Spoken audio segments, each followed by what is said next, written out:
The afternoon sunlight falls upon Uchiha village. By the street someone is drying fishing nets, and several red-haired children chase a spotted cat across a stone bridge. Further in the distance 2 ninjas are patrolling. Everything is very peaceful. On the east side of the village, inside a small house, the floor is covered with wood shavings. On a low table are a dozen wooden carvings, all oddly shaped little figures. These carvings are not very beautiful, some are even weird. Xuanwei sits at the table, lowers his head, staring at the wooden figure in his hand. He is 5 years old this year with the distinctive red hair of the Uzumaki clan. The carving knife moves bit by bit across the wood, and the limbs of the wooden figure gradually take shape. Only the last bit remains. Bang! The door suddenly bursts open. Xiaoyu, what are you doing? Xuanwei's wrist jerks, and the carving knife scrapes past the head of the wooden figure. The wooden figure's head is cut off, instantly ruining the figure he had been working on for days. He lifts his head and looks toward the door. A red-haired girl stands there, hands on her hips, her face full of displeasure. Her name is Uzumaki Kushina, also 5 years old. Xiaoyu, why are you carving these incomprehensible things again? Come play outside with me. Xuanwei puts down the carving knife and gently exhales. Kushina, next time you come in, could you please knock first? We're so close, why do I need to knock? It's because we're so close that I've said it many times. You've been getting more and more long-winded lately, just like the old grandpas in the village. Kushina walks to the table and looks at the carvings. She picks up a wooden figure and pokes it with her finger. Who is this? Does it have a name? His name is Tiga. And this one? Hizumo. Why does it have 6 eyes? Because he is not human, he is a demon. Xuanwei reaches out and takes the carving back. Kushina grabs Xuanwei's hand and pulls him outside. Let's go, everyone is waiting for us. If you don't go out, you'll grow mushrooms on your head. Wait, I haven't put away my carving knife yet. You can put it away when you come back. The door isn't closed either. The wind will close it. Xuanwei is pulled along, stumbling slightly, and can only follow. After stepping out of the small house, warm sunlight falls on their faces. The street is bustling. An uncle selling fish is packing up his stall. 2 elderly men sit under the eaves chatting. Not far away, several children are chasing and playing. Days like these are so peaceful that one cannot imagine war. Xuanwei looks at all this, but his heart grows heavier and heavier. He is not from this world. When he recovered his past life memories, he had already become a newborn baby. At first he did not know where he had come to. Until he saw the red-haired clansmen and heard the names Uchiha Village, Konoha, and Ninja. Only then did he confirm that he had traveled into the world of Naruto. And the girl who always drags him around, Uzumaki Kushina, is the future Nine-Tails Jinchuriki. When he first confirmed this, Xuanwei was a little happy. He knows what will happen in the future, and he knows many important figures. As long as he is careful, he might be able to survive. But soon he discovered a fatal problem. He and Kushina are the same age. According to the plot, he remembers around the time Kushina is 6, Uchiha village will be besieged. The powerful Uzumaki clan will be destroyed in that war. The village will be destroyed, many clansmen will die in battle. The survivors will flee to all corners of the ninja world. Now they are already 5 years old. That means he has at most 1 year left. Maybe not even a year. Xuanwei turns to look at the street. An old man is mending a fishing net with 2 children squatting beside him. They stare at the small fish in the net, occasionally laughing. Further ahead, a patrolling ninja smiles and greets Kushina. Kushina taking Xiaoyu out to play again. It's not that I'm dragging him, he wants to come. Kushina says, then turns to look at Xuanwei. Right? Xuanwei looks at her clenched little fist and nods. Right, I want to come. The patrolling ninja laughs twice and doesn't think much of it. Xuanwei cannot smile. All these people before him might die. He has tried to warn the adults in the village. A few months ago he asked an elder whether Uchiha village had many enemies. He even deliberately mentioned whether other ninja villages might fear the sealing techniques and unite against the Uzumaki clan. But those adults only patted his head and told him not to overthink things. In their eyes he is just a 5-year-old child. He has no evidence, and he cannot directly say that he knows the future. Even if he did, no one would believe him. How can a 5-year-old child change the decision of the entire village? Xiaoyu. Kushina suddenly leans close to him. You're spacing out again. I'm thinking about something. You're only 5, how can you have so many things to think about? Xuanwei looks at her momentarily, unsure how to answer. Kushina has no idea that soon she will leave this place. She has no idea that after this departure, she may never return. It's nothing. Xuanwei withdraws his gaze. Kushina quickens her pace. Xuanwei follows behind, but his mind gradually sinks into the depths of his consciousness. There is a dim space there. In the center of the space stands a huge statue. The first time Xuanwei saw it, he immediately recognized its origin. The statue of Shindu. The demon statue from Jackie Chan Adventures. 12 talismans are embedded in the statue, corresponding to the 12 zodiac animals. But now only the Rat Talisman is lit. The other 11 talismans are dark and dim. No matter how Xuanwei calls, there is no response. The power of the Rat Talisman is only one to bring stillness to life. It can make inanimate things come alive. The day his golden finger awakened, Xuanwei was so excited he couldn't sleep all night. He had almost given up. After all, what can a 5-year-old body do? He can't use ninjutsu, has just started learning sealing techniques, and has pitifully little chakra. But the appearance of the Rat Talisman finally gave him a glimmer of hope. That's why he has been carving wooden figures lately. He is testing the Rat Talisman. After this period of trying, he has figured out several rules. The more detailed the carving, the more agile it becomes after activation. The larger the volume, the more chakra and mental power it requires. The wooden figures that are given life will obey his commands, but what they can do depends on the prototype, the material, and the carving skill. A wooden bird can fly, but if the wings are poorly carved, it will fall after a few steps. A wooden snake can crawl and can coil around a target, but it is too small, unable to even trap a 5-year-old child. As for the wooden dolls on the table, their movements are even stiffer. They can barely walk, let alone fight. Looking at Kushina, who is hopping ahead holding his hand, Xuanhua, Yu clenches his fist. No matter what, I will not let the events of the original story happen again. Kushina pulled Uzumaki Tama by the hand, racing to the middle of the village. On an open patch of ground, several children were playing at being ninjas. They brandished wooden kunai and wore small pouches filled with mud pellets at their waists. A red-haired boy spotted the two and immediately waved. His name was Uzumaki Ryota, 6 years old. Kushina, what took you two so long? It's all Tama's fault. He insisted on carving wood at home. Uzumaki Tama shot her a look. And who was it that chased butterflies on the way here?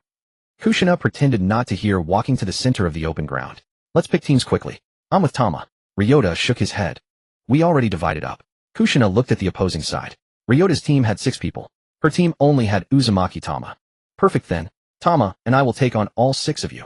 Are you sure? Having more people doesn't mean you're stronger. Uzumaki Tama tugged at her sleeve. Have you forgotten we're only 2 people? With me here, we'll definitely win. That's exactly what I'm worried about. Kushina grabbed a wooden kunai and walked out with absolute confidence. Just watch from behind. The game had barely begun when she charged straight at Ryota. Ryota was prepared. He and 2 other children met her head on. The remaining 3 circled around from the side, quickly sealing off Kushina's escape route. Kushina, you've lost. Says who? Kushina swung her wooden kunai, trying to break through the side. They all closed in on her at once. Just then a mud pellet flew out from behind a haystack, striking Ryota squarely in the back. Ryota froze, turning to look. Uzumaki Tama was crouched nearby, 2 more mud pellets in his hands. When did you get over there? While you were all surrounding Kushina. A second mud pellet flew out, hitting another child. The others immediately charged at Uzumaki Tama. Seizing the opportunity, Kushina broke free from the encirclement. She chased after them from behind while Uzumaki Tama led the group in circles around a wooden crate. Whenever someone stopped, Kushina would pounce. With one luring and one pursuing, the 2 of them quickly eliminated all 6 opponents. Kushina hoisted the wooden kunai onto her shoulder, tilting her head up with pride. See, I told you we'd win. Ryota brushed the mud from his clothes. It's because Tama was hiding and attacking from behind. In a ninja battle, you can't just attack from the front. Uzumaki Tama looked at her. I'm the one who told you that last time. Did you? Yes. I don't remember. Kushina turned and walked away. This place isn't fun. Let's go somewhere else. Uzumaki Tama followed, unable to resist asking. Are you leaving because you're afraid Ryota will keep asking questions? No way. Then why are you walking so fast? I'm going to the stone bridge. The moment the words left her mouth, Kushina broke into a run. Uzumaki Tama could only follow. They soon arrived at the stone bridge in the village. Kushina pointed across the bridge. Tama, let's race to the other side. All right. Uzumaki Tama walked up beside her. Wait for me to count to 3. Kushina suddenly dashed forward. Who's going to wait for you to count? That's cheating. A ninja wouldn't wait for the enemy to be ready either. Uzumaki Tama let out a sigh and could only give chase. Kushina ran fast, her long red hair swaying behind her. But she had expended too much energy at the start. Just as she reached the middle of the bridge, her pace began to slow. Uzumaki Tama regulated his breathing, gradually catching up to her side. The bridge's end was drawing near. Just as Uzumaki Tama was about to overtake her, Kushina suddenly stepped sideways, blocking his path. Uzumaki Tama couldn't stop in time and collided with her. The 2 tumbled to the edge of the bridge, falling together into a pile of hay. Kushina lifted her head from the grass, a leaf dangling from her mouth. I win. You knocked me over. But I got here first. We fell over together. Kushina got up and reached out a hand to pull Uzumaki Tama up. Let's call it a tie then. Uzumaki Tama used her hand to stand, brushing the leaves off his clothes. Weren't you just saying you won? I didn't say that. You did. You heard wrong. Kushina didn't give him a chance to retort, pulling him down the stone bridge. On the other side of the bridge stood a few fruit trees. Some greenish-red wild fruits hung from the branches.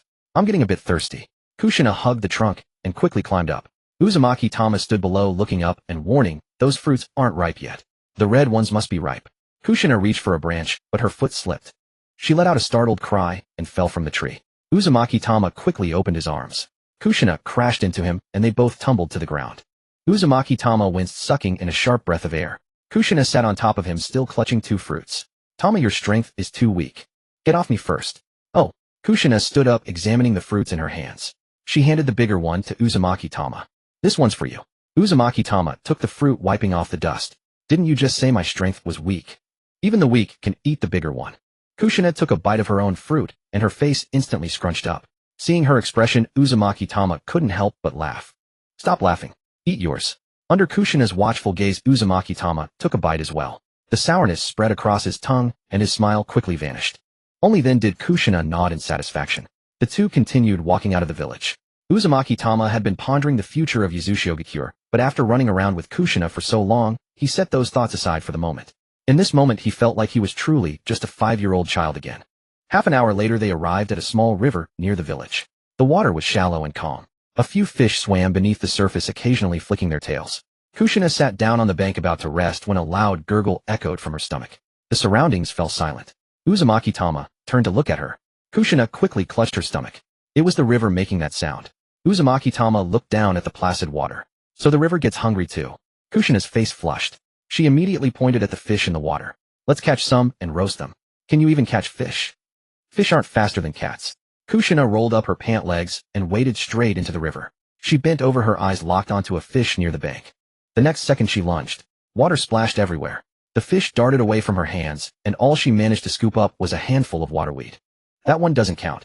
Kushina tossed the weed aside and lunged at another fish. The river erupted in splashing sounds. She didn't catch the fish, but Uzumaki Tama's clothes got splashed and dampened.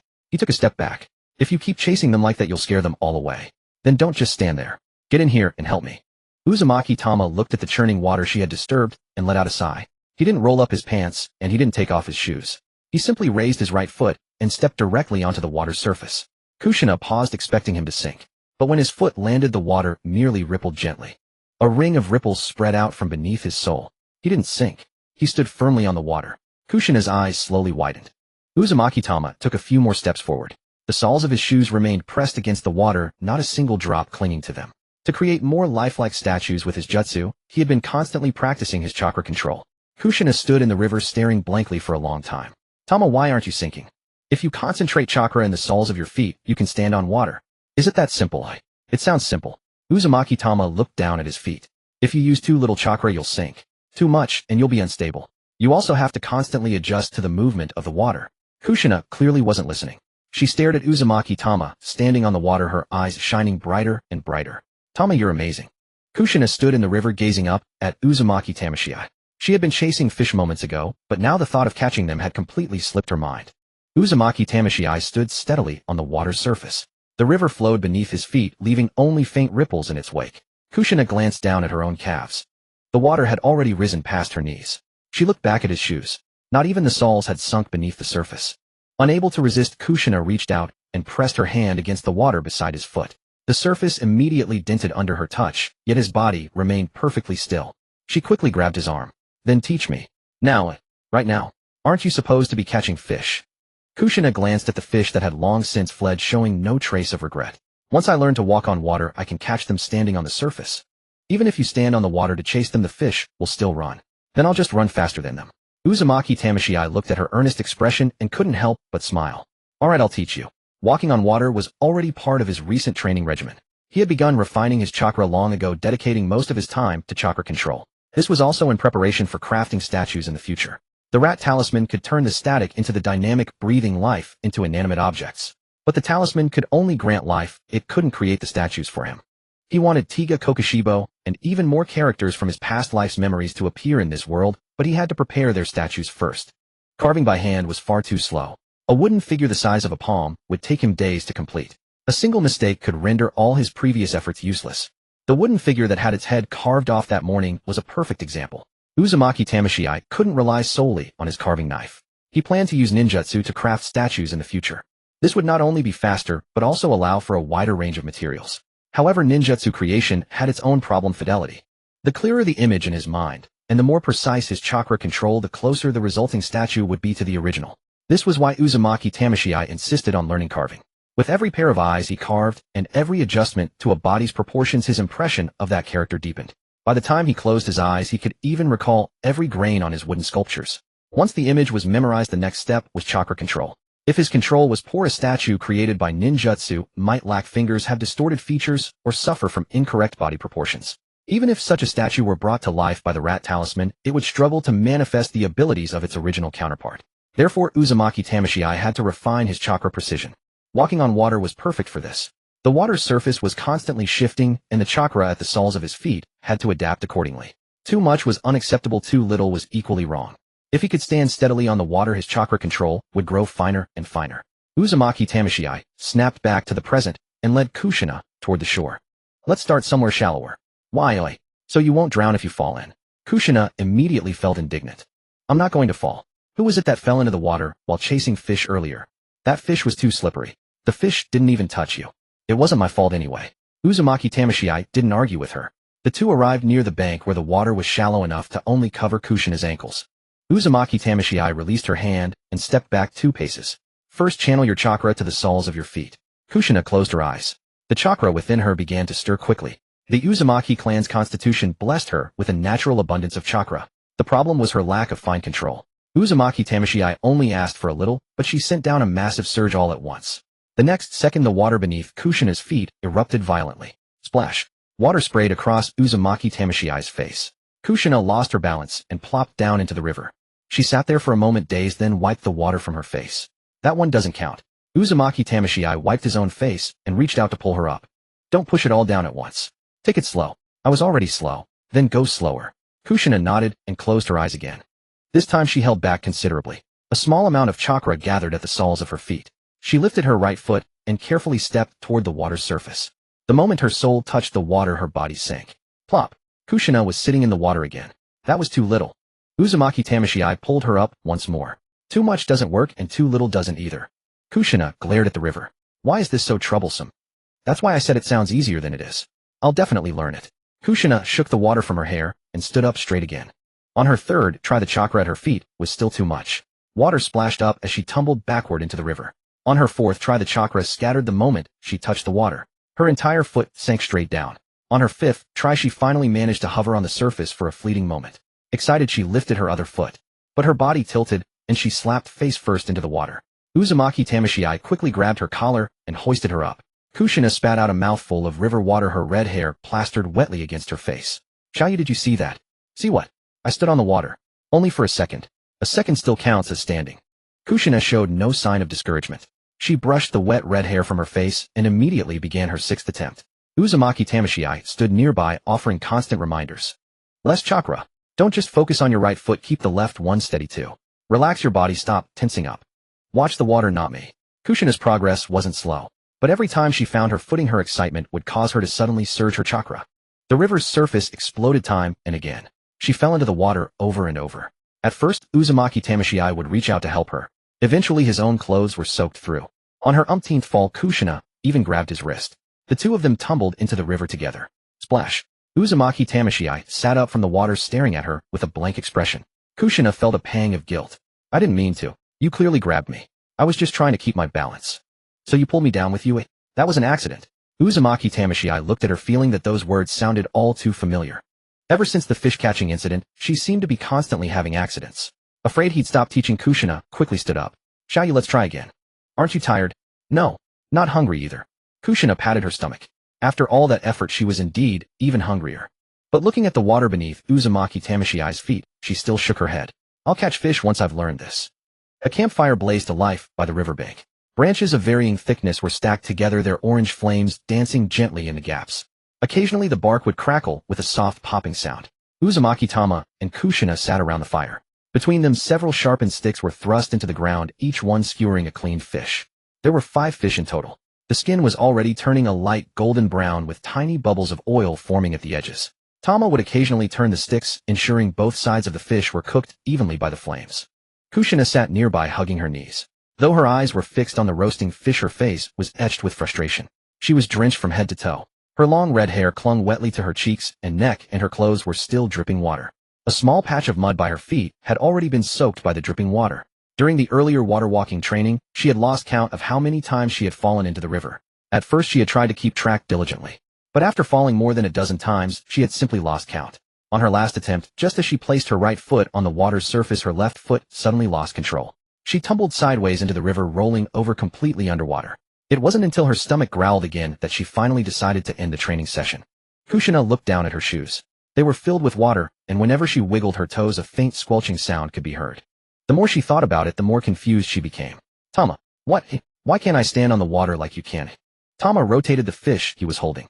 Because you've only just started practicing. But I've practiced so many times already. Judging by the number of times you fell, and that's certainly true. Kushina looked up, glaring at him with dissatisfaction. I'm talking about water walking. So am I. Tama suppressed a smile, pushing the fish that was about to slip back onto the stick. Kushina puffed out her cheeks. Do you think I'm stupid? No. Then why did you learn it, but I keep falling in? Tama glanced at her soaked clothes. Because I've been practicing for longer than you have. Even he hadn't been this stable the first time he tried water walking. If you gather too little chakra, your body sinks. If you gather too much, the water's surface gets blasted apart. The water is constantly shifting, so the chakra at your feet must constantly adjust.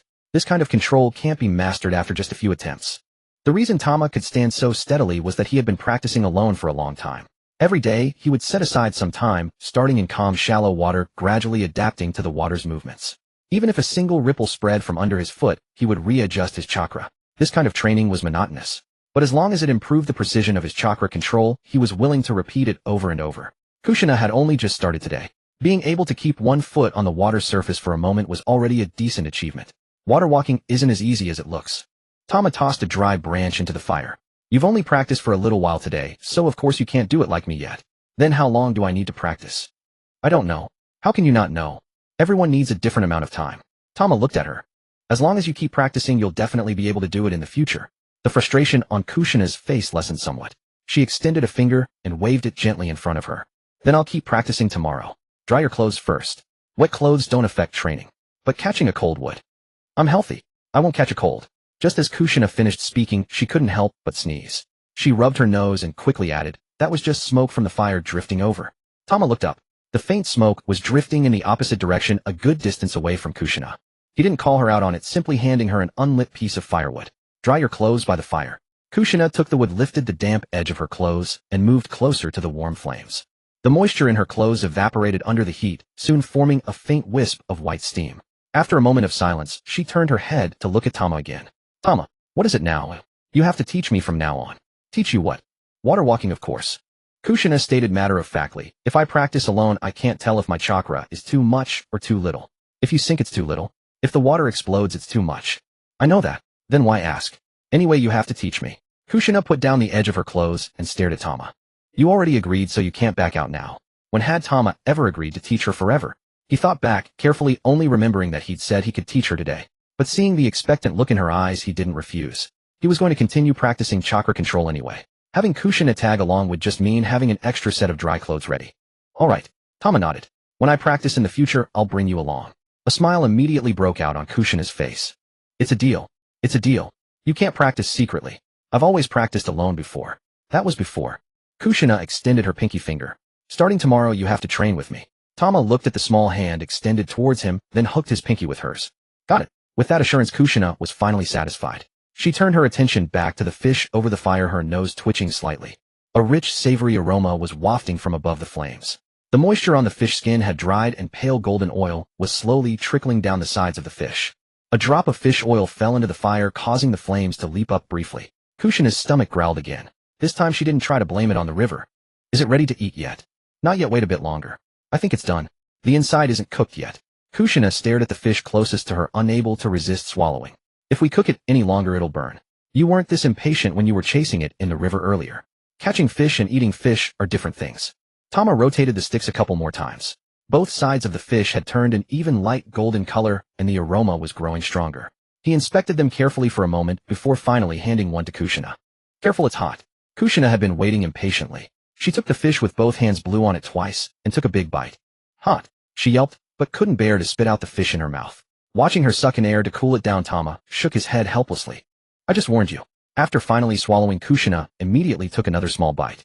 The fish was simply seasoned with a bit of coarse salt they had found by the river. The fresh fish meat was incredibly tender while the skin had been roasted to a slight crispness. Kushina's eyes lit up with delight as she ate, all traces of her earlier training frustrations gone. Delicious. She devoured the fish eagerly. Tama also picked up one of the cooked fish and ate it slowly. After running around for most of the day and struggling in the river for so long, both of them were famished. Before long, all that was left of Kushina's fish was a clean skeleton. She set the bones aside, her gaze immediately shifting to the remaining fish. Tama, I want another one. Wipe your mouth first. I'll wipe it after I finish. Kushina picked up her second fish and took another large bite. The campfire burned quietly. The river flowed gently by its soft murmur filling the air. Just then the sound of hurried footsteps came from the distance. A young man with red hair came running from the direction of the village. His name was Uzumaki Makoto, a patrol ninja of the village.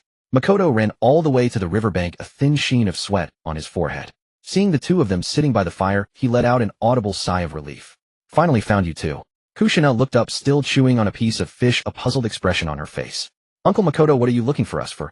Ignoring other questions, Makoto quickly walked over to her. Kushina, stop eating. The village chief wants you to come back immediately. Kushina hugged her fish tightly. Why, oi? Makoto looked at her, his tone more serious than usual. People from Konoha are here.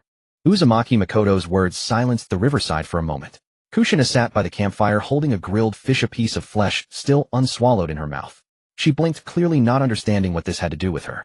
Uzushio village and Konohagakure had always maintained contact. Occasionally Konoha shinobi would appear in the village, sometimes to deliver messages, sometimes to escort supplies, and other times to discuss matters between the two villages. Visitors from Konoha were not particularly rare. Kushina swallowed the fish in her mouth. If someone from Konoha is here, why does the elder want me to go back? I'll explain on the way. Uzumaki Makoto glanced at the sky, then at her wet clothes. Put out the fire first. We need to return to the village quickly. Kushina looked reluctantly at the campfire. A few grilled fish remained by the flames. The skin had turned a light gold, and a rich aroma kept drifting into her nose. She had been busy practicing water walking, and was starving. She had just started eating when she had to leave immediately. Can't we go back after I finish eating? No. Uzumaki Makoto's reply was curt. The elder is waiting for you. Kushina hugged her grilled fish tightly. What about these fish? Take them with us. Uzumaki Tama stood up from the ground and removed the remaining fish from beside the fire. Kushina already had one in her hand and took another from him. Uzumaki Tama also held one in each hand. The two of them, each carrying 2 fish, followed behind Uzumaki Makoto. Uzumaki Makoto doused the campfire with river water and kicked apart the charred branches. After confirming no embers remained, he turned and headed towards the village. Kushina jogged to keep up. Her clothes were still damp and clung to her body as she ran. A faint squelching sound came from her shoes. But she couldn't worry about that now. As she walked, she took small bites of her grilled fish. Uncle Makoto, who exactly came from Konoha? You'll know when we get to the elder's house. What do they want with me? Uzumaki Makoto paused slightly. He turned back to look at Kushina, his expression more serious than before. Mito-sama's health is failing. Kushina stopped mid-bite. Grandma Mito. Yes. Uzumaki Makoto nodded. The news from Konoha says Mito-sama's condition is getting worse. She may not have much time left. The ease on Kushina's face vanished. Of course she knew who Uzumaki Mito was.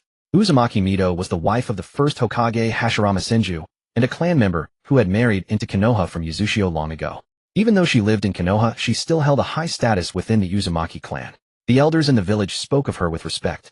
Kushina hadn't met her many times, but she always called her Grandma Mito. Is Grandma Mito sick? She's getting old. Her body will naturally weaken. Uzumaki Makoto didn't elaborate. He slowed his pace to let Kushina walk beside him. The Hokage wants you to go to Konoha to see Mito-sama. Me? Go to Konoha? Kushina's eyes widened. She had grown up in Uzushio and had never traveled that far alone. For her, Konoha only existed in the stories told by adults. She knew it was big and that Konoha had many powerful shinobi. But she didn't understand why the Hokage would specifically ask her to visit Uzumaki Mito. Why me? I'm not sure either. Uzumaki Makoto shook his head. The people sent by the Hokage are discussing it with the elder. Maybe Mito-sama wants to see a child from the clan. Kushina looked down at her grilled fish and didn't ask further. She didn't have much concept of leaving the village. In her mind, going to Konoha was probably like going to the river outside the village, just a longer trip. After seeing Grandma Mito, she would naturally come back. Uzumaki Tama walking beside her suddenly grew serious. It was coming. The crisis that would destroy Uzushio village was finally approaching. Uzumaki Mito was Konoha's first Nine-Tails Jinchuriki. Her failing health meant Konoha had to quickly select the next one. Kushina was the one Konoha had chosen. On the surface, this visit was for Kushina to see Uzumaki Mito. But Uzumaki Tama knew that once she left for Konoha, she wouldn't be able to return anytime soon. She would stay there and become the new Nine-Tails Jinchuriki. This was all part of the story he remembered. What truly concerned him was the timing. Konoha was coming for her precisely at this moment. According to the original course of events, Uzushio would be attacked shortly after Kushina left. Other ninja villages wary of the Uzumaki clan's sealing techniques had joined forces to destroy the village. Many clansmen died in the war, and a few survivors fled across the shinobi world. The Uzumaki clan had never recovered from that. The sudden appearance of Konoha shinobi meant time was running out for Uzushio. Uzumaki Tama stared at the village ahead, his fingers tightening slowly. There was another thing he couldn't ignore. Why was the timing of Konoha taking Kushina so close to the attack on Uzushio? Was it just a coincidence? Uzumaki Tama didn't believe it. Konoha was one of the 5 great ninja villages with intelligence networks spread across the shinobi world.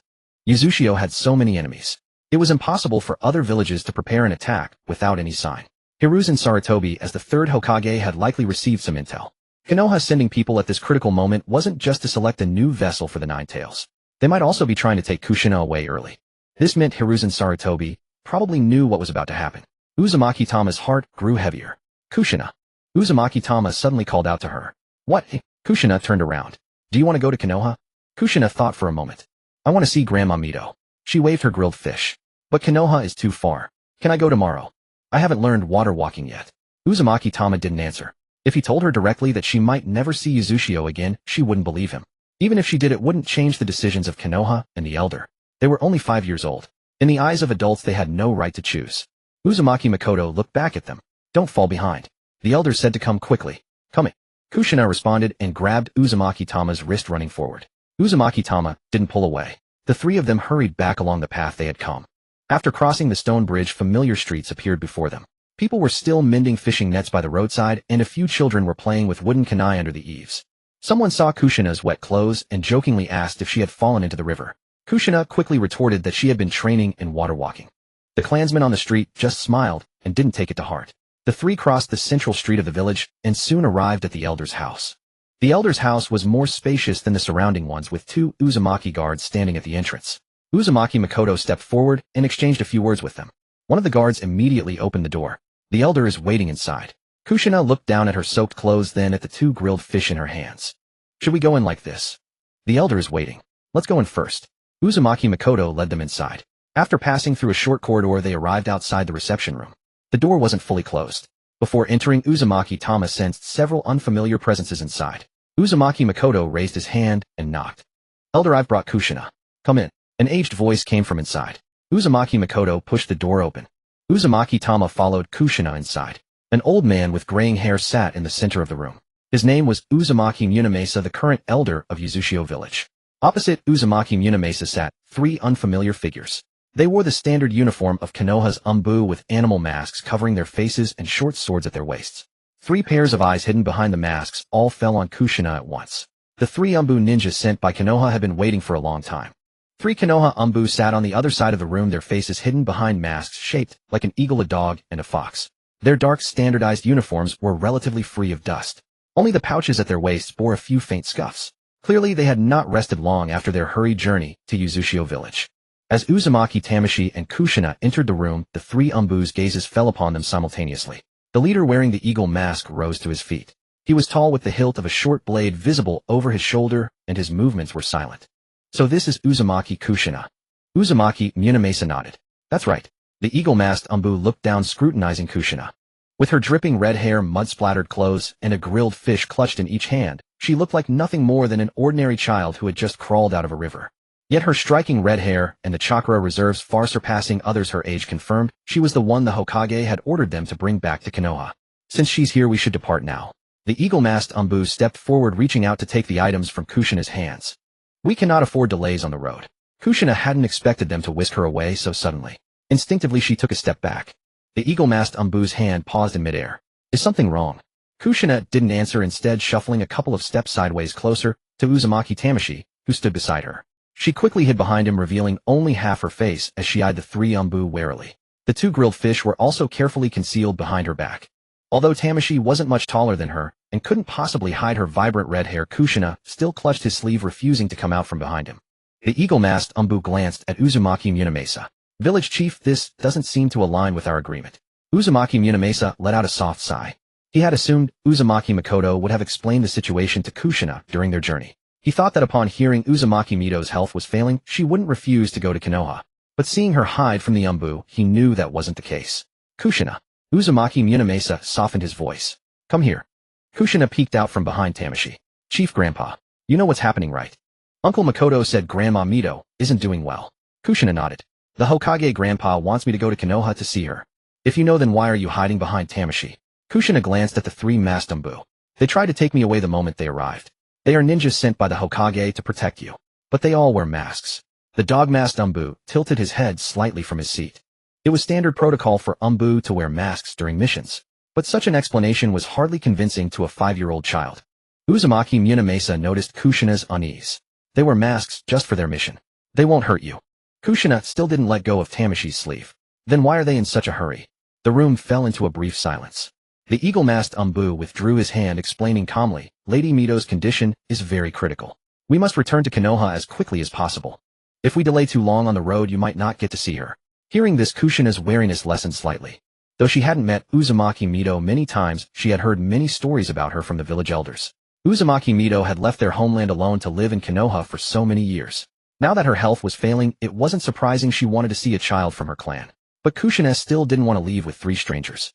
When she had left home that morning, she had only planned to play in the village with Tamashi. She hadn't said goodbye to her family or packed any belongings. Her clothes were still damp. She had just agreed to continue their water walking training tomorrow. Kushina. Uzumaki Munamasa spoke again. Don't you want to go to Konoha? Kushina pursed her lips, not answering immediately. Thinking she was worried about leaving the village, Munamasa continued to reassure her, Konoha is an ally of Uzushio. There are also members of the Uzumaki clan living there. You're just going to visit Lady Mito, there's no need to be afraid. You'll be able to come back soon after you see her. Tamashi, standing silently, inwardly refuted this statement. She won't be coming back. Once Kushina leaves with the Umbu this time, she will be kept in Konoha to begin preparations for becoming the Nine-Tails Jinchuriki. She wouldn't return to Uzushio after seeing Mito, as the chief claimed. Worse, by the time she became the new Jinchuriki, Uzushio village might not even exist anymore. When that time comes, not only would Kushina be unable to return, but the home she wanted to return to would be gone. Tamashi's grip on the grilled fish tightened slightly. The future he knew from his past life weighed on his heart like a heavy stone. Uzushio village would be attacked by a coalition of several ninja villages. The Uzumaki clan would suffer devastating losses. Kushina would be forever kept in Konoha. If everything continued on its original course, these events would unfold one after another very soon. But this time things were different. This world had an extra person who shouldn't have existed, Uzumaki Tamashi. And he possessed the Rat Talisman capable of turning the inanimate into living beings. If he could prepare in advance and create powerful enough statues, the future might not be set in stone. Uzushio village might not meet its original fate. Nothing had happened yet, and nothing was certain. Uzumaki Munamasa didn't notice the change in Tamashi's expression. He continued to look at Kushina, patiently waiting for her answer. The 3 Konoha Umbu didn't press her further. Their orders before leaving Konoha were simply to bring Uzumaki Kushina back safely. Persuading a reluctant child was outside their area of expertise. Kushina looked down at her feet. The water in her shoes hadn't dried yet. When she shifted slightly, a faint squelching sound could be heard. After a moment, she looked up and shook her head firmly. I don't want to go. Uzumaki Munamasa frowned slightly. Why not? I don't know them. Kushina pointed at the 3 Umbu. I've never been to Konoha either. Lady Mito is waiting for you there. But Tamashi is here. Kushina tightened her grip on Tamashi's sleeve. We promised to practice water walking together tomorrow. The eagle-masked Umbu looked at Tamashi. He had noticed this quiet red-haired boy since earlier. Kushina had been wary of the 3 Konoha ninja, but had hidden behind him without hesitation. Their relationship was clearly close. Uzumaki Munamasa also looked at Tamashi. Tamashi can wait for you here in the village. No. Kushina's answer was immediate. What if I'm gone for a long time? It won't be that long. How long is that? Munamasa was momentarily at a loss for words. He only knew Konoha wanted Kushina to visit Uzumaki Mito. The Umbu hadn't specified how long she would need to stay. A few days, half a month, or even longer was possible. Seeing his silence, Kushina felt her guess was correct. You don't know how long I'll be gone either. I don't want to go to Konoha alone. She took half a step out from behind Tamashi. Seeing this, Munamasa thought she was finally willing to budge, and his tone softened. If you have any worries, you can tell me. The chief grandpa will help you sort it out. Kushina looked at the chief, then at Tamashi beside her. She quickly made her decision. Fine, I'll go to Konoha. A hint of relief appeared in Munamasa's eyes. But I have one condition. What condition? Kushina raised the half-eaten grilled fish and pointed it at Tamashi. Unless Tamashi comes with me. All eyes in the room immediately fell upon Tamashi. Munamasa opened his mouth to ask for his opinion. But before he could speak, Tamashi shook his head firmly. I'm not going to Konoha. Uzumaki, you answered without a moment's hesitation. The room fell silent. Uzumaki Sasi, who had been about to ask for his opinion, froze with his mouth slightly open. The 3 Konoha Umbu were equally taken aback. They had all assumed that Uzumaki you would at least seriously consider the prospect of going to Konoha. Konoha was one of the 5 great shinobi villages. Both in terms of the village's scale and the number of shinobi, it vastly surpassed Uzushio village. For a child who had never left Uzushio village, Konoha should have been a strange and intriguing place. Yet Uzumaki you showed no curiosity whatsoever, rejecting the offer outright. Uzumaki Makoto, standing nearby, also turned to look at him. Throughout the walk back from the river Uzumaki, Yu had been unusually quiet. He had assumed the child was simply feeling heavy-hearted after hearing about Mito-sama's poor health. Now it seemed Uzumaki Yu was reluctant to even approach Konoha. Kushina for her part was stunned for a long moment. Her hand still holding the half-eaten grilled fish hadn't lowered, but the expectation on her face was slowly fading. "Yu, why won't you go?" "I don't want to leave Uzushio village." Uzumaki Yu replied calmly. "But I don't want to leave either." Kushina immediately walked over to him. "We can go to Konoha together, see Granny Mito, and then come back together." Uzumaki Yu didn't nod. There was no way he could leave Uzushio village at this time. Once Kushina left for Konoha, she would be safe from the coming danger. But he had to stay. Uzushio village was facing an existential crisis, and he needed to use every remaining moment to improve his chakra control and create a statue capable of containing the power of the Rat Talisman. Going to Konoha with Kushina now would only waste the most crucial preparation time. Moreover, once inside Konoha there was no guarantee he could easily return. Uzumaki Sasi, seeing the growing tension between the two children, finally snapped back to reality. He stroked his graying beard and smiled, trying to smooth things over. "You're both still young, and you've never left Uzushio village before. It's perfectly normal to feel scared when you suddenly hear about going somewhere so far away." "I'm not scared at all," Kushina retorted immediately. "I just don't want to go alone." Uzumaki Sasi turned to look at Uzumaki Yu. "Yu isn't unwilling to accompany you either. He's probably just reluctant to leave home." Uzumaki Yu didn't explain. The village head's willingness to interpret his refusal as a child's fear of leaving home spared him a great deal of trouble. If he appeared too unusual, it would likely draw the attention of the three Konoha Ambu. Kushina, however, was not so easily convinced. She stared at Uzumaki Yu for a while, then withdrew the grilled fish. "If you isn't going, then I'm not going either." Her tone was just as resolute as his had been moments ago. "Kushina." Uzumaki Sasi's smile turned a bit helpless. "Didn't we already agree on this? I only said I'd go if you came with me. But Yu doesn't want to leave the village." "Then I'm not leaving either." Kushina retreated back to Uzumaki Yu's side. With one hand holding the grilled fish, she clutched Uzumaki Yu's sleeve tightly with the other, as if afraid the three Umbu would snatch her away the moment she let her guard down. The hawk-masked Umbu leader glanced at the sky outside the window. They had traveled all the way from Konoha and had little time to spare. Uzumaki Mito's condition could deteriorate at any moment. The Hokage's orders were to bring Uzumaki Kushina back to Konoha safely and as quickly as possible. But faced with a 5-year-old child clinging fiercely to her companion and refusing to leave, they had no easy solution. Forcibly taking her would be simple enough, of course. However, Uzushio village was after all an ally of Konoha, and Uzumaki Kushina's identity was highly sensitive. Unless absolutely necessary, they could not resort to force against her in front of the village head. Uzumaki Sasi was about to continue his persuasion when Uzumaki Yu turned around first. "Kushina." "What?" Kushina looked up at him. "You need to go to Konoha." Kushina frowned. "But you're not going. Even if I don't go, you still should." "Why?" "Because Granny Mito is waiting for you." Uzumaki Yu looked into her eyes, his tone far more serious than usual. Granny Mito has lived in Konoha all alone for so long, without a single kin from the Uzumaki clan by her side. Now that she's unwell, she must be longing to see someone from home. Kushina's grip on his sleeve loosened slightly. She knew that Uzumaki Mito had left Uzushio village long ago, back when Konoha itself had only just been founded. All these years Uzumaki Mito had never returned home, living alone in distant Konoha. Kushina had only ever regarded her as a respected elder of the clan. But with Uzumaki Yu's words, she suddenly felt that Granny Mito was indeed pitiful. If she herself had to go to a completely unfamiliar place without Grandpa village head, and without Uzumaki Yu, she would surely miss Uzushio village terribly. "You?" Kushina asked in a small voice. "Does Granny Mito really want to see me?" "Of course." Uzumaki Yu didn't hesitate. "Konoha sent 3 Umbu all the way here just to pick you up, didn't they? Isn't that proof enough?" Kushina looked over at the 3 Konoha Umbu. The 3 animal masks were still somewhat intimidating. But thinking that they had rushed all this way for Uzumaki Mito's sake, her resistance towards them lessened a little. Uzumaki Yu continued, "Go and be with Granny Mito in her final moments. At least let her see a familiar face from home before she passes." Kushina lowered her head. She stared at the small water stain dripping from the tip of her shoe, and for the first time a clear hesitation appeared on her face. But she still didn't want to leave Uzushio village alone. She couldn't bear to part with her familiar home, nor with Uzumaki Yu, whom she had just promised to train with. Before today she had never even considered going to Konoha. But now 3 strange Umbu were sitting right in front of her, and everyone was waiting for her decision. Uzumaki Yu raised his hand and gently patted her damp red hair. "Be good." Kushina looked up displeased. "I'm not a little kid. Then you should understand even more that Granny Mito needs you right now." Kushina opened her mouth, but found no words to refute him. Uzumaki Yu was equally reluctant to see her leave. Once Kushina was gone, it would be hard for them to meet every day in a village like this. But Uzushio village was too dangerous right now. According to the future, he knew attacks from other shinobi villages could come at any moment. Only by going to Konoha could Kushina avoid the impending destruction of the village. Konoha itself might have its fair share of problems, but at least before she became the Nine-Tails Jinchuriki, Hiruzen Sarutobi would guarantee her safety. For Kushina at this moment, going to Konoha was the safest choice. As for the crisis facing Uzushio village, that was something he who remained here would have to solve. Uzumaki withdrew his hand and said seriously, "Trust me, it won't be long before we meet again."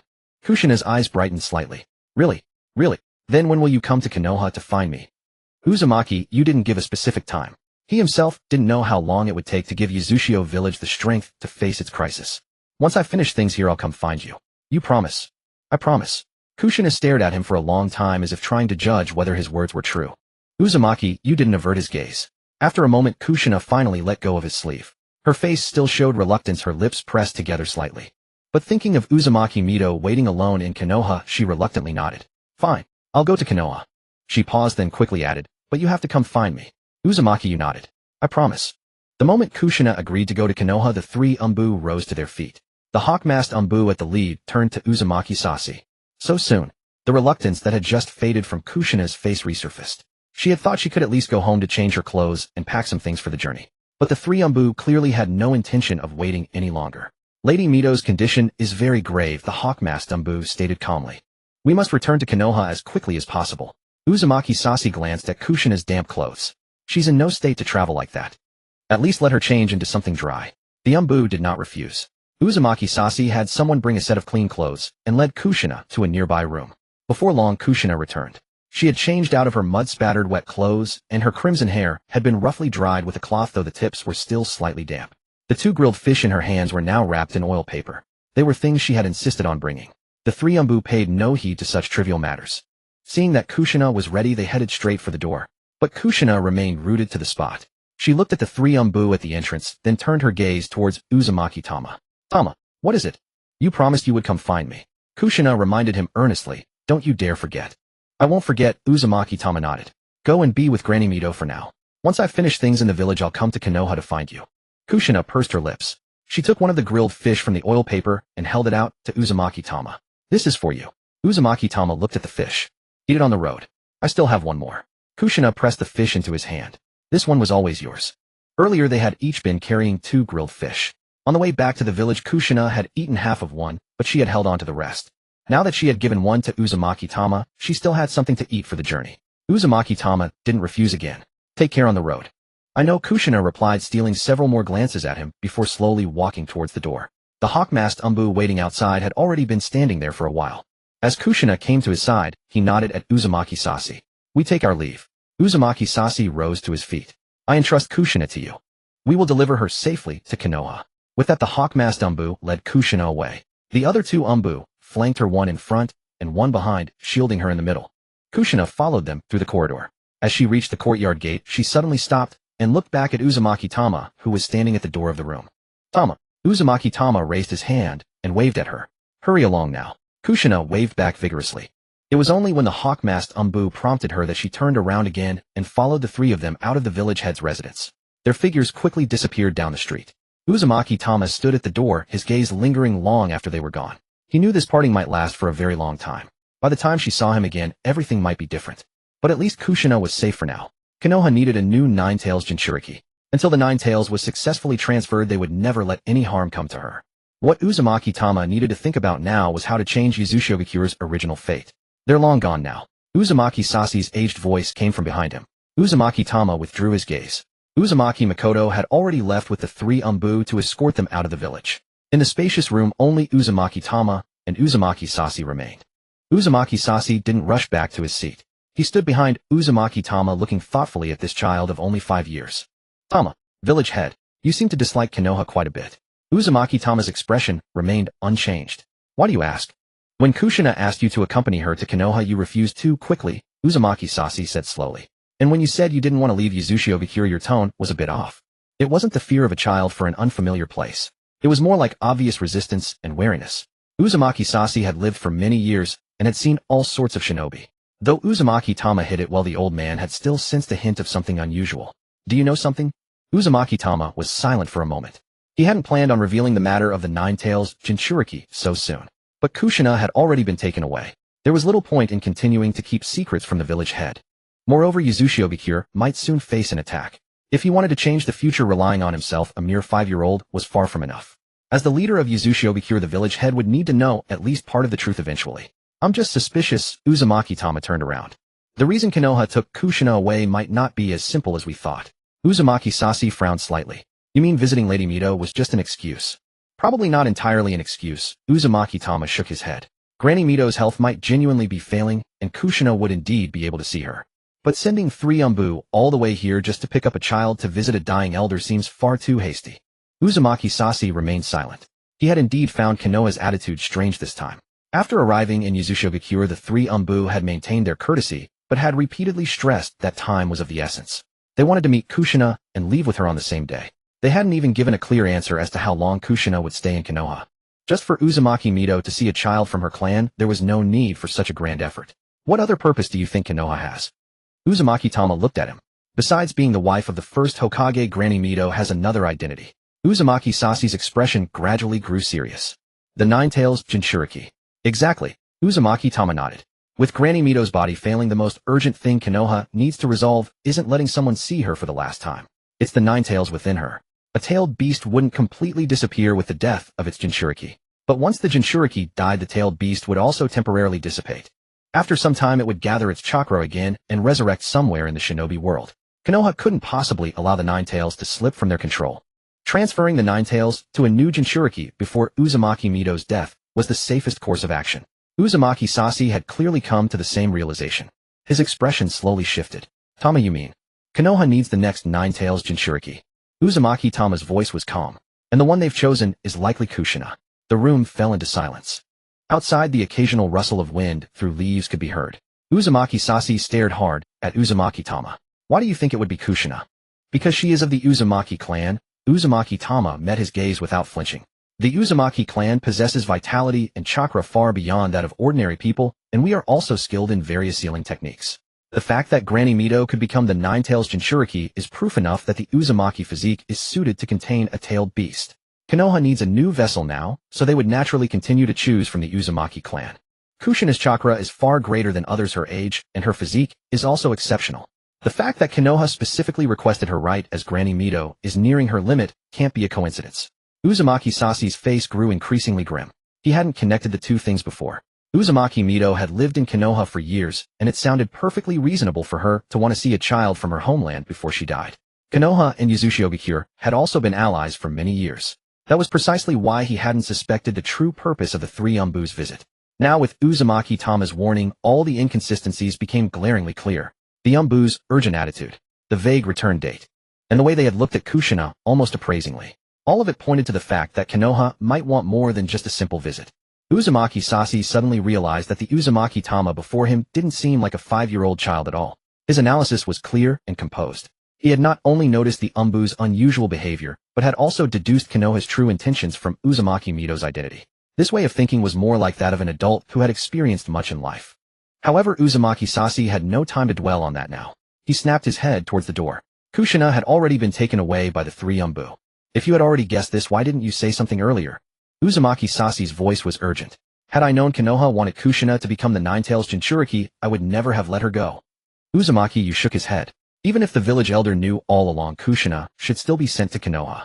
Uzumaki Sashi was taken aback. Why? Because staying in Uzumaki might not be any safer for her than becoming the Nine-Tails Jinchuriki. Uzumaki, you turned his gaze towards the courtyard. Bright sunlight fell upon the quiet streets. A few clansmen were passing by in the distance, chatting casually amongst themselves. Nothing here seemed out of the ordinary.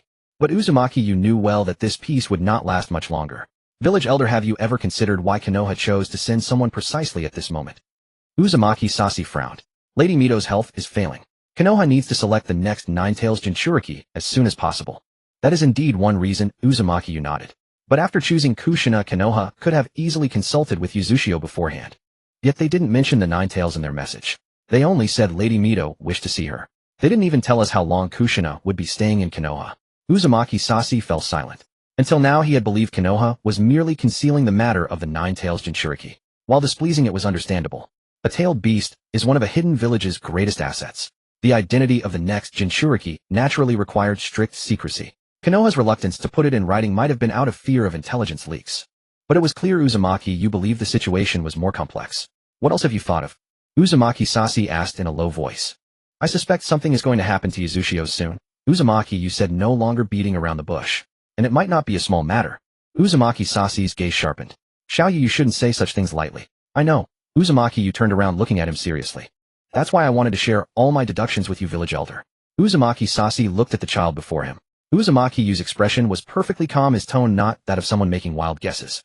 Recalling his analysis of the Nine Tails Jinchuriki, Uzumaki Sasi suppressed his doubts. Go on.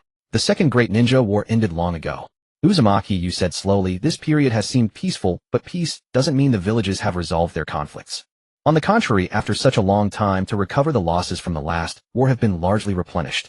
The great villages have stockpiled resources, and their shinobi numbers are growing. As soon as they deem the time right, a new war could break out at any moment. Uzumaki Sasi did not refute him. He himself was a man who had lived through war.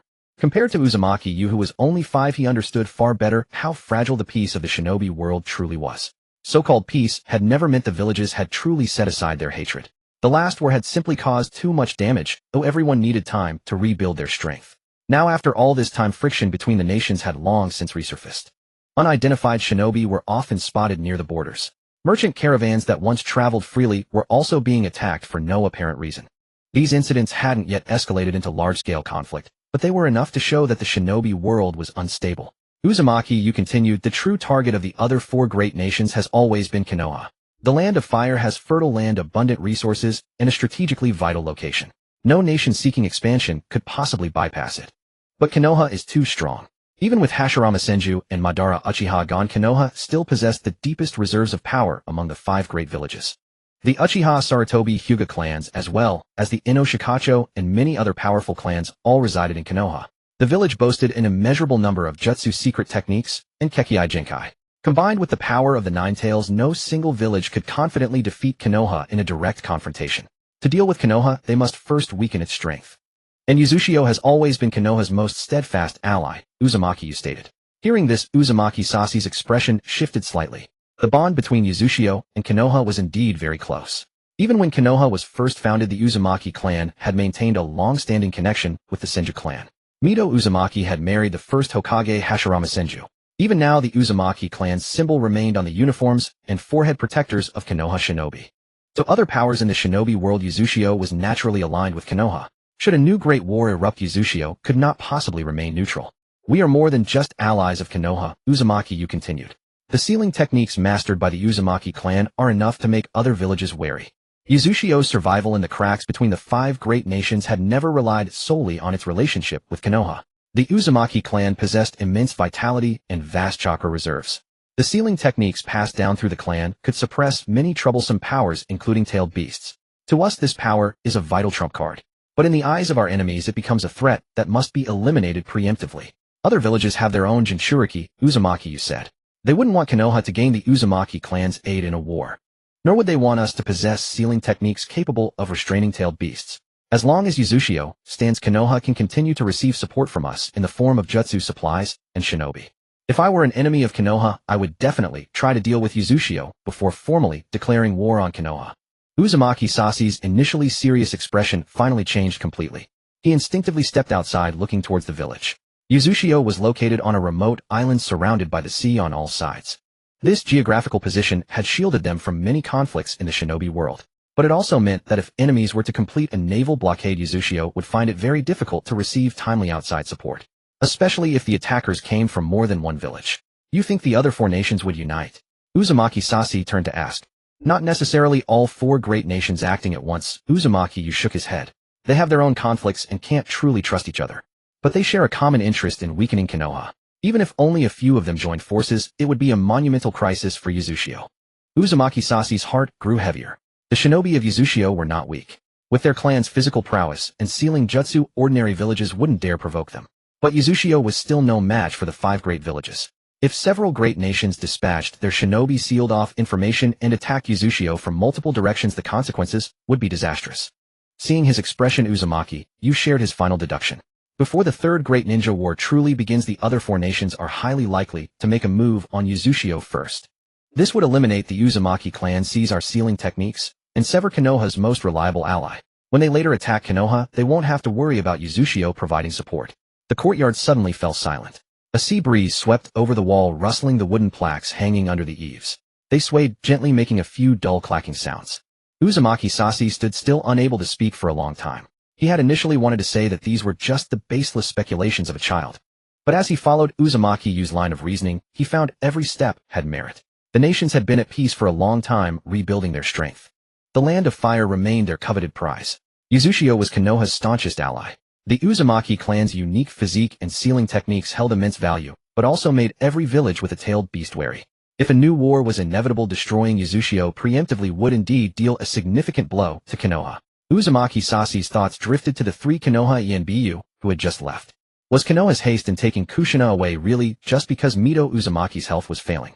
Or had Konoha sensed the impending danger and wanted to take the most suitable Uzumaki Jinchuriki candidate away before the threat arrived? If the latter was true, then Uzushio might have even less time than they imagined. The anxiety on Uzumaki Sashi's face gradually turned into grim determination. He looked at Uzumaki Yu again for the first time, not seeing him as an ordinary 5-year-old. You make a compelling point. Uzumaki Sashi's voice was much lower than before. The courtyard remained utterly silent, with only the occasional sea breeze passing through, carrying a faint salty dampness. Standing under the eaves, Uzumaki Sashi gazed at the tranquil village in the distance, yet his heart could no longer find the same peace as before. If Uzumaki Tama's speculation was correct, Uzumaki Village was not merely facing the covetous eyes of a few rival ninja villages. It might very well be a meticulously planned siege. Although the Uzumaki clan's sealing techniques were powerful, they had also made them a threat in the eyes of other ninja villages. At this thought, Uzumaki Sashi suddenly furrowed his brow. He turned his head to look at Uzumaki Tama. Tama, since you had already guessed that Uzumaki Village might be attacked, why didn't you tell the Umbu from Konoha earlier? Uzumaki Tama did not answer immediately. Uzumaki Sashi took 2 steps forward. Konoha is an ally of Uzumaki Village. If we truly face a combined attack from several ninja villages, it would be very difficult for Uzumaki Village to withstand it alone. Those 3 Umbu are all ninjas sent by the Hokage. If you had shared your speculation with them, and had them relay the message back to Konoha, the Hokage might have been able to dispatch reinforcements ahead of time. This way our Uzumaki Village's chances of survival would be greater. The more Uzumaki Sashi spoke, the more feasible it seemed. Although everything Uzumaki Tama said was merely speculation, this matter concerned the safety of the entire village. Even if the chance was minuscule, preparations should be made in advance. Konoha was not exactly close to Uzumaki Village. If they were to wait until the attack actually occurred before seeking aid, it would likely be too late. If they sent word now, allowing Konoha to station a portion of its ninjas in the village beforehand, the enemy would have to reconsider the force they would face, even if they were planning to strike. Tama, Uzumaki Sashi asked seriously, didn't you think of this just now? I did. Uzumaki Tama gently shook his head. But I don't believe that telling those 3 Umbu about these guesses would necessarily lead Konoha to send reinforcements. Uzumaki Sashi was taken aback. You don't trust those 3 Umbu. It has nothing to do with them. Uzumaki Tama said they were only ordered to come and take Kushina away. Even if we told them, they would only be able to take the message back to Konoha and leave the decision to the Hokage and the village's high-ranking officials. The 3 Umbu had no authority to mobilize Konoha's ninjas. The one who truly decided whether Konoha would support Uzumaki Village was the 3rd Hokage Hiruzen Sarutobi, along with a few high-ranking officials who governed Konoha alongside him. Uzumaki Sashi naturally understood this reasoning, but precisely because of that he was even more puzzled. If the Hokage knew, would he simply ignore the danger to Uzumaki Village? Uzumaki Tama looked at him. Village chief, do you trust Hiruzen Sarutobi? Uzumaki Sashi's brow furrowed even deeper. He is the 3rd Hokage of Konoha, and a junior, whom Lady Mito watched over as he grew up. Uzumaki Village and Konoha have been allied for many years, and there has never been a serious conflict between our 2 villages. I have no reason to doubt him. This was also why Uzumaki Sashi had not suspected the 3 Umbu earlier. The connection between Uzumaki Village and Konoha was not a recent development. Even before the establishment of the ninja villages, the Uzumaki and Senju clans had close ties. After Mito Uzumaki married Hashirama Senju, the bond between the 2 clans grew even stronger. Although Konoha was no longer under Hashirama Senju's leadership, the alliance between them still stood. In Uzumaki Sashi's view, Hiruzen Sarutobi had no reason to abandon such a reliable ally as Uzumaki Village. However, Uzumaki Tama shook his head again. Konoha is still an ally of Uzumaki Village. That has not changed. But the Konoha of today is no longer the Konoha of the 1st Hokage's era. Uzumaki Sashi's expression shifted slightly. Uzumaki Tama continued, the ones who now govern Konoha are the 3rd Hokage Hiruzen Sarutobi, along with Danzo, Shimura Hamura Mitokado, and Kohara Utate. With those 4 at the helm, Konoha is no longer as reliable for Uzumaki Village. The atmosphere in the courtyard instantly grew heavier. Uzumaki Sasi did not refute immediately. He quietly observed Uzumaki Tama, as if seeing the child before him for the first time. It wasn't strange that Uzumaki Tama knew the significance of the Nine-Tails Jinchuriki. The Uzumaki clan excelled in sealing techniques, and the clan had many records concerning the tailed beasts. It was plausible that he had come across such knowledge through attentive study. But what Uzumaki Tama was discussing now went beyond sealing techniques and tailed beasts.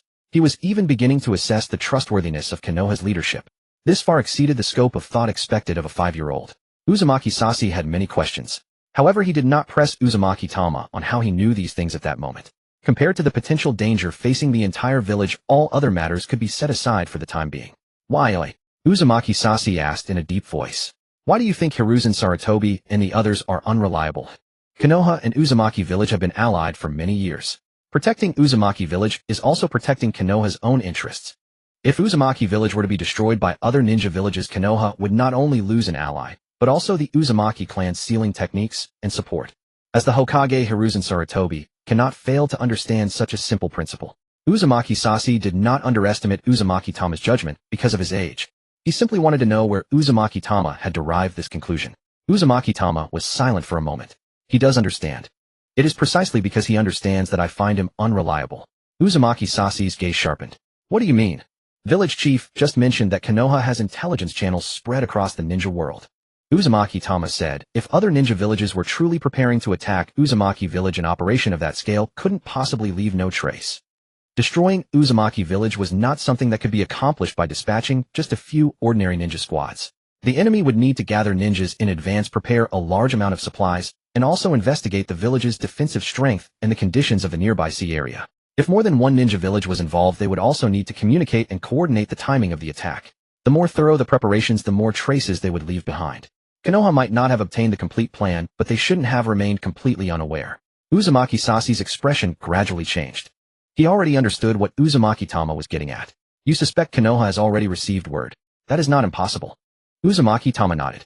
Hiruzen Sarutobi might have already known what was about to happen in Uzumaki village. Even if he didn't know the enemy's specific plans, it's very likely he had already sensed that other ninja villages were preparing to move against us. Uzumaki Sasi subconsciously looked towards the gate of the courtyard. The 3 Konoha Anbu had already left with Kushina. They had arrived without stating their true purpose. After finding Kushina, they were unwilling to stay even a moment longer, repeatedly insisting on returning to Konoha immediately. At first glance, this urgency seemed to be because Mito Uzumaki's health was failing.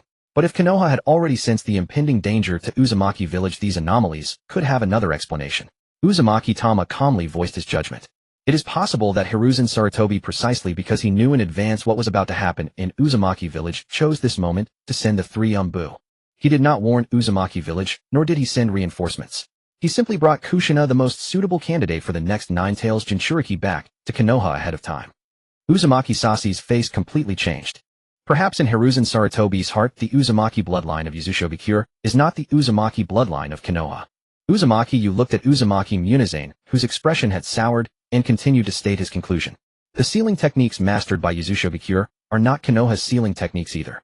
Nor are they the bloodline and sealing arts that belong to him, Hiruzen Sarutobi. Uzumaki Munizane remained silent.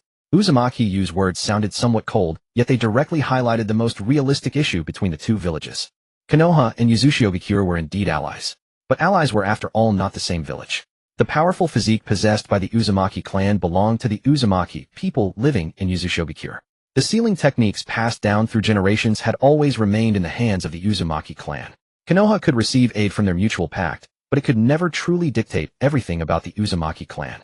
If Yuzushobi continued to exist, the Uzumaki clan could naturally become an asset to Konoha. But when this power was to be used, and how much help it could provide to Konoha, was ultimately a decision for Yuzushobi itself. For a Hokage, this was far from being absolutely reliable. If Yuzushobi were to be destroyed, Konoha would indeed lose an ally. Uzumaki Yu continued, but Hiruzen Sarutobi could equally gain something from this event. Uzumaki Munizane's gaze shifted subtly. You mean the power of the Uzumaki clan? Uzumaki Yu nodded. Once Yuzushobi is attacked, it's impossible for every clan member to die in battle. As long as a portion of the clan members escape, they will need to find a new place to settle. In the entire shinobi world, what place is more suitable to accept the Uzumaki clan than Konoha? Konoha and the Uzumaki clan had years of connection. Mito Uzumaki was also the wife of the first Hokage. The clothes and forehead protectors of Konoha shinobi still bore the emblem of the Uzumaki clan to this day. For the Uzumaki, people who had lost their homeland Konoha would naturally become the easiest choice to accept. And those Uzumaki clan members who entered Konoha would also become a part of Konoha. Their physique, chakra, and sealing techniques would gradually remain within Konoha. A complete Uzushiogakure is an ally of Konoha, Uzumaki said. But Uzumaki clan members who enter Konoha will directly become Konoha shinobi.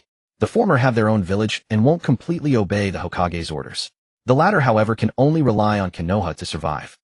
Standing in Hiruzen Sarutobi's position, these two are clearly different.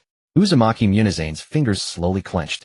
He was reluctant to think of Konoha in such a cold light. The two sides had maintained their pact for many years. Mito Uzumaki still lived in Konoha. Many years ago, Uzushiogakure had also sent clan members to help Konoha perfect its sealing techniques. If Konoha faced a crisis capable of shaking the village, the Uzumaki clan would also not stand idly by. But Hiruzen Sarutobi was not Hashirama Senju. None of the 4 high-ranking officials currently governing Konoha were people the Uzumaki clan truly knew well. They might care about the existence of Uzushiogakure, but they might not be willing to let Konoha suffer tremendous losses just to protect an ally, especially when other major nations might be jointly involved. Providing support to Uzushiogakure in advance meant Konoha would likely offend multiple hidden villages simultaneously. Even with its formidable power, Konoha could not completely disregard such consequences. Uzumaki Munezane closed his eyes, re-evaluating the day's events. Konoha had not given prior notice regarding the Nine-Tails Jinchuriki. After the 3 Umbu arrived, they had also not revealed any information about the shinobi world situation. The only thing they cared about was taking Kushina back to Konoha as soon as possible. If Konoha had truly sensed the movements of other hidden villages, Hiruzen Sarutobi's choice was quite clear. He had not risked protecting the entire Uzushiogakure. He had merely taken the person he needed from Uzushiogakure in advance. As long as Kushina could successfully become the next Nine-Tails Jinchuriki, Konoha would not lose the Nine-Tails. As for the remaining Uzumaki clan members, whether they survived a potential attack was not the objective of their visit. Uzumaki Munezane remained silent for a long time. The sea breeze continued to blow in from beyond the courtyard wall. The wooden plaque under the eaves had stopped swaying, leaving only a few leaves slowly rolling across the ground. Uzumaki did not urge him. He knew that completely changing Uzumaki Munezane's view of Konoha would not be an easy task. The Uzumaki clan had interacted with Konoha for years. This trust could not be broken with just a few words. He also had no proof that Hiruzen Sarutobi definitely knew Uzushiogakure was about to be besieged. Everything he had just said was, after all, only a speculation based on known circumstances. But Uzushiogakure could not afford the cost of trusting Konoha. If his speculation was true and the Uzumaki clan still placed their hopes on Konoha's reinforcements, they would face their original fate. The village would be destroyed. Many clan members would die in battle. The few survivors would scatter across the shinobi world. This ancient family, which had endured for generations, would also decline completely. Uzumaki Munezane finally opened his eyes. He did not immediately discuss Konoha, nor did he continue asking about Hiruzen Sarutobi. His gaze fell upon Uzumaki, and a trace of gratification gradually appeared on his stern face. The child before him was only 5 years old. His build was still delicate. Yet from the unusual actions of Konoha's Umbu, he had been able to deduce that Kushina was about to become the next Nine-Tails Jinchuriki. He could also assess the danger Uzushiogakure might face from the current shinobi world situation. Even if some of his speculations were not entirely accurate, this observational power and way of thinking far surpassed that of ordinary clan members. Uzumaki Munezane had initially wondered why Uzumaki knew so many things. Now he suddenly felt no urge to question further. Everyone has their secrets. Shinobi even more so. As long as Uzumaki always considered himself a member of the Uzumaki clan, as long as he genuinely wanted to protect Uzushiogakure, those secrets were not so important. The fact that the Uzumaki clan could produce such an outstanding child was itself a cause for celebration. Xiaoyu, Uzumaki Munezane suddenly called out. Village Chief Grandpa. Uzumaki looked up. Uzumaki Munezane looked at his calm eyes, a faint smile appearing on his face. You are very good. Uzumaki was momentarily startled. He had thought the village chief would continue asking about Konoha. He hadn't expected that after waiting so long he would only hear these words. Uzumaki Munezane gently patted his shoulder. You are even more outstanding than I imagined. For the Uzumaki clan to have a child like you is the fortune of the entire family. His palm was broad and powerful. Uzumaki was only 5, his shoulders still quite thin. But Uzumaki Munezane seemed to already see what this child would become once he truly grew up. We are already old. Even if we can protect the village for a while longer, we cannot stand at the forefront forever. The Uzumaki clan will eventually be handed over to your generation. Uzumaki Munezane's expression grew even more gratified. The future of the Uzumaki clan is yours. In the future you will surely go further than we ever have. Uzumaki did not show a proud expression at these words. He simply nodded seriously. I am also a member of the Uzumaki clan. I will not let Uzushiogakure disappear. The smile on Uzumaki Munezane's face slowly faded. His gaze turned serious once more, and his aged body straightened considerably. Well said. Since Konoha may not be reliable, we cannot leave the fate of the Uzumaki clan in the hands of others. Uzushiogakure has survived to this day, never relying solely on Konoha. The sealing techniques and power of the Uzumaki clan are not something placed here for others to covet. Uzumaki Munezane looked towards the peaceful village beyond the courtyard, a hint of coldness entering his eyes. In that case, we will rely on our own strength to crush those unrealistic notions. Whoever wishes to destroy Uzushiogakure must pay the price. He did not ask again about Kushina, who had already left. Uzumaki, you also did not bring it up. Both of them were well aware that as long as Mito Uzumaki was still alive, the Nine Tails could not be transferred immediately. Until all preparations were complete, Konoha would not let anything happen to Kushina. At least for now she was safe. Shall you go home first? The matters that follow are for us adults. Xuanhua Yu did not force himself to stay. He was only 5 years old now. Even knowing the crisis about to befall Wachao village, the things he could do were extremely limited. He had already told Xuanhua Zongjing everything he needed to say. How to judge the situation and what preparations to make next would depend on those who governed Wachao village. I understand, grandfather village chief. Xuanhua Yu nodded. Then I'll head back now. Go ahead. Xuanhua Zongjing wore a warm and gentle smile. Xuanhua Yu turned and walked toward the courtyard gate. His steps were not hurried, and his small figure soon disappeared into the quiet street. Xuanhua Zongjing remained standing where he was. Only when Xuanhua Yu was completely out of sight did the gentle smile on his face vanish swiftly. His once kindly expression turned cold in an instant. A heavy aura emanated from him. He was the kind village chief grandfather in Xuanhua Yu's eyes. But he was also the village chief of the entire Wachao village, a powerful ninja who had endured countless battles and led the Xuanhua clan to survive through the ages. If Xuanhua Yu's speculation was true, Wachao village was already teetering on the brink of destruction. At such a time, Xuanhua Zongjing naturally could not afford to waste any more time. Summon someone. A figure immediately appeared in the courtyard. The newcomer was Xuanhua Chijia, a jonin responsible for relaying orders at the village chief's side. Lord Village Chief. Xuanhua Chijia knelt on one knee, lowering his head respectfully. Notify all jonin in the village. Xuanhua Zongjing said coldly. Tell them to report to the meeting room immediately. No one is allowed to be absent. Xuanhua Chijia's heart tightened. Only matters significant enough to affect the entire Wachao village would warrant summoning all jonin. He asked no further questions. Yes. With those words, Xuanhua Chijia's figure vanished swiftly. Xuanhua Zongjing stood in the courtyard for a moment, then turned and walked toward the village chief's office building. The news spread quickly throughout Wachao village. Whether jonin were resting at home or instructing juniors in the training grounds, they all dropped what they were doing.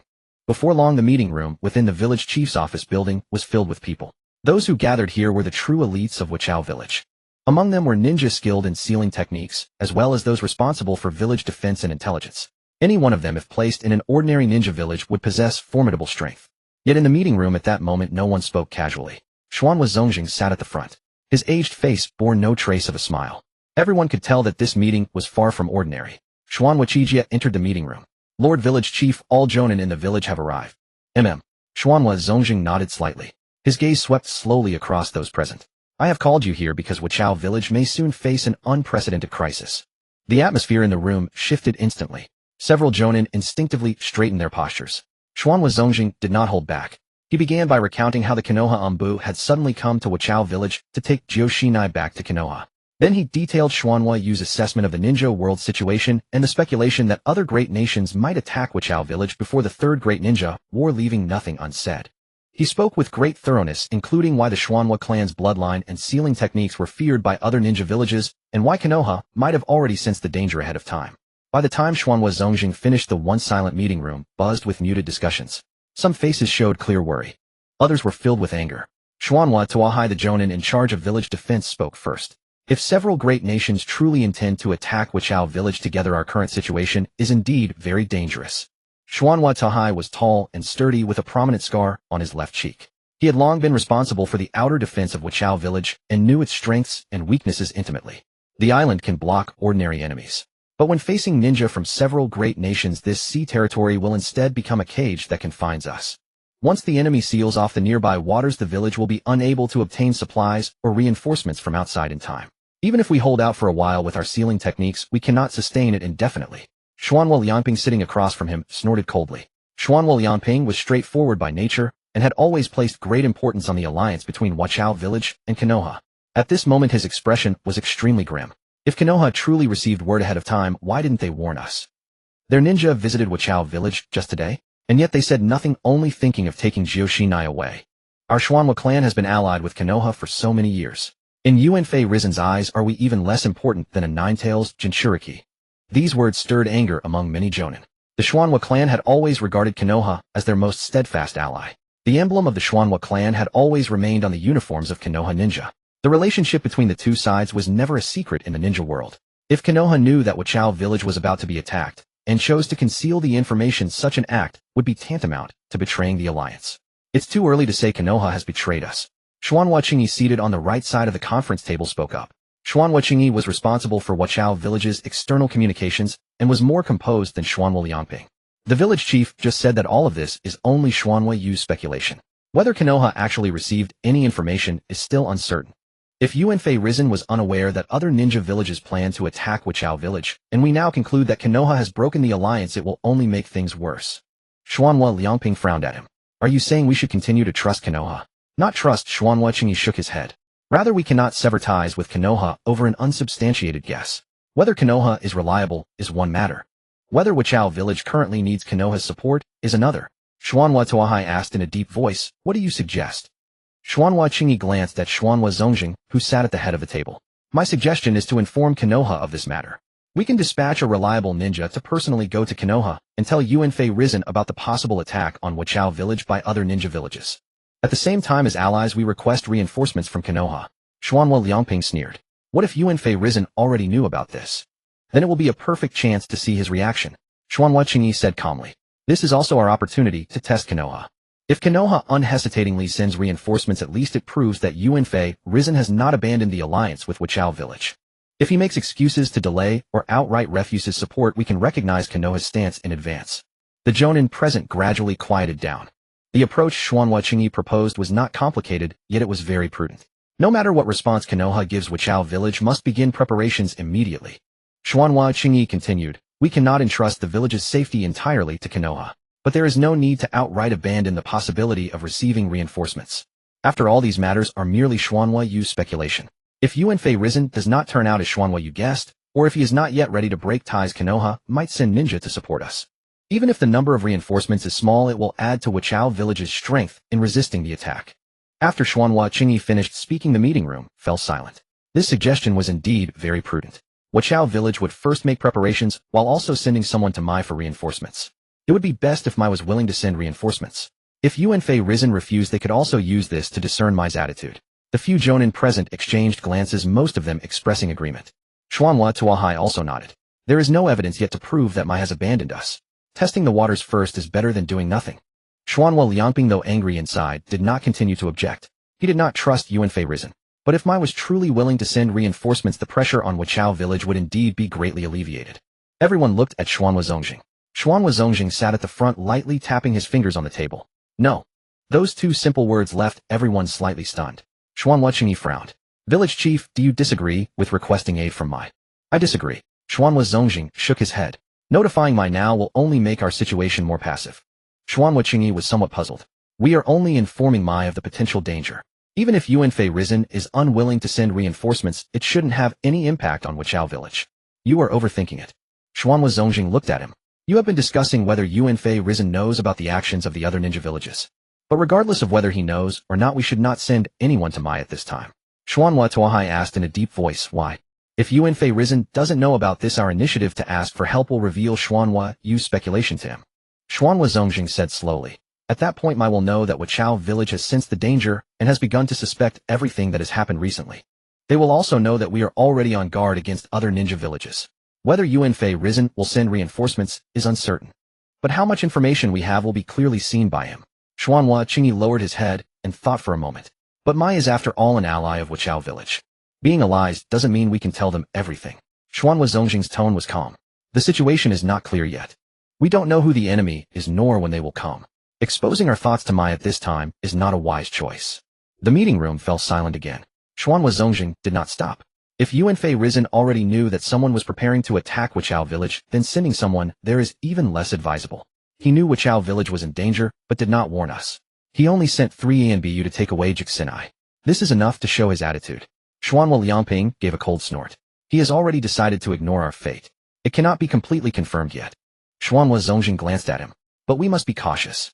Sending someone to ask for help is equivalent to directly telling Yuanfei Risen that the Xuanhua clan has guessed that I might know about this. At that time, whether he will change his original plans is anyone's guess. If Yuanfei Risen doesn't know, Wuchao Village has no need to proactively expose its judgment.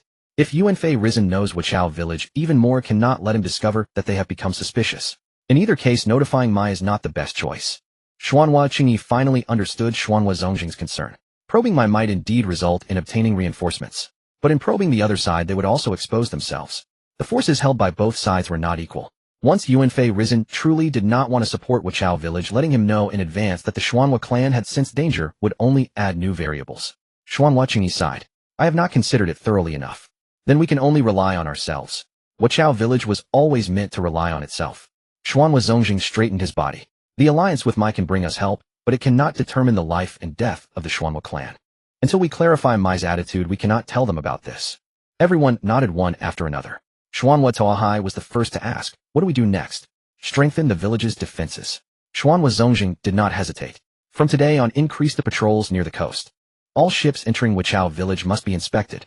The identities of all strangers who have recently arrived in the village must also be re-verified. Wuchao Village was located on an island. For the enemy to attack it, they would necessarily have to pass through the surrounding waters. As long as they strengthened their defenses, they could detect the enemy's traces as early as possible.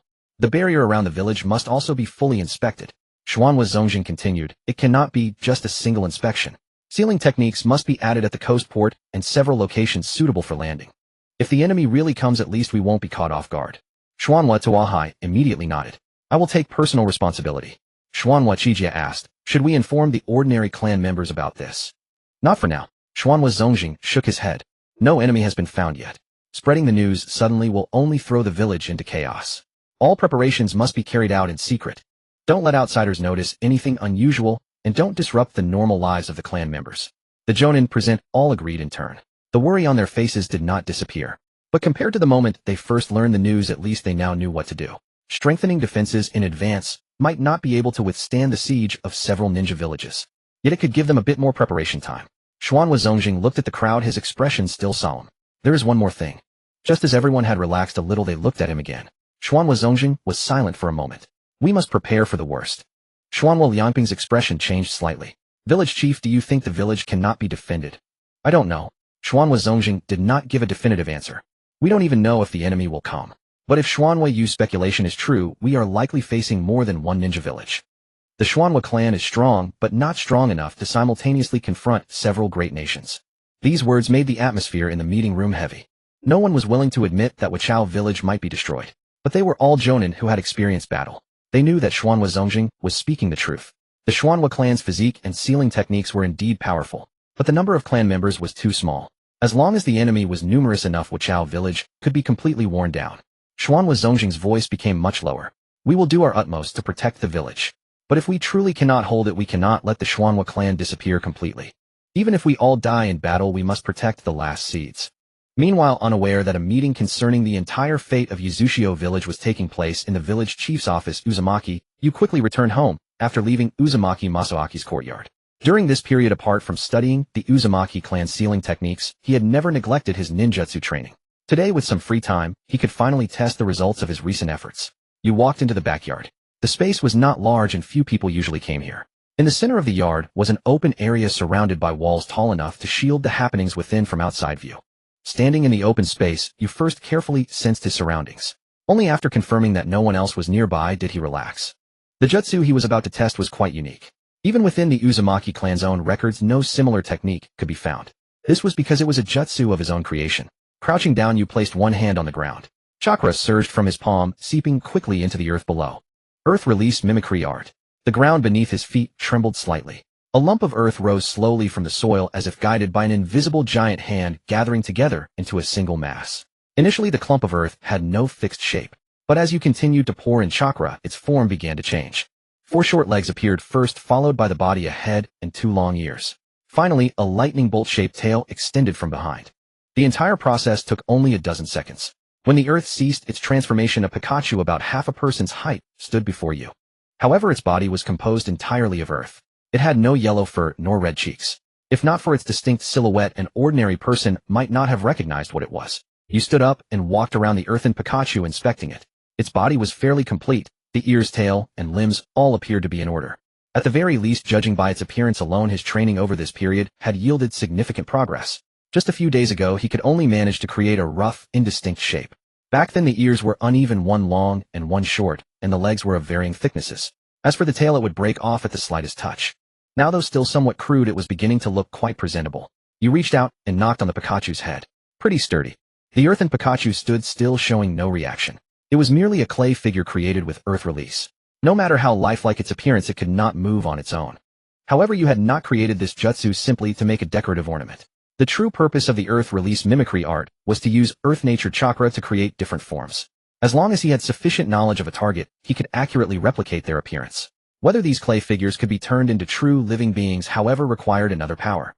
You extended his right hand and placed it on the head of the earthen Pikachu. The power of the Rat Talisman activated.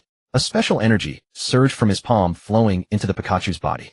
The previously motionless Pikachu trembled slightly. The earth on its surface began to change. Its grayish-brown body gradually turned yellow. 2 red dots appeared on its cheeks. A patch of black emerged at the tips of its ears. Even its dull, lifeless eyes began to brighten. The next second, the Pikachu lifted its head. Pika! A crisp cry echoed through the yard. You withdrew his hand, a smile spreading across his face. Success. The Pikachu blinked. It first looked down at its own body, then raised its head to gaze at you. Soon it recognized its creator. Pika Pika. The Pikachu trotted forward a few steps and began to circle around you. Its forelegs pattered against the ground, its speed increasing. The lightning bolt tail swayed from side to side behind it. Had one not witnessed its transformation from inert earth, it would be hard to believe that this creature was moments ago a lifeless clay statue. You looked down at the Pikachu circling around him. The Rat Talisman possessed the power to animate the inanimate.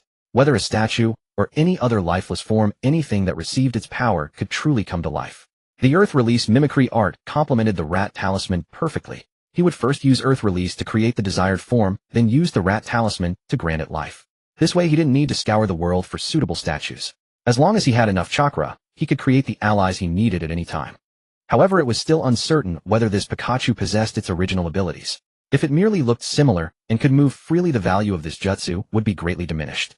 You looked towards the corner of the yard. There was an empty patch of ground with nothing around to be damaged and no risk of harming anyone with his jutsu.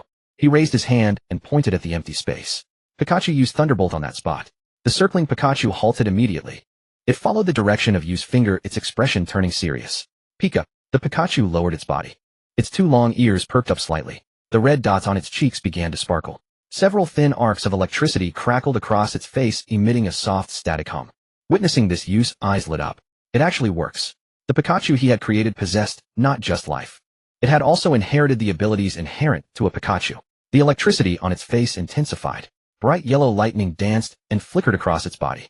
The air around them seemed to subtly shift. In the next moment, the Pikachu snapped its head up. Pikachu! A surge of yellow lightning erupted from its body, striking the ground in the empty space ahead. Crackle! The lightning flashed by in an instant. A small scorched mark appeared on the ground. A few wispy trails of white smoke rose into the air. The Pikachu held its pose, its face filled with determination. But after waiting for a moment, no further changes occurred in the empty space. You walked over to the scorched patch of earth and crouched down to inspect it. The Thunderbolt had indeed been successfully released. However, its power was far weaker than he had anticipated. It hadn't even cracked the ground, let alone defeated a ninja. If an opponent were prepared, this level of electricity would struggle to inflict serious damage. The power is a bit weak. You reached out and touched the scorched earth. A faint warmth still lingered. This proved that the attack wasn't all bark and no bite. Yet a Pikachu made of earth simply couldn't compare to a real one. The Rat Talisman could grant it life and its corresponding abilities, but it couldn't conjure immense power out of thin air. Its strength was likely also influenced by the Earth Release mimicry art and his own chakra. He wasn't disappointed. He stood up and looked back at the Pikachu. The Pikachu was looking at him too. It seemed to sense that its attack wasn't very powerful as its ears had drooped. Pika. You walked over and gently patted its head. That's already quite good. At least it proves my idea works. The Pikachu perked its ears back up. Pika. It scampered around you, quickly regaining its cheerful demeanor. Watching it, you felt a sense of satisfaction. For a first attempt, successfully creating a Pikachu and having it use Thunderbolt had already achieved his goal. As for the issue of weak power, that could be addressed gradually in the future. All this time spent training had certainly not been in vain. The success of Pikachu confirmed Xuanwei Yu's theory. The Earth Release mimicry technique could create forms from his memory, and the Rat Talisman could bring those forms to life. The combined power of the two abilities worked even better than he had anticipated. For the rest of the day, Xuanhuayu stayed in the backyard determined to discover the full extent of this capability. Xuanhuayu formed hand seals, channeling his chakra into the ground. Earth release mimicry technique. The ground trembled slightly. Soil gathered together, soon molding into a warrior holding a longsword. Xuanhuayu pressed his hand against the warrior's body, infusing it with the Rat Talisman's energy. Color rapidly spread across the earthen surface, and the warrior opened its eyes. For glory! A deep voice echoed from the backyard. The warrior drew its sword and slashed downward with force. A small arc of sword energy flew out, leaving a shallow gash on the ground. Xuanhuayu glanced at the result and shook his head. The power was still weaker than the thunderbolt from earlier. It seemed that while the Rat Talisman could animate the clay figure and granted abilities, it didn't guarantee the revived being would be inherently powerful. Xuanhuayu pondered for a moment, then reached out again. This time he channeled a greater amount of the Rat Talisman's energy into the warrior. The figure, which had been standing still, shuddered. The long sword in its hand gleamed with white light. Slash! The blade descended once more. A much more pronounced arc of sword energy swept across the yard, striking the ground before the wall. The earth was cut open, leaving a half-meter-long scar. Xuanhuayu's eyes lit up slightly. So it is indeed related to the energy input. The same figure, the same ability, yet the second attack was significantly more powerful. Xuanhuayu waved his hand, directing the warrior to stand at the side of the yard. His experiments were far from over. Earth release mimicry technique. Another clump of earth rose up. This time it formed an old man draped in a wide flowing robe. The old man held a wooden staff and wore a pointed hat. Xuanhuayu channeled the Rat Talisman's energy into him. The old man opened his eyes and raised his staff. Flames heed my call. A ball of fire the size of a fist materialized. It flickered in the air before drifting slowly forward. Upon landing, it merely scorched a small patch of ground. Yet the old man held his staff high, his expression profoundly serious. The evil has been vanquished. Xuanhuayu stared at the palm-sized burn mark on the ground, falling silent for a moment. Go rest over there for now. The old man lowered his staff and shuffled over to stand beside the warrior. Soon more sounds emanated from the backyard. Justice will never be late. Behold my unstoppable iron fist. A burly man threw a punch. His fist struck the ground, only leaving a very shallow indentation. Accept the judgment of thunder. A man draped in a cloak spread his arms wide. Thin arcs of electricity crackled from his palms and dissipated upon hitting the ground. I will punish you in the name of the moon. A young girl had just struck a pose when Xuanhuayu raised a hand to stop her. Just use your ability on the empty ground. The girl turned and launched a beam of colorful light from her hand. It looked beautiful, but packed very little punch. It struck the earth, merely kicking up a cloud of dust. Xuanhuayu didn't stop. As soon as his chakra recovered, even slightly, he would use the mimicry technique again. The number of figures in the yard grew larger and larger. Some held swords, some clutched staffs, and others wore strange armor. A cacophony of voices rang out almost without pause. Fireball incoming. Move. I can't control it. The real battle begins now. This is my ultimate power. Flames, lightning, and sword energy appeared in turn. The commotion in the backyard grew increasingly intense. Fortunately, Xuanhuayu deliberately restrained the energy from the Rat Talisman. These abilities looked spectacular, but their true power was limited. The strongest attack merely created a modest crater in the ground. As he experimented, Xuanhuayu meticulously recorded the changes with each use of an ability. Soon he identified a problem. The Rat Talisman's energy was not inexhaustible. Each clay figure revived consumed a portion of its energy. Maintaining their movements also required a steady drain. Using their skills accelerated the consumption even further. The more energy infused, the more powerful their skills became. Conversely, with minimal energy, they could be revived, but would only exhibit very weak strength. The earlier Pikachu was a prime example. It could move and use Thunderbolt, but because Xuanhuayu had input little energy, the attack only left a small scorch mark. Xuanhuayu walked over to Pikachu again. The creature was resting on the ground. Seeing him approach, it immediately lifted its head. Pika! Xuanhuayu placed his hand on its head, channeling more energy from the Rat Talisman. Try it again. Pikachu sprang to its feet. It dashed to the center of the yard, and bright electric sparks crackled around its cheeks. Pikachu! A bolt of lightning several times thicker than before surged towards the open space. The yellow electric light exploded, leaving a large charred patch on the ground.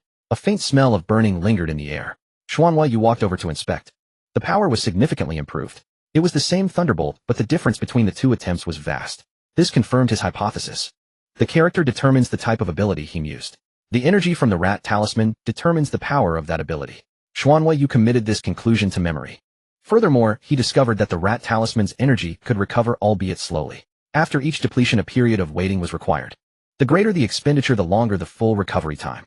As long as he stopped supplying energy to the revived figures, the talisman's energy would slowly regenerate. This meant the Rat Talisman's energy was a renewable resource. Given enough time, he could continuously create new allies. As the sun began to set, Xuanhuayu finally ceased his experiments. The backyard ground was now riddled with holes and scars. A motley crew of figures stood silently in the yard. Pikachu crouched at his feet, gently wagging its lightning bolt-shaped tail. Xuanhua Yu took a moment to sense his remaining chakra. A full day of testing had given him a clear idea of his limits. The mimicry technique consumed chakra. With his current reserves, he could likely use it over 50 times consecutively. In other words, as long as his body could endure, he could create over 50 different figures from the earth. However, creating the clay forms was the easy part. The crucial element was the Rat Talisman. Its stored energy was limited. If he merely wanted to animate figures for ordinary tasks, it could revive a great number. But to grant them formidable combat power, he would have to invest significantly more energy. Xuanhua Yu closed his eyes, calculating based on the differences observed during the day's tests. After a moment, he opened his eyes. If the Rat Talisman's energy is fully restored and then distributed evenly. He looked at the figures standing in the yard. I could create about 30 characters with the strength of a Jonin. 30 Jonin. That was a considerable number. Every Jonin in Uzushio village was a significant combat asset. And Xuanhua, you could create 30 such allies just by preparing the clay figures in advance and channeling the Rat Talisman's energy. They required no rest, felt no fear of injury. As long as the talisman's energy recovered, any losses could be replaced by creating new ones. Xuanhua Yu looked down at his hands. The mimicry technique can be used over 50 times. With a full Rat Talisman, I can create 30 Jonin-level combatants. This is my current limit. Though there was still a significant gap between him and true powerhouses, he was quite satisfied with this result. The day's efforts had not been in vain. While Uzumaki Tamashi was testing the Rat Talisman in the backyard, Uzumaki Kushina far away in Konoha was deeply unhappy. Utterly miserable, in fact. Her mood had been sour ever since she left Uzushio village with the 3 Konoha Anbu. At first, during the boat ride, she would stand at the stern, watching Uzushio village grow smaller and smaller in the distance. Only when the familiar island vanished completely beneath the horizon did she return sullen to the cabin. The 3 Anbu were exceptionally courteous to her throughout the journey. As long as it didn't delay their travel, they would grant nearly every request she made. Yet whenever she inquired about returning to Uzushio, they would deftly change the subject. They only told her that Mito's health was failing. Mito wished to see her in the final moments of her life. Though Kushina was reluctant to leave her village, she couldn't refuse such a plea. Grandma Mito was an elder of the Uzumaki clan. Having lived alone in Konoha for so many years, it was only right for Kushina to visit her now that her health was failing. However, upon truly meeting Mito, Kushina quickly realized things were not as the Anbu had described. In the quiet room, Mito sat by the window. She wore a loose, light-colored robe, her red hair neatly tied back. Though time had left its marks on her face, her spirit was remarkably vibrant. Freshly brewed tea sat on the table. Gentle wisps of warm steam rose, filling the room with a subtle fragrance. Mito lifted her teacup with a steady hand and took a calm sip. She certainly didn't look like someone on the verge of death. Kushina, seated across from her, stared at her for a long time. Mito placed her cup down, smiled, and asked, "Why do you keep staring at me?" Kushina didn't answer immediately. First she observed Mito's healthy complexion, then looked at the hand resting on the table. Though aged, the hand showed no obvious tremor. "Grandma Mito, is your health really that bad?" Mito's smile remained unchanged. "I'm old, so of course I'm not as robust as you young ones. But those Anbu said you were about to pass away." Kushina looked at her seriously. "They also said you wanted to see me one last time." Mito was silent for a moment. Then she let out a soft sigh. "Those Anbu may have exaggerated my condition, worried that you wouldn't come. But I would have come to see you anyway." Kushina said, a hint of anger in her voice. "Why did they lie to me?" "It's not exactly a lie." Mito reached out and gently stroked Kushina's hair. "I truly did want to see you, and it's true that I don't have many years left." Kushina frowned. In her mind, having only a few years left was vastly different from being at death's door. Had she known Mito was still in good health, she wouldn't have left Uzushio so hastily. At the very least, she would have said a proper goodbye to Tamashi. The departure had been so rushed that she hadn't even told him when she'd be back. The more she thought about it, the more regretful she felt. She looked up and said again, "Grandma Mito, I've come to see you now. And you're clearly in good health. I want to go back to Uzushio." Mito withdrew her hand and picked up her teacup again. "You've only just arrived in Konoha, why rush back? The weather here differs from Uzushio. Stay for a few days, settle in, and then we'll talk."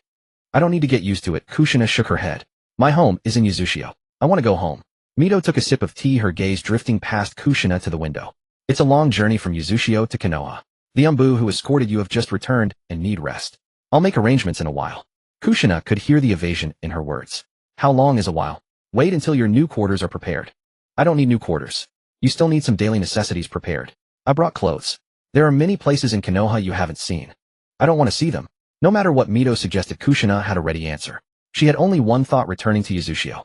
Looking at her stubborn expression, Mito's face showed a hint of helplessness. She didn't give a direct answer, but simply patted Kushina's head again. "You must be tired from the long journey. Get some good rest for a few days. We'll discuss everything else later." Kushina pursed her lips, refraining from further argument. She knew Mito had no intention of letting her return now. After receiving the same answer repeatedly, her spirits sank lower and lower. Noticing this, Mito asked Senju Tsunade to take her for a walk around the village. Tsunade didn't refuse. She led Kushina out of the residence and strolled along Konoha's broad avenues. It was mid-afternoon. Shops on both sides of the street were open and pedestrians came and went in a constant stream. Steaming food was displayed at stalls and a medley of aromas filled the air. A few children ran past them, their laughter quickly fading down the street. Walking beside Tsunade, Kushina observed her surroundings quietly. Konoha was much larger than Uzushio. The streets were wider with more houses and shops. The Hokage rock was striking in the distance. With just a slight tilt of the head, one could see the colossal faces carved into the cliffside. Tsunade led her through several streets before stopping at a sweet shop. What would you like? Kushina glanced at the sweets in the display case. Anything is fine. Tsunade casually bought 2 portions of pastries and handed one to her. Kushina took the pastry and ate it in small bites. It was indeed delicious. Yet her face still held little trace of a smile. Tsunade led her to a quiet bench nearby to sit. She watched Kushina for a moment, then asked directly, "What do you think of Konoha?" Kushina looked at the crowd on the street. "It's nice." Tsunade raised an eyebrow. "Just nice." "It's big and lively." Kushina thought seriously for a moment. "There's a lot of stuff in the shops and the pastries are good. Then why do you still look so unhappy?" Kushina lowered her head, looking at the half-eaten pastry in her hand. "Because this isn't Uzushio." Tsunade was silent. Kushina continued, "Konoha is great, but I still want to go back. I grew up in Uzushio. That's my home." Tsunade, seeing her gloomy demeanor, asked softly, "Missing your family?" Kushina nodded. "And others in the village too." She missed the familiar streets, the damp scent of the sea breeze that swept through the village, and the red spiral emblem she saw every day. Before leaving Uzushio, she had never realized how much these things meant to her. It was only after arriving in Konoha that she found she missed every single one. Tsunade looked at her and suddenly smiled. "Besides these." Kushina was taken aback. "What? Who is the person you most want to see?" Kushina instinctively opened her mouth, but didn't answer immediately. A familiar figure quickly surfaced in her mind. On the day she left, Tamashi stood in the yard watching her. He hadn't come to see her off with the Umbu, nor had he said much to persuade her to stay. But right now the person she wanted to see most was indeed Tamashi. Kushina clutched the pastry in her hand and whispered, "Tamashi." Tsunade didn't catch it. "Who?" "Tamashi." This time Kushina spoke more clearly. After saying his name, she stopped trying to hide it. "I miss him the most. I left so suddenly, I don't even know what he's doing now. He promised to teach me how to walk on water, and I haven't even started learning. And I didn't even tell him how long I'd be staying in Konoha." As she spoke, the disappointment on Kushina's face grew more pronounced. Tsunade looked at her, but didn't press further about who Tamashi was. Kushina once again gazed in the direction of Uzushio. Konoha was good. It was bustling and lively, and Grandma Mito was healthy. But she still wanted to return to Uzushio. She missed her village. And she missed Tamashi. Since arriving in Konoha, Kushina had met very few people. Apart from Mito, Uzumaki, and Tsunade Senju, she spent most of her time in the quarters that had been arranged for her. Life in Konoha was quiet. Every day someone would deliver food and new clothes. If she wished to go out, someone nearby would accompany her. No one restricted her actions. Yet Kushina couldn't shake a feeling of unease. The people here were all kind to her, so kind that she could find no fault with them. But the kinder they were, the more she longed to return to Uzushio-gakure. One morning, just after she had finished breakfast, footsteps echoed from outside her door. She looked up to see Mito Uzumaki entering the room. Behind Mito followed a middle-aged man clad in the Hokage's robes. He had short hair and a gentle smile upon his face. Though Kushina had never seen him before, she knew who he was. The Hokage of Konoha. Hiruzen Sarutobi. Kushina. Hiruzen Sarutobi approached her, his tone amiable. "Are you settling in well in Konoha?" Kushina sat by the table, still holding an unfinished pastry. She didn't answer immediately. After a moment, she gave a slight nod. "It's all right." Hiruzen Sarutobi smiled. "If anything feels amiss, you can tell me directly. Though Konoha and Uzushio-gakure are far apart, there are many remnants of the Uzumaki clan here. Lady Mito will take good care of you." Kushina glanced at Mito Uzumaki beside her. Mito also wore a smile. Yet these words did nothing to lift Kushina's spirits. She put down the pastry and looked up at Hiruzen Sarutobi. "Lord Hokage, when can I return to Uzushio-gakure?" The room fell silent for a moment. Hiruzen Sarutobi seemed taken aback by her direct question. Mito Uzumaki picked up her teacup, remaining silent. After a pause, Hiruzen Sarutobi spoke. "You have only just arrived in Konoha. Uzushio-gakure is far from here. The journey is not easy." "I know." Kushina nodded. "But I still want to go back." Hiruzen Sarutobi looked at her. "Why?" "Because that is my home." Kushina said earnestly, "My family is all in Uzushio-gakure. I don't want to stay in Konoha forever." The smile on Hiruzen Sarutobi's face faded slightly. However, he quickly regained his composure. "Kushina, Konoha is also a wonderful place. There are many ninja here and many children around your age. You can study and make friends here." In the future you could even become a splendid ninja. Kushina remained silent. Hiruzen Sarutobi continued, if you were asked to stay in Konoha would you be willing? Kushina shook her head. No. Her answer was without hesitation. I want to go back to Uzumaki. Looking at her resolute gaze, Hiruzen Sarutobi sighed inwardly. Kushina was just a child. But her attachment to Uzumaki was deeper than he had anticipated. He had initially thought that once she experienced the prosperity of Konoha, she might gradually come to accept staying. But now it seemed things were not so simple.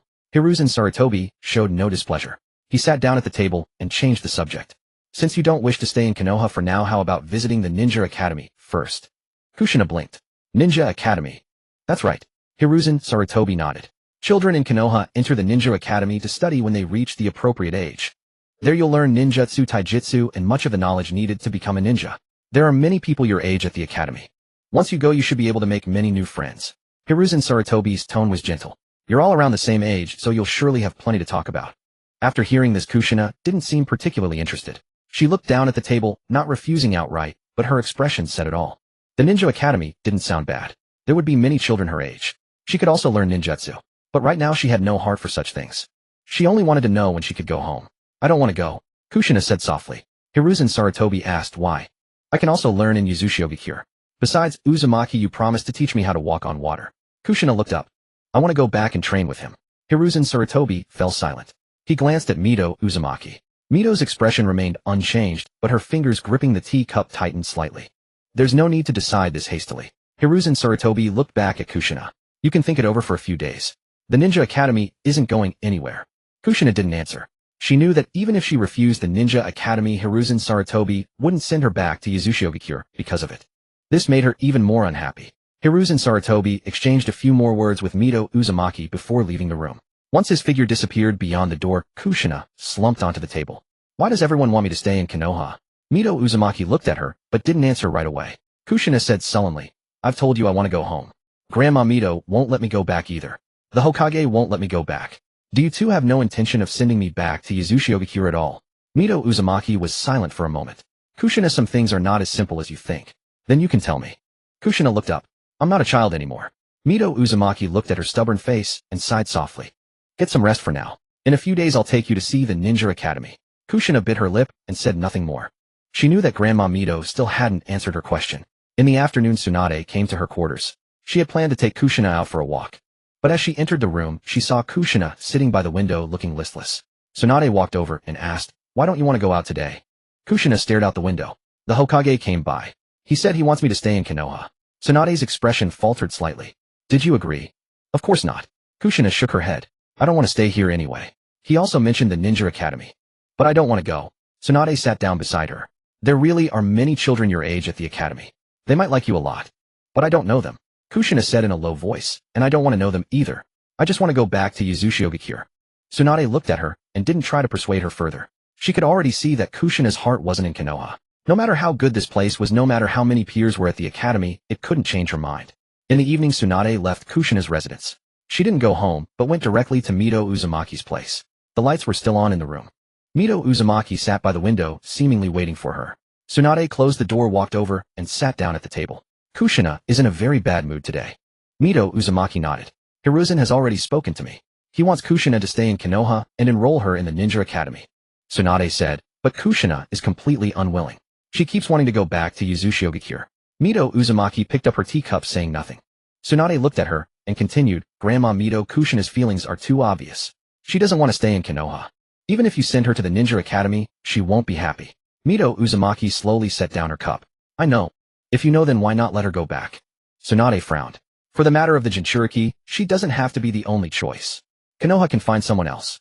There's no need to forcefully keep a child who doesn't want to stay. Mito Uzumaki didn't answer immediately. The room was filled only with the faint wisps of steam rising from the tea. She gazed out at the darkening sky, her expression growing complex. It was true that Kushina didn't want to stay in Konoha. She missed Uzumaki. She also missed that child named Uzumaki. Tsunade was right. If the only goal was to find a Jinchuriki, Konoha wasn't without other options. But some things were not as straightforward as they seemed. Mito Uzumaki pondered for a long time. In the end, she let out a soft sigh. A few days later, Tsunade visited Kushina's residence once again. During these days, Kushina still hadn't received any news about returning to Uzushio village. Mito Uzumaki came to see her every day. Sometimes she would chat with her, and sometimes she would have meals with her. The people of Konoha had treated her well. Clothes, food, and lodging were all prepared meticulously. Yet Kushina could never bring herself to feel happy. Every morning upon waking, her first act was to gaze out the window. Beyond the window lay the streets of Konoha. In the distance, she could see tall buildings and the Hokage rock carved into the mountainside. But it wasn't these sights she yearned for. What she longed to see was the sea of Uzushio village. The familiar streets and courtyards. No matter how she looked, all she saw outside was Konoha. Kushina sat by the window, arms wrapped around her knees, her face devoid of expression. Footsteps echoed from beyond the door. Moments later, Tsunade pushed the door open and entered. Kushina. Kushina turned around. Tsunade. Tsunade glanced at her, then at the breakfast on the table that was barely touched. Why aren't you eating properly again? I've had a little, Kushina murmured softly. Tsunade didn't press further. She walked up to Kushina and said directly, get ready. I'm taking you to the Ninja Academy. Kushina was stunned. She had heard Hiruzen Sarutobi mention the Ninja Academy before, but she hadn't expected this day to come so soon. We're going today, Tsunade nodded. Everything's been arranged at the academy. Let's go have a look first. Kushina lowered her head. She didn't really want to go. She didn't know the children of Konoha, nor did she wish to stay and study here. But she knew that even if she voiced her reluctance, Tsunade wouldn't immediately send her back to Uzushio. Both Mito Uzumaki and Hiruzen Sarutobi wanted her to stay. She couldn't change their minds right now. All right. Kushina slowly rose to her feet. After changing her clothes, she followed Tsunade out of the residence. Tsunade walked beside her, and seeing her keep her head down, she slowed her pace. Kushina. When we get to the academy, don't be too nervous. Tsunade said. There are many children your age there. You can learn and practice ninjutsu together with them. Kushina nodded gently. I understand. Tsunade could tell that she held little expectation for the academy. Still, she didn't try to persuade her further. The two walked along the street for a while. Soon a spacious building appeared ahead. The gates of the Ninja Academy were quite conspicuous. The emblem of Konoha hung by the entrance.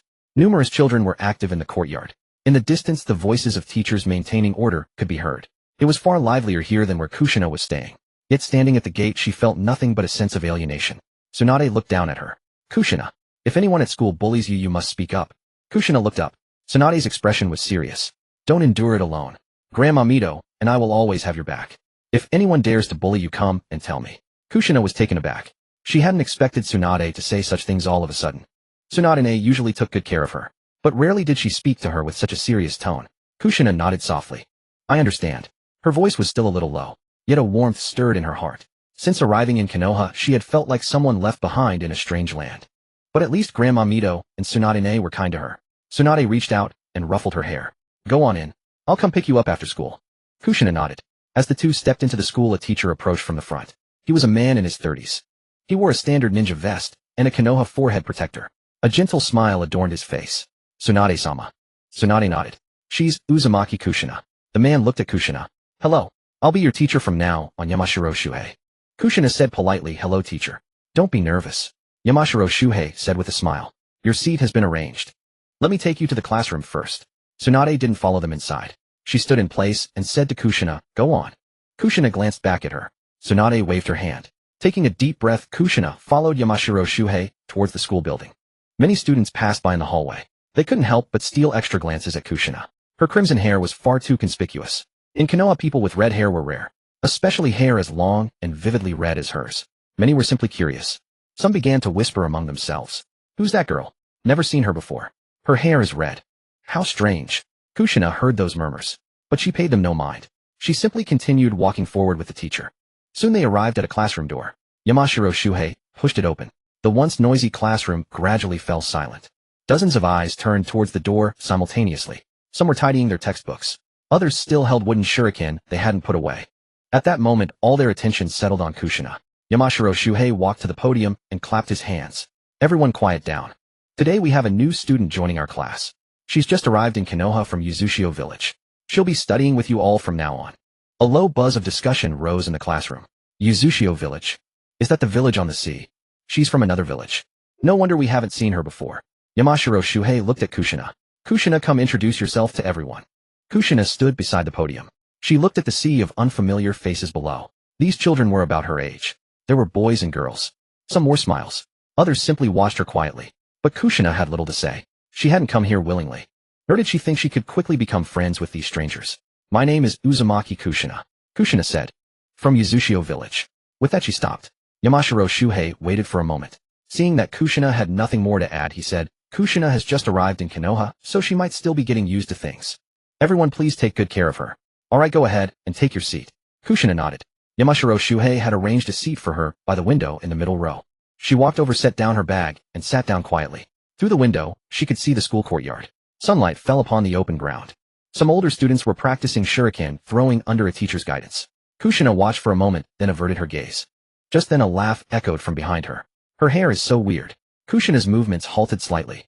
She didn't turn around immediately, but the voice continued. It's red like a chili pepper.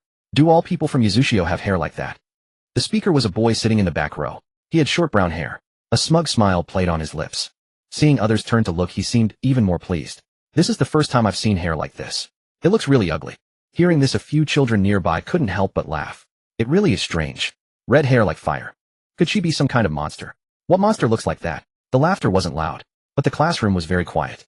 Every word reached Kushina's ears clearly. Yamashiro Shuhei frowned. He was about to intervene, but Kushina had already slowly stood up. She turned around facing the brown-haired boy in the back. The boy met her gaze without a hint of fear. What? Did I say something wrong?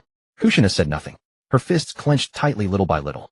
Her vivid red hair swayed gently with the movement of her turn. She recalled the words Uzumaki you had said to her before she left Uzushio village. If someone mocks you, then hit them until they can't speak. Back then she had thought Uzumaki you was exaggerating. They were just words. How could she resort to violence? But now looking at the boy who was still laughing, she suddenly felt Uzumaki Yu's words made perfect sense. At the same time, Tsunade's words echoed in her mind. If someone bullies you, you must speak up. Don't endure it. Grandma Mito, and I will always have your back. Kushina stepped forward, raising her hand and swinging a punch at the boy's face. A dull thud echoed as her fist connected squarely with his cheek. The boy never expected Kushina to strike so directly. Before he could even think to dodge, his body toppled sideways off the chair. The chair clattered against the floor with a jarring screech. The laughter in the classroom vanished instantly. Everyone froze in stunned silence. The brown-haired boy clutched his face, utterly bewildered. Only when the pain surged through him did he snap back to reality, glaring at Kushina with fury. You dare hit me? Kushina stood her ground, her expression still grim. You shouldn't have mocked my hair. The brown-haired boy scrambled to his feet. You're insane. At his words, Kushina's gaze turned even colder. Say that again. The brown-haired boy instinctively stepped back. But soon a wave of embarrassment washed over him. He'd been intimidated by a girl who'd just arrived. A few of the children exchanged glances. One of them, a boy with short black hair and a frame taller than his peers, rose to his feet. New girl, you've gone too far. Apologize to Sahara Ken right now. Kushina fixed her eyes on him. You're the one who called me a monster. The black-haired boy's face stiffened. He had indeed said those words. But he never imagined Kushina would remember so vividly. I was just joking. Didn't know you'd be so sensitive. Kushina didn't bother arguing. She simply lifted her foot and kicked him hard in the shin. The black-haired boy yelped in pain, his body lurching forward. Kushina grabbed his clothes and swung another punch. He stumbled backward, reeling from the blows. The other children finally snapped out of their stupor. Stop her. Don't let her keep hitting. Why is she so vicious? Two boys rushed forward. One reached out to grab Kushina's arm, while the other lunged at her from the side. Kushina spun around, evading the charging boy.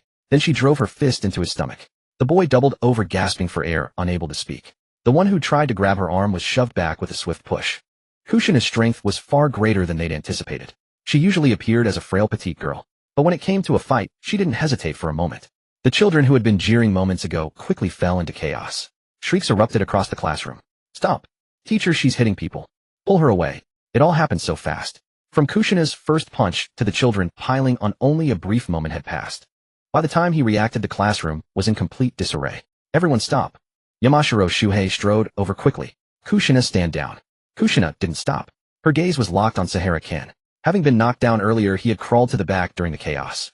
His face showed fear, but his defiance remained. Red-haired lunatic. Just you wait. Hearing his words, Kushina immediately advanced toward him. Sahara Ken's face paled. He turned to flee, but the classroom was cramped. He barely reached the wall before Kushina was upon him. Kushina. Yamashiro Shuhei's voice rose sharply. Just as Kushina was about to strike again, a figure stepped into her path. It was a boy with golden hair. He appeared to be around Kushina's age, his face etched with urgency. Stop fighting. We're all classmates here. Kushina furrowed her brow. Move. We can talk this out. The golden-haired boy didn't budge. If you keep this up, someone's going to get hurt. They were wrong to mock you, but you've already paid them back. Kushina's chest still burned with pent-up frustration. She didn't want to come to Konoha. She didn't want to attend the ninja academy. Yet these people not only ridiculed her hair, but now stood in her way, blocking her from teaching them a lesson. She stared at the golden-haired boy before her. Then she raised her fist and swung it at him. The boy never expected her to strike him. Even though he saw the punch coming, he didn't dodge. Thud. The blow connected with his face. The golden-haired boy staggered back 2 steps. His cheek reddened instantly. The classroom fell silent once more. Someone stared at him in disbelief. Minato got hit too. He was just trying to mediate. This new girl has gone way too far. Kushina listened to the murmurs around her expression unchanging. She simply watched the golden-haired boy. Namake's Minato rubbed his struck cheek. He wasn't angry, nor did he retaliate. Kushina remained silent. She found this boy named Namake's Minato strange. He'd been hit, yet he still stood there trying to talk to her. Before she could speak again, Yamashiro Shuhei finally rushed between them.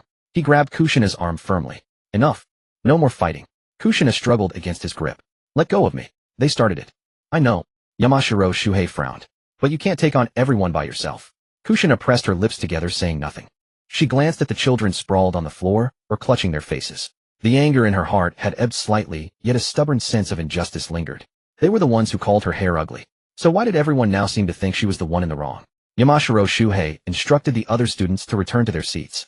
But no one dared to move. Sahara-kin and the others remained silent, their gazes fixed on Kushina, the mockery gone from their eyes. Only fear and resentment remained.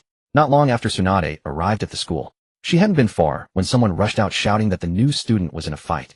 Upon hearing Kushina's name, Tsunade hurried back immediately. When she pushed open the classroom door, she saw Kushina standing beside the teacher. Tsunade took one look and understood the gist of what had happened. Yamashiro Shuhei stepped forward and recounted the entire incident from start to finish. He detailed how Sahara-kin had mocked Kushina's hair, how the other children had joined in, and how Namake's Minato had stepped in to mediate only to be punched by Kushina. After listening, Tsunade looked down at Kushina. They bullied you first. Kushina nodded. They said my hair was weird. Tsunade then turned her gaze to Sahara-kin and the others. The children instinctively shrank back. Tsunade was silent for a moment. Then she raised her hand and patted Kushina on the shoulder.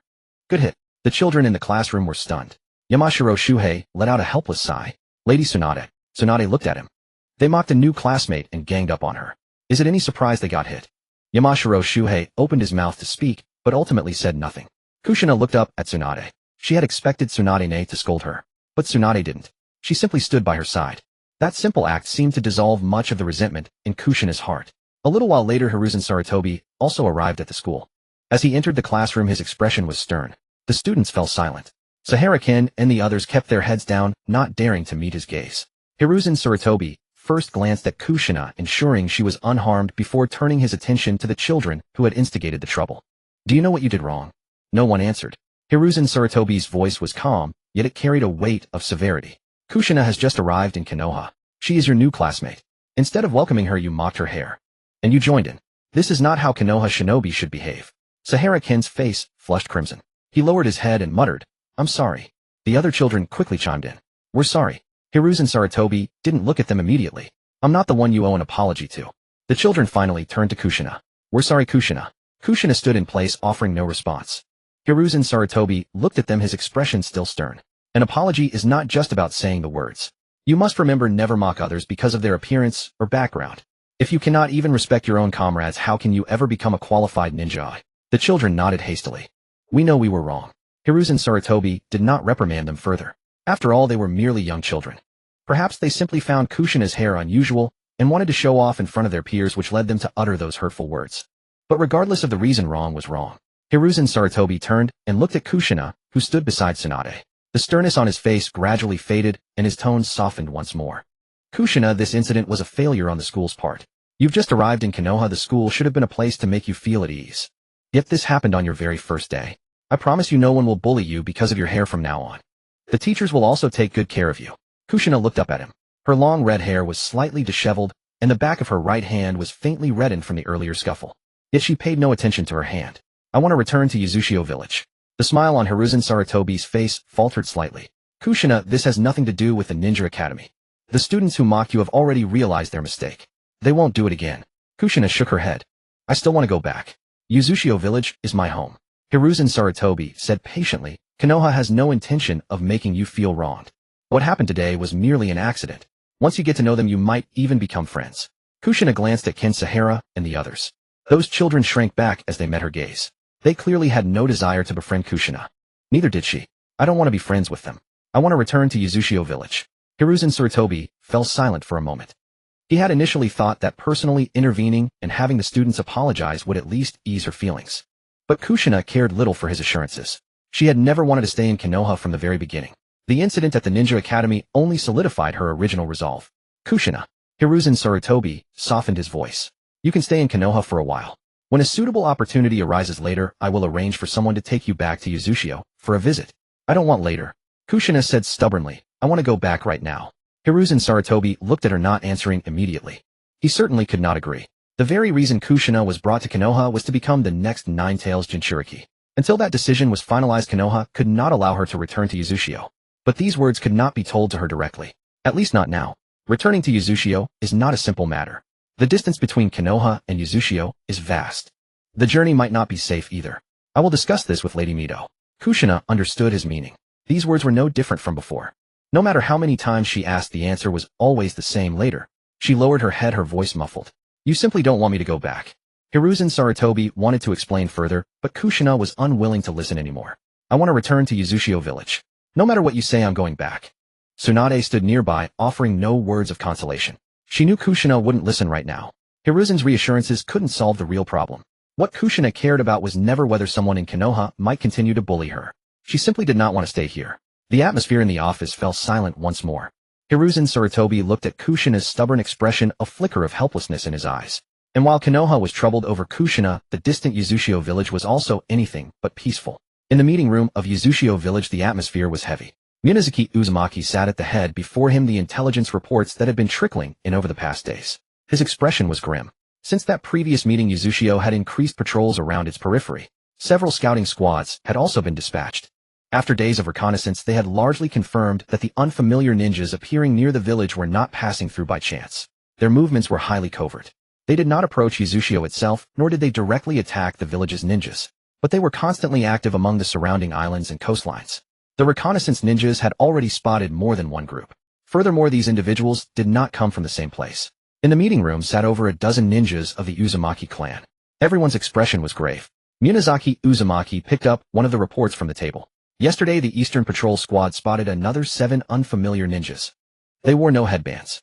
Upon spotting the patrol squad, they immediately retreated from that coastline. Seiichi Uzumaki, seated on the left, asked, Did you pursue them? No. Minazuki Uzumaki shook his head.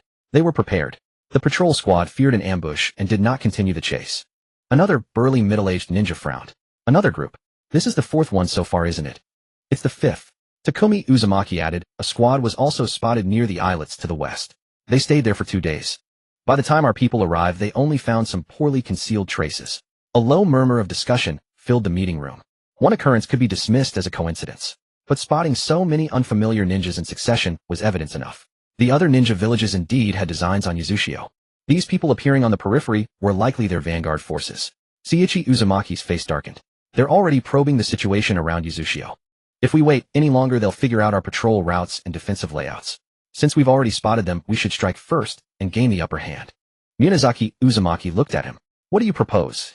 Dispatch the village's elite forces, Seiichi Uzumaki said without hesitation. Find their hideouts and eliminate their vanguard completely. As long as we act swiftly and prevent them from sending word back, the other villages won't know the true situation here in Uzushio. We'll also make them understand that Uzushio is not a place to be trifled with.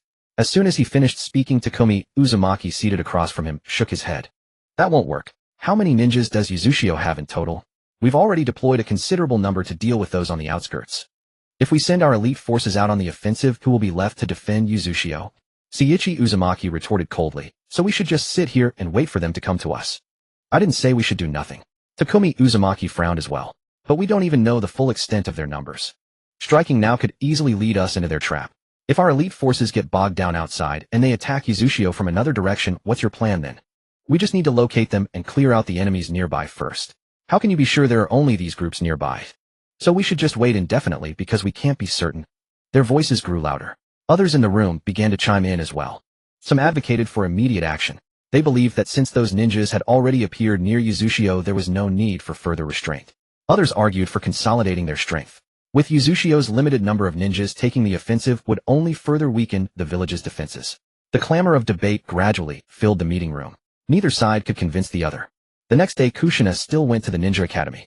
The boy she had beaten up the day before, Sahara Ken and his group, no longer dared to provoke her. When they saw her enter the classroom, they quickly averted their gaze. The other students also did not approach her.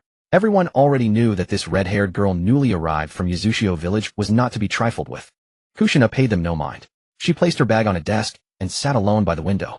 When Yamashiro Shuhei entered the classroom, he glanced at her first. Seeing that Kushina was not in conflict with anyone else, he began the lesson. For the entire morning, Kushina did not speak a single word to anyone. Even after class, she just sat by the window gazing at the sky outside.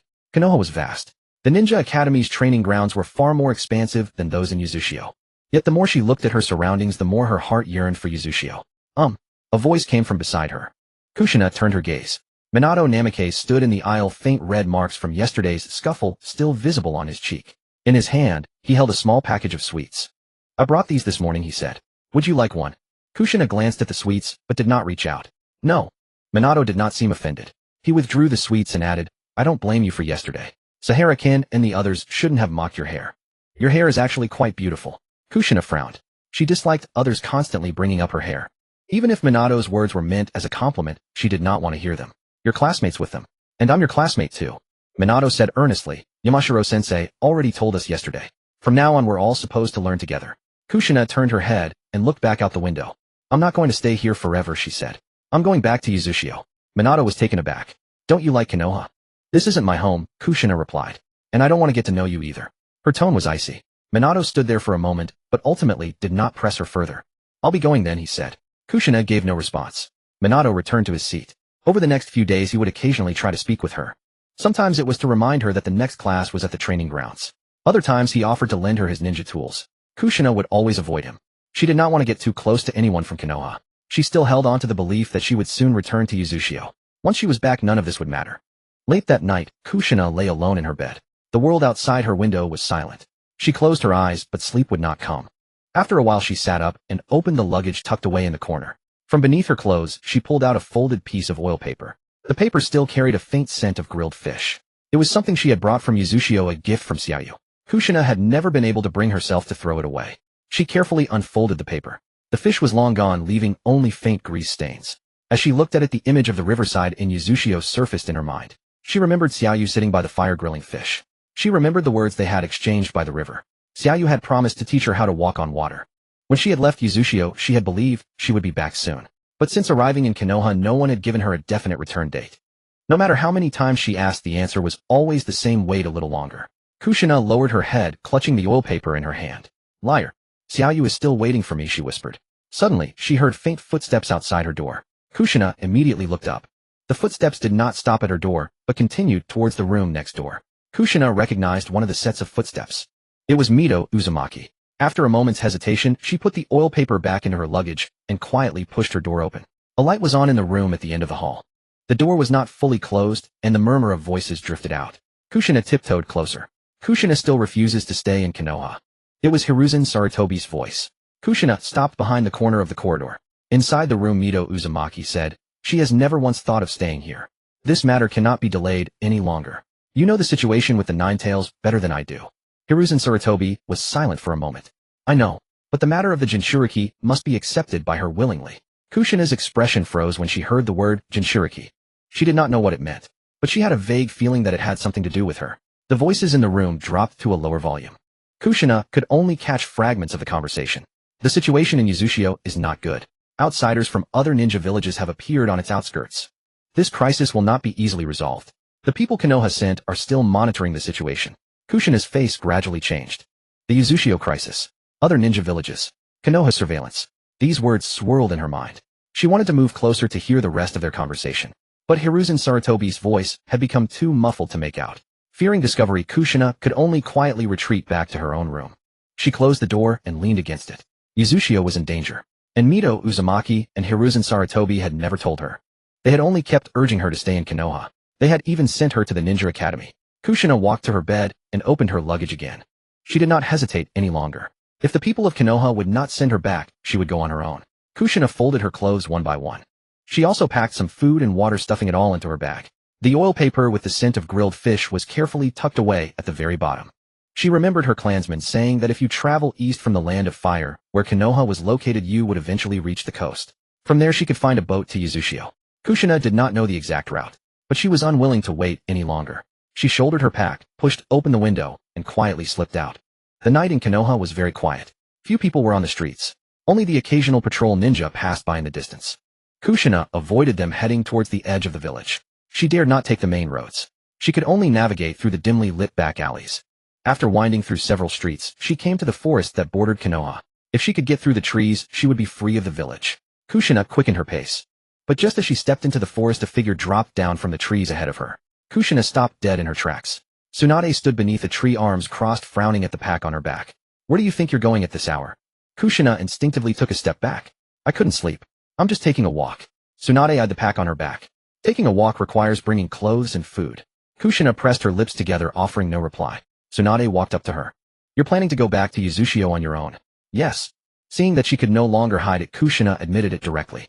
Since you won't send me back, I'll go by myself. Tsunade said in a low voice. Do you have any idea how far Uzushio is from here? I can get to the coast first. Once I'm there, I'll find a boat. Kushina stared at her stubbornly. I know the general direction of Uzushio. You've never even been to the coast of the Land of Fire. Tsunade said. With just a vague sense of direction, you'll never make it on your own. I have to try anyway. Kushina tightened her grip on the strap of her pack. Something's happened to Uzushio. You've all been keeping it from me. Tsunade paused. Who told you that? I heard Grandma Mito and the Hokage talking. They also mentioned Jinchuriki. What is it that you really want from me by keeping me here?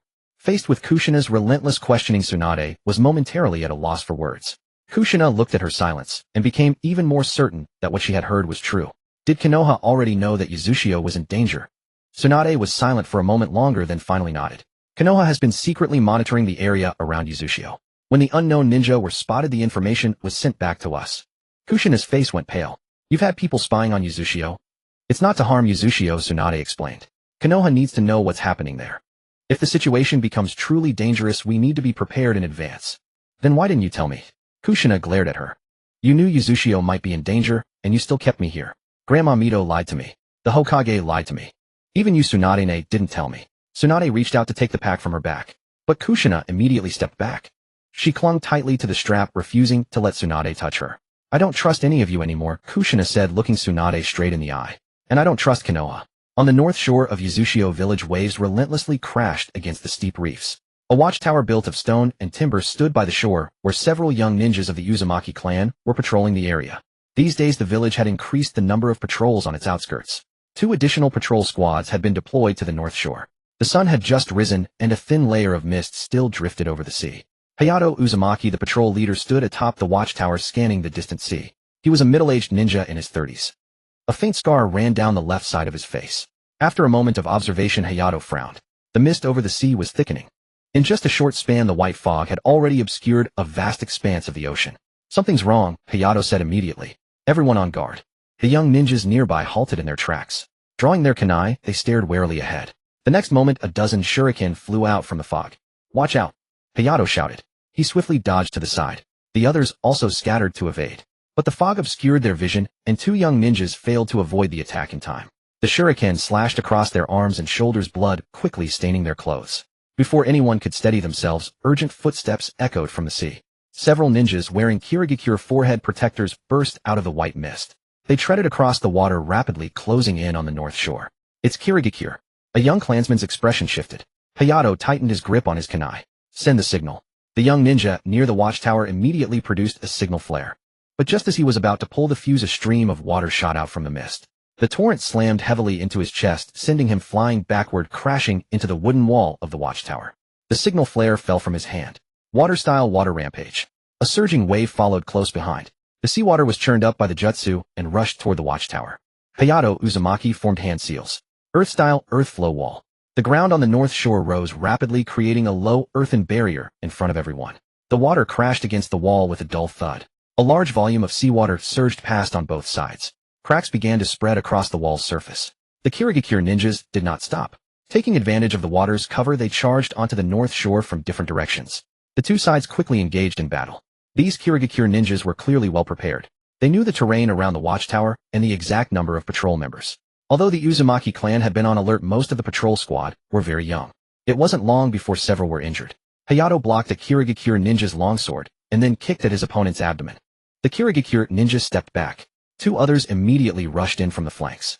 Hayato had no choice but to turn and face them. He blocked one's kunai, but the other's blade sliced across his shoulder. Blood streamed down his arm. Captain! A young clansman nearby wanted to help, but before he could get close, a water blast struck him down. His body fell beside the reef and did not rise again. Hayato's face turned grim. He glanced around. More than half of the patrol squad were injured. The Kirigakure ninjas had only lost one man. If they continued fighting, they might all die here. You take the wounded and retreat, Hayato said in a low voice. I'll hold them off. Captain, we can't leave you behind. That's an order. Hayato stood in front of everyone. Fall back to the village immediately. Several young clansmen clenched their teeth. They helped the wounded to their feet and began to withdraw. The Kirigakure leader saw this and raised his hand. Don't let them escape. Several Kirigakure ninjas quickly pursued. Hayato pulled out a handful of kunai from his pouch and hurled them at the pursuers. The kunai temporarily halted the chase. But his own back was now exposed. The Kirigakure ninja with the long sword did not miss the opportunity. He dashed behind Hayato and swung his blade toward his neck. Hayato sensed the sound behind him, but as he tried to dodge, the seawater suddenly coiled around his legs. Another Kirigakure ninja was holding a hand seal. It's over. The long sword descended rapidly. Just then a wooden arm reached out from the side and firmly caught the blade. The Kirigakure ninja's motion halted abruptly. He stared at the sudden appearance, bewilderment on his face. Standing before Hayato was a very strange figure. Does Uzushio village have someone else? The Kirigakure ninja tried to yank his sword free. The stranger didn't move. The next moment it raised its other hand and punched the Kirigakure ninja in the chest, sending him flying. Tama Uzumaki rushed out from the woods behind. He saw his clansmen lying injured, all around, his expression dark. He had sensed the anomaly when the thick fog appeared over the north shore. By the time he arrived, the patrol squad was barely holding on. Tama. Hayato was stunned. What are you doing here? Never mind that. Tama quickly formed hand seals. Mimicry technique. Chakra surged from his palm and struck the ground. The earth churned, and in an instant 5 lifelike clay dolls emerged. Tama pressed his hands against the dolls. A faint glow flickered on his palms. The previously motionless dolls all raised their heads at once. They moved their limbs, positioning themselves between the patrol squad and the Kirigakure ninjas. The Kirigakure ninjas exchanged glances. A puppet technique. No, there are no chakra threads nearby. The Kirigakure leader fixed his gaze on Tama. Take out that kid first. 2 Kirigakure ninjas formed hand seals simultaneously. Water-style water dragon jutsu. The seawater rose rapidly, and 2 massive water dragons surged out, lunging toward Tama. 3 dolls charged forward. The one in front was struck head-on by a water dragon. Its body slid backward, leaving 2 deep furrows in the ground. But it didn't fall. The other 2 dolls flanked the water dragon and rushed directly at the Kirigakure ninjas who had performed the jutsu. The Kirigakure ninjas quickly drew their kunai. The dolls didn't evade. The kunai stabbed into their wooden bodies, leaving only inconspicuous gashes. They swung their heavy fists, driving the 2 Kirigakure ninjas back. Others immediately moved to support. But those dolls felt no pain. Even when their arms and bodies were hacked by blades, their movements showed no delay. One doll grabbed a Kirigakure ninja's arm and hurled him into the nearby reef. Another doll blocked a water jutsu and kicked its opponent into the sea. The Kirigakure leader's face grew increasingly grim. They had nearly routed the patrol squad. But these sudden dolls had completely disrupted their plan. Retreat. The Kirigakure leader immediately ordered. The remaining ninjas swiftly disengaged from the dolls and retreated to the sea. A few wooden dolls pursued to the water's edge. Tama did not let them continue the chase. He didn't know how many enemies were still hidden behind the white mist. Rushing in recklessly might lead to an ambush. The Kirigakure squad soon vanished into the thick fog over the sea. The north shore fell silent again. Tama withdrew the power of the Rat Talisman. The wooden doll stopped in place. Before long, Masamasa Uzumaki arrived with reinforcements. He first ordered treatment for the wounded young clansman, then turned his gaze to the dolls standing by the shore. Hayato clutched his shoulder wound. Tama saved us. Without him, our patrol squad might not have made it back. Masamasa walked up to Tama. His eyes fell on the boy. Tama, what is this? Tama did not deny it. I can make inanimate objects move. Masamasa was silent for a moment. He turned to look at the clansmen behind him. What you saw today, do not speak of it to anyone. Then he looked back at Tama. You saved them. From today onward, the village will do everything to keep your special power a secret. After the Mist Shadow Ninja attacked the northern coast, the atmosphere around the Whirlpool village grew even more tense. Xuanhua Zongjing not only increased patrols along the shoreline, but also ordered all strangers attempting to approach the village to be thoroughly inspected. Regardless of their origin, if they could not provide a clear identity, the patrol ninja would immediately detain them. On the evening of the 3rd day, a patrol team on the western coast discovered a suspicious ninja.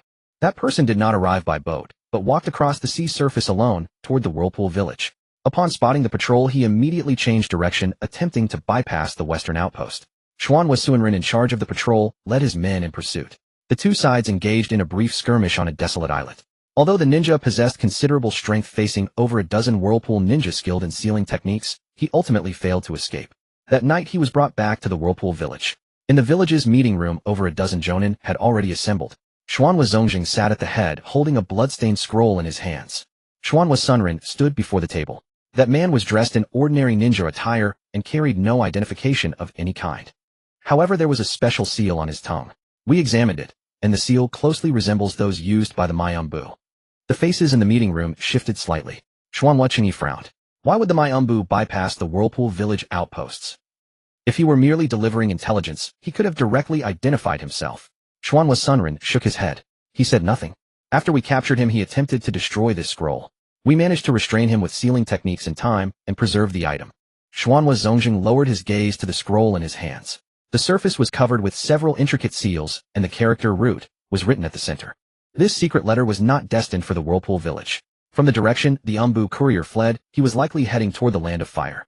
And the true recipient of the secret letter was probably within my. Xuanhua Zongjing placed the scroll on the table. From the travel documents found on him, we discovered a name.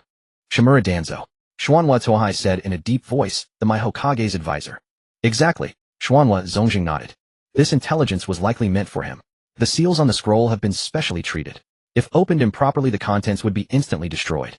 Xuanhua Qingyi looked at the scroll. Can it be unraveled? We can attempt it. Xuanhua Zongjing stood up. He moved the scroll to the center of the meeting room, then motioned for the others to step back. Among the sealing techniques passed down through the Xuanhua clan for generations, there was a method specifically designed to dismantle complex seals. This technique was originally used to inspect dangerous sealed items. As long as the pattern of the formula could be discerned, the outer layers of seals could be gradually peeled away without triggering them. Xuanhua Zongjing formed hand seals. Strands of black patterns spread from beneath his palms, enveloping the entire scroll. The seals on the scroll's surface began to glow.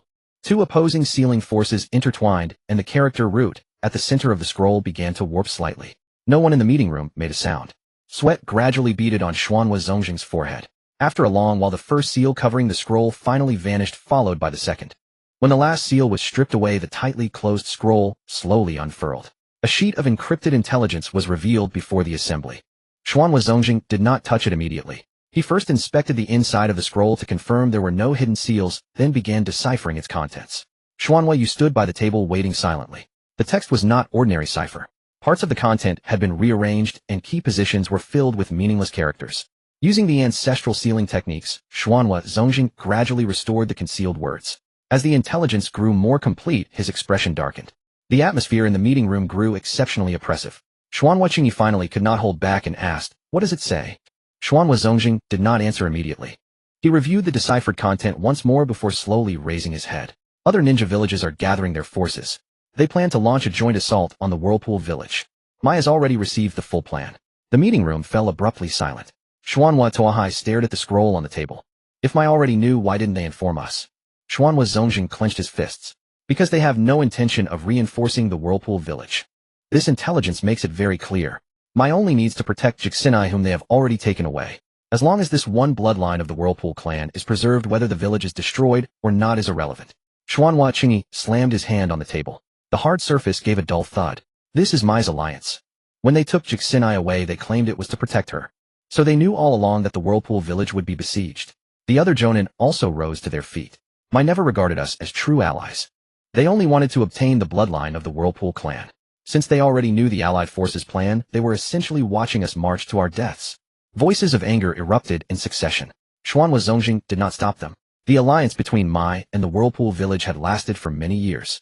The Xuanhua clan had even left their emblem on the clothing of Mai ninja.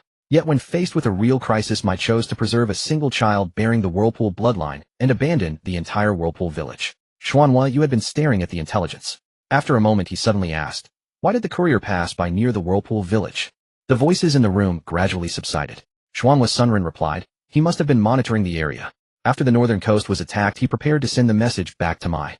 Xuanhua Yu's gaze fell on the character root on the scroll. This intelligence was not directly sent to the Hokage. Both the Allied forces' plan and the events on the northern coast were to be delivered to Danzo first. Xuanhua Zongjing caught his implication. "Xiao Yu, do you suspect Danzo has other motives?" Xuanhua Yu nodded. "Since Mai knew about the Allied forces' plan long ago, they must have investigated those ninja villages thoroughly. Yet Danzo neither warned the Whirlpool Village nor ordered the surveillance here to withdraw. He simply kept collecting intelligence from both sides." Xuanhua Yu pointed to several passages in the secret letter. Here it mentions the sea routes the Allied forces will take, and the directions from which they plan to approach the Whirlpool Village. These details are far too precise.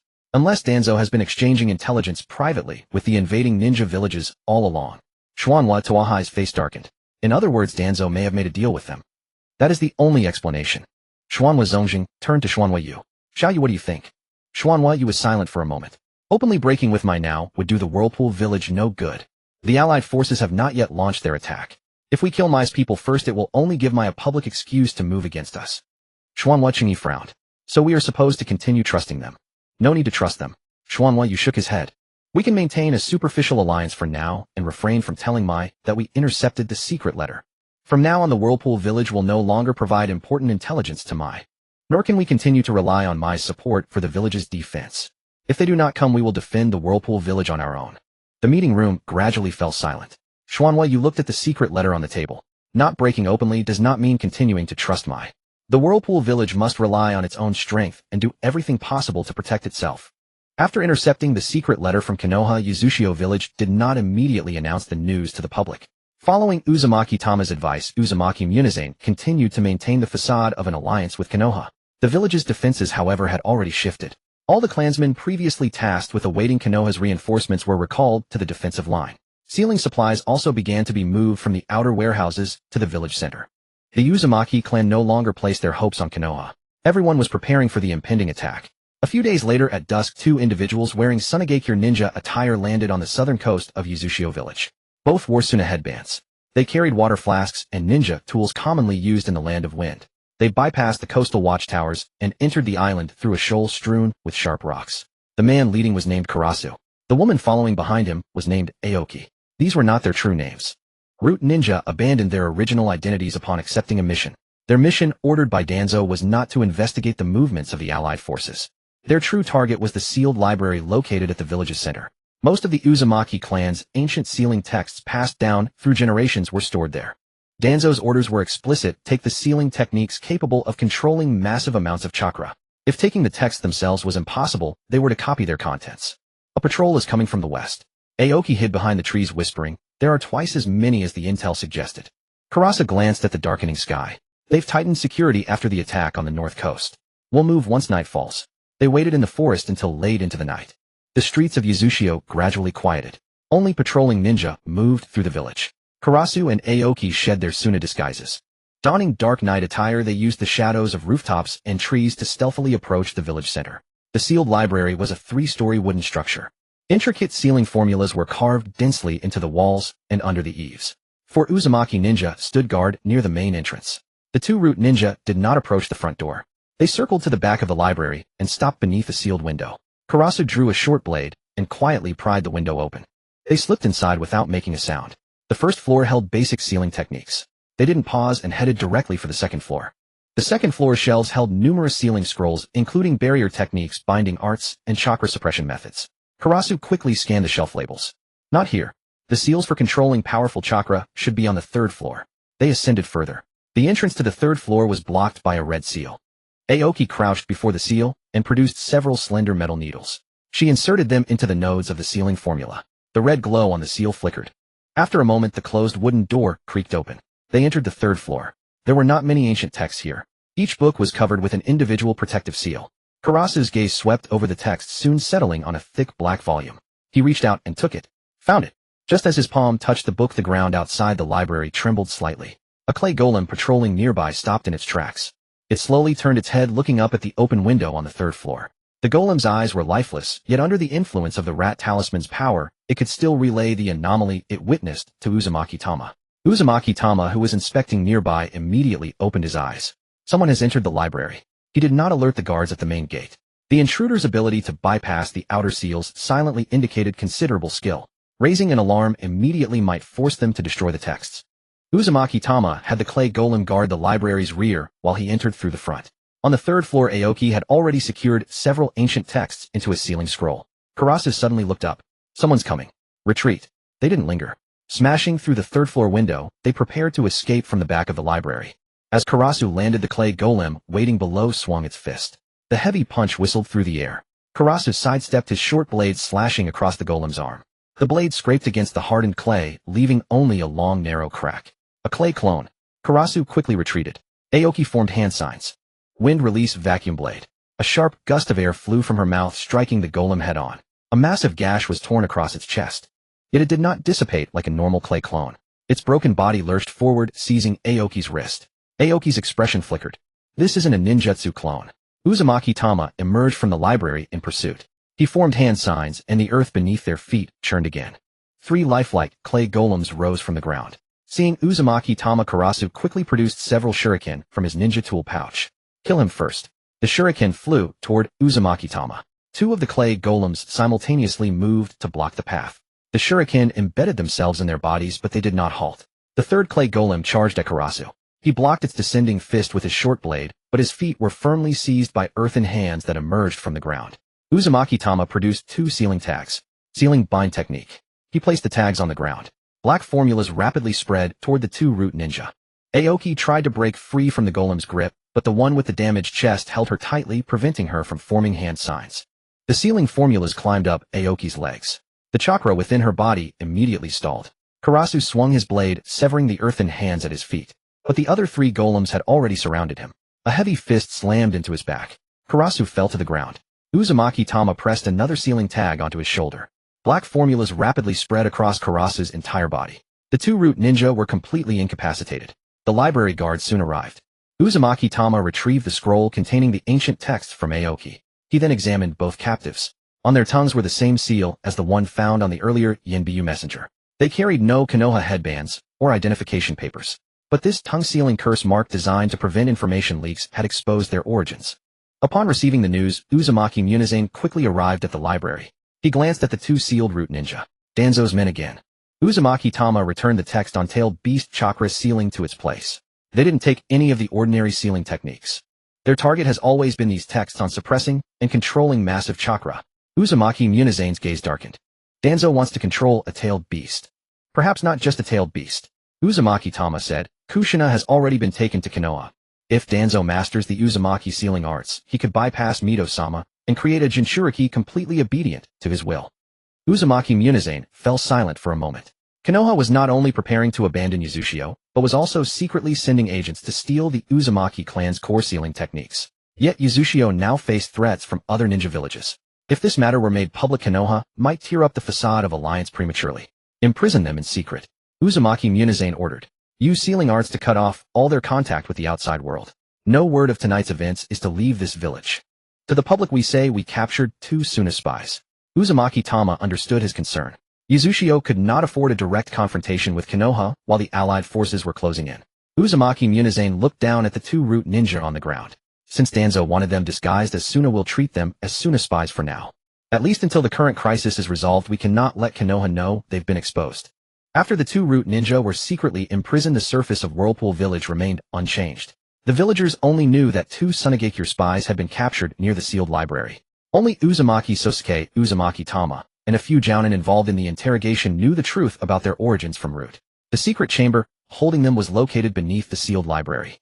The walls were etched with sealing formulas that suppressed chakra. Karasu and Aoki were bound to stone slabs by sealing chains, their limbs immobilized.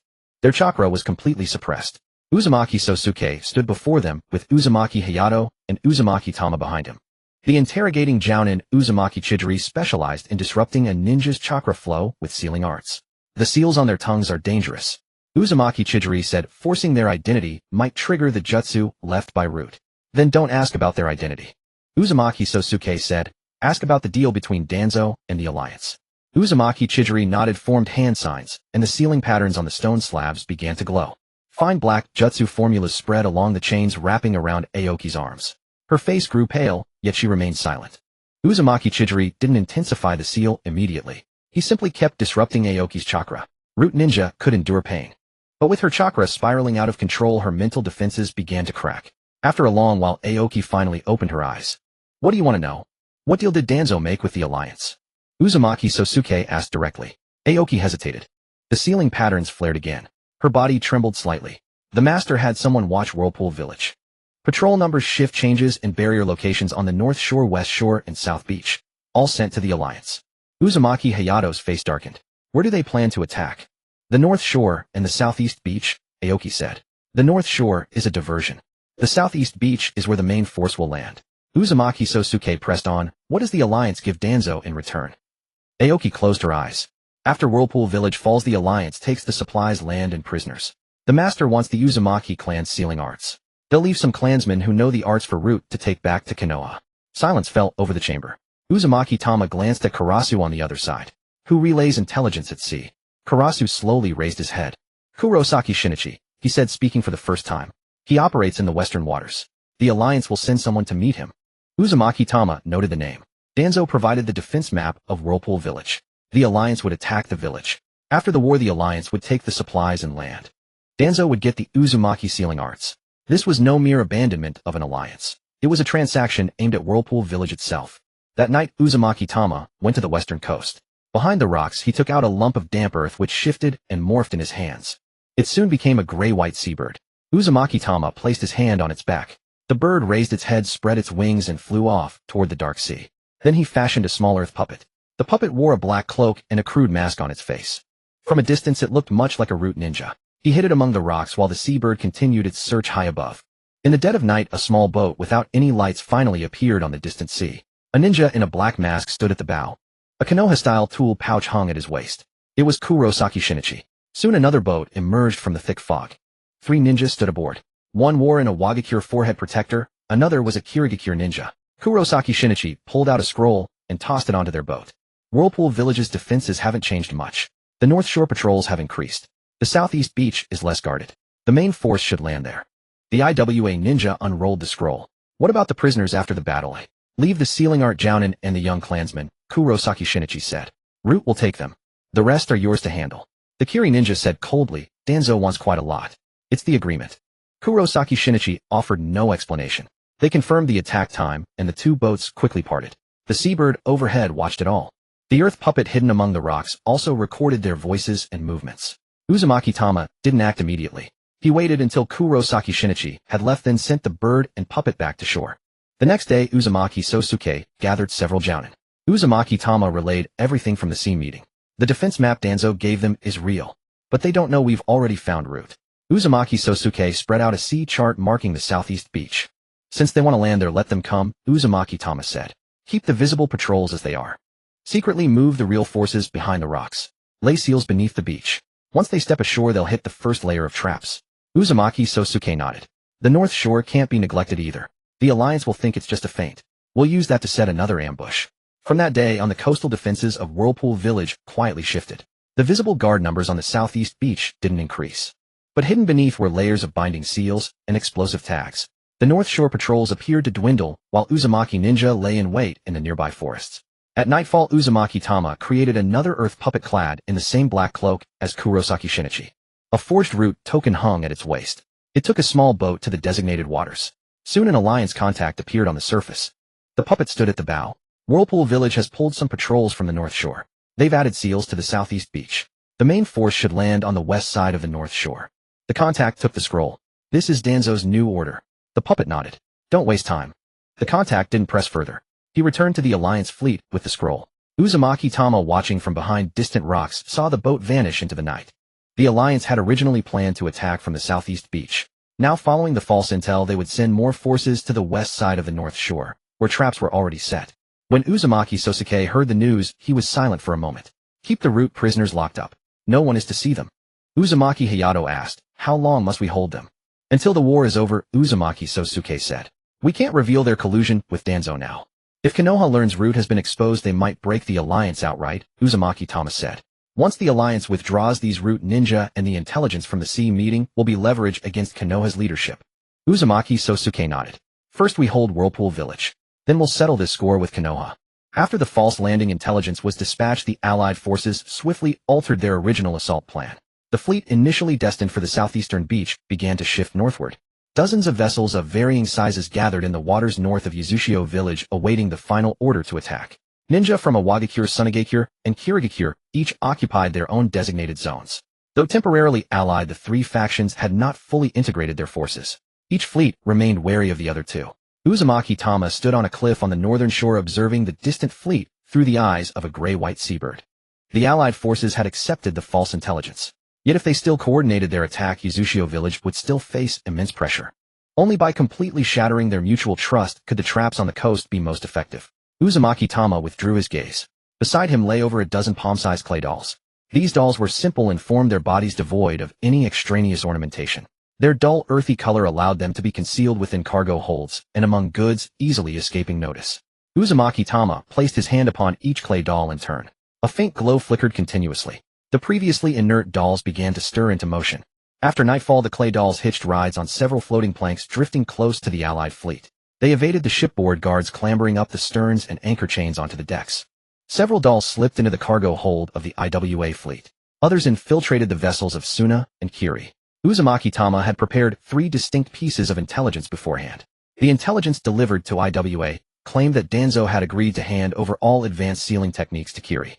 The intelligence sent to Kiri stated that Root would assist IWA in seizing the sealing arts library. The intelligence received by Suna was even more direct. Danzo planned to eliminate the allied jonin involved in the transaction after the Great Battle, keeping all the sealing techniques for himself. All these messages bore the distinctive markings of Root. Some of the ciphers were obtained by Uzumaki Tama from the captured Root ninja Karasu and Aoki. During the guard change, the small dolls slipped the intelligence documents into the command cabins of each fleet. They then hid below deck, mimicking the low, hushed voice of a Root contact to spread the news of Danzo's intention to monopolize the Uzumaki sealing arts to the patrolling ninja. The news quickly spread throughout the Allied forces. The commander of the IWA fleet was a man named Ishikawa Ganto. He stared at the secret letter on the table, his expression grim. Danzo promised that all advanced sealing techniques would be chosen jointly by the 3 parties, he said. Now he intends to give them all to Kiri. A nearby IWA jonin added, this intelligence might not be genuine. Ishikawa Ganto tossed the letter back onto the table. It bears Root cipher, he retorted. Even if the contents are false, Danzo has certainly kept other arrangements from us. On the other side, the Kiri fleet received the same information. The commander of the Kiri forces, Mizunatsuki Ryosuke, immediately halted the order to set sail. He suspected that IWA had already struck a new deal with Danzo. Hold the front ships, he ordered. We do not enter the northern shore until IWA makes a move. The Kiri ninja quickly slowed their advance. Originally tasked with supporting Iwa's frontal assault, they now deliberately widened the distance between their fleet and Iwa's. The information received by Suna was even more chaotic. The Suna commander Kazama Rapii demanded that the other 2 factions first disclose the full details of their dealings with Danzo. Ishikawa Ganto refused his demand. Mizunatsuki Ryosuke was also unwilling to share his intelligence. The 3 fleets quickly fell into discord. IWA insisted on a simultaneous attack as originally scheduled. Kiri insisted that IWA land first. Suna, fearing a post-war purge by Root, wanted to postpone the assault. The established plan was forced to change. Liaison Ninja shuttled frantically between the fleets. By the time dawn was about to break, they still had not agreed on a unified attack order. The small dolls hidden in the cargo holds relayed these disputes back to the shore. Uzumaki Tama quickly realized that the situation within the Suna fleet was the most chaotic. Kazama Rapii trusted neither IWA nor Kiri. Several of his jonin also disputed the attack route. Some Suna ninja prepared to land on the western side of the northern shore. Others preferred to remain at sea waiting for IWA to breach the defenses before making their move. Uzumaki Tama reported the situation to Uzumaki Sasi. The Suna detachment has become isolated from the other 2 forces, he explained. Their ships are too far apart, and they won't be able to provide timely support once they land. Uzumaki Sasi looked at the defense map of the northern shore. Deal with them first, he commanded. Uzumaki Tama nodded. He immediately adjusted the positioning of his dolls near the northern coast. A portion of the clay dolls originally hidden on the main beach was redistributed secretly, moving to the base of the western reefs. Near the narrow beach the Suna ninja might traverse, dozens more dolls were buried beneath the soil. At noon that day, a Suna detachment was the first to approach the northern shore. They received no support from IWA or Kiri. Over a dozen Suna ninja leapt from their vessels, skimming across the sea surface towards the western reefs. The moment the leading Suna jonin set foot on the beach, the earth beneath him suddenly split open. Several earthen arms shot out simultaneously, locking tightly onto his legs. An ambush! The Suna ninjas scattered hastily, but the clay dolls hidden beneath the reefs had already surged out. Heavy fists rained down upon them. The Suna detachment was caught off guard and quickly fragmented into several small squads, unable to support one another. The Uzumaki ninja gave them no chance to regroup. The binding seals along the shore were activated. Vast black markings spread across the damp sand, sealing off the Suna ninja's escape route. The distant IWA and Kiri fleets witnessed the attack on Suna, but did not immediately rush to their aid. IWA assumed Suna had deliberately landed early to seize Uzushio's sealing techniques. Kiri suspected it was a probe orchestrated by Danzo and Suna. The mutual distrust among the 3 factions left the Suna detachment to bear the full brunt of the coastal assault alone. News of the discord within the Allied forces was relayed back to Konoha by Root's maritime spies. Danzo quickly sensed that something was amiss. The landing intelligence provided by Root had been skewed.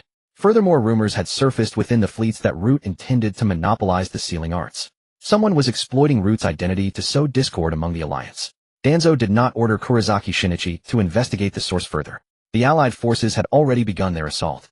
To wait any longer would be to forfeit the chance to enter Yuzushio village. He dispatched another Root squad. It consisted of 8 operatives.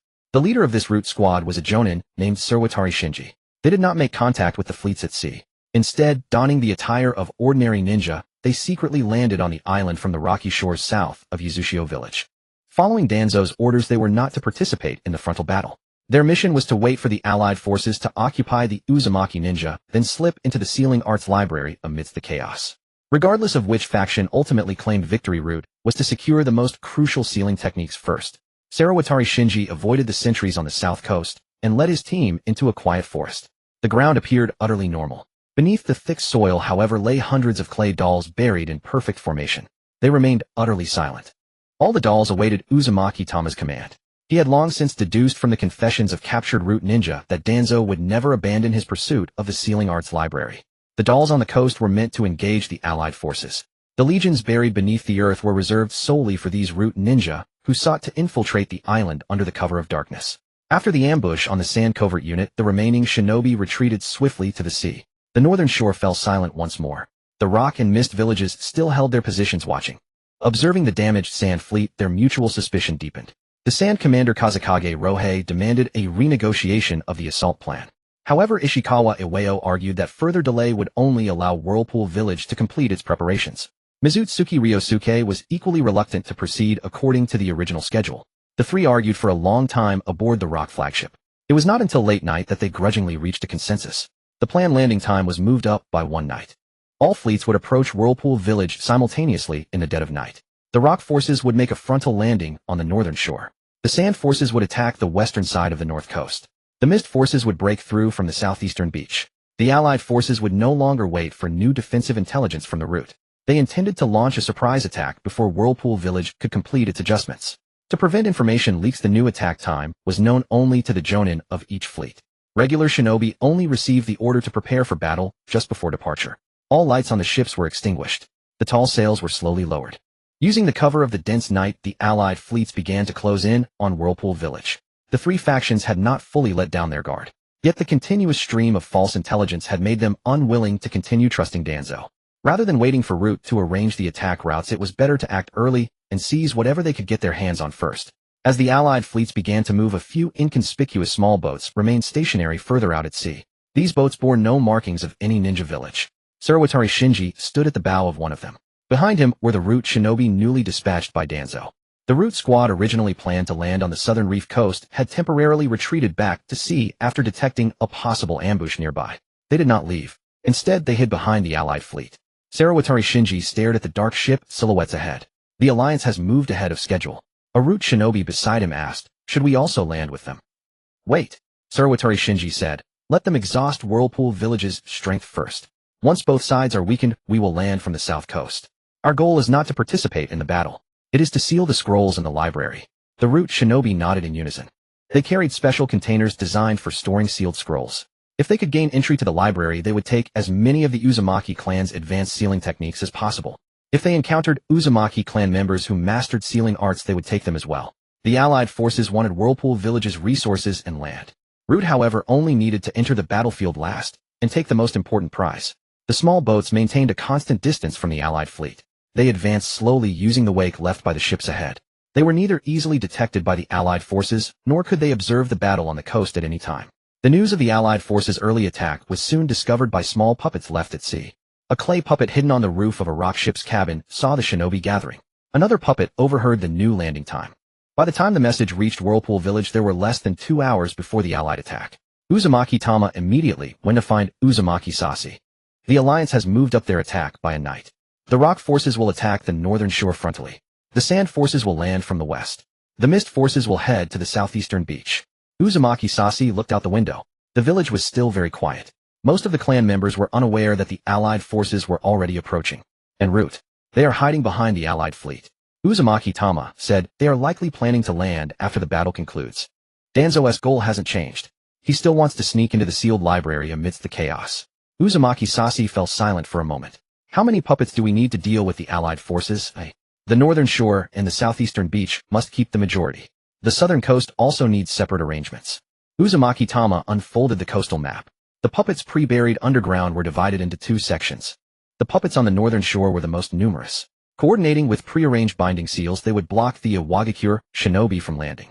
The puppets near the western reefs were tasked with dividing the Sunagakure forces. The puppets on the southeastern beach were concealed near patrol routes already known to the allied forces. Once the Kirigakure shinobi bypassed the surface sentries, they would walk directly into an encirclement formed by the puppets and the seals. They were all transferred to the area between the southern shore and the sealed archives. The root ninja dispatched by Danzo excelled at concealing their tracks. It was difficult for ordinary patrol squads to detect them in time. Yet the puppets did not rely on sound or chakra to discern an enemy's position. The moment anyone stepped into the ambush zone, the puppets buried underground would seal off every path. Uzumaki Tama left 200 puppets hidden among the woods and beneath the rocks of the southern shore. Another 300 were positioned along both sides of the road leading to the sealed archives.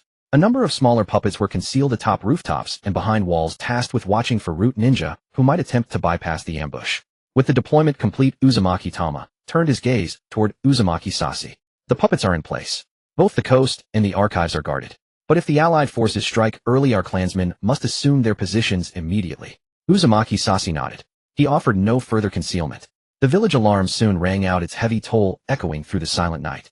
All Uzumaki ninja swiftly left their dwellings and gathered at the village center. The ordinary clansmen, following orders, moved into the pre-arranged shelter zones. Uzumaki Sasi stood before the assembled crowd. Beside him lay the identification tokens and intelligence scrolls recovered from the root ninja. The confessions of Karasuba and Aoki had also been organized and laid out. The allied forces have drawn near Uzushio. They will launch their assault tonight. A brief stir rippled through the crowd. Uzumaki Sasi did not pause. Before the great battle begins, there is something all of you must know. Konoha has sent no reinforcements. Worse, Root has handed the coastal defense maps of Uzushio to the allied forces. Danzo struck a deal with them. Once the allied forces breach Uzushio, they are to hand over the clansmen who possess the sealing arts to Root. Danzo covets our sealing techniques. He also wants the allied forces to destroy Uzushio for him. The clansmen gathered in the square fell silent. Many had already suspected why Konoha had been slow to answer their pleas for aid. Yet they had clung to the belief that years of alliance would not be so easily cast aside. Only when the root token and the full account of the transaction lay before them did that fragile glimmer of hope finally vanish. A young ninja clenched his fist. So Konoha never intended to save us from the start. They did more than simply withhold aid, Uzumaki Sasi said. They are actively helping the enemy invade our home. After tonight, harbor no more illusions about Konoha. The allied forces on the sea are our enemies. The root operatives lurking behind them are equally our foes. Uzumaki Hayato stepped to the front of the formation. The northern shore squad follows me. The southeastern beach proceeds according to the original plan. Everyone else holds the village and the sealed archives. No one argued further about whether Konoha would come. All the ninjas swiftly moved to their designated posts. What they were defending was more than just the sealing arts. It was their families behind them and all of Uzushio itself. Uzumaki Tama stood at the village center, pressing both hands onto the sealing formula etched into the ground. A vast surge of chakra spread outward along the pre-carved patterns. Beneath the soil of the northern shore, countless pairs of dull eyes snapped open simultaneously. Among the western rocks, dormant puppets slowly clenched their fists.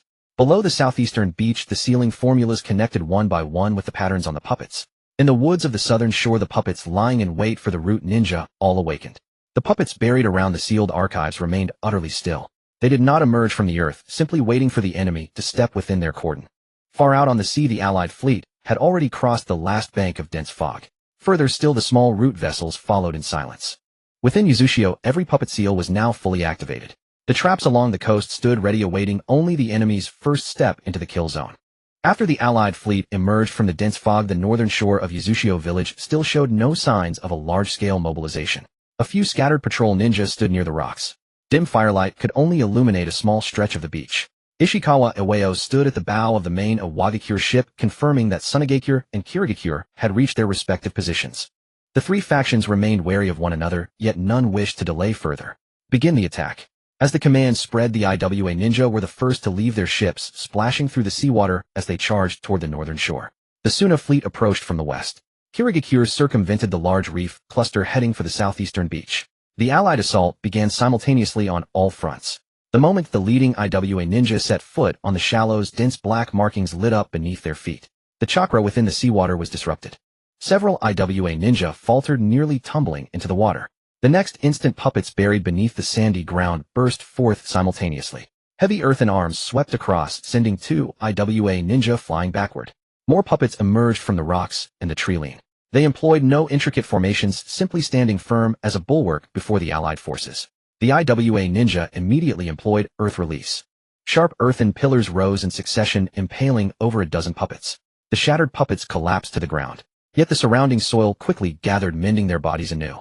Witnessing this scene, Ishikawa Iwao immediately ordered reinforcements to the shore.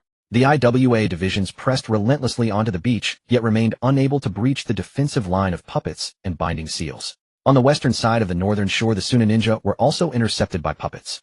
Kazama Rohei, having learned from his previous mistake, kept his forces tightly together. However, the narrow rocky terrain restricted the Suna ninja's movements. Dozens of puppets extended their arms from beneath the earth, dragging the foremost landing ninja down into the mud and sand. The Suna ninja were forced to halt their advance and first deal with the puppets at their feet.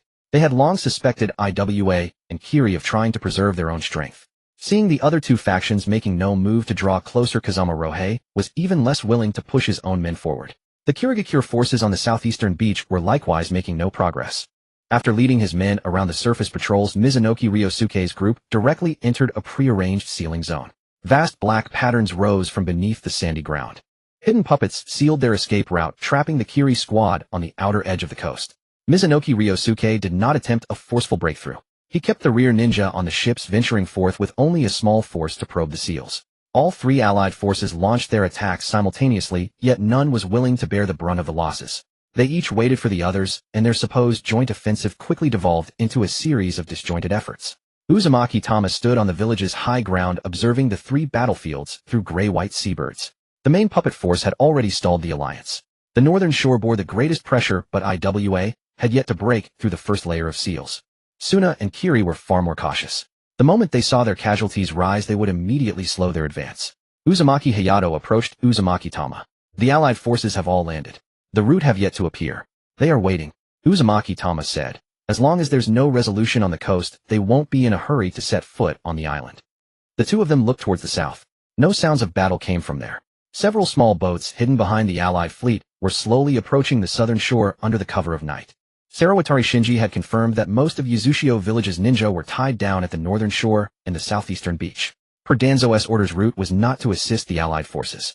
Their mission was to infiltrate the village while the two sides were locked in fierce combat, and seize the scrolls from the sealed library. 8 root ninja landed on the southern shore. They changed into unmarked dark clothing and slipped into the forest along the narrow paths between the rocks. They encountered no patrol ninja along the way. Yet Sarawatari Shinji remained vigilant.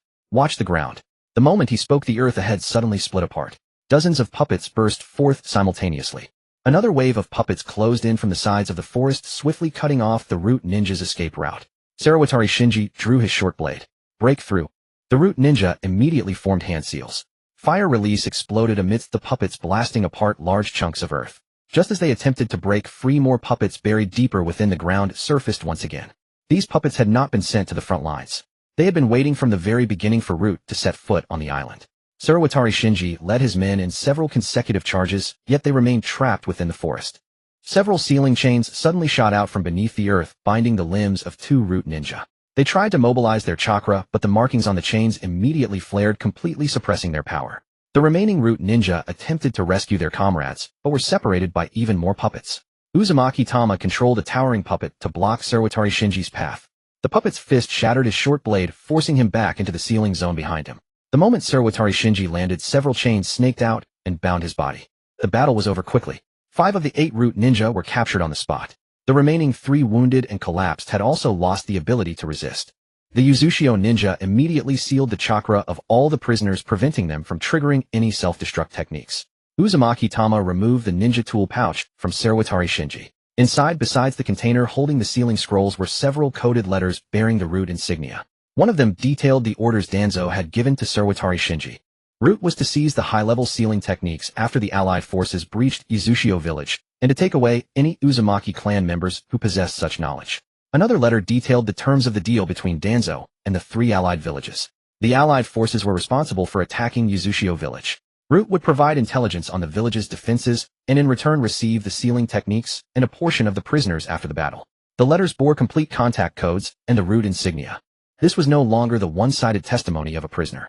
It was direct evidence of Danzo colluding with foreign enemies. As the battle on the southern shore concluded, the melee on the northern shore was still raging. IWA launched several fierce assaults exhausting a vast amount of chakra. Suna, however, actively retreated as their casualties mounted. Kiri, noticing the other two factions had failed to break through, also began withdrawing their landing ninja back to the ships. Ishikawa Iwao demanded that Suna and Kiri continue the attack.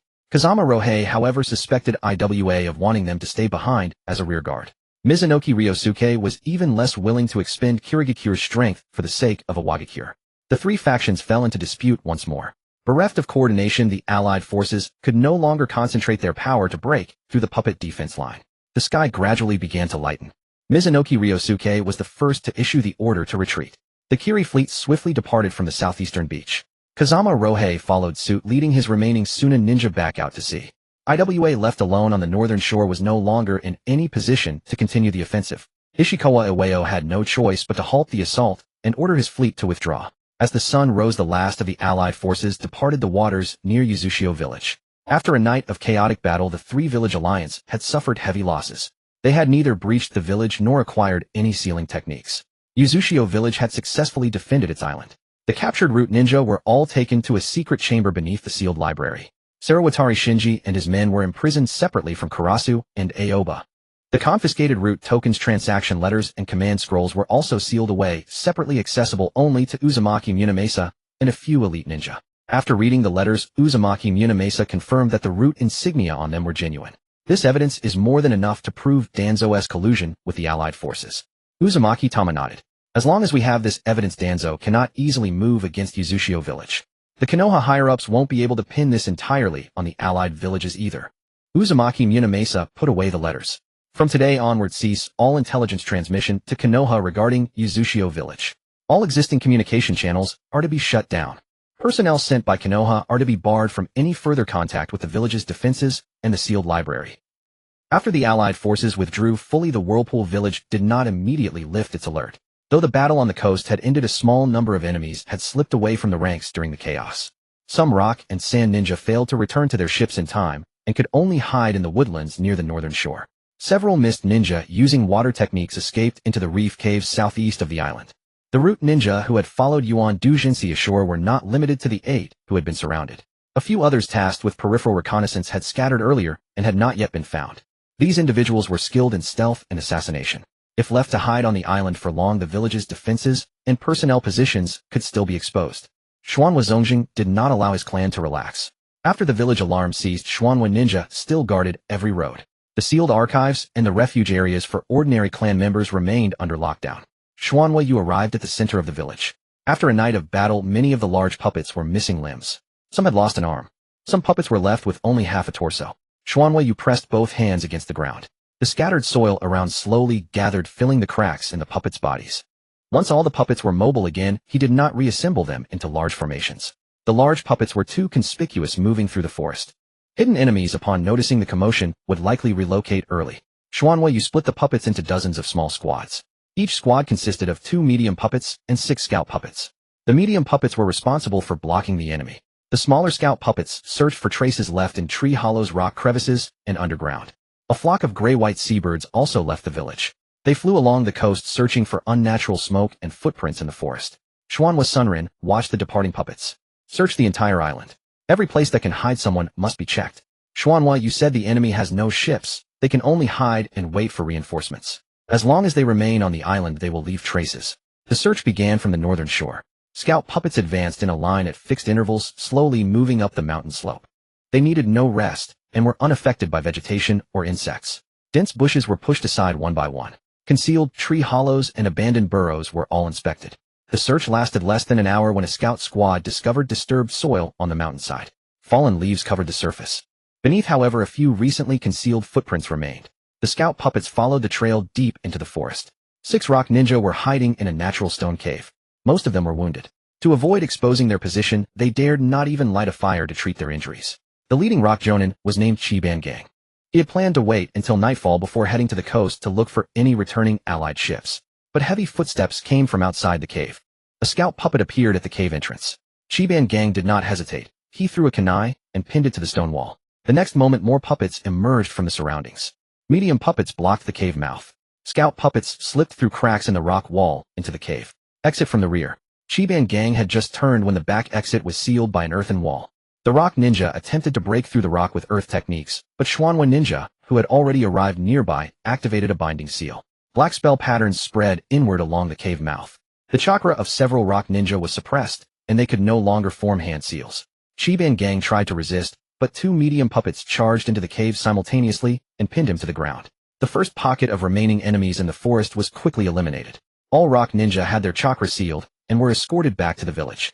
Meanwhile, the search along the southeastern beach also yielded results. Near a steep reef cliff, the gray-white seabirds spotted traces of blood drifting in the seawater. Scout puppets submerged underwater and groped along the base of the reef. A narrow passage mostly submerged soon appeared before them. At the end of the passage lay a reef cave. 4 mist ninja were hidden inside.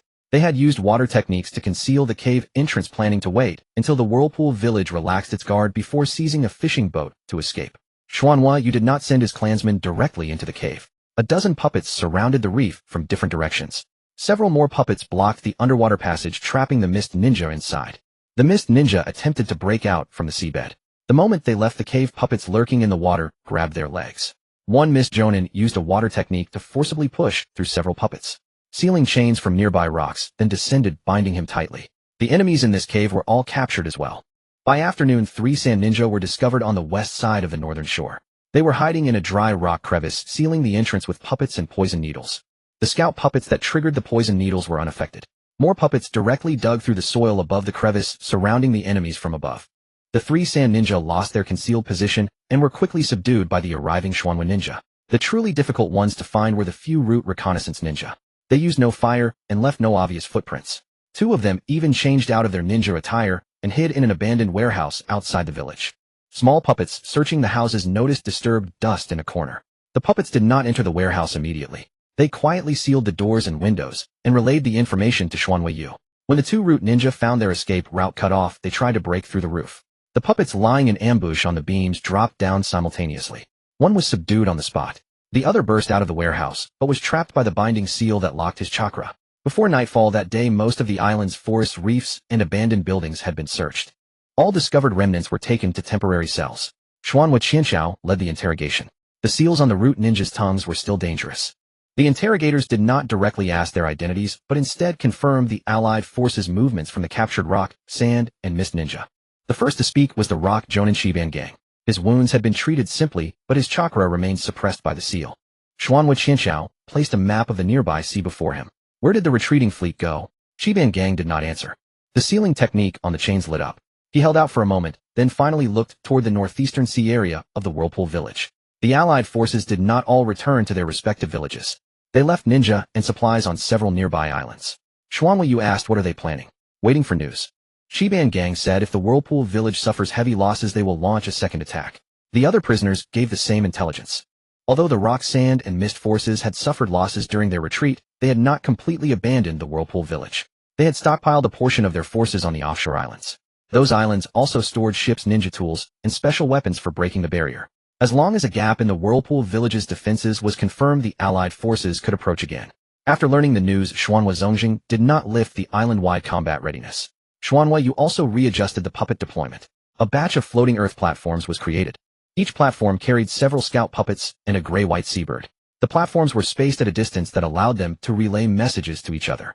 They extended outward from the northern shore, gradually covering the sea around the Whirlpool village. During the day, the seabirds monitored distant ships. At night, puppets capable of sensing water surface vibrations stood guard. When some puppets returned to the shore to replenish chakra, another batch immediately took their place. All outposts rotated around the clock, no longer giving the enemy a chance to approach under cover of darkness. The next morning, the last reef area was also searched. All remaining enemies on the island had been cleared. On the distant sea, a row of gray floating earth outposts drifted quietly. They monitored the entire sea area. As soon as the Allied forces appeared again, the Whirlpool village would receive advance warning. After the establishment of the maritime outpost, the Alliance vessels left near the coastal islands were quickly discovered.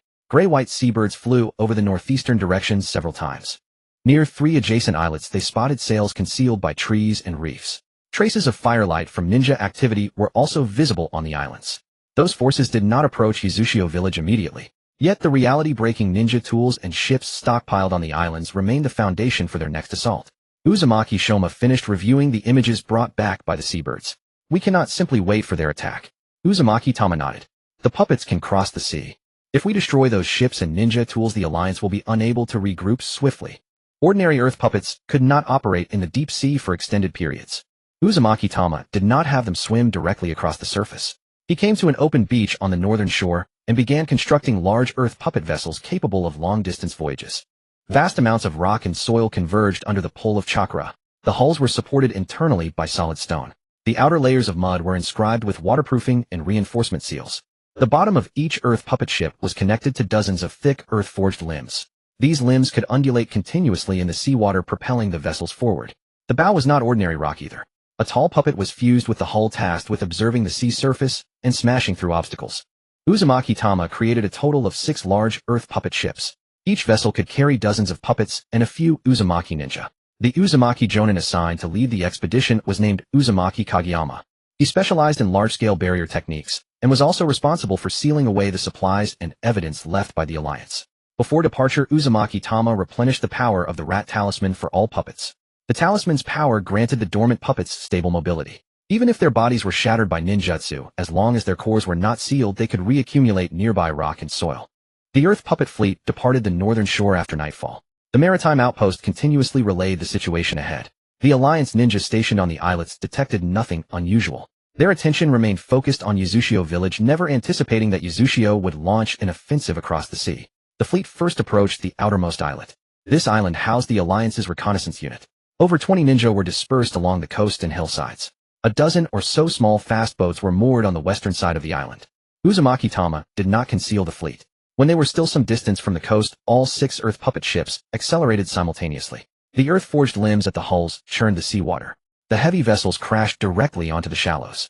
The Kirigakure ninja on watch had barely signaled the alarm when the puppets aboard leaped onto the shore. Enemy attack. The remaining ninja quickly assembled. Several water release techniques rose from the shore ahead. Surging torrents shattered the foremost puppets. The scattered mud had not yet sunk into the sea before it began to reconverge towards the Rat Talisman cores. The restored puppets stood up again and continued charging inland. The Alliance remnants soon recognized these puppets. From the battle the previous night, they already knew that ordinary ninjutsu could not completely destroy them. The Kirigakure Jonin commanding the reconnaissance unit, Hozuki Kiyotaka, immediately ordered a retreat. Do not get entangled with the puppets. Take the intelligence and fall back to the island behind us. The Alliance ninja attempted to escape by fast boat. But Uzumaki Kageyama led several Uzumaki ninja around to the other side of the coast and activated a sealing barrier in advance. The boats that had just left the shore collided with the transparent barrier and were forced to stop in the shallow waters. More puppets jumped from the Earth ships into the sea. They grabbed the sides of the fast boats and forcibly dragged them back to the beach. With their escape route cut off, the Alliance could only rely on the island's woods to resist. The puppets gave them no time to regroup. The towering puppets advanced from the front. Smaller puppets moved through the flanks of the forest, gradually compressing the area in which the Alliance could operate. In less than half an hour, the reconnaissance unit on the outer islet was routed. Some ninja gave up resistance. The rest had their chakra suppressed by sealing techniques and were gathered and detained on the coast. Uzumaki Tama did not linger.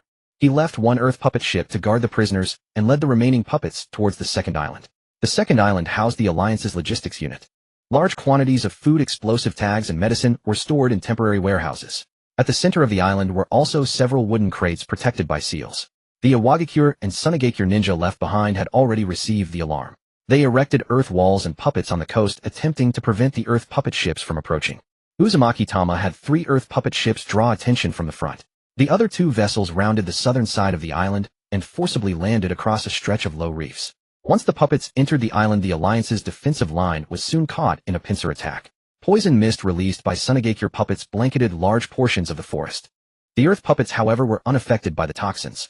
They passed through the mist and directly severed the chakra threads connecting the puppets to their controllers. The earth walls erected by Awagakure also failed to hold for long. The large puppets repeatedly rammed the same spot, eventually toppling the thick walls by sheer force. With their defenses breached, the defenders could only retreat towards the final island. Uzumaki Tama did not pursue the fleeing ninja. The puppets first secured all the warehouses. Uzumaki Kageyama and his team inspected the supplies and soon found the reality-breaking ninja tools mentioned by the prisoners. These tools resembled thick metal spikes. Their surfaces were engraved with jutsu formulas specifically designed to disrupt barriers. If driven in large numbers into Uzushio's outer defenses, they would create temporary gaps in the existing barrier. Besides the reality-breaking ninja tools, over 20 ships of various sizes were also docked on the island. These vessels were sufficient to transport another alliance force close to Uzushio village. Uzumaki Tamashi sealed all the reality-breaking ninja tools into scrolls. The usable ships were also taken under puppet control. The order's supply manifests and action logs left by the alliance were all handed to Uzumaki Kageyama for sorting. The records clearly listed the number of participants from each ninja village in the attack. They also included a list detailing the allocation of Uzumaki clan members and sealing scrolls. These contents were preserved one by one. They would serve as evidence for Uzushio village in future negotiations with the major ninja villages. Upon learning of the fall of the forward islands, the ninja on the final island offered no further resistance. They fled towards the open sea on a few fast boats. Uzumaki Tama did not send the Earth Puppet Fleet on a deep pursuit. The objectives of the expedition had been accomplished. The Alliance's reconnaissance and logistics units had been routed. The reality-breaking ninja tools and numerous vessels had also fallen into Uzushio's hands. In the short term, the Tri-Village Alliance had lost the capacity to launch another attack. On the return journey, the Earth Puppet Fleet towed the captured ships towards Uzushio village. While passing through a narrow strait, the gray-white seabirds spotted a lone vessel ahead. The ship bore no village insignia. Several ninja in ordinary clothing were rapidly changing course. One of them wore a damaged white mask. He was a high-ranking Root operative responsible for overseeing the dealings between Root and the Alliance, named Aburame Tepe. After the Alliance's defeat, Aburame Tepe did not return to Konoha. He intended to take the remaining transaction records and flee via a roundabout sea route. Upon spotting the Earth Puppet Fleet, he immediately ordered his subordinates to increase speed. The lone vessel was small and quickly slipped through two patches of reefs. The large Earth Puppet ships could not follow directly. Uzumaki Tama had the gray-white seabirds lock onto the target and dispatched over a dozen underwater puppets. The puppets sank into the sea and rapidly gave chase from beneath the reefs. Aburame Tepe sensed the disturbance in the water and raised his hand, releasing a vast swarm of destruction bugs. The black insect swarm covered the sea surface, attempting to locate the chakra threads controlling the puppets. But the puppets' bodies contained only Rat Talismans and sealing cores. The destruction bugs could not sever their movements. Two puppets seized the bottom of the lone vessel. Others repeatedly rammed the rudder. The ship lost its heading and eventually collided with a reef. Aburame Tepe and his subordinates leaped onto the sea surface, attempting to scatter and flee. Puppets from the Earth ships had already encircled them from both sides. The chase lasted for a brief moment. Several Root ninja were successively captured by sealing chains. Aburame Tepe released his final swarm of destruction bugs, but they could not stop the earth-forged arms that emerged from beneath the sea. His legs were seized by the puppets. Uzumaki Kageyama then cast a sealing scroll suppressing both the insect swarm and Aburame Tepe's chakra simultaneously. The high-ranking Root operative was captured alive on the spot. The transaction records and Root identification token he carried were also fully confiscated. As dawn was breaking, the expedition fleet returned to Uzushio village. Numerous Alliance vessels were towed into the northern harbor. The reality-breaking ninja tools, action logs, and prisoners like Aburame Tepe were all brought back to the island. The Alliance's forward outposts in the nearby sea had been completely destroyed. They would be unable to launch a second attack for the foreseeable future. After the expedition fleet returned, the number of prisoners held in the Whirlpool village increased once more. The remnants of the IWA Suna and Kiri forces were confined together in the temporary jail on the western side of the village. The Root operatives, however, were all transferred beneath the sealed library. Sarutobi, Shinji Karasu, and Aoki were held separately. The newly captured Aburame Tepe was also secured alone upon a stone platform engraved with numerous jutsu formulas. The chakra of all prisoners was suppressed by seals. They could not communicate with one another, nor could they know what the others had confessed. Uzumaki Masamune decided to conduct a unified interrogation. Uzumaki Chisum was put in charge of the Root operatives. Uzumaki Kageyama and several jonin were assigned to question the members of the three-way alliance. The testimonies of the different prisoners were recorded and then reorganized according to time, location, and participants. The interrogations did not focus on a single question. The Uzumaki ninja separately inquired about the Alliance's assembly time, fleet size, the source of their defense maps, and the post-war distribution plan. Whenever contradictions emerged among the testimonies, they would press for further details. The first piece to be pieced together was the three-way Alliance's attack plan. IWA was responsible for a frontal assault to break the coastal defenses of the Whirlpool village. Kiri was to use their maritime capabilities to bypass the main sentry posts. Suna was tasked with using poison and puppets to suppress resistance within the village. Once the three forces broke into the Whirlpool village, they were to jointly take control of the sealed library. Regular supplies and territories were to be divided among the Alliance. The Uzumaki clansmen capable of using sealing jutsu were to be listed according to age and ability. The younger members were to be taken away for cultivation. Jonin proficient in advanced sealing jutsu were to be subjected to separate interrogations. Those who could not be taken were to be eliminated. Root's role in the entire plan was to provide intelligence on the village's defenses. Danzo had also promised to exploit the alliance between Konoha and the Whirlpool village to keep the Uzumaki clan waiting for reinforcements, thereby causing them to miss their chance to evacuate early or call for help. After the alliance breached the island, Root was to enter the village as a covert unit. Their priority was to seize the scrolls from the deepest part of the sealed library. Some of the younger clan members were also to be brought back to Konoha by Root. The three-way alliance was unaware that Danzo planned to secretly copy all the sealing techniques. Danzo also had no intention of letting the alliance keep a complete record of their dealings.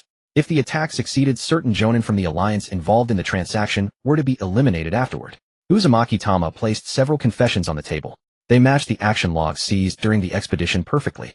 From the initial intelligence infiltration to the maritime communications and the post-war division of spoils, the entire plan had been fully reconstructed. Uzumaki Masamune looked towards the separately interrogated Aburame Teppei. Who else was involved in this? The seal on Aburame Teppei's tongue prevented him from directly revealing Root's internal secrets. Uzumaki Chisum bypassed the issue of identity, asking only about the parties involved in the dealings with the Whirlpool village. The sealing jutsu continued to disrupt Aburame Teppei's chakra. He remained silent for a long time, but eventually spoke. Those who desire the sealing arts are not only this alliance. Other great nations are also waiting for the downfall of the Whirlpool village. Uzumaki Masamune's gaze darkened. What have they done? Some provided sea charts, Aburame Teppei said. Others prepared to buy prisoners and scrolls from the alliance. They didn't send troops directly just to avoid leaving evidence of their involvement in the attack. The subsequently compiled Root records corroborated this statement. Beyond Iwa Suna and Kiri, other forces in the ninja world were also secretly watching the Whirlpool village.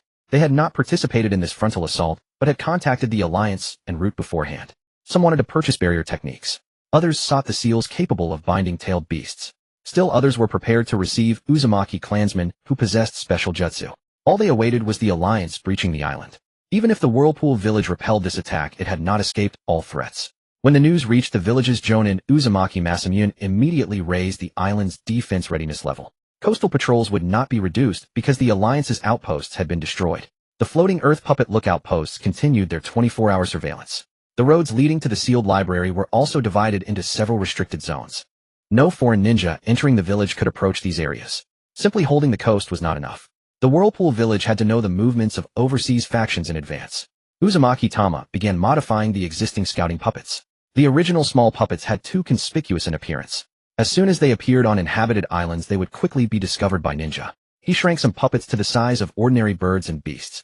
Some were fashioned as seabirds. Others were made into gray rats that could hide inside cargo boxes. There were also puppets with appearances close to that of ordinary humans. They could wear clothes and use simple movements to mimic merchant sailors and wandering ninja. To avoid detection by sensory-type ninja, Uzumaki Tama added convergence formulas inside them. The power of the Rat Talisman was sealed deep within their core. As long as the puppets did not actively engage in combat, it would be difficult for the outside world to detect the anomaly within them. These disguised spy puppets were not meant for assassination. Their only task was to blend into overseas islands, ports, and passing fleets, gathering information on the movement of personnel and supplies by various ninja villages. When Uzumaki Tama completed the first batch of puppets, Uzumaki Masamune personally inspected their movements. A puppet wearing an old cloak walked across the courtyard. Its steps were slightly stiff, yet it could already perform simple tasks like carrying goods and handing over scrolls. Can they enter the ninja villages of other nations? Not yet, Uzumaki Tama said.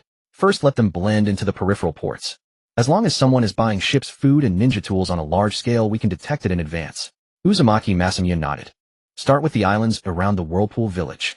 Don't rush to approach the core areas of the 5 great ninja villages. The first batch of disguised puppets soon left the island aboard captured alliance ships. They would disperse into different ports to establish an overseas intelligence network for the Whirlpool village. Training within the village was also proceeding simultaneously. This battle had relied mainly on puppets and prearranged seals. Many young ninja had only been responsible for maintaining the barrier, never truly facing the landing enemies. Uzumaki Masamune was not prepared to let this situation continue. All young clansmen who had reached the training age were regrouped. The Uzumaki jonin in charge of their training was named Uzumaki Takumi. He did not have the young ninja spar solely with their clansmen. Each training squad was equipped with several puppets. The puppets were responsible for simulating Iwa's frontal assaults, Suna's puppet encirclements, and Kiri's surprise attacks from the water. The young ninja had to learn to form hand seals, set up barriers, and cover for each other independently when deprived of puppet support. During training, the puppets would not proactively shield them from all attacks. Only when a squad was truly in danger would the puppets intervene. A young ninja cornered by a puppet at the edge of the training ground couldn't help but look toward Uzumaki Tama, who was controlling the puppets. "Why aren't the puppets helping us?" Uzumaki Takumi answered first. "The enemy won't stop their attack just because you don't have a puppet by your side. Puppets can hold the coast, but you must learn to hold your own ground." The young ninja steadied himself. He switched positions with his comrade and faced the approaching puppet once more. Training continued until evening. Sealing jutsu, taijutsu, and maritime operations were all added to the new training regimen. Puppets remained the most crucial defensive force for the Whirlpool Village. Yet the village's ninja would not place all their hopes on the Rat Talisman. With the interrogations concluded, the plan by multiple nations to partition the Uzumaki clan was fully documented and sealed away. Coastal patrols did not cease. Overseas intelligence puppets began their operations. Young clansmen entered long-term training. The Whirlpool Village had seen through the schemes of the ninja world. They would not wait for the next enemy to reach their shores. With the full plan of the Allied forces exposed, Uchiha Village began to re-strategize its maritime defenses. The existing floating earth watchtowers could monitor the surrounding seas, yet they alone could not halt a large-scale fleet. Should the hidden villages unite once more, Uchiha would still have to bear the brunt of the assault along its coast. Uzumaki Tamashi spread the regional sea charts across the conference room within the sealed archive library. Several deep-water channels suitable for large vessels lay to the north and southeast of the island.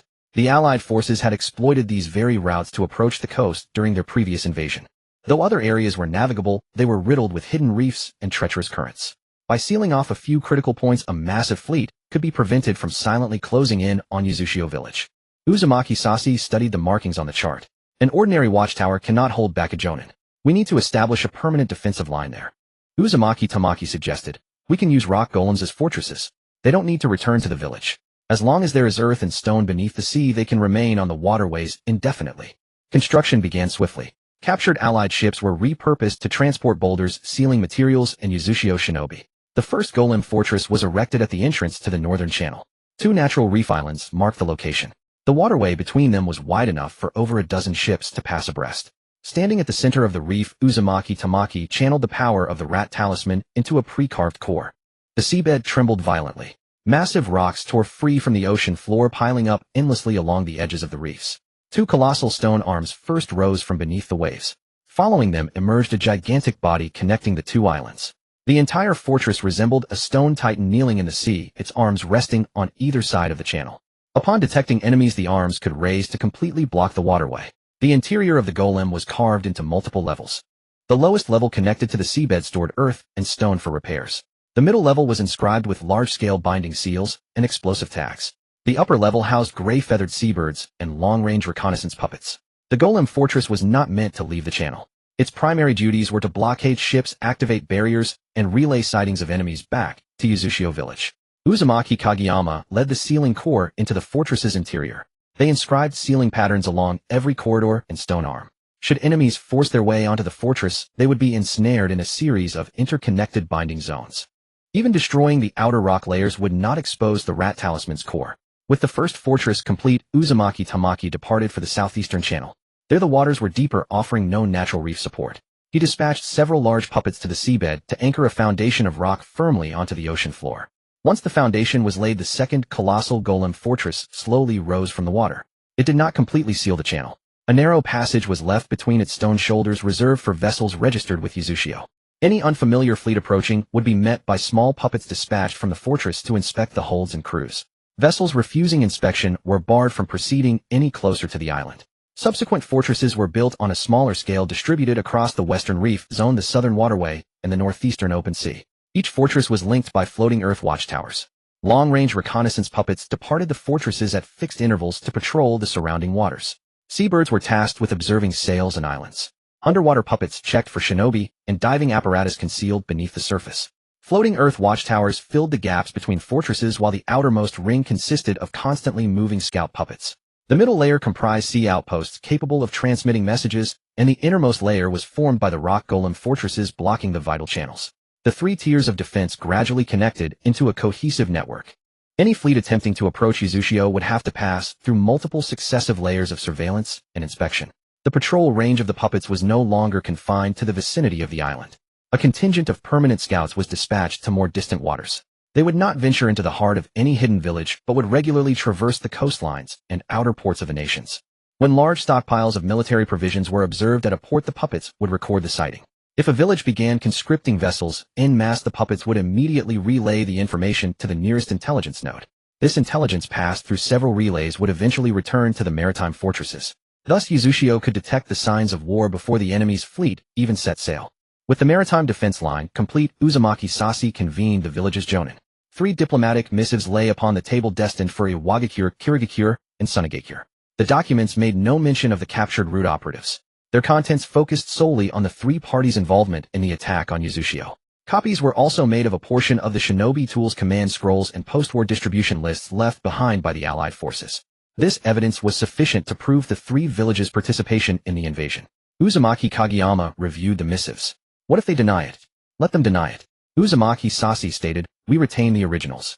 We also hold captive some of the shinobi who took part in the attack. They can refuse to acknowledge it, but they can no longer claim this was the work of rogue wandering ninja. The missives demanded the 3 villages cease assembling shinobi near Uzushio. All village vessels entering the outer warning zone had to identify themselves in advance. Any unauthorized armed fleet would be treated as a new invasion. Should the 3 parties attack again, Uzushio would publicly release all the evidence. The messengers were not Uzushio shinobi. 3 disguised puppets with the appearance of sailors boarded different ships, delivering the missives to ports under the control of the 3 villages. They would not venture deep into the village territories. Once they confirmed the missives had been received by the villages, they would depart immediately. On the day the diplomatic missives were sent, Uzumaki Tamashi convened all the clan members once more. The village center had been restored. The buildings damaged during the coastal battle had also been cleared and repaired. In the distance, the towering stone fortresses were clearly visible against the sea. Uzumaki Tamashi stood before the assembled crowd. Konoha abandoned its alliance and aided the allied forces in attacking Uzushio. Iwagakure, Kirigakure, and Sunagakure have not relinquished their covetous designs on our sealing arts. Continuing to rely on any of the great villages cannot guarantee Uzushio's safety. The clan members in the square remained silent. Having endured the war that nearly annihilated their clan, no one waited any longer for Konoha's aid. From this day forward, Uzushio village formally declares its neutrality. Uzumaki Tamashi declared, we will not join in the wars of any great village, nor will we provide any village with our island's defensive layouts or clan intelligence. Any force wishing to enter Uzushio must abide by our rules. Those who violate our island again will be considered enemies of the entire Uzumaki clan. Uzumaki Tamashi stood at the edge of the crowd. He could sense the sealing cores within every golem fortress at sea. The power of the Rat Talisman flowed steadily through each distinct core. Outer scouts patrolled the distant waters. Floating earth watchtowers monitored the surrounding sea surface. The colossal rock golems guarded the most crucial waterways. Uzushio no longer depended on Konoha's promises. They possessed their own shinobi, their own sealing arts, and their own maritime defense line. From this moment, Uzushio stood independent, fortified by the Rat Talisman puppets. Any enemy attempting to approach the island once more would find no way past this permanent defense. After the establishment of the Whirlpool Village's maritime defense line, Xuanhua Yu accompanied Xuanhua Zongjing to Konoha. This time they were not seeking reinforcements. Instead, they came to retrieve their clansman Jioshin Nai, who had been forcibly detained by Konoha. After the fleet departed the island, Xuanhua Yu did not remain on the deck. He spent most of his time in the ship's hold. Several captured allied vessels had been converted into temporary transport ships. The lowest compartments were packed with pre-prepared earth and rock. These materials had been sealed to remain stable during the long voyage. Xuanhua Yu sat cross-legged amidst the earth and rock, his hands continuously forming hand seals. A vast amount of chakra spread outward through the ship's bottom. The earth and rock began to shift slowly. One by one, puppet embryos took shape in the cramped hold. They were not yet activated. Their bodies lacked fully carved faces and garments. Xuanhua Yu merely followed a pre-planned design to create crude clay forms that could be completed quickly. The first clay form bore heavy shoulder armor. Its arms and chest were covered in solid rock. Its body stood twice as tall as an ordinary puppet, suitable for absorbing frontal attacks. The second clay form had several flame-like rock pillars extending from its back. Inside the pillars were inscribed techniques for storing high-temperature chakra. Once infused with the power of the Rat Talisman, they could continuously spew scorching magma. The third clay form had long, slender hands. Its arms were etched with lightning conduction patterns. Its task was not to destroy enemies, but to restrain their movements with lightning. Xuanhua Yu continued crafting. Some puppets had long blades attached to their backs. Others were light and agile with burst techniques engraved on their legs. Still others possessed multi-layered sealing structures inside their bodies, allowing them to deploy auxiliary barriers on the battlefield. The appearances of these clay forms were not identical. Xuanhua Yu drew inspiration from various anime characters in his past life memories, then adapted them to the shinobi combat style. Heavy armored close combat warriors were designed for frontal breakthroughs. Fire dragon puppets handled long-range scorching. Pikachu-type and Raichu-type puppets provided lightning harassment. High-speed swordsmen were meant to cut into enemy formations. Mage artillery platforms suppressed distant foes. Giant guardians protected core areas. 30 puppets were divided into 5 categories. Long-range scorching, lightning harassment, heavy armor tanking, high-speed assault, and barrier support. Each category had distinct combat roles. They would not attack with brute force like ordinary clay puppets. Xuanhua Yu intended for the 30 puppets to cooperate, compensating for each other's individual weaknesses. When Xuanhua Jingshan entered the hold, he no longer saw ordinary earth and rock. "Are these all the puppets you plan to bring to Konoha?" "Just clay forms," Xuanhua Yu replied. "They still need to be refined after we arrive. Why create so many different forms? Konoha won't send its umbu from only one direction." Xuanhua Yu gazed at the neatly arranged clay forms. The puppets must adapt to different battlefields. Heavy armor puppets block the front. High-speed puppets pursue. Long-range puppets suppress elevated positions. Barrier puppets cut off paths. If they can cooperate, 30 puppets will form a complete battle formation. Xuanhua Jingshan did not press further. He knew this negotiation would not go smoothly. Since Konoha had forcibly detained Joshinai, they would not easily admit their mistake. The fleet continued toward the land of fire. Each day Xuanhua Yu crafted clay forms in the hold. To avoid overloading the ships, he divided the earth and rock into multiple sealed compartments. Some clay forms were compressed into fist-sized lumps. Upon arrival in Konoha, these lumps could be sent underground and rapidly restored to their original shapes. After several days of sailing, the fleet finally reached a river near Konoha. When Konoha shinobi inspected the ships, they found only ordinary earth and rock in the holds. They did not detect the sealing cores hidden within. Xuanhua Zongjing led Xuanhua Sunrin and several jonin to the Hokage's office building. Xuanhua Yu remained at the rear of the group. After entering Konoha while the others were being led to temporary lodgings, he quietly sent some compressed earth and rock underground. The earth and rock traveled through underground waterways and soil layers, avoiding building foundations, and finally concentrated beneath the plaza. Xuanhua Yu carved dozens of pre-prepared bases underground. Each base corresponded to one puppet. The bases were connected by fine sealing patterns. Once Xuanhua Yu activated the technique, all 30 puppets would burst forth from the ground simultaneously. To avoid detection by Konoha's sensory shinobi, Xuanhua Yu did not immediately infuse the Rat Talisman's power. He kept the earth and rock dormant. Konoha's umbu passed near the plaza every day. Several umbu occasionally paused to sense the ground. They detected only extremely faint earth-nature chakra. This chakra was no different from the natural soil beneath Konoha's roads and buildings. The umbu did not investigate further. Xuanhua Yu stood on the roof of the temporary lodgings, observing the roads around the Hokage's office. Konoha's main street stretched from both sides of the plaza. The Hokage's office stood to the north. To the east was a road leading to the training grounds. To the west was a broad street connecting to the village gate. If negotiations broke down completely, Konoha shinobi could reinforce from 4 directions swiftly. Xuanhua Yu produced several scout puppets, each the size of a finger joint. They dropped into the street shadows and crept along eaves and drainage ditches. One puppet climbed the rear wall of the Hokage's office. Another entered the eastern training ground. Several others went along the streets toward the village gate, recording the patrol's shift times. Xuanhua Yu did not let them approach the umbu headquarters. Those areas had too dense chakra sensing. The miniature puppets only needed to confirm the positions of roads, rooftops, and the plaza. When darkness fell, they returned. Xuanhua Yu carved the collected terrain information onto a thin clay tablet. The situation around the Hokage's office became clear. The Konoha umbu still had not discovered the underground puppet bases. The underground earth and rock reserve was mostly complete. The 30 puppets only lacked final exterior refinement and core seals. Xuanhua Yu put away the clay tablet and looked toward the Hokage's office. Joshinai was still there. The negotiations had only just begun. Xuanhua Yu clenched his fist and whispered in his heart, "Joshinai, I've come to fulfill my promise. I said we would meet soon and that I would personally come to take you home." Inside Konoha, Joshinai felt a stirring in her heart, looked up toward Xuanhua Yu's direction, and her heartbeat quickened involuntarily. "Is Xiaoyu here? Has Xiaoyu come to take me home?" The negotiation between Uzumaki Sashi and the Konoha High Council had dragged on for days. The village had yet to give a definitive answer, first claiming that Kushina's condition required further evaluation. Then they insisted that the Hokage and the elders needed to confer before making a decision. Uzumaki Sashi's demands were postponed time and again the return of Kushina. The cessation of the forced detainment of Uzumaki clan members. An explanation for the root's involvement in the Allied assault. The Konoha High Council offered no direct response to any of these. They only reiterated the importance of village security and the Nine-Tails Jinchuriki. Uzumaki Tama sat outside the negotiation hall, never once engaging in the dispute. Yet his attention never strayed from the Hokage's office. After each session, he would return to the vicinity of the plaza.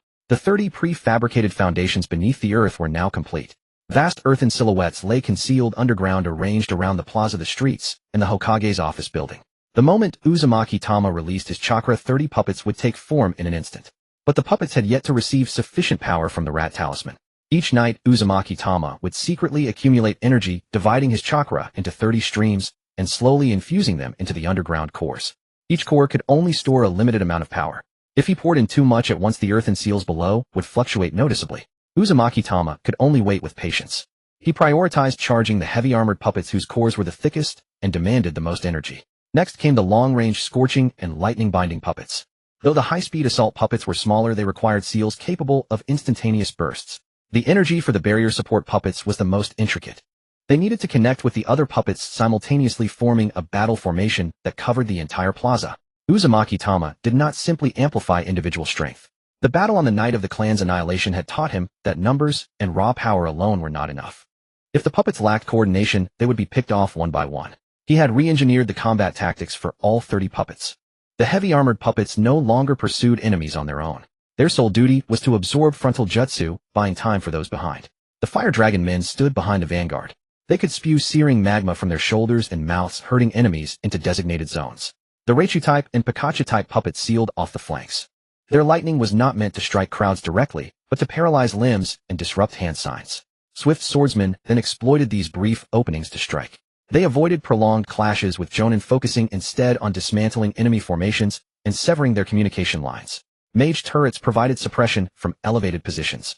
The barrier support puppets stood at the heart of the formation, establishing chakra pathways between the 3 layers to replenish the others at a moment's notice.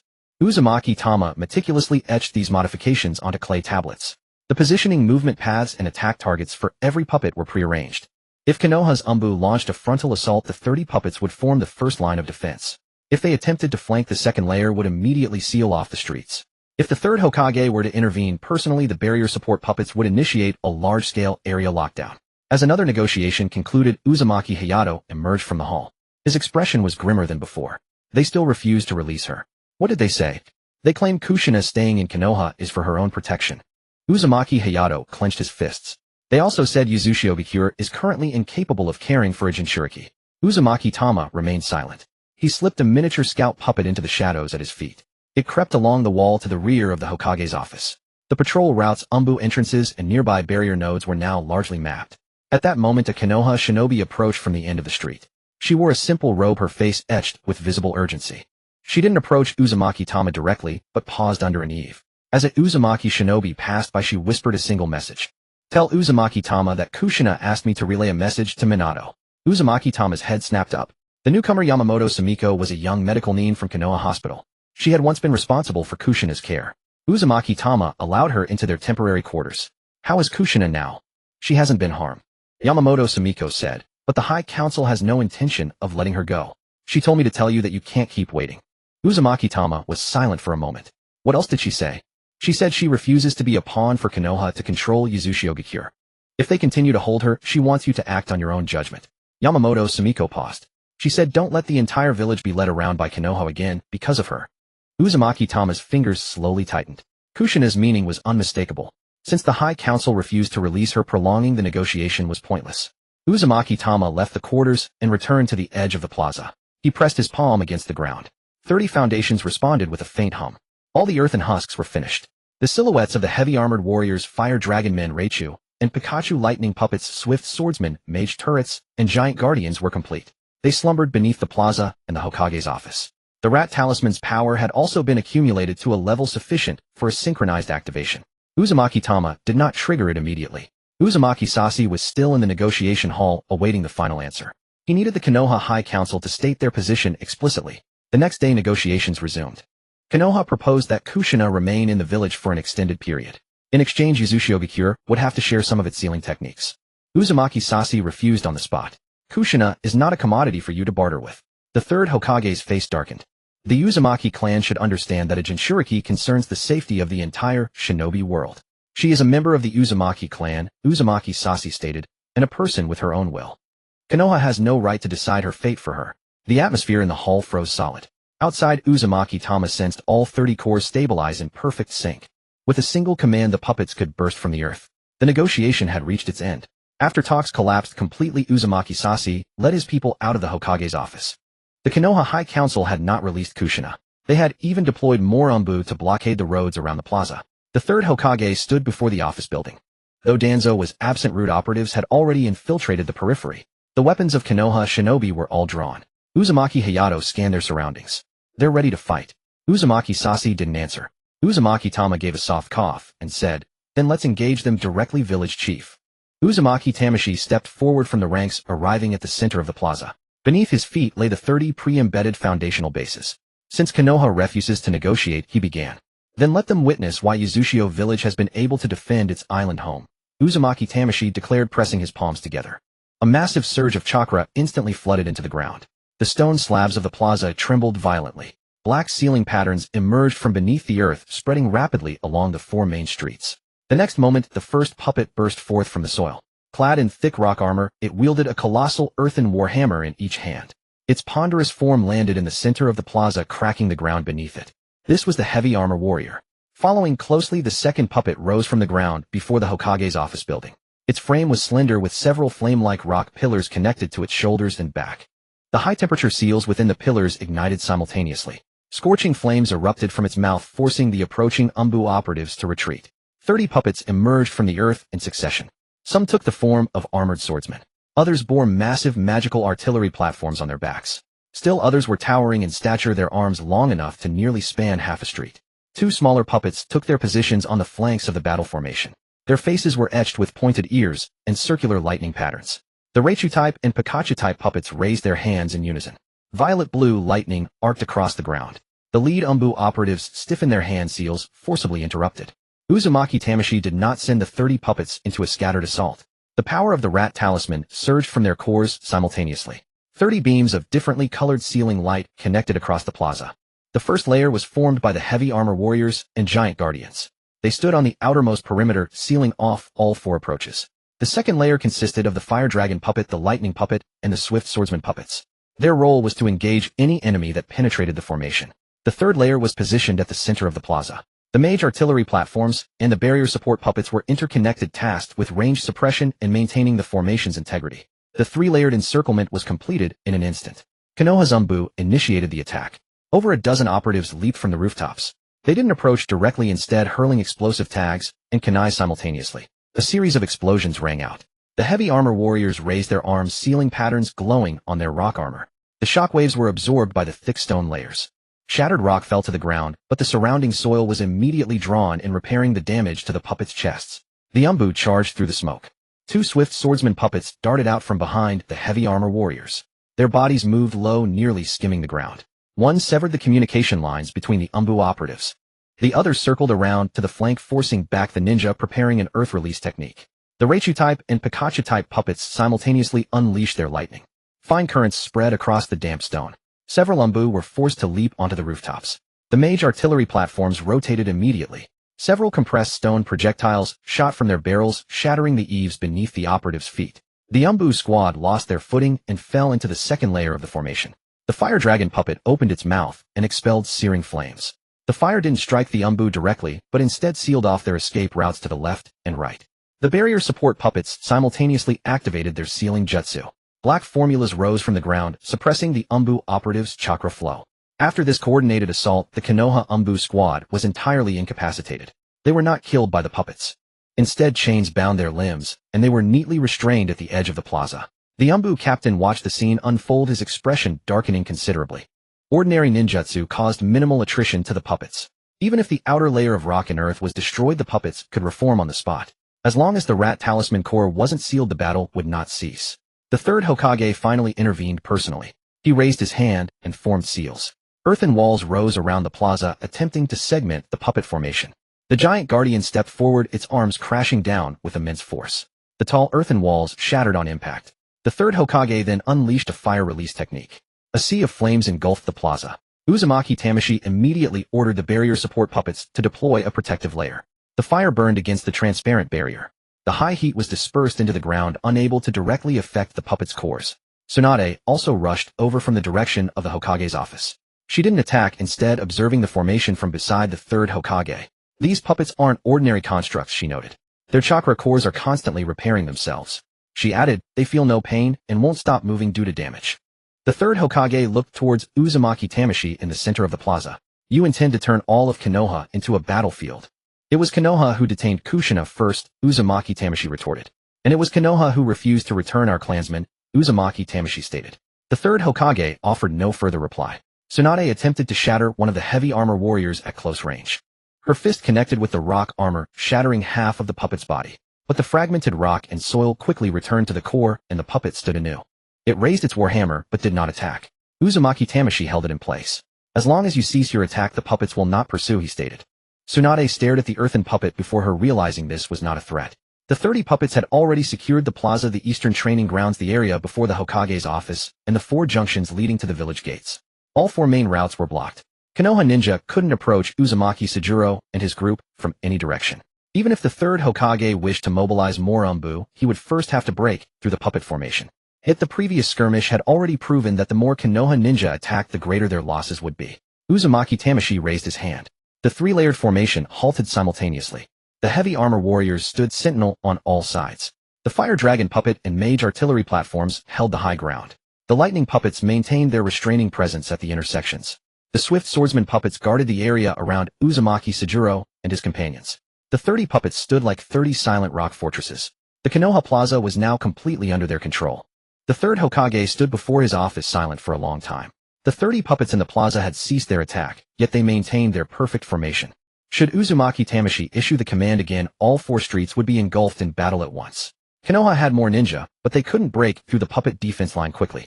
More importantly, the puppets felt no fatigue and would not retreat due to injury. The earlier probing attack had made this clear to the third Hokage. Forcing the issue would inevitably result in massive casualties for Konoha, while Uzumaki Tamashi would only have expended a portion of his chakra. Tsunade stepped up beside the third Hokage. We cannot continue fighting. Tsunade watched the heavily armored samurai whose body had been restored. These things are best suited for a war of attrition. Mai's shinobi cannot endure prolonged losses. The third Hokage still did not order the Umbu to withdraw. If we let them go now, what about Mai's prestige? Detaining another clan's people is no longer a matter of prestige. Tsunade said, if we continue to keep them here, Mai will only suffer more losses. The third Hokage fell silent.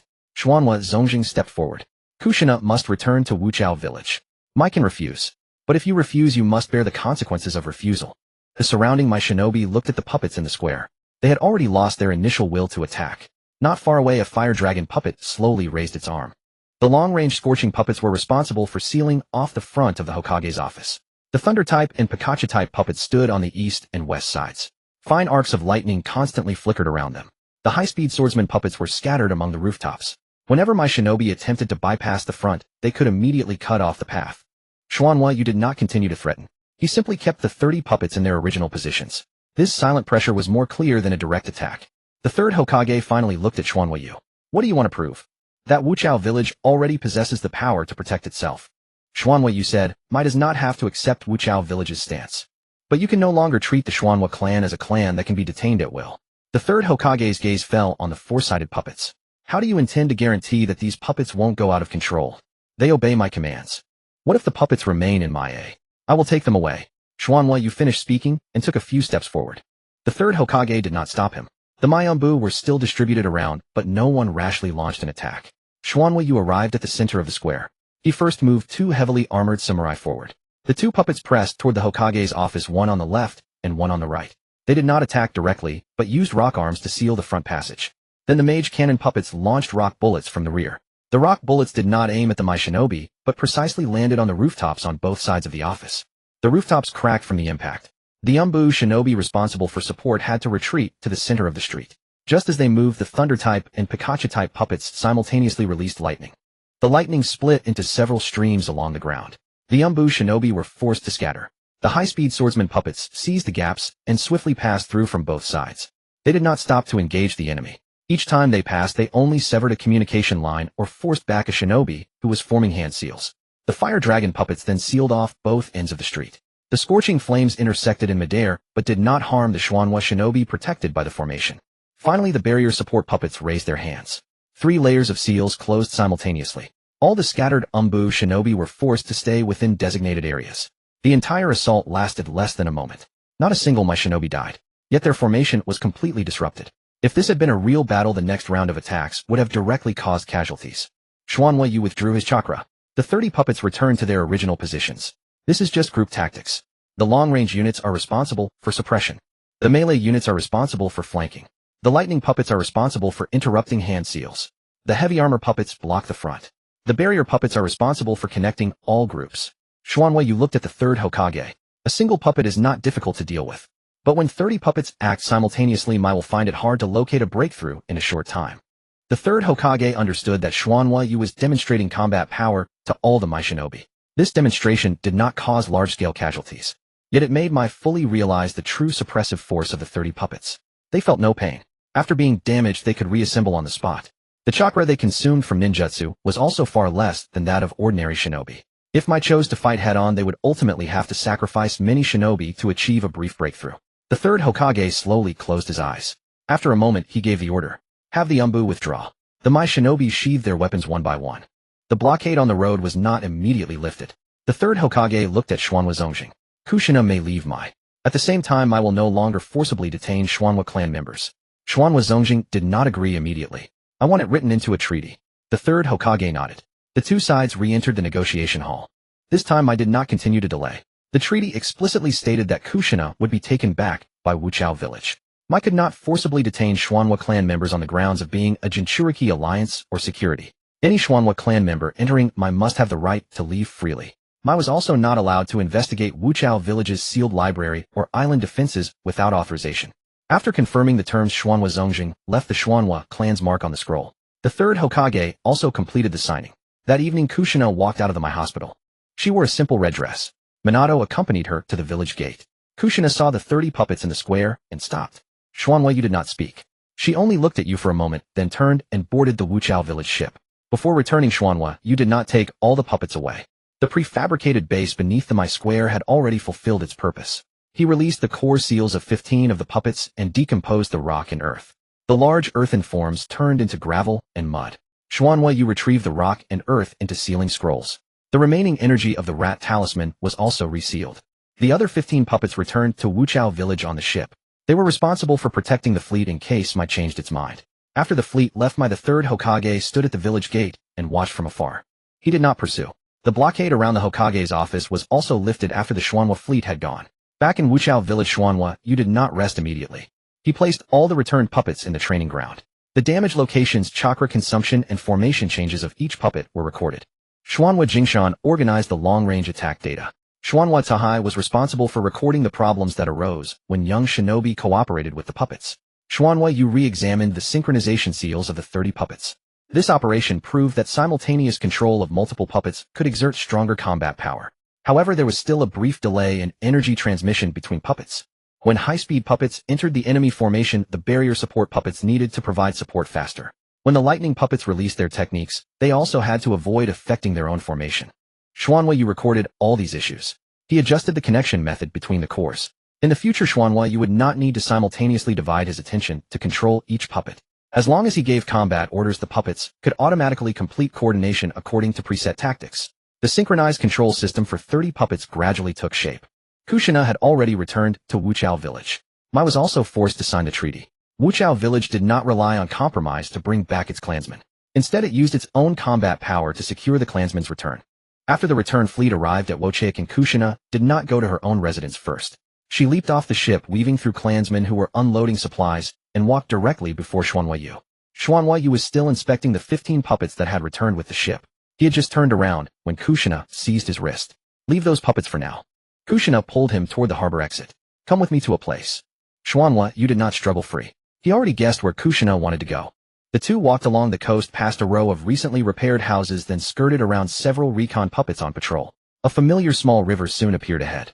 The river flowed from the mountain forests inside the island, passed through a gentle riverbank, and then merged into the sea. Back then, Xuanwei and Kushina often practiced water walking here.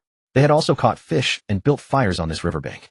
The last time they met alone before Kushina was sent to Mai was also here. The riverbank had not changed much. A few reefs remained in their original positions. The trees on the shore had grown a bit taller. The stone circle once used for fires was now covered by fallen leaves. Kushina released Xuanwei's hand, crouched by the river, and gazed for a moment.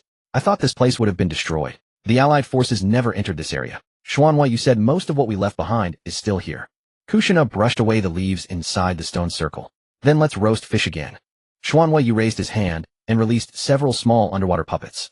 The clay puppets entered the river, moving slowly along the riverbed. Before long, they caught several fat fish and delivered them to the shore. Kushina gathered some branches. Xuanhua, you made a flame puppet ignite the wood. A fire rose inside the stone circle. The two placed the cleaned fish over the flame on skewers and sat by the riverbank waiting as they used to. Kushina stared at the roasting fish. You used to always burn one side of the fish. Not this time. Xuanhua, you turned the skewers. Kushina reached out and snatched a roasted fish. The moment she took a bite, the scorching hot fish made her suck in air repeatedly. Xuanhua, you watched her. Still as impatient as ever. I just haven't had this kind of roasted fish in my for too long. Kushina blew on the fish and took another bite. The two stopped talking. The familiar sound of the river came from beside them. At this moment, things were not much different from before they parted. After finishing the fish, Kushina walked to the river's edge. She took off her shoes and stepped into the shallow water. You taught me water walking here back then. Can you still do it now? Xuanhua, you asked. Of course. Kushina stood up and concentrated chakra at the soles of her feet. She took a step onto the river. The first step was fairly steady, but on the third step the chakra beneath her feet suddenly lost balance. The water surface sank. Kushina fell into the river. Xuanhua, you reached out in time and grabbed her wrist. Kushina stood in knee-deep water, her wet red hair plastered against her cheek. The training grounds in my don't have rivers this wide. She immediately found an excuse. One more time. Xuanhua, you took out a Pikachu puppet. The small yellow clay puppet landed on the riverbank and shook its long pointed ears. It ran into the water. Several thin clay discs rose from the riverbed hidden beneath the surface. The discs moved with Kushina's steps. They did not fully support her body, only providing brief support when her chakra lost balance. What is this? Kushina stepped onto the first water cushion. It helps you reacquire chakra control. Xuanhua, you said, if you push too hard the cushion sinks. If you push too little it won't support you either. Kushina walked back onto the river. She first stabilized her chakra at the soles of her feet, then adjusted her force according to the floating of the cushions. The Pikachu puppet moved around her constantly. Whenever Kushina was about to fall, it sent a disc beneath her feet. After several practice runs, Kushina gradually regained her former feel. She walked from the bank to the middle, then turned and walked toward Xuanhua. On the last few steps, she deliberately quickened her pace. Splashes leaped from her feet. Xuanhua was about to step back when Kushina scooped up a sheet of river water and splashed it at him. The Pikachu puppet immediately blocked in front. The water landed entirely on it. Kushina put her hands on her hips. You make a puppet block water for you. It went on its own. Xuanhua said. The Pikachu puppet turned around, its round face expressionless. A faint, extremely weak current sparked between its ears. Kushina immediately stepped back. Don't release lightning in the water. The Pikachu puppet lowered its arms. Xuanhua also stepped onto the river. The two with the puppet chased each other along the water for a while until Kushina sat back down on the riverbank. The smile on her face gradually faded into calm. In the academy in some people laughed at my hair too. Kushina hugged her knees. They said my hair was like a chili pepper and that I was from some small village. The first time I fought them, I took down 4 by myself. What happened then? Then the teacher called me in and scolded me. Kushina looked down and fiddled with the pebbles at her feet. Shuemin was also in the academy. He seemed gentle, but the first time we met he said he wanted to become Hokage. I thought he was just saying nice things, so I argued with him too. Xuanhua sat beside her, not interrupting. Kushina continued talking about her life in Mai. Shuemin had once found her when she was in danger. The two had also quarreled over different training methods. Gangzhou would occasionally visit her in the hospital and teach her how to control the immense chakra inside her. But no matter how well Shuemin and Gangzhou treated her, she could not leave Mai. The Umbu were always stationed nearby. Whenever she wanted to return to Wochaikin, the answer was always to keep waiting. They weren't bad to me, Kushina said, but every day I didn't know when I could come back. The Mai higher-ups always said this place was too dangerous. They said staying in Mai was to protect me, but I knew they were just worried about the Nine Tails leaving Mai. She gripped the edge of her clothes. The hardest time wasn't when those people mocked me. It was when I knew Wochaikin was under attack and I could do nothing. Xuanhua took a small puppet out of a ceiling scroll. The puppet had long hair and a simple dress. Its facial features were very similar to Kushina's. One of its arms was broken and there were several fine cracks on its body. Kushina was stunned. Is this me? I carved it while waiting for negotiations in Mai. Xuanhua said the Umbu patrolled too often, so I could only make it this small. Why is it broken? It got crushed while transporting rock and earth. Kushina took the puppet. She injected chakra into the broken arm, trying to reconnect the clay. The first attempt at repair failed. The arm fell off again as soon as she lifted it. Xuanhua placed his palm over the back of her hand. 2 streams of chakra flowed into the puppet simultaneously. The scattered clay slowly gathered. The broken arm rejoined the body. Kushina then used her fingertip to smooth out the cracks on the puppet's surface. Now it looks more like me. It was already very much like you. The face was too serious. Kushina used clay to adjust the puppet's mouth, making it reveal a faint smile. The repaired puppet stood up in her palm. It took a few steps forward, then turned around and waved at the two. Kushina finally smiled again. As evening fell, the two left the riverbank and climbed a tall reef by the sea. The Pikachu puppet and the Kushina puppet sat behind them. In the distance, the puppet fortress stood quietly at the entrance of the shipping lane. The floating Earth sentry post swayed gently with the waves. The setting sun dyed the vast sea a dark crimson. Kushina gazed for a long time. Shuaimin and Gangsho both helped me. I'll write to them in the future. She turned to look at Xuanhuayu. But I won't go back to Mai for now. I want to stay here. Xuanhuayu did not make the decision for her. Have you thought it through? Yes, I have. Kushina looked toward distant Wochaikin. This is my home. I left once before, and I don't want to stay somewhere else when my clan needs me. The sea breeze lifted her red hair. She did not look back toward the direction of the whole country. The promise Xuanhuayu had made on this riverbank years ago was now fulfilled. From that day on, Kushina remained in Wochaikin. After returning to Yuzushio village, Kushina quickly settled back into life on the island. The next morning, she went to the training ground to find Uzumaki Tamashi. Uzumaki Tamashi was inspecting the 15 puppets brought back from Konoha. Piles of unused earth and rock were stacked around the training ground. Kushina walked up to a mound of dirt. Teach me to make puppets. Learn earth release first, said Uzumaki Tamashi. You can adjust the puppet's appearance later. In Konoha, Kushina had primarily studied sealing techniques and chakra control. She possessed earth nature chakra, but had never systematically practiced earth release. Uzumaki Tamashi first had her channel her chakra into the ground. The earth drawn by the energy slowly gathered into her palm. Kushina tried to mold the dirt into a human shape. As soon as the puppet's body was complete, its oversized head snapped its neck. The dirt crumbled back down. Why is it so easy for you? Start with a simple shape. Uzumaki Tamashi created a palm-sized clay doll. It had only a round head and stubby limbs. There was no complex internal structure. Kushina tried again following the same method. She fixed the doll's torso first, then attached the arms and legs.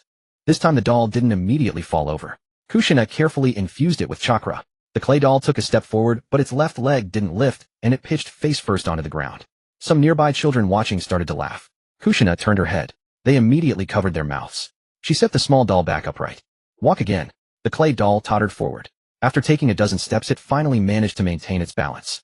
Kushina carved simple eyes onto its face and added a few strands of long hair.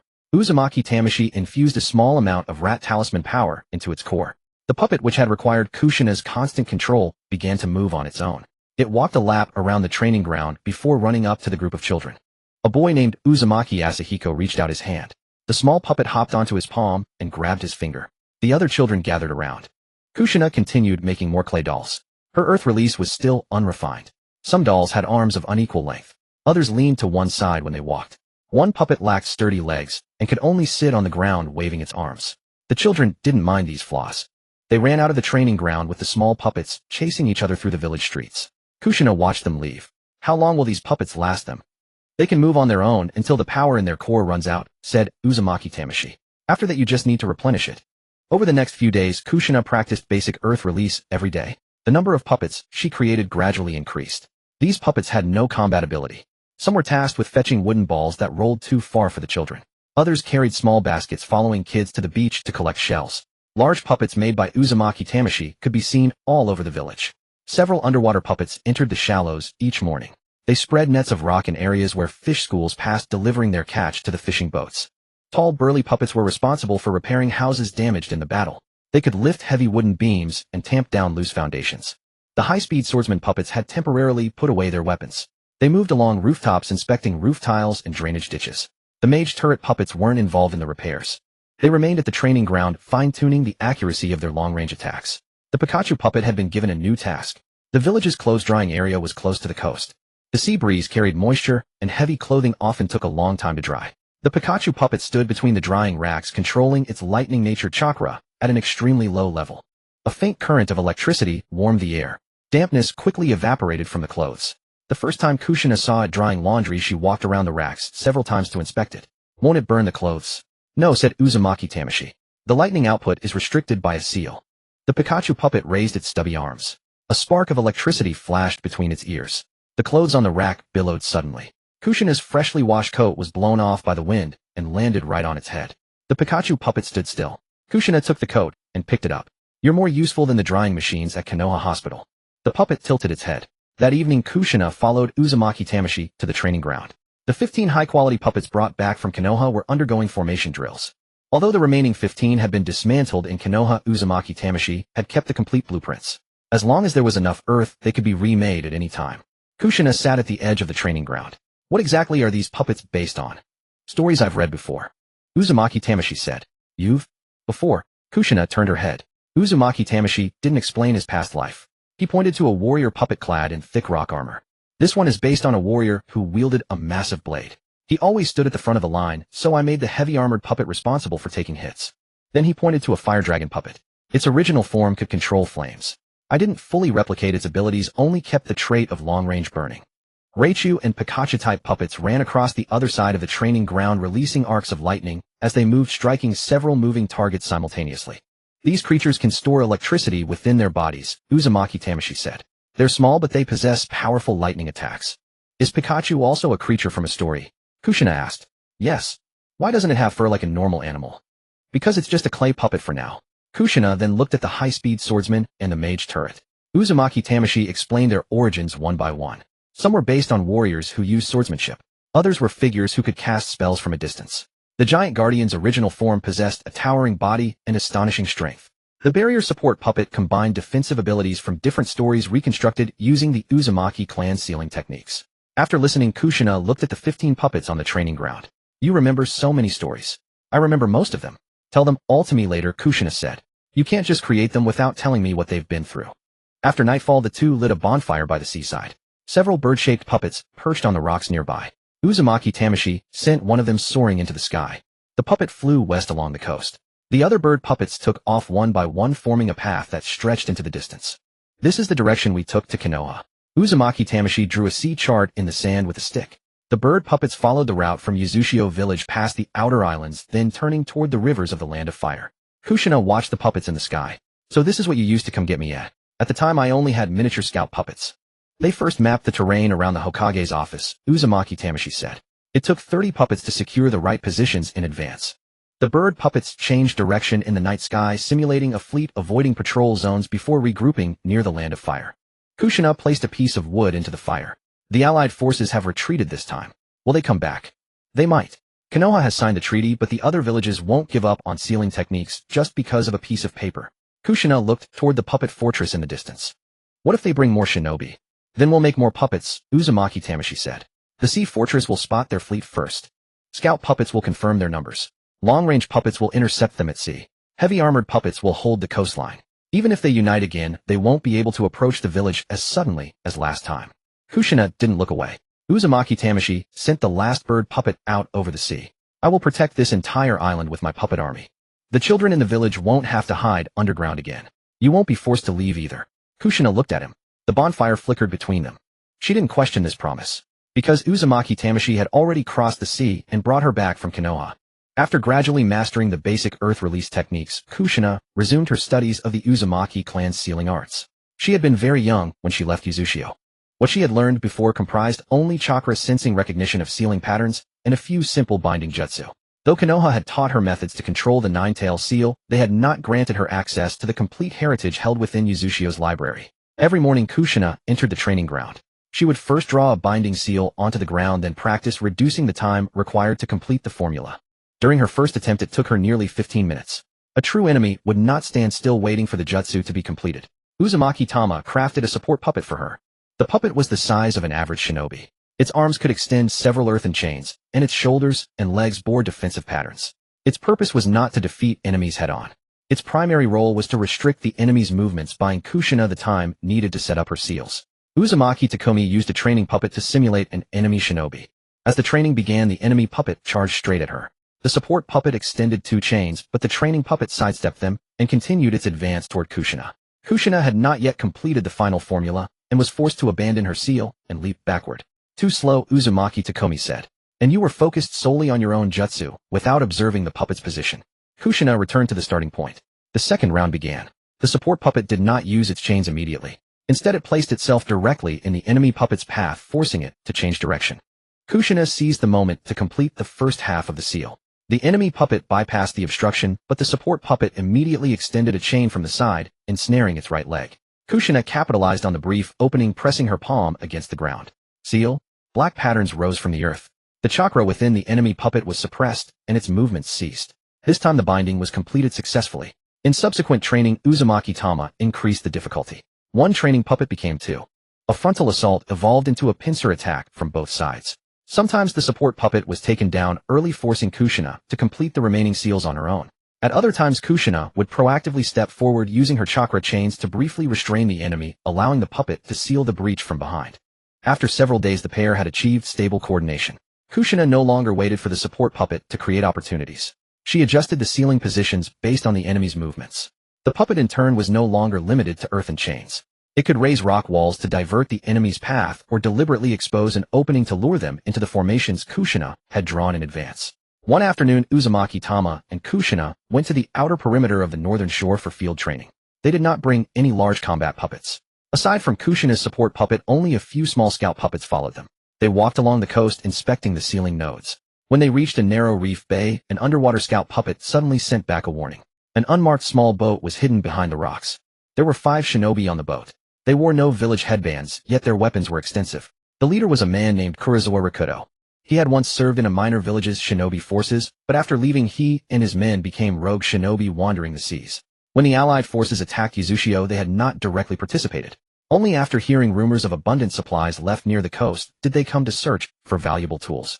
When Kurosawa Rakuto spotted Kushina and Uzumaki Tama, he immediately drew his short blade. "Just 2 kids. Capture them first, then we leave." The 5 rogue shinobi scattered and charged toward the shore. Uzumaki Tama did not deploy more puppets. He looked at Kushina. "Use the method from training." Kushina nodded. The support puppet moved forward first. Kurosawa Rakuto raised his hand and launched several shuriken. The puppet blocked the attack with its rocky arm, then swept its 2 earthen chains toward both sides. 2 of the rogue shinobi jumped back to evade. The original assault formation was forced apart. Seizing the opportunity, Kushina spread a sealing scroll on the ground. She did not draw the complete formula on the spot. The scroll already contained a pre-made basic seal requiring only a chakra infusion to activate. One rogue shinobi slipped around the puppet from the side. Kushina met him head-on. She deflected his kunai with her hand, and chakra chains shot out from behind her, binding his arm. The support puppet seized the chance and slammed him into the sealing zone with a single punch. Black patterns quickly spread across his body, and his chakra was immediately suppressed. The other 2 rogue shinobi formed hand seals simultaneously. A wind blade sliced past the support puppet, heading straight for Kushina. Uzumaki Tama was about to intervene, but Kushina had already directed a small earth puppet to block the path. The earth puppet expanded, forming a semicircular rock shield. The wind blade shattered the outer layer of rock, but failed to harm Kushina. The support puppet charged from the other side. It wrapped its chains around the 2 shinobi's ankles and dragged them to the ground. Kushina quickly executed 2 binding seals, and their chakra was sealed as well. Sensing the tide turning, Kurosawa Rakuto turned and sprinted toward the boat hidden behind the rocks. The last rogue shinobi unleashed a water release technique, attempting to block their pursuit. Uzumaki Tama raised his hand. Several scout puppets hidden underwater simultaneously grabbed the boat's hull. The small vessel was forcibly dragged back into the bay. Kushina directed the support puppet to leap onto the bow. Kurosawa Rakuto had just raised his short blade when the earthen chains wrapped around his waist. He tried to break free with his chakra, but Kushina had already attached a sealing tag to the other end of the chain.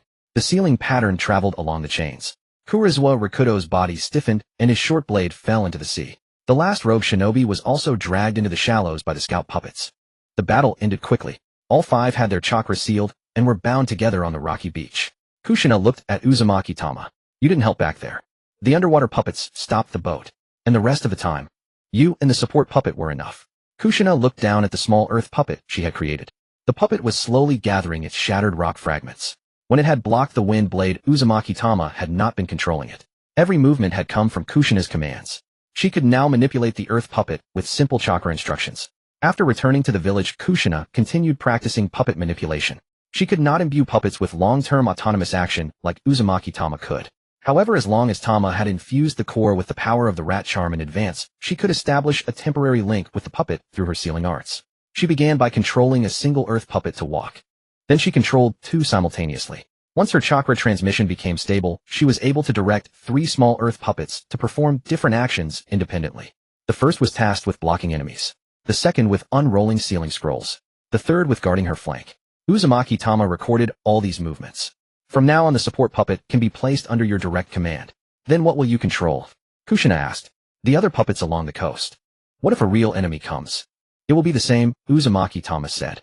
"I will handle the bulk of the enemy forces. You and the support puppet will deal with anyone who gets past the line." Kushina walked to the edge of the training ground. In the distance, the rocky fortress faced the main shipping lane. Then it settled. She extended her hand. When war breaks out again, we will stand guard on this coast together. Uzumaki Tama took her hand. It settled. After living in Uzushio village for some time, Kushina decided to write letters to Konoha. She returned to her room and spread 2 sheets of letter paper across the desk. The first letter was addressed to Minato Namikaze. Kushina held her brush for a long while before setting down her first sentence. She told Minato that she had arrived safely in Uzushio village. The coast lacked the towering trees of Konoha, but instead there were puppet fortresses that could gaze upon the distant sea. Every morning, she made her way to the training grounds. Besides relearning sealing techniques, she had also mastered the creation of small clay puppets. She did not elaborate on the defensive arrangements along the sea, nor did she mention the intelligence from various nations that Uzushio had collected. Most of the letter was about her life on the island. She wrote about the small riverbank from their past. She also wrote about how the Pikachu puppet helped her practice walking on water.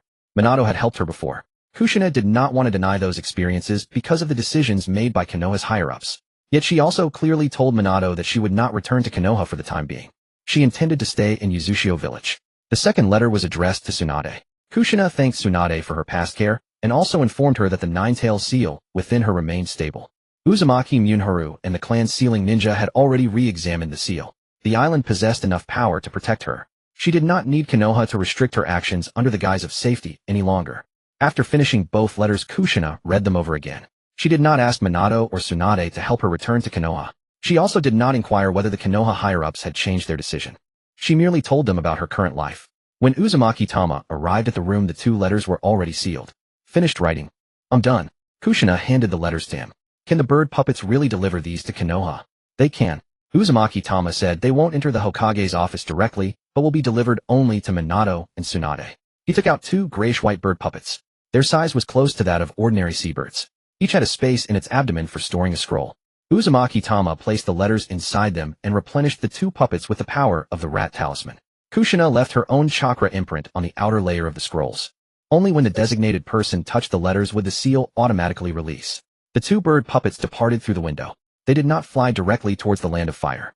After leaving Uzushio village, the puppets first followed the southern route into the open sea. Several patrol ships nearby were inspecting passing merchant vessels. The bird puppets descended, skimming low over the waves. The patrolling ninja could only see 2 ordinary seabirds gliding over the surf. Once beyond the patrol area, they ascended back into the sky. When ships under Kirigakure's control appeared ahead, the 2 puppets temporarily landed on an uninhabited rocky islet. They suppressed the chakra within their cores and waited for the ships to pass. After nightfall, the bird puppets continued their journey. They avoided brightly lit harbors and major routes frequently patrolled by ninja from various nations. The intelligence relay points that Uzumaki Tama had prearranged provided them with directions. Whenever unfamiliar chakra appeared nearby, the bird puppets would alter their course. And so the 2 letters were carried across the sea, gradually nearing the land of fire. Kushina did not wait idly for a reply. The day after sending the letters, she went to the training grounds as usual. The 15 anime puppets brought back from Konoha had already formed a new battle formation. The other 15 puppets had also been recreated using earth and rock stored in Uzushio village. All 30 puppets were fully restored. The heavy armored warriors advanced from the front. The high-speed swordsmen struck in alternating waves from the flanks. The fire dragon puppet and the mage turrets continuously shifted their attack positions. The Raichu-type and Pikachu-type puppets were responsible for restricting moving targets within the training area. The barrier support puppet was positioned at the center of the formation, connecting the cores of the other puppets. Kushina stood on the high ground of the training field. When all 30 puppets moved simultaneously, the ground trembled continuously. She had once feared that another ninja village might attack again. She also feared that Konoha would tear up the treaty and take her away again. Now that anxiety had gradually faded, Uzushio village was no longer the island that could only wait for reinforcements. Large puppets patrolled the coastline. Scouts continuously moved in the distant sea. The main shipping lanes were blockaded by rock fortresses. The 30 puppets, each with the combat power of a jonin, were also ready for battle at any moment. More importantly, she herself could now use sealing techniques and small clay puppets. Even if war came again, she wouldn't have to hide behind the protection of others. After the training session, Uzumaki Tama did not dismiss the 30 puppets immediately. He gathered the barrier support puppets in the center of the training field, readjusting the sealing patterns between their cores. During the battle at Konoha, there had been a brief delay in energy sharing among the puppets. When one puppet suffered a fierce attack, the other cores couldn't transfer power to it instantly. Uzumaki Tama added a layer of distribution seal outside the original jutsu.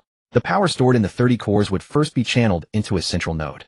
Once battle commenced, the central node would allocate power based on consumption in different areas. When the heavy armored puppets took damage, they could receive more restorative energy. High-speed puppets could also receive a temporary boost in energy supply when launching an assault. Uzumaki Tama also created a separate connection within the sharing jutsu. This connection didn't lead to any of the large puppets. Kushina approached him. "What is this one for?" "It's for your support puppet." Uzumaki Tama explained, "In the future, all the large puppets can share a portion of their power.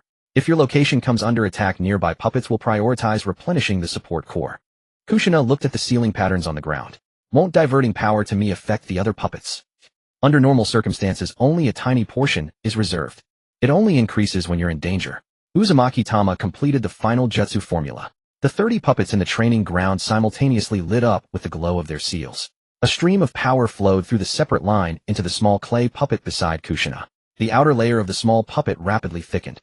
2 earthen chains also extended from its arms. It didn't possess the same strength as the Jonin-level puppets, but it was more than enough to block a sudden attack aimed at Kushina. "Can I also send my own chakra to them in the future?" Kushina asked. "You can. By connecting to the central node with your sealing technique, you can help the puppets maintain the barrier." Kushina pressed her palm against the edge of the formation. Her chakra flowed along the sealing patterns. The cores of the 30 puppets responded in sequence. The small support puppet also stood by her side. Uzumaki Tama and Kushina were no longer controlling different puppets separately. The new energy-sharing mechanism connected their strength. At dusk, the two left the training grounds and climbed the puppet fortress on the northern route. The rock fortress knelt half-submerged in the sea. Its massive arms guarded both sides of the waterway. The 30 anime puppets were conducting their final formation drill on the coast below. The floating Earth sentry posts in the distance gently rose and fell with the waves. Further out, the bird and underwater scouts had already begun their nightly patrols. Kushina stood at the top of the fortress.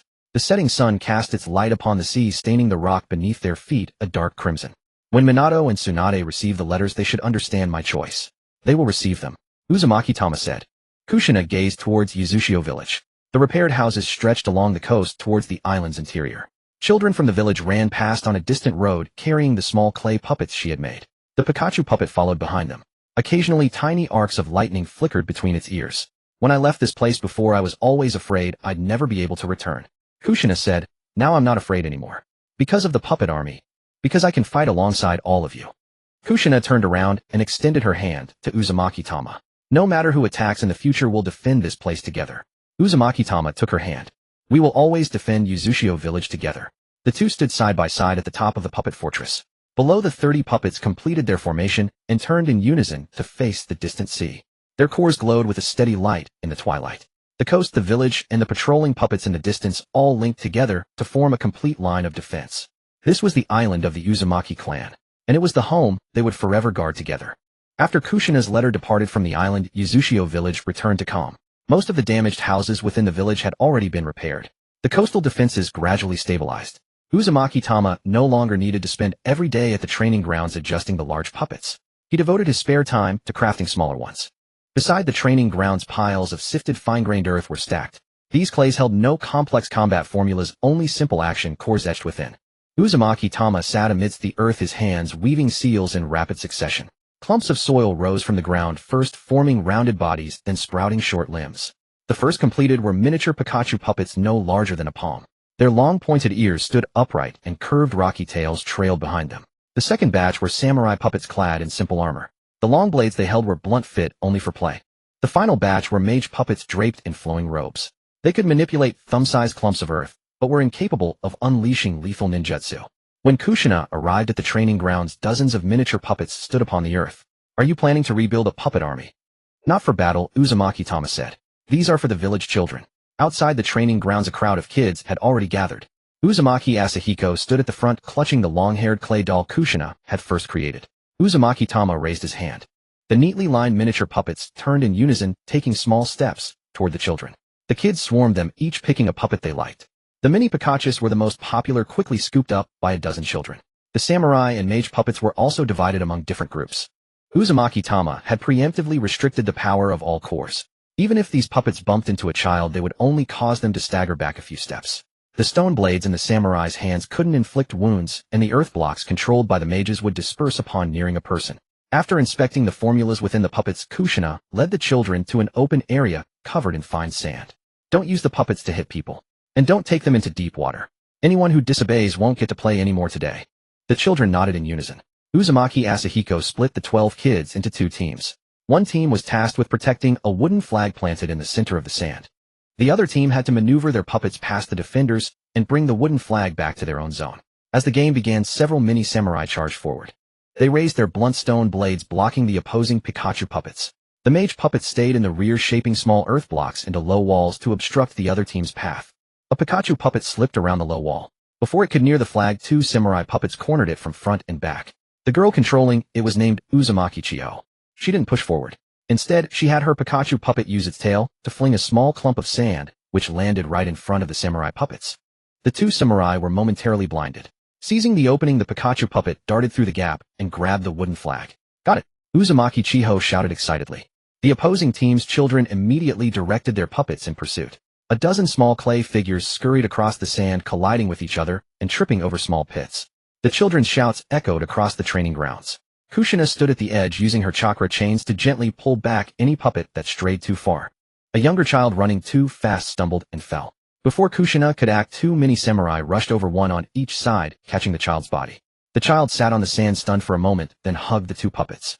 Uzumaki Tama adjusted the cores from the sidelines, programming the small puppets to retain basic protective instincts while following commands.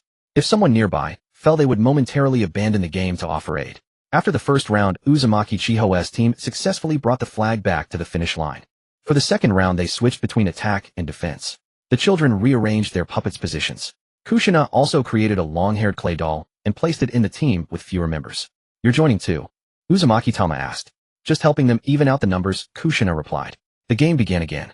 Her clay doll didn't head straight for the flag. Instead, it led two mage puppets to hide behind the earth wall, while a Pikachu puppet drew the defender's attention from the side. Once most of the samurai puppets had moved away, the long-haired doll swiftly climbed over the low wall, snatched the flag, and made off with it. The opposing children immediately cried out, "Kushina is cheating." "This is called strategy," Kushina said, guiding her doll across the finish line. A true ninja wouldn't just attack head-on. Though unconvinced, the children crowded around her, asking how she had split their forces. Uzumaki Tama watched without interrupting. These mini puppets were just toys, yet they were teaching the village children about observation and teamwork.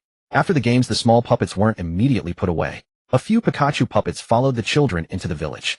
Samurai puppets hoisted the wooden flags and toys scattered around the field. Mage puppets leveled the sand walls built during the games. Farther away, the large puppets were finishing their own tasks. Underwater puppets dragged rock nets filled with fresh fish from the shallows. Several fishermen dumped the fish into wooden baskets. A line of small transport puppets carried the baskets to an open area for processing. The village women cleaned the fish and laid them out on bamboo racks to dry. Pikachu puppets stood guard beside the racks. They used their faint lightning nature chakra to heat the humid air, helping the seafood lose moisture faster. A fire dragon puppet lay prone in the distance. It didn't release flames, instead channeling its internal heat through underground formulas to the drying area. Even sunless spots remained dry. A few streets away, the giant guardian was repairing the last few damaged homes. It lifted a heavy wooden beam and placed it securely atop a house. Two high-speed sword puppets stood on the roof, their long blades sheathed, using their nimble hands to fix the roof tiles. Mage puppets manipulated fine soil to fill cracks in the walls. The ordinary villagers only needed to handle the detailed work, no longer burdened with hauling heavy materials. Kushina led the children down the village paths, mini puppets scurrying around their feet. Villagers repairing houses occasionally paused to watch the kids run by. The traces of the Allied forces' attack were slowly fading. As evening approached, the villagers carried prepared fish, rice balls, and fresh fruit to the seaside. Those who had finished their day's work gathered on the wide beach. Children, clutching their puppets, sat around spread-out cloth mats. Uzumaki Tama and Kushina sat among the crowd. Pikachu puppets delivered the last few grilled fish to the children. Many samurai puppets lined up steadily, holding wooden platters of food. The sea breeze swept across the sand, carrying the aroma of grilled fish and seafood. The 30 anime battle puppets didn't join the picnic. They stood in formation on either side of the beach. Heavy armored samurai faced the outer coast. Mage turrets occupied the high ground in the rear. Lightning puppets and high-speed swordsmen guarded the roads leading into the village. Their cores hummed at a low intensity, their silent forms a solid wall of protection around the villagers gathered by the sea. Uzumaki Asahiko, munching on grilled fish, had his mini samurai mimic the stance of the large battle puppets. The other children followed suit, arranging their small puppets into formations. Their serious battle array came out crooked and lopsided. Kushina couldn't help but laugh at the sight. In a few years, they'll really be able to train with the large puppets. "First, let's teach them not to throw their puppets into the sea," Uzumaki Tama said. As they spoke, a gray-white figure flew in from the distant sea. It was a seabird puppet on outer patrol. Instead of landing on its usual rock, it flew directly to Uzumaki Tama. The alarm formula on the puppet's belly flashed 3 times.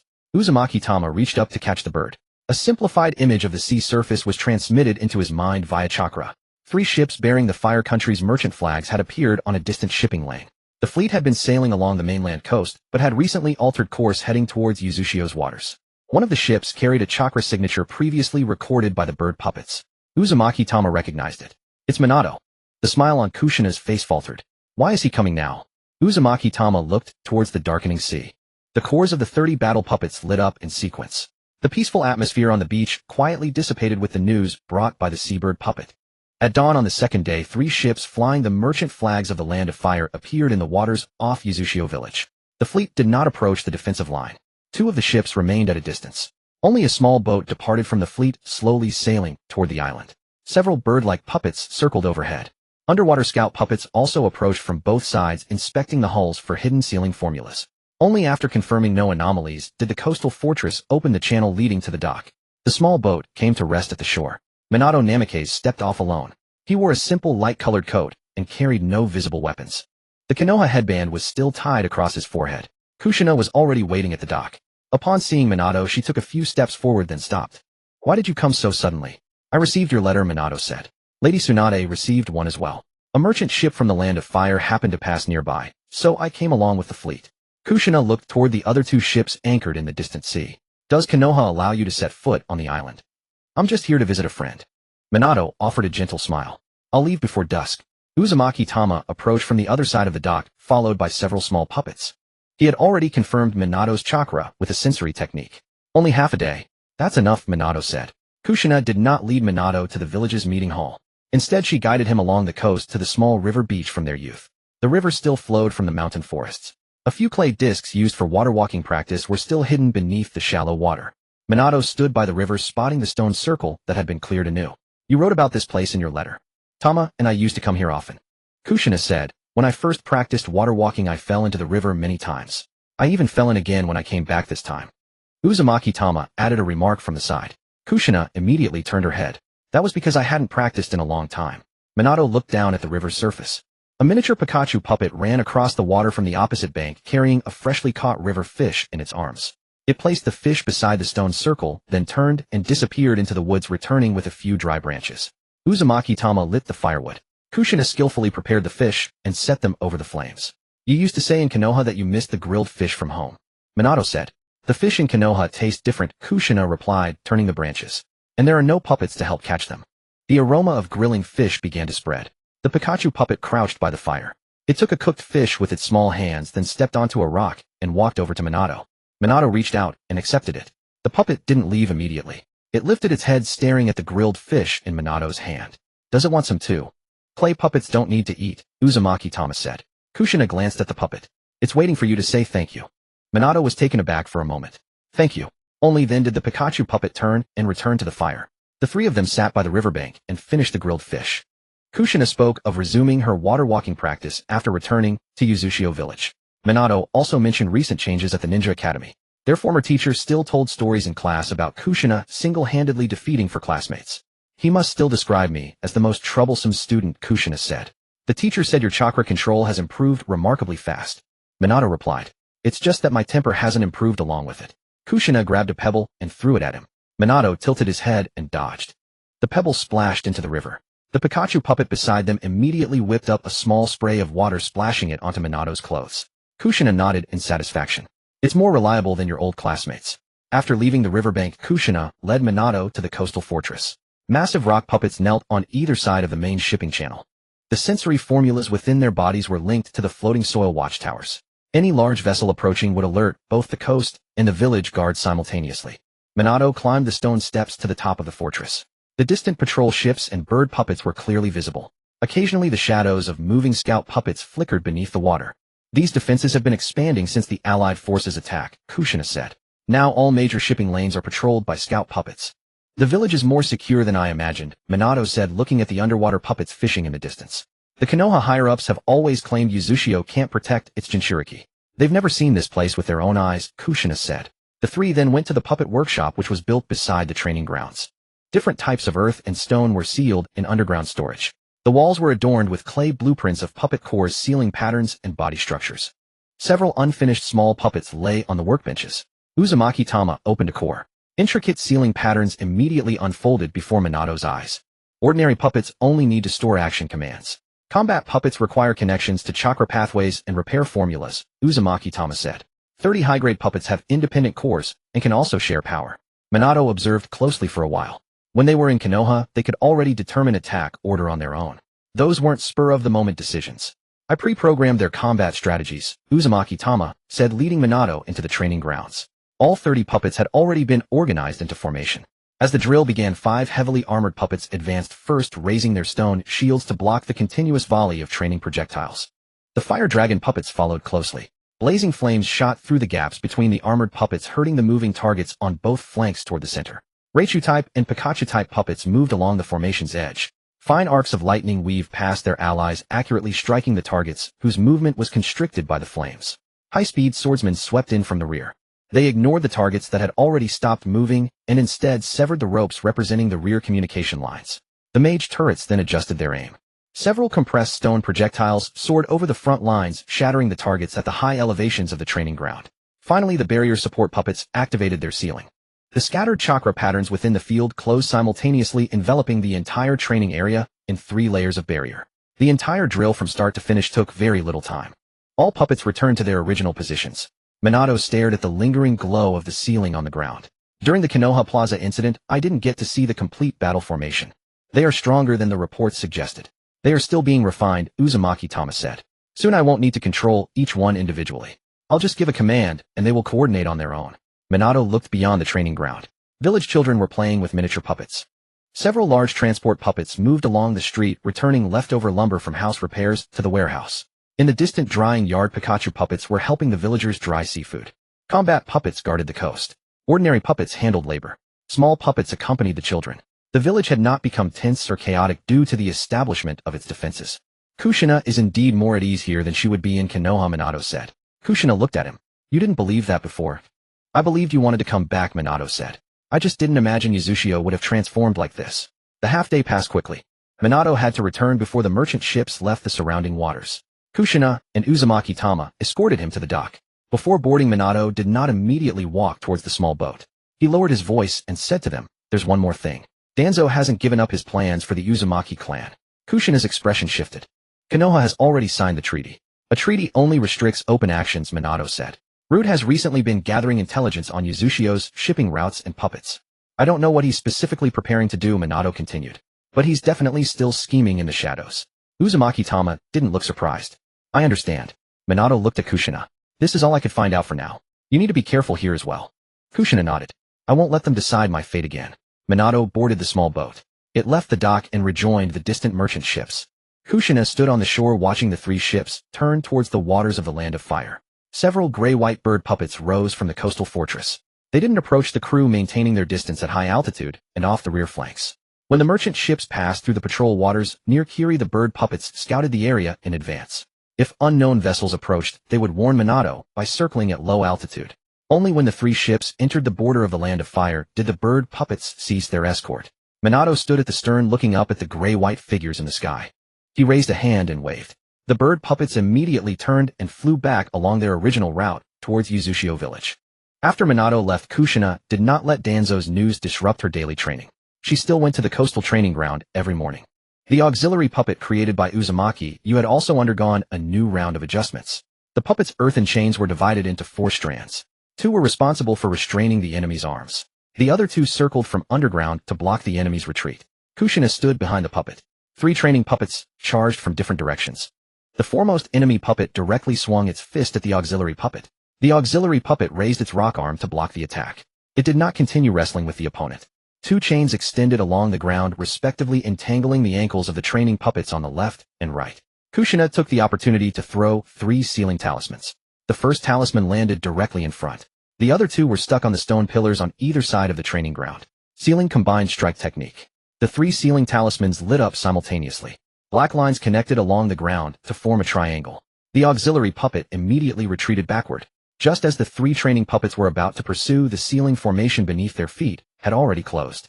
The flow of chakra within their bodies slowed down simultaneously. 4 earthen chains tightened from different positions, dragging the 3 puppets toward the center of the seal. Kushina formed the final hand seal. Restraint. The sealing pattern spread upward. The cores of the 3 training puppets ceased operation one after another. Kushina lowered her hands. The auxiliary puppet also retracted its chains and stood by her side again. Uzumaki, you walked over from the edge of the training ground.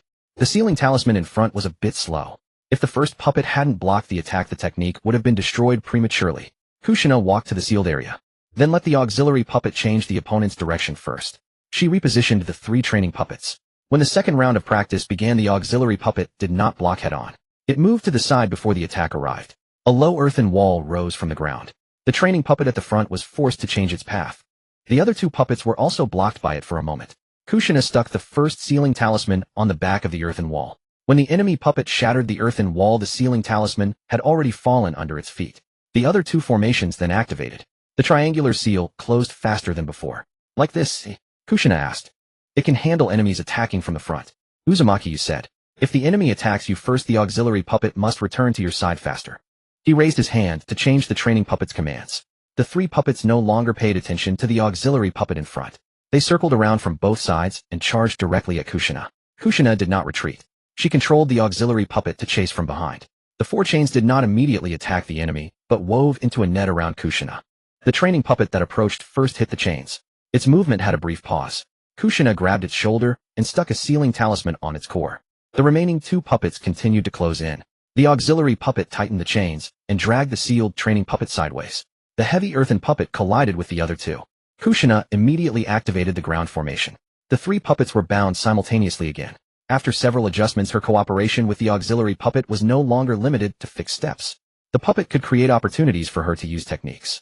She could also strengthen the puppet's chains and defenses with seals. The chakra channel between the 1 person and 1 puppet gradually stabilized. Kushina only needed a simple thought, and the auxiliary puppet could understand the next direction of action. The training continued until evening.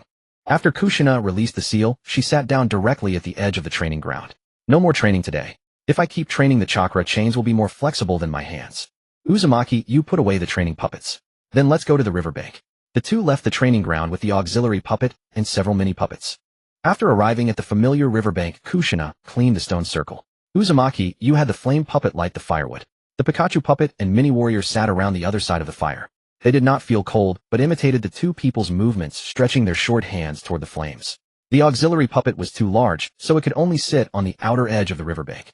The 4 chains were gathered behind it like quietly hanging rock strands. Kushina took moist clay from the river. She did not create new combat puppets, but lowered her head to carve. The clay first formed a body.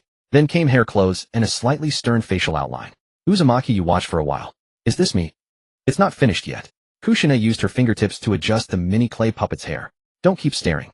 Uzumaki, you also took a lump of clay. He molded the clay into a small puppet wearing a long dress. The puppet had a piece of long hair behind it. To distinguish it from ordinary clay, he took a small amount of red rock powder and evenly covered the hair surface. When Kushina finished the mini clay puppet, Uzumaki, you had also carved the red-haired puppet. The 2 placed the puppets by the campfire at the same time. The mini clay puppet crossed its arms over its chest, its expression looking more serious than the real person. The red-haired mini puppet held 2 fists, as if ready to fight someone at any time. Kushina picked up the red-haired mini puppet. Why does it look so fierce? Carved according to how you looked when you fought at the Ninja Academy. You didn't see it. Heard you talk about it. Kushina handed him the mini clay puppet. Then this is how you look when you create puppets. Uzumaki, you took the clay puppet. The 2 newly carved puppets approached each other. Mini raised its hand. The red-haired mini puppet also raised its hand and touched it. The surrounding Pikachu and warrior puppets imitated. A row of short clay puppets stretched out their arms around the fire. Kushina leaned against the reef behind her and laughed for a long time. When night completely enveloped the island, a soft sound came from the village. A red firelight rose from the village's open space. The firelight flew high and burst into tiny sparkles. The restoration work of Whirlpool Village came to an end. The clansmen used materials collected by puppets to make a batch of simple fireworks. After the first firework rose, more flames shot into the night sky one after another. Kushina and Uzumaki, you left the riverbank and arrived at the coast with a wide view. The village children had already gathered on the beach. They held the mini puppets they had played with during the day, looking up at the sky. Red, golden, and pale blue lights bloomed continuously above the island. The fireworks illuminated the repaired roofs in the village and also lit up the tall rock fortress by the coast. 30 anime puppets were scattered along the coast. Uzumaki, you raised his hand. The sealing runes on their bodies lit up one by one. The heavy armored warrior emitted a steady earthy yellow light. The fire dragon puppets' rock pillars glowed with dark red light. The lightning puppet crackled with purple-blue arcs. The barrier support puppet's black patterns turned into a soft white glow. The 30 puppets did not release attacks. They only responded to the fireworks blooming in the night sky with the faint light of their talismans. The children controlled the mini puppets to stand in a row. The cores of the small puppets also emitted a faint light. Kushina placed the red-haired mini puppet on her shoulder. The mini Yu and Uzumaki Yu's hand sat quietly on the other side. The last fireworks scattered over the sea. The tiny sparkles fell slowly and eventually disappeared into the night. The villagers led their children back to their homes. The faint light of the talismans on the 30 puppets also extinguished one by one. The island grew quiet again. Only the waves kept crashing against the rocks. On the distant sea, the puppet sentries on patrol did not stop moving. The bird puppet glided across the pitch-black sky. The underwater scouts swam back and forth along the waterway. The sensing core of the rock fortress still faced the open sea. The bright traces left by the fireworks quickly faded. The war that might come, however, did not recede with the night. In the days that followed, the Whirlpool village maintained its tranquil way of life. Each dawn, the underwater puppets accompanied the fishing boats into the coastal waters. They hauled rock nets brimming with fresh catch back to the dock. The transport puppets carried woven baskets to the drying grounds, while the Pikachu puppet dispersed the clinging sea mist with faint crackles of electric current. The villagers sorted and stored the dried seafood, then neatly rearranged the emptied bamboo racks. The last few damaged dwellings in the village also saw their repairs completed. The giant guardian hauled the remaining timber beams into the warehouse. The swift sword-wielding puppet cleared shattered tiles from the rooftops, and the mage puppet tamped down the potholes in the streets with compressed earth. The anime puppets, once forged for battle, had become ubiquitous helpers throughout the village. The children still frolicked near the training grounds. Uzumaki Asahiko and Uzumaki Chizu each led their own team. Miniature samurai wielding bladeless rock blades vied for wooden flags, while mage puppets raised low walls of sand. The Pikachu puppet darted back and forth along the obstacles. A few of the younger children, oblivious to the rules of the game, simply clutched their clay dolls and trailed along behind. Whenever she had spare time, Kushina would stand at the edge of the field to watch over them. She would occasionally join the team with fewer members, but more often she corrected the chaotic chakra flow in the children's puppet manipulation. The villagers had grown accustomed to a life shared with puppets. In the morning, one could hear the dull thud of stone feet on the paths, and in the evening watch the bird-shaped puppets return from over the sea. At night, the core of the coastal fortress glowed with a steady faint light. The village no longer plunged into panic at the mere sight of a distant, unfamiliar sail. The maritime defense line would first complete its identification, and the patrol puppets would relay the message back in time. Yet this surface calm did nothing to ease Uzumaki Tama's vigilance. After finishing their training each day, he and Kushina would ascend the coastal fortress, climbing the inner rock-hewn passages. Along the way, they would check the sensory core chakra reserves and seal connections. Kushina was responsible for verifying the integrity of the barrier's inscriptions. Uzumaki Tama, meanwhile, received patrol logs relayed by the bird puppets and underwater scouts. Upon reaching the fortress's summit, the two would survey the 4 primary sea lanes. The northern route connected to the waters of the Land of Fire. The western side bordered the trade routes used by several smaller nations. To the south and east, Mistneen patrol boats were a frequent sight. Any fluctuation of chakra in any of these areas would prompt them to dispatch a bird puppet to investigate. Sometimes it was merely a common fishing boat. Other times it was a merchant convoy altering its course. On a few occasions, shinobi vessels from distant lands attempted to approach the floating earth outposts. Upon discovering the coastal defense line was already on high alert, they quickly turned away. No matter how peaceful life in the village became, their patrols never ceased. The intelligence regarding Danzo brought by Minato was also etched firmly into Uzumaki Tama's memory. Root had not yet made any overt moves, and other ninja villages had not immediately organized new offensives. However, the number of unfamiliar vessels appearing in the distant seas was steadily increasing. One evening, Uzumaki Tama and Kushina once again climbed the northern fortress. 3 spy puppets deployed for overseas reconnaissance returned one after another. They did not take the form of birds. The first was disguised as a wooden ornament on a merchant ship. The second was concealed within a pile of rocks at a harbor. The third had lain dormant on the seabed near a shipyard for a long time. Each of the 3 puppets brought back intelligence from a different direction. Uzumaki Tama placed their cores into the central node of the fortress. As the sealing jutsu activated, the images they had gathered were gradually projected onto the rock wall. The first scene was from a port near the Land of Lightning. A large number of young shinobi were undergoing intensive training. Warehouses at the port were continuously shipping out provisions, kunai, and explosive tags. The clerks registering the goods marked them as necessary for long-term maritime missions. The second scene was from an outer island of the Land of Water. Several dry docks once used for building merchant ships had been sealed off.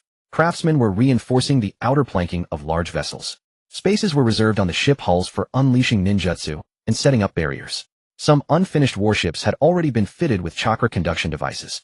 The third scene was from a waterborne shipping dock in the southern land of Earth. Newly conscripted shinobi were divided into numerous squads. They repeatedly practiced embarking, forming formations on the sea, and hurling explosive tags over long distances. Large quantities of explosive weapons designed to counter earth and stone constructs were also stockpiled near the dock. Kushina stared at the images on the rock wall. These nations are all preparing for a naval war. And not on a small scale. Uzumaki Tamashi said. Multiple nations were conscripting shinobi on a massive scale simultaneously, and the shipyards were focused on building warships capable of withstanding ninjutsu attacks. These preparations couldn't possibly be just for protecting their own ports. They had learned from the failure of their last offensive. Ordinary allied vessels couldn't break through the maritime fortress, and small-scale shinobi squads were easily picked apart by the underwater puppets. The newly constructed warships were clearly designed to counter the Whirlpool Village's existing defenses. Uzumaki Tamashi inscribed all the intelligence brought back by the 3 spy puppets onto clay tablets. The approximate number of conscripted shinobi, the progress of shipbuilding, and the direction of material shipments from each nation were all recorded separately. The intelligence was still incomplete, but it was already enough to prove that the calm of the distant seas was merely an illusion. The next day the two of them went to the riverbank where they had once practiced water walking. They didn't stop there. Instead they continued along the coast, climbing a tall reef that faced the eastern sea. This was the very place where Kushina had decided to stay in the Whirlpool Village. The distant sea surface remained tranquil. There were no warships nor any sign of enemy shinobi. A few ordinary fishing boats were returning along their familiar routes. A bird puppet glided over the vessels. Everything looked no different from any other day. Yet Kushina knew that in more distant ports, shinobi were gathering. And new warships were being completed one after another. How much longer can this peace last, she asked. I don't know. Uzumaki Tamashi said. Could be months, could be shorter. They need time to prepare. And so do we. Kushina looked down at the base of the reef. A squad of underwater puppets was moving along the coast. After completing their routine patrol, they would soon return to their respective posts. The children in the village don't know about any of this yet. There's no need for them to know for now, Uzumaki Tamashi said. As long as the defense line isn't breached, they can continue living and training as they please. The two stood on the reef for a long time. The sea breeze blew Kushina's red hair back behind her. The brief peace didn't make them forget the last allied offensive. It had merely bought the Whirlpool Village time to repair, to strengthen its defenses, and to gather its strength. That night, Uzumaki Tamashi entered the earthen warehouse beneath the training grounds alone. The warehouse stored rocks and clay collected from different areas of the island. These materials had already been sifted and treated with sealing jutsu.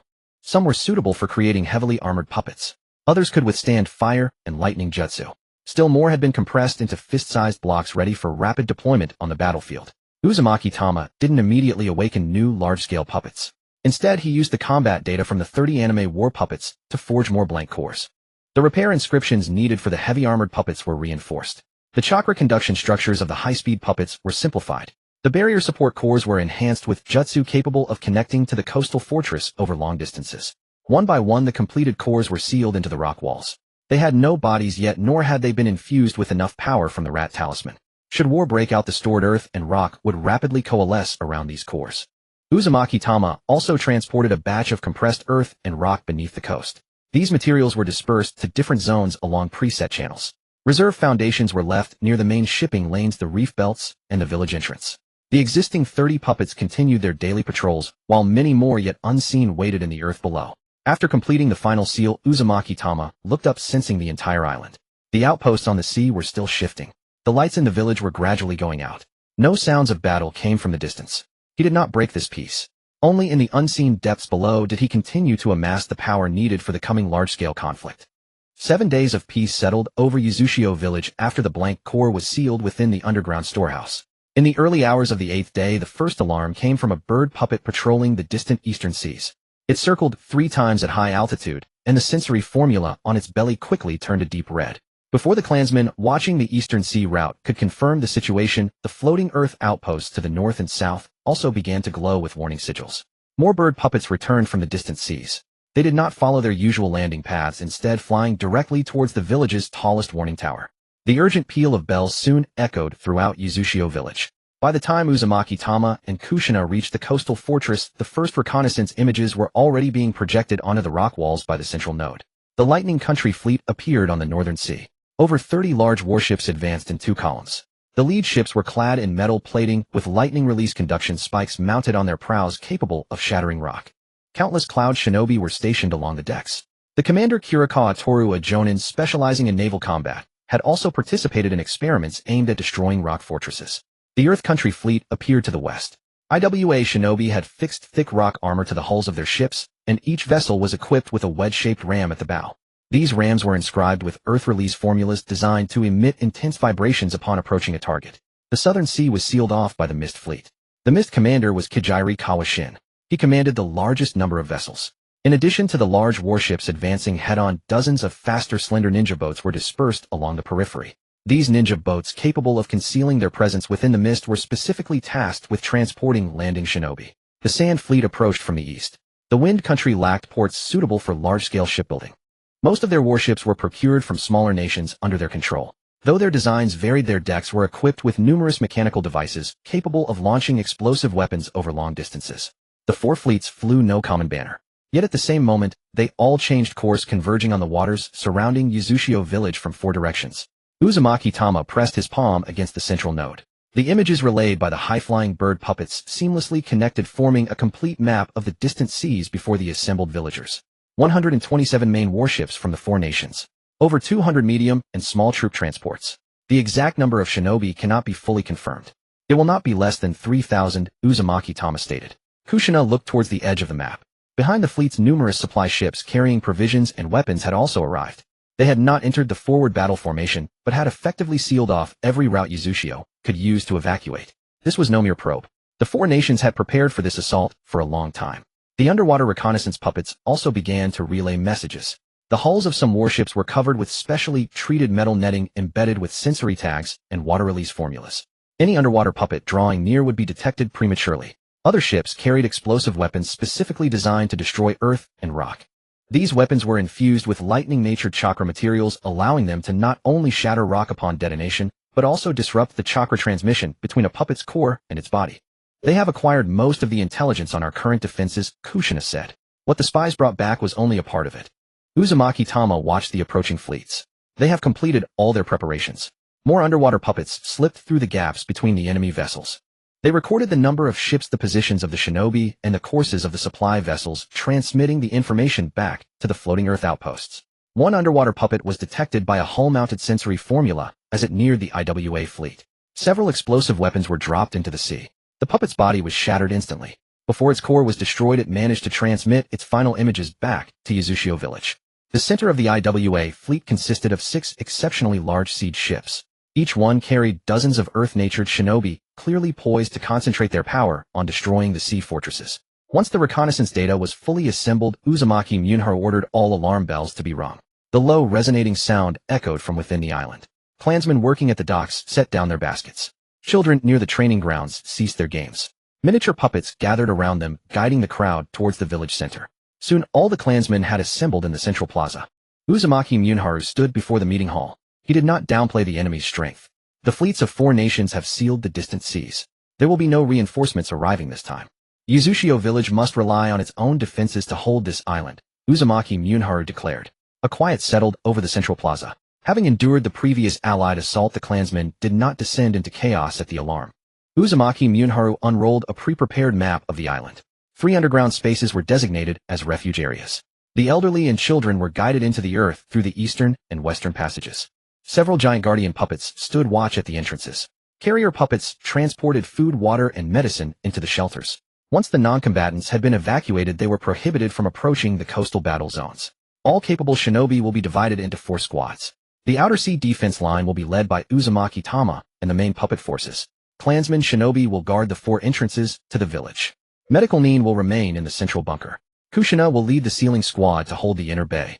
Uzumaki Munharu pointed to the final area on the map. The inner bay was located on the north side of the island. Several reef channels connected it to the village's vicinity. Should the allied forces break through the outer and middle defenses, they could potentially use small ninja boats to land there. 12 sealing Nin gathered around Kushina. The eldest, Uzumaki Sumi, was over 30. She specialized in large-scale binding formulas and assisted Kushina in managing various sealing nodes. The inner bay is ours to hold, Kushina said. After the meeting, the entire island swiftly shifted into a wartime state. Children accompanied by their miniature puppets disappeared into the underground passages. The Pikachu puppets ceased their tasks of drying clothes and seafood. They dispersed around the refuge areas tasked with relaying messages. All large puppets used for fishing and construction halted their usual work. They were refitted with rock armor and deployed to various points along the coast. Uzumaki Tama entered the underground storehouse alone. He placed both hands upon the central seal. The chakra stored over many days rapidly expanded outwards through the formulas. Activate all earthen foundations. The compressed earth and rock buried beneath the main shipping lanes, reef belts, and village entrances began to tremble simultaneously. One by one blank cores awakened from their seals. The surrounding soil and stone were drawn to them, coalescing into forms. The ground along the coast swelled and rose. New heavy-armored puppets rose from the rock layers. Turret puppets designed for ranged attacks unfolded atop the high reefs. Numerous simple combat golems moved along preset channels to their designated defense sectors. These puppets did not possess the full range of capabilities of the 30 primary war puppets. They were programmed to execute basic commands, defend, intercept, and repair defenses. Uzumaki Tama then opened the central reserve node. The 30 anime puppets stood in formation on the training ground. The shared sigils between their cores lit up in unison. The heavy armor samurai donned reinforced rock armor. The high-speed swordsman drew his freshly honed long blade. The fire-natured chakra within the fire dragon puppet surged rapidly. Bright arcs of electricity danced between the ears of the Pikachu and Raichu-type puppets. The mage turrets rotated, locking onto the 4 distant sea lanes. The final surge of power flowed into the barrier support puppets. All 30 cores established a complete connection. Every primary puppet was fully charged. A low tremor ran through the training ground. Uzumaki Tama ascended to the central fortress. Move out to the outer defense lines. The 30 puppets turned as one, split into 4 squads, and swiftly departed along the coast and rock-hewn passages. Kushina also led her sealing squad to the inner bay. The 12 sealing nin took positions on either side of the waterway. They buried pre-prepared scrolls in the shallows, connecting the various nodes with their chakra. The first layer of the seal was located at the reef entrance, designed to sense any unfamiliar chakra passing through. The second layer was concealed beneath the waterway. Once an enemy ship entered, binding patterns would ensnare its hull. A third layer of seals covered the inner bay's shore, suppressing the chakra of any ninja who abandoned their ships and attempted a forced landing. Kushina's support puppet stood at the center of the seal. 4 earthen chains descended into the ground, connecting to the multiple layers of binding formulas. Dozens of reserve puppets were positioned behind the rocks on both sides. They would coordinate with the seals to intercept any enemy forces that managed to break through the outer defenses. Kushina completed the final sigil, then looked up towards the distant sea. A vast array of dark ship silhouettes had appeared on the horizon. The warning lights from the floating earth outposts formed a continuous line. The island's bells still echoed. Every defense line of Uchiha village was simultaneously on a war footing. The fleet of the 4 nations did not immediately enter the attack range of the floating earth outposts. The specially designed warship in the forefront halted in the distant sea. Numerous ninja moved metal boxes sealed below the deck to the bow. The boxes were filled with cylindrical explosive ninja tools. Each tool was engraved with destructive seals targeting Earth-style structures. The Sunagakure ninja operated the throwing devices. The first batch of explosive tools crossed the sea surface and landed on the outer floating earth outposts. The patrol puppets in charge of defense immediately deployed stone shields. Explosions rang out in succession. Dazzling lightning burst from the shattered shells. Large cracks appeared on the surface of the floating earth outposts. Several small puppets were about to repair the damaged areas when the second batch of tools fell. The stone shields shattered on the spot. The birds above the outpost failed to take off in time and were caught in the explosion. Their gray-white bodies turned into numerous gravel fragments, falling into the sea. 3 outposts in the southwest have lost contact. Inside the central fortress, Uzumaki Kushina, who was responsible for intelligence transmission, quickly reported. He was a young ninja in the clan skilled in perception techniques. The chakra fluctuations from all 4 seas converged before him through the fortress seals. More than 40 patrol puppets on the east side have been destroyed. The underwater node on the south side is under attack. Uzumaki Tama did not attempt to hold all the small outposts. The enemy's explosive tools far outnumbered the outer puppets. Continuing to replenish puppets in the damaged areas would only allow more cores to be destroyed by lightning-natured chakra. All remaining small puppets evacuate exposed positions. The outposts retain their perception cores. Main force-ranged puppets begin attack. The orders were transmitted along the central node to the 4 defense zones. The small puppets on the floating earth outposts all submerged into the sea. The outposts, now immobile, retained only the last layer of perception seals. As the fleet advanced, several pillars of fire suddenly rose from the eastern sea. Fire dragon puppets stood behind the large floating islands. They raised their heads and spewed scorching flames at the foremost Sunagakure warship. Although the outer hull had been fireproof, the control devices on the deck could not fully withstand the high temperature. Several ropes quickly caught fire. The Sunagakure ninja responsible for loading the explosive tools were forced to retreat. Flames spread downward along the deck gaps. The ninja on the ship immediately performed wind release. The strong wind pushed the flames toward the sea, but also temporarily disabled the warship from throwing more tools. At the same time, lightning flashed in the north. Pikachu-type and Raichu-type puppets were scattered on several floating earth outposts. The lightning they released traveled across the sea surface to the Kumogakure warships. The metal mesh covering the ship bottoms ironically became a conduit for the lightning. Numerous fine electric currents moved upward along the hull. The ninja on the deck were paralyzed. Several Kumogakure ninja, maintaining the lightning pillars, lost control. The lightning-natured chakra stored in the devices flowed backward. An explosion came from the bow. The foremost assault ship immediately veered off course and collided with the neighboring warship. The Kumogakure commander Kirikawa Toru cut the conductive ropes beside him. Remove the metal mesh from the ship bottom. Water release ninja separate the sea surface. A dozen Kumogakure ninja performed hand seals simultaneously. Large amounts of water rose from both sides of the hull, forming constantly flowing water walls. The lightning spread along the water walls, unable to concentrate attacks on the deck. The rear warships took the opportunity to throw more explosive tools at the floating Earth outposts. The fire dragon and lightning puppets continuously shifted positions. After each attack, they used floating islands and reefs to hide their bodies. The enemy could not immediately destroy the main puppets, and could only continue bombarding the outer positions. Continuous explosions rang out across the four seas. Large numbers of floating Earth outposts had their outer rock layers sheared off. Small patrol puppets were constantly destroyed. Some of the remaining cores were retrieved by underwater puppets, while others sank into the deep sea along with the shattered rock and earth. The fleet of the Land of Earth first entered the defense range of the large fortress. 6 assault ships advanced side by side. The Earth release rams on the bows lit up simultaneously. The heavy armor puppets responsible for fortress defense rose from behind the rock walls. They inserted giant shields into the fortress edge. Several layers of Earth release walls rose from the seafloor, connecting with the shields to form a complete defensive line. The Awagakure assault ninja was named Ishiwata Jengaku. He stood at the front of the central warship, pressing both hands on the deck. Earth release rock-splitting impact. The rams of the 6 warships simultaneously struck the sea rock wall. Intense vibrations spread along the fortress surface. The outer rock rapidly cracked. The feet of several heavy armor puppets also sank into the ground. The cores inside them did not stop operating. The central shared seal transmitted more power into the heavy armor puppets. The shattered rock and earth gathered again. The newly formed gap was quickly filled. Ishiwata Jengaku performed hand seals again. All the earth-natured chakra from the bottom of the assault ship converged into the ram. The second impact directly penetrated the outer rock wall. The foremost heavy armor puppet blocked the ram with its shield. Dense cracks appeared in the center of the shield. It slid backward several zhang, but its legs never left the fortress. 2 other heavy armor puppets approached from the sides. They grabbed the warship's ram, forcibly preventing the hull from advancing further. The Awagakure ninja on the ship leaped down one after another. Earth release spears and explosive tags continuously landed on the heavy armor puppets. The outer rock armor of the puppets kept shattering, but was quickly repaired with the support of the shared power. The 2 sides engaged in a tug-of-war around the fortress breach. The Kirigakure and Sunigakure fleets also approached the outer blockade line at this time. Uzumaki Tama did not let all the main puppets continue to hold their positions. 8 high-speed swordsmen rushed out from behind different fortresses. They stepped over the floating Earth outposts and leaped onto the enemy warships. The high-speed swordsmen did not engage the ninja on the deck directly. The first squad cut the control ropes of the sails and steering mechanism. The uncontrolled ship was pushed by the waves toward the neighboring fleet. The second squad charged directly toward the cabin entrance. They evaded the intercepting Kirigakure ninja and used long blades to cut through the outer wooden planks of the storage compartment. Inside, a large number of explosive tags were neatly stacked. The high-speed swordsmen did not detonate the ninja tools. They cut the brackets securing the boxes and pushed the entire batch of explosive tags into the sea. The seawater soaked the paper tags.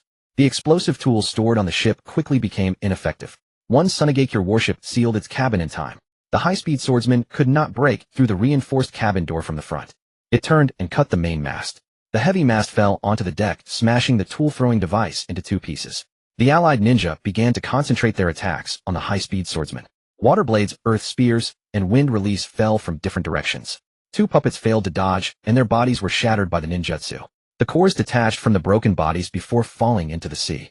Underwater scouts quickly caught the cores and sent them back to the nearest rock and earth base. New bodies took shape behind the floating islands. The high-speed swordsmen once again threw themselves into the enemy formation. The battle lasted from early morning until nearly noon.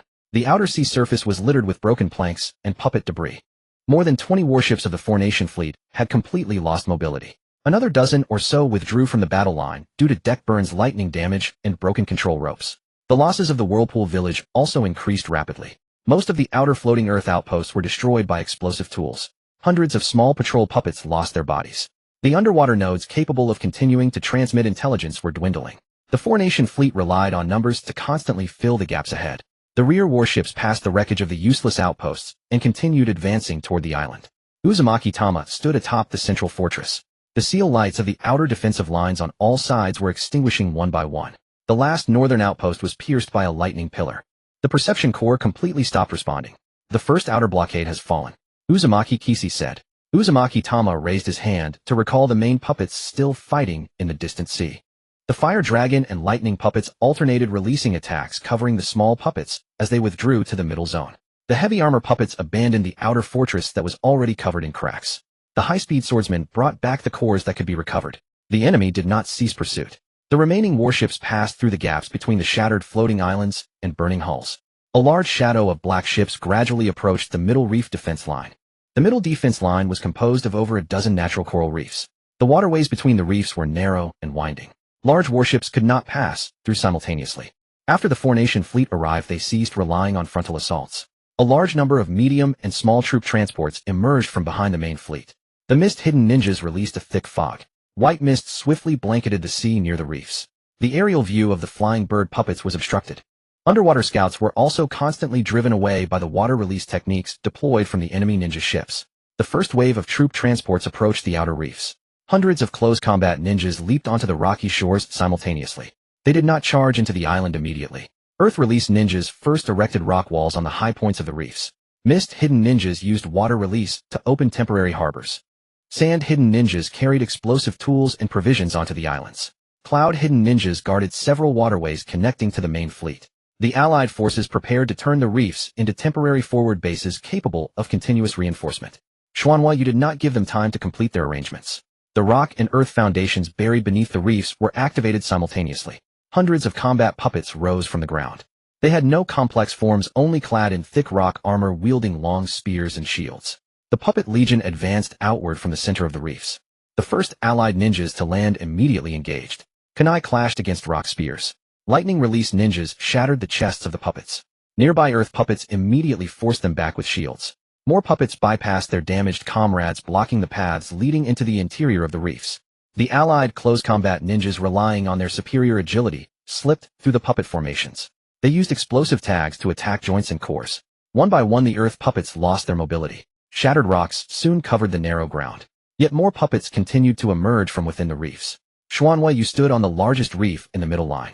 The central shared technique spread across the different battlefields through the underground connections. Damage to each puppet was transmitted back to the core node. First squad, retreat and remelt. Second squad, take over the forward defense zone. After the command was issued, the damaged puppets still capable of movement at the very front simultaneously withdrew. Intact puppets stepped past them, rapidly filling the defensive line. The earth puppets that retreated into the interior of the reefs deconstructed their own bodies. The shattered rock armor reverted into loose soil. The cores hidden within their bodies entered the underground foundation. The surrounding rock and earth gathered along the seal patterns. Broken limbs and damaged chests were reshaped.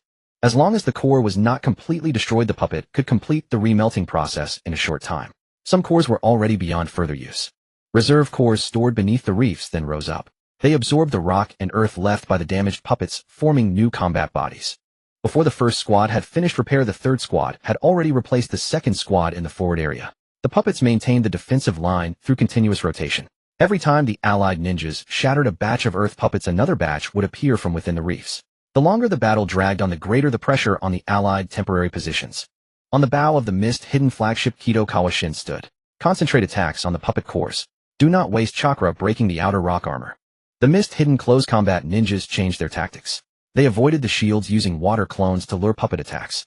Their real bodies approached from the flanks, using water blades to pierce the core locations. Dozens of puppets fell in succession. The allied forces finally opened a gap on the southern reef. More ninjas rushed through the breach toward the rear of the middle defense line. 4 Earthmade chains suddenly flew out from behind the rock wall. The ninjas leading the charge were entangled by the chains. The chakra within their bodies was immediately suppressed. Kushina led the sealing squad onto the reef. Her auxiliary puppet stood in the center of the gap. 12 sealing ninjas spread out, attaching scrolls onto the rocks and the bodies of broken puppets. Connect the first layer of binding technique. Xuanhua Chengjiang pressed his palm against the ground. Black patterns rapidly spread outward. Kushina controlled the auxiliary puppet to tighten the chains. The captured ninjas were dragged toward the center of the technique. The allied forces behind tried to cut the chains. Several heavy armor puppets charged in from both sides, sealing the retreat with their shields. Kushina raised both hands. More chakra chains extended from behind her. The chains passed over the auxiliary puppet, intertwining in the narrow reef passage. A dozen allied ninjas were trapped simultaneously. They unleashed ninjutsu against the chains. Kushina did not engage in a prolonged confrontation with them. She channeled the power of the chains into the ground seal. Xuanhua Qingjiang and the others immediately activated the technique. Large binding patterns rose from beneath the enemy's feet. The ninjas bound by the chains lost their chakra support and collapsed one after another. The puppets behind quickly stepped forward and dragged them out of the combat zone. A second wave of enemy ninjas leaped down from the rocks above. The auxiliary puppet raised for earth chains. The chains extended simultaneously with Kushina's chakra chains. The puppets were responsible for restricting the enemy's movement direction. Kushina accurately affixed sealing tags onto their bodies. The sealing squad gradually deployed techniques outward from the gap layer by layer. The passage the Allied forces had just opened was once again covered by puppets and seals. The battle on the middle reefs gradually fell into a stalemate.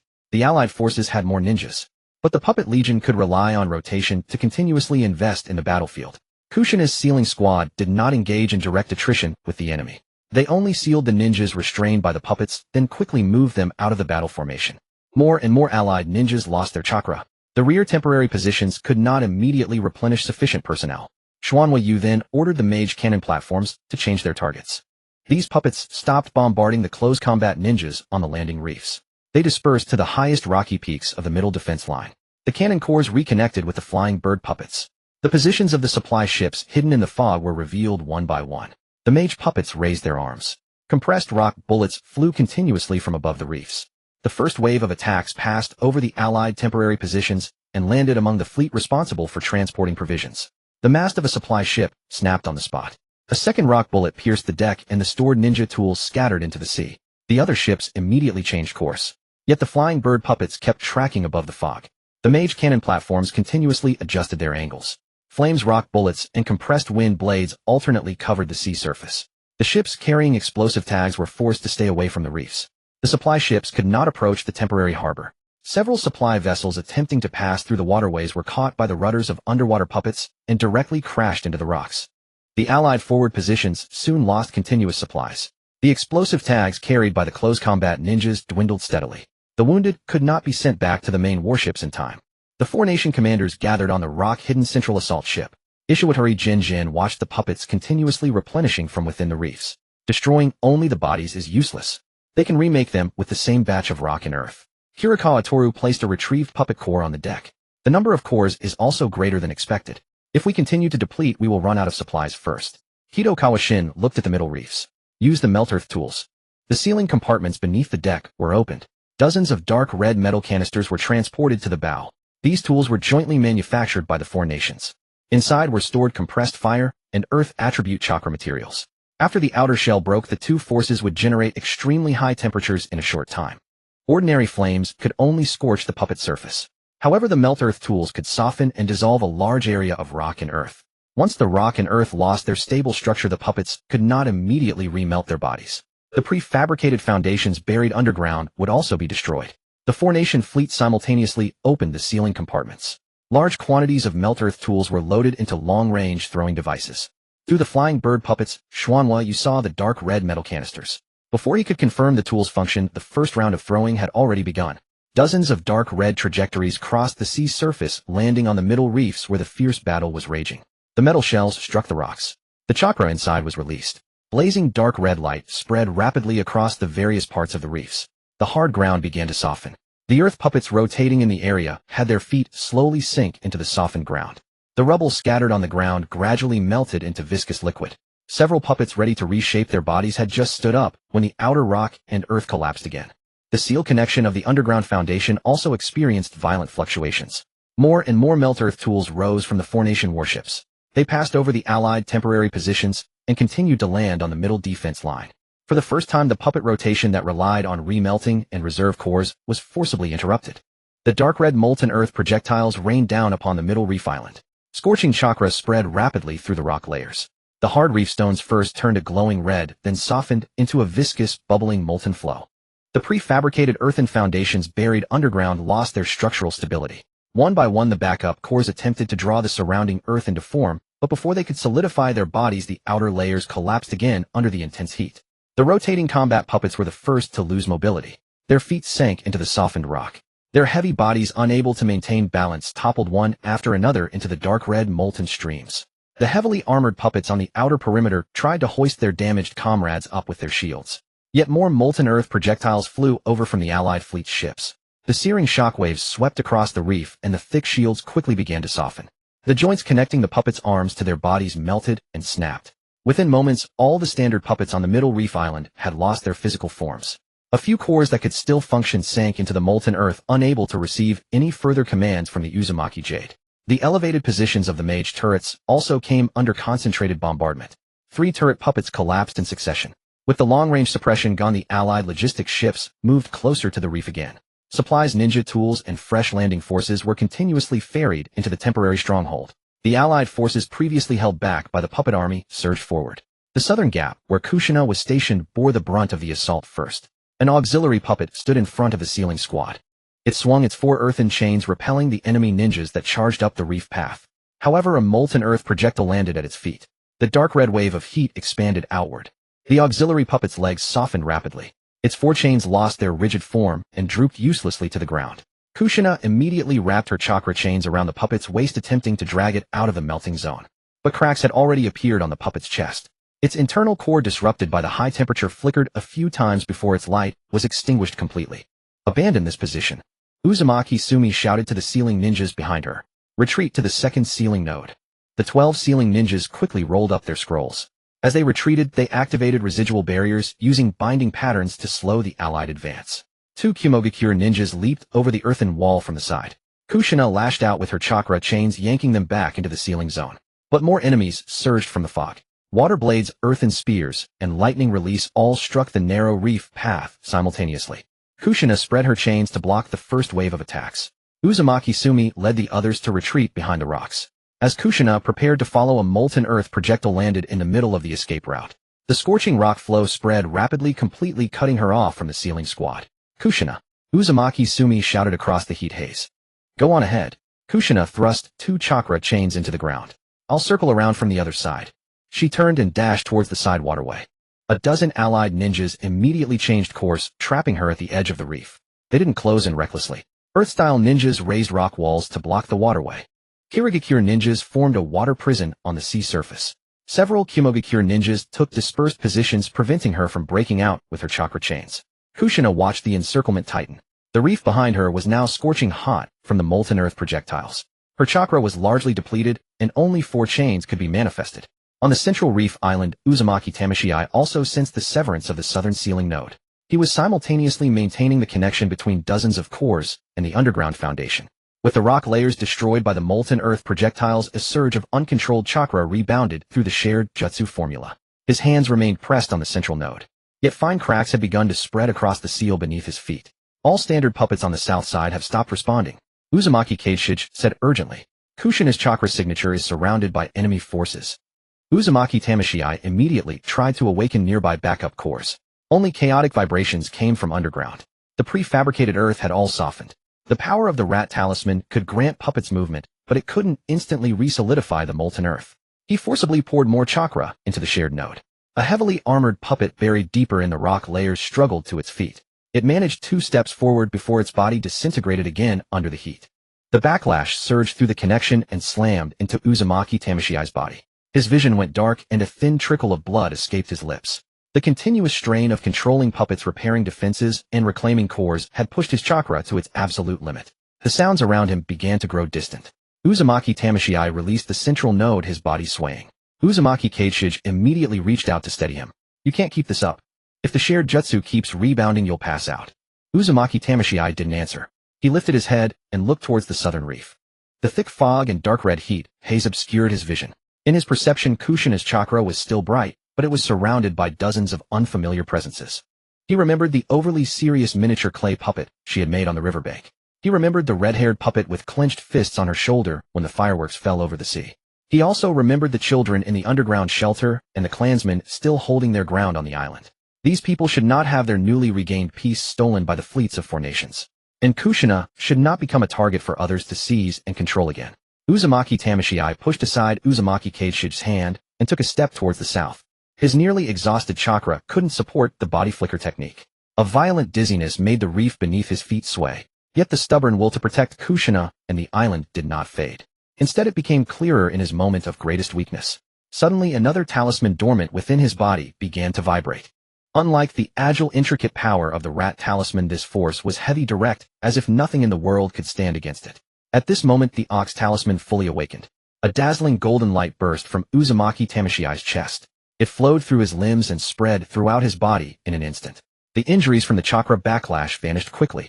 The heavy fatigue was swept away. His body, once on the verge of collapse, was filled with strength anew. This was not the temporary boost of ordinary chakra. It was a pure, boundless power that felt like it had no end. Uzumaki Tamashi looked down at his hands. A faint golden light flowed slowly across his skin. The reef, softened by the heat, could not bear the power he inadvertently released, and deep footprints sank into the rock. Within the southern encirclement, an awakens ninja was the first to approach Kushina. His name was Aka Iwa Ryuka, a vanguard jonin responsible for deploying molten earth projectiles. His arms were covered in dark red molten earth, and a searing rock mass gathered in his palm. "Don't break the Jinchuriki seal," a nearby allied ninja reminded him. "Just make her unable to fight." Aka Iwa Ryuka raised his arm. The dark red rock mass shot straight for Kushina's shoulder. Just as she was about to extend her chains, a golden figure crossed the dozens of zhang of reef path between them. Uzumaki Tamashi landed in front of her. He didn't form hand signs, nor did he use puppets. Facing the oncoming molten earth ninja, he simply raised his palm and casually swatted him aside. Aka Iwa Ryuka, along with the dark red rock mass in his hand, was sent flying. The molten earth covering his arms scattered in midair. His body sailed over dozens of allied ninjas and crashed into the distant sea. A dull, heavy boom echoed across the water. Silence fell over the battlefield. Uzumaki Tamashi walked through the encirclement, striding up to Kushina. A pale golden light enveloped his body. His broad back shut out all the surrounding enemies. Kushina stared at him dumbfounded. The allied ninjas who had been closing in suddenly seemed to become distant. She forgot the molten earth behind her, forgot the tension of her dwindling chakra. Her eyes saw only the golden figure standing protectively before her. "Xiaoyu, it's me." Uzumaki Tamashi turned his head slightly. "Stay behind me." Kushina instinctively stepped forward. She saw that Uzumaki Tamashi bore no wounds, and his breathing had returned to an even rhythm. The calm, overwhelming aura he exuded quickly turned her worry into astonishment. Uzumaki Tamashi turned his gaze forward again. The dense ranks of ninjas from the four nations had sealed off the entire reef path. More enemies were rushing from the temporary stronghold. The glow of jutsu lit up the fog one after another. But he didn't stop. The golden power radiated outward with each step. The allied ninjas at the very front, unable to bear the heavy pressure, instinctively retreated. Uzumaki Tamashi walked alone towards the entire enemy formation. No puppets followed, no chakra chains cleared the path. Only a quiet, dazzling golden light pressing the clamorous battlefield into silence. The first to strike were over a dozen Sunagakure shinobi who simultaneously hurled kunai wrapped in wind chakra. The razor-sharp wind blades skimmed across the reef, leaving long, narrow gashes in the hard ground. Uzumaki did not dodge. He simply reached out and gently swept his hand before him. All the kunai changed direction, at once embedding themselves neatly in the empty ground nearby. Before the wind chakra attached to them could detonate, it was dispersed by a surge of golden power.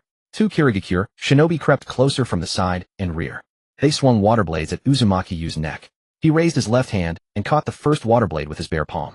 The high-speed torrent churned into a cloud of white mist against his skin, but failed to cut it. His fingers closed in slightly. The condensed water blade shattered into ordinary droplets. The second blade followed immediately. Uzumaki twisted his wrist and caught the edge between two fingers. He thrust forward, sending the blade and its wielder flying back several zhang to crash into their comrades behind. In that moment, the Kumogakure shinobi formed a lightning release formation. Massive bolts of lightning descended from 6 directions simultaneously, completely engulfing Uzumaki. Kushina, watching from a distance, unconsciously clenched her hands. The blinding light lasted for several breaths before fading. The reef's surface was scorched black. Uzumaki still stood in place, only a few wisps of faint smoke rising from his clothes. The golden glow around him flickered not at all. He raised his hand and patted his shoulder. A bit numb. The Kumogakure shinobi responsible for the combined lightning attack wore stiff expressions. Uzumaki stepped before them in a single stride. He threw no heavy punches, merely tapping each of the 6 on the shoulder with his palm. Each one was sent flying backward, their bodies uncontrollable, as if struck by a massive stone wall. They landed in the soft sand and shallow water, incapacitated, but not fatally wounded. Behind them, the Awagakure shinobi completed a larger-scale jutsu. Earth released great mountain pressure. The center of the reef island trembled violently. A vast amount of rock and soil surged from the ground, coalescing into a massive, heavy mountain towering dozens of zhang high. The shadow swiftly covered the area where Uzumaki stood. The mountain, carrying terrifying weight, plummeted from above. The allied shinobi scattered to the sides. Uzumaki glanced up. He bent his knees, leaped, and caught the bottom of the mountain with his right hand. The expected deafening crash never came. The peak conjured by dozens of awakens shinobi simply hung, suspended in midair. He held the mountain aloft with one hand, his body not sinking an inch. Returning this to you. He pivoted and casually hurled the mountain toward the sea far away from the fleet. The colossal mass soared over the allied forces' heads. The gust it created scattered the thick fog shrouding the reef. The mountain crashed into the sea, sending a wall of water surging dozens of zhang into the air. The allied shinobi remaining on the island froze in their tracks. Then the Kirigakure forces unleashed another large-scale water release. Hundreds of tons of seawater surged over the reef, condensing into a raging wall of water that rolled forward. Hidden within the torrent were countless spinning water blades. Uzumaki still did not retreat. He took a single step forward. As his foot landed, the entire reef island trembled. A straight fissure shot out from beneath his feet. The colossal water wall rushing towards him was split down the middle. The violent currents swept past on either side of the crack, yet not a single drop touched Kushina, who stood behind him. The jutsu structure hidden within the water was shattered by that single stomp. The sky-high spray fell back to the sea. The allied forces continued their assault, unleashing a barrage of wind, fire, earth, and lightning release techniques. Uzumaki used no complex maneuvers. When a fireball came, he raised his hand and dispersed the flames. When an earth spear shot forth, he caught its tip and drove it into the empty reef. When wind blades flew at him, he swept his arms, scattering them with the resulting gust. The lightning that struck him only produced a few wisps of smoke. All manner of jutsu lost their threat before him. Finally, the four nations' elite jonin charged into the fray simultaneously. Ishidate Jingaku leaped down from the awakens position. His arms were encased in thick rock armor, each step causing the reef beneath him to crack and sink. Kaminari Kawashin transformed his body into flowing water, swiftly closing in from the other side. The Kumogakure commander Kirikawa Toru gripped a lightning-infused tanto, its edge crackling with blinding electricity. Several other Sunagakure jonin used wind release to seal off Uzumaki used potential escape routes. Facing their combined assault, Uzumaki simply took one step forward. Kirikawa Toru arrived first, his lightning tanto thrusting into Uzumaki's chest. The blade tip could go no further. Uzumaki gripped the back of the blade and bent it gently to the side. The metal short sword infused with lightning-natured chakra snapped cleanly in two. He then threw a punch. The fist did not land on Kirikawa Toru. It merely stopped right before his chest. The sheer force of the displaced air sent Kirikawa flying. Kirikawa smashed into the earthen wall behind him, pinned beneath debris and unable to continue. Ishidate Jingaku swung his massive fist from the front. Uzumaki answered with a single punch of his own. The moment their fists met, the rock armor on Ishidate's arms shattered completely. He was sent skidding back over 10 zhang, his feet carving 2 deep furrows in the ground. Before he could regain his footing, a wide stone slab dislodged by the shockwave fell before him and pinned him securely to the ground. The slab didn't injure him, but it held him fast, unable to break free. Kaminari Kawashin transformed into a stream of water, attempting to coil around Uzumaki's limbs. Ordinary fists couldn't truly hit his liquefied body. But Uzumaki simply grasped the flowing water mass, lifting it along with the chakra within into the air. Before Kaminari Kawashin could even begin to re-solidify, he was placed into a natural stone pit. Uzumaki stomped lightly. Smooth rock walls rose around the pit, forming a sealed container. Kaminari Kawashin's water form was trapped within, unable to flow out. The remaining jonin closed in from different directions. Uzumaki threw only a single punch each time. One was sent flying into the shallow sea. Another landed in one of the allied forces' own tents. Another had the ground beneath him shattered, sinking him into a waist-deep pit. There were no brutal collisions, no prolonged battles. The powerful jonin couldn't even force him to throw a second punch. Uzumaki deliberately controlled the power of the Ox Talisman. He didn't land a single direct hit on a vital point. All the incapacitated enemies were gathered on the open ground of the reef or sealed behind intact rock walls. The once crowded front line quickly emptied. The remaining allied shinobi, watching their commanders fall, made no move to charge again. They gripped their kunai and retreated slowly. For every step Uzumaki took forward, the crowd before him took several steps back. The last of the enemy shinobi retreated to near their landing boats. Uzumaki did not pursue them into the sea. He casually grabbed the bow of a beach troop ship and pushed the entire vessel back into the water, the heavy hull sliding off the reef like a piece of driftwood. The remaining enemy forces on the front line retreated from the combat zone, carrying their incapacitated comrades. The allied forces' hastily established temporary position was left completely empty. Kushina, standing in the distance, had not moved. She watched, utterly captivated. The enemies that required the puppet legion to rotate and hold back were before Uzumaki like tiny clay dolls in a child's game, losing their balance with the lightest touch. Even that mountain that had blotted out the sky was casually tossed into the sea. One thought echoed repeatedly in Kushina's mind. Xiao Yu is incredible. She hadn't even noticed that the awe in her eyes had transformed into a bright smile. Uzumaki, you having confirmed there were no enemies left capable of attacking, turned and walked back to her. The oppressive aura that had blanketed the battlefield receded. The golden light around him remained bright, but his expression had returned to its usual calm. Were you scared? Kushina snapped back to reality. She first glanced at the allied jonin he had subdued with a single punch each, then looked at his gentle smile. A little at first. She raised her hand, showing a tiny distance between her fingers. Not anymore. Uzumaki, you reached out and brushed a bit of dust from her shoulder. That's good. After the allied forces on the mid-level reef island ceased their attack, Kushina was finally able to reunite with the sealing squad that had retreated to the rear. Uzumaki Shuji led a group over from the second node. Only after confirming Kushina was unharmed did she re-examine the residual seals in the area.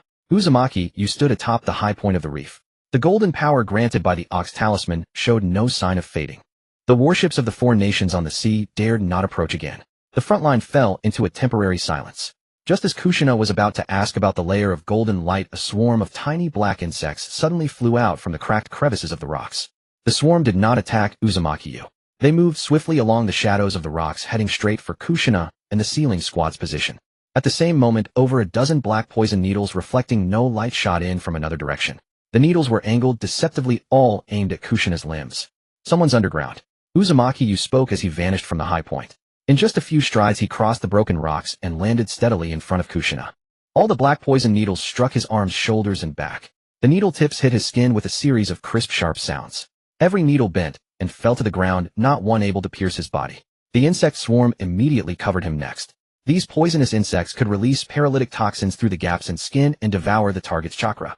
Uzumaki, you did not dodge. The black swarm landed on the surface of the golden light, yet their mouthparts and wings could not breach that seemingly thin layer of power. He raised his palm and swept it forward. A steady current of air passed over the reef path. All the poisonous insects were completely swept up and deposited into a distant empty stone pit. A stone slab then flipped over, sealing the swarm inside. They're not from the four nations' allied forces. Kushina looked at the poison needles on the ground. The base of the needles was engraved with a tiny mark of the Konoha Anbu. From the shadows behind the rocks, several ninja wearing animal masks appeared simultaneously. They wore dark combat uniforms with no public insignia. The leader was a man named Aburame Torian. He was a root ninja brought by Danzo this time, and the one who had been controlling the poisonous insects. Operation failed. Aburame Torian quickly formed hand signs. Forcibly capture the Nine-Tails Jinchuriki. Root ninja lunged at Kushina from three directions. Two of them unfurled sealing cloths, attempting to sever her connection with the Nine-Tails chakra. The others wielded poison short blades tasked with holding back the sealing squad. Uzumaki stood in place, merely lifting his foot and stomping on the rock. The entire ambush zone trembled simultaneously. The root ninja hidden in rock crevices and underground lost their balance as the suddenly rising rock layers forced them all to the surface. He swept his hand forward. A not-so-ferocious fist wind swept across. The short blade sealing cloths and poison needles were all knocked from the root ninja's hands simultaneously. All the weapons fell neatly into the sea. Aburame Torian attempted to release his poisonous insects again. Uzumaki was already standing before him. He pinched the man's collar with two fingers, lifted him off the ground, and casually placed him into a nearby stone pit. The rock walls closed in from all sides, leaving only enough space to breathe. The other root ninja didn't last much longer either. Uzumaki, you did not strike them heavily. He merely snapped the hidden mechanisms in their sleeves, removed the poison-laced bracers, and then sent them one by one into separate rock prisons. The ambush was quickly cleared, but Kushina did not relax immediately. She looked towards the further distance from which the poison needles had come. Since Danzo sent people, he wouldn't just hide in the distant sea. Uzumaki also sensed a deliberately concealed chakra. The presence was located beneath the reef island. They had used the four nations' allied forces' earth-melting tools to destroy the underground sensing nodes and slip through the defense line during the battle. A seemingly ordinary rock wall suddenly slid open to both sides. Danzo stepped out of the hidden passage with his last two root guards. His right eye was covered in bandages. His right arm was also hidden within his wide sleeve. Uzumaki, Danzo glanced at the rock prisons around him. The power you possess is far more dangerous than what Konoha's records suggest. So you came personally. Uzumaki stated. The Nine-Tails Jinchuriki concerns Konoha's safety. Danzo's expression remained unchanged. Kushina must return to Konoha, and you should also hand over the methods for creating puppets and enhancing the body. Kushina stepped half a pace out from behind Uzumaki. You still think you can decide what we do? Danzo did not answer her. The two root guards simultaneously threw out smoke bombs. Gray-black smoke shrouded the entire reef path. Danzo used the body flicker technique to retreat. Uzumaki merely walked forward 2 steps. With the first step, his fist wind dispersed all the smoke. With the second step, he was already beside Danzo. Danzo had just raised his left hand when his wrist was firmly grasped by Uzumaki. Uzumaki did not use force to crush the bones. He simply removed the sealing talisman hidden in Danzo's palm, and with his other hand severed the chakra threads connected to the two guards. The two root guards' bodies stiffened. Two rock prisons rose from the ground, trapping them separately. Danzo tried to pull his arm free. The power of the Ox Talisman made his struggles futile. Uzumaki raised his hand and gently pressed down on Danzo's shoulder. The rock beneath Danzo's knees sank downwards. He was completely confined within a waist-deep rock pit. Immediately after, hard rock rings extended from the pit's walls, securing his limbs and torso. There was no bloody combat, nor any excess jutsu clashes. From Danzo's appearance to his capture, only a very short time had passed. Uzumaki took all his weapons and sealing scrolls, and sealed his chakra flow. The root ninja brought by Danzo were also locked away within the Reef Island's rock prisons. The threat lurking in the rear was completely eliminated. Kushina quickly ran to Uzumaki's side. She first checked his uninjured arms, then lowered her head to look at the bent poison needles. You really didn't feel anything? I could feel the impact. Uzumaki said, but they can't hurt me. Kushina reached out and gently touched his arm. His skin remained at a normal temperature. The golden light, like a layer of warm water, slowly flowed past her fingertips. Is this also the power of the talisman? The Ox Talisman. Uzumaki nodded. The Rat Talisman can grant animation to inanimate objects. The Ox Talisman grants me strength. Kushina looked up at him. Was that mountain earlier thrown because of it too? Probably. So how much weight can you actually lift now, eh? Uzumaki looked towards the edge of the reef island. There lay a huge rock that had broken off during the battle. The rock was wider than an ordinary house, and its base was still connected to the ground. He walked over and placed his palm under the rock. Kushina followed beside him, a hint of expectation reappearing in her eyes. Uzumaki did not deliberately make a show of force. He gently lifted his arm. The massive rock detached cleanly from the ground and was raised into the air with one hand. A wide shadow fell over the two of them. Kushina tilted her head back, her red hair blown back by the air current caused by the rock's movement. Can you make it even bigger? Yes. Then why did you only pick this one just now, eh? This one was closest to you. Uzumaki replied with complete seriousness. Kushina was stunned for a moment, then couldn't help but laugh. Seeing the smile on her face, Uzumaki also curled his lips slightly. Carrying the massive rock, he walked a few steps to the side and placed it steadily outside the damaged water channel. The rock perfectly blocked the underground entrance used by Root for their infiltration. After the dull sound of impact, no extra cracks appeared in the surrounding area. The Ox Talisman granted him not only unimaginable strength, but also the ability to precisely control every lift and step. Kushina touched his arm again. Demonstrate it again sometime. Alright, lift something even bigger than this. That's fine too. Uzumaki agreed. The golden light quietly enveloped them both. Not far away, Danzo and all the root ninja were securely sealed within the rock. This ambush launched amidst the chaos had not taken Kushina, nor had it left any new hidden dangers for Uzumaki village. 3 days after the Four-Nation fleet retreated, Uzumaki Tama returned to the mid-level reef island. The scars of the great battle had yet to be fully cleaned. The island's surface was riddled with cracks, and patches of dark red molten earth remained in many places. Broken puppets lay scattered about. Some were reduced to half-bodies, while others had their cores burned out by the intense heat. Kushina followed behind Uzumaki Tama, her gaze fixed on the support puppet that had lost its legs. Can it be repaired? Yes. Uzumaki Tama crouched down and retrieved the core from the molten earth. The surface of the core had blackened, yet the seal within had not completely vanished. The shell and chakra pathways can be rebuilt. The real problem isn't that it broke, but that it broke too quickly. Kushina frowned. The moment the molten earth weapons landed, it stopped moving. Ordinary rock can't withstand that kind of heat. Uzumaki Tama surveyed the surroundings. This great battle had exposed the most glaring weakness of the puppet legion. The Rat Talisman could imbue puppets with mobility and even reassemble broken bodies. But once the surrounding earth melted completely, the puppets lost their repair materials. Continuing to channel power into the core would only increase the drain. If the Ox Talisman hadn't awakened at that moment, the midline defense would likely have been completely overrun by the allied forces. Uzumaki Tama took out a clay tablet and began recording the battle process anew. The puppets can no longer be placed at the very front. They are suited for blocking paths, holding enemies in check, and long-range attacks. When a true breakthrough of the enemy's formation is needed, I will handle it. Kushina immediately understood his meaning. The puppets trap the enemy, and you use the Ox Talisman to finish them off. Correct. Uzumaki Tama drew several zones on the clay tablet. Each standard puppet squad consisted of 6 combat puppets. 2 heavy armored puppets were tasked with defending the position. 1 lightning puppet would interrupt hand seals. 1 fire dragon puppet would block off paths. 1 swift swordsman puppet would sever the enemy's communication and retreat routes. The final barrier puppet was responsible for linking the other cores. These squads would no longer engage in prolonged close combat with elite enemy ninjas. Their sole purpose was to disrupt formations and confine the enemy to designated areas. Once the enemy lost coordination, Uzumaki Tama would use the Ox Talisman to charge and head on. This way the puppet cores wouldn't have to withstand continuous attacks, nor would the Ox Talisman need to chase down scattered ninjas one by one. At noon that day, the first round of tests began. 3 puppet squads were deployed on either side of the reef island. Uzumaki Takumi led over 20 clan members to act as the attacking force. Once the drill commenced, the heavy armored puppets did not charge forward. Instead, they planted rock shields into the ground, sealing the central passage. The fire dragon puppets launched 3 streams of flame from the rear. The fire did not target the Uzumaki ninjas, but merely sealed off the left and right routes. The lightning puppets then released a surge of electricity.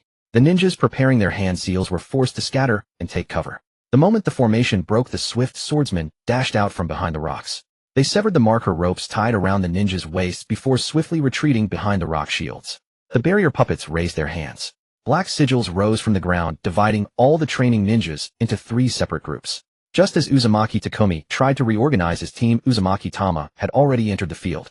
He did not use his full strength. He merely patted each person on the shoulder in turn. Everyone he touched was pushed back out of the training area. In a matter of moments, no attackers remained standing in the arena.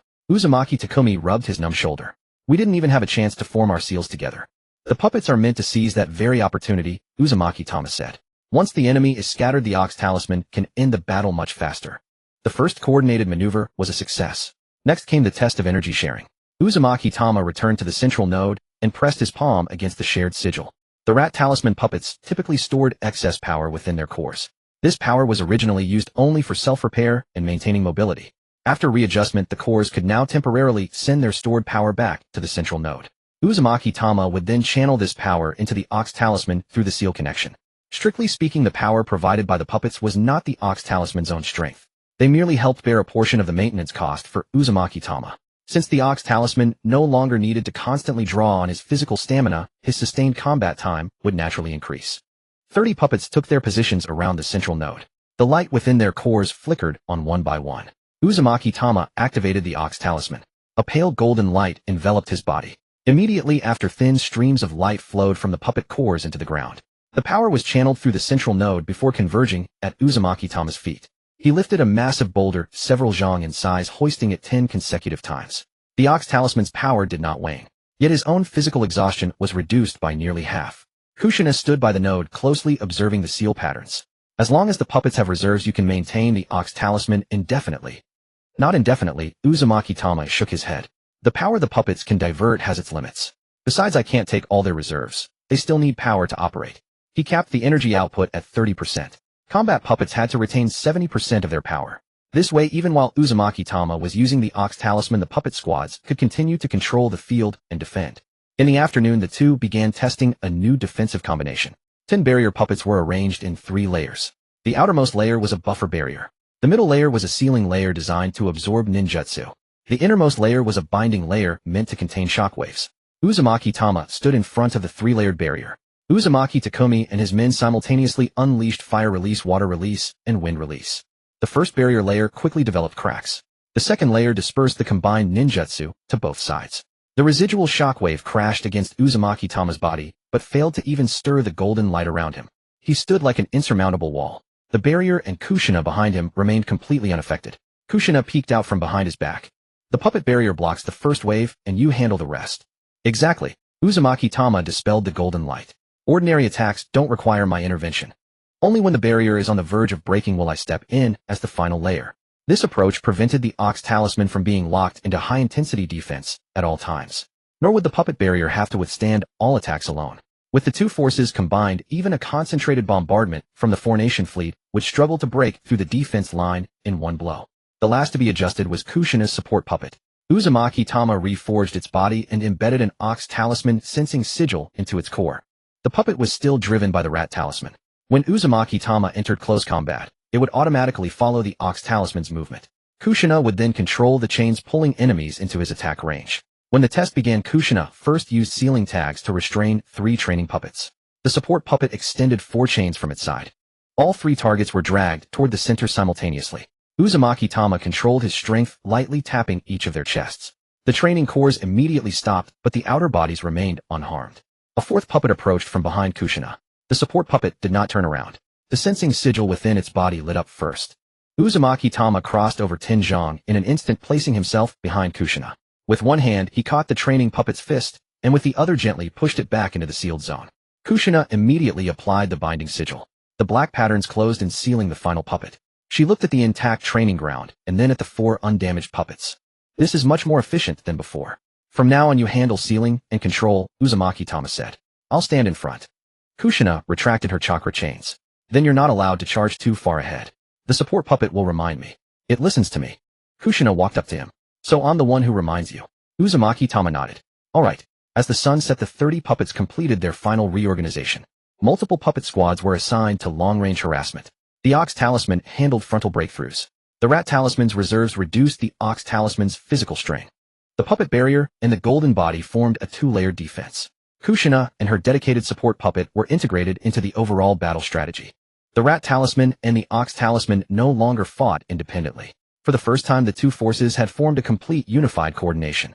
After completing the basic coordinated tactics, Uzumaki Tama did not rush to increase the number of puppets.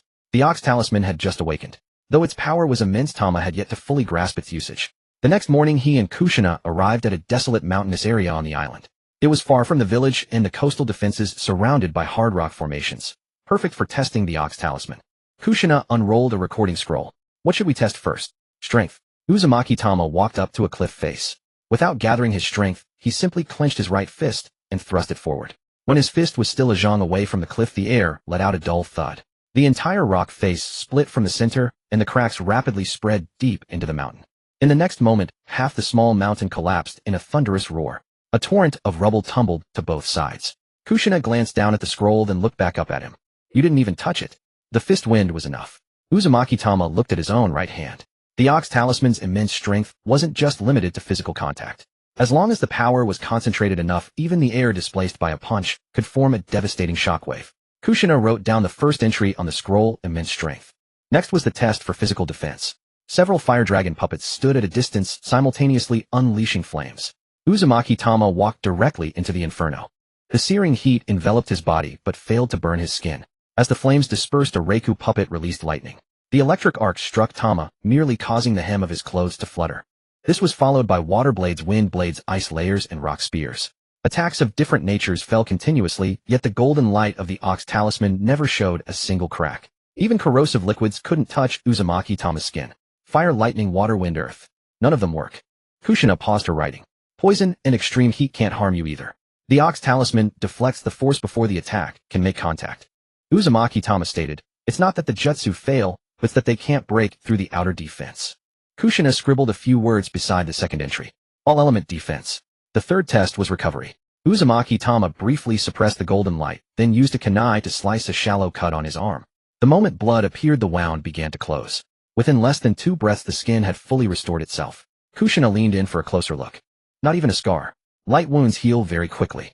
Uzumaki Tama then made a deeper cut. This time it took over a dozen breaths to heal.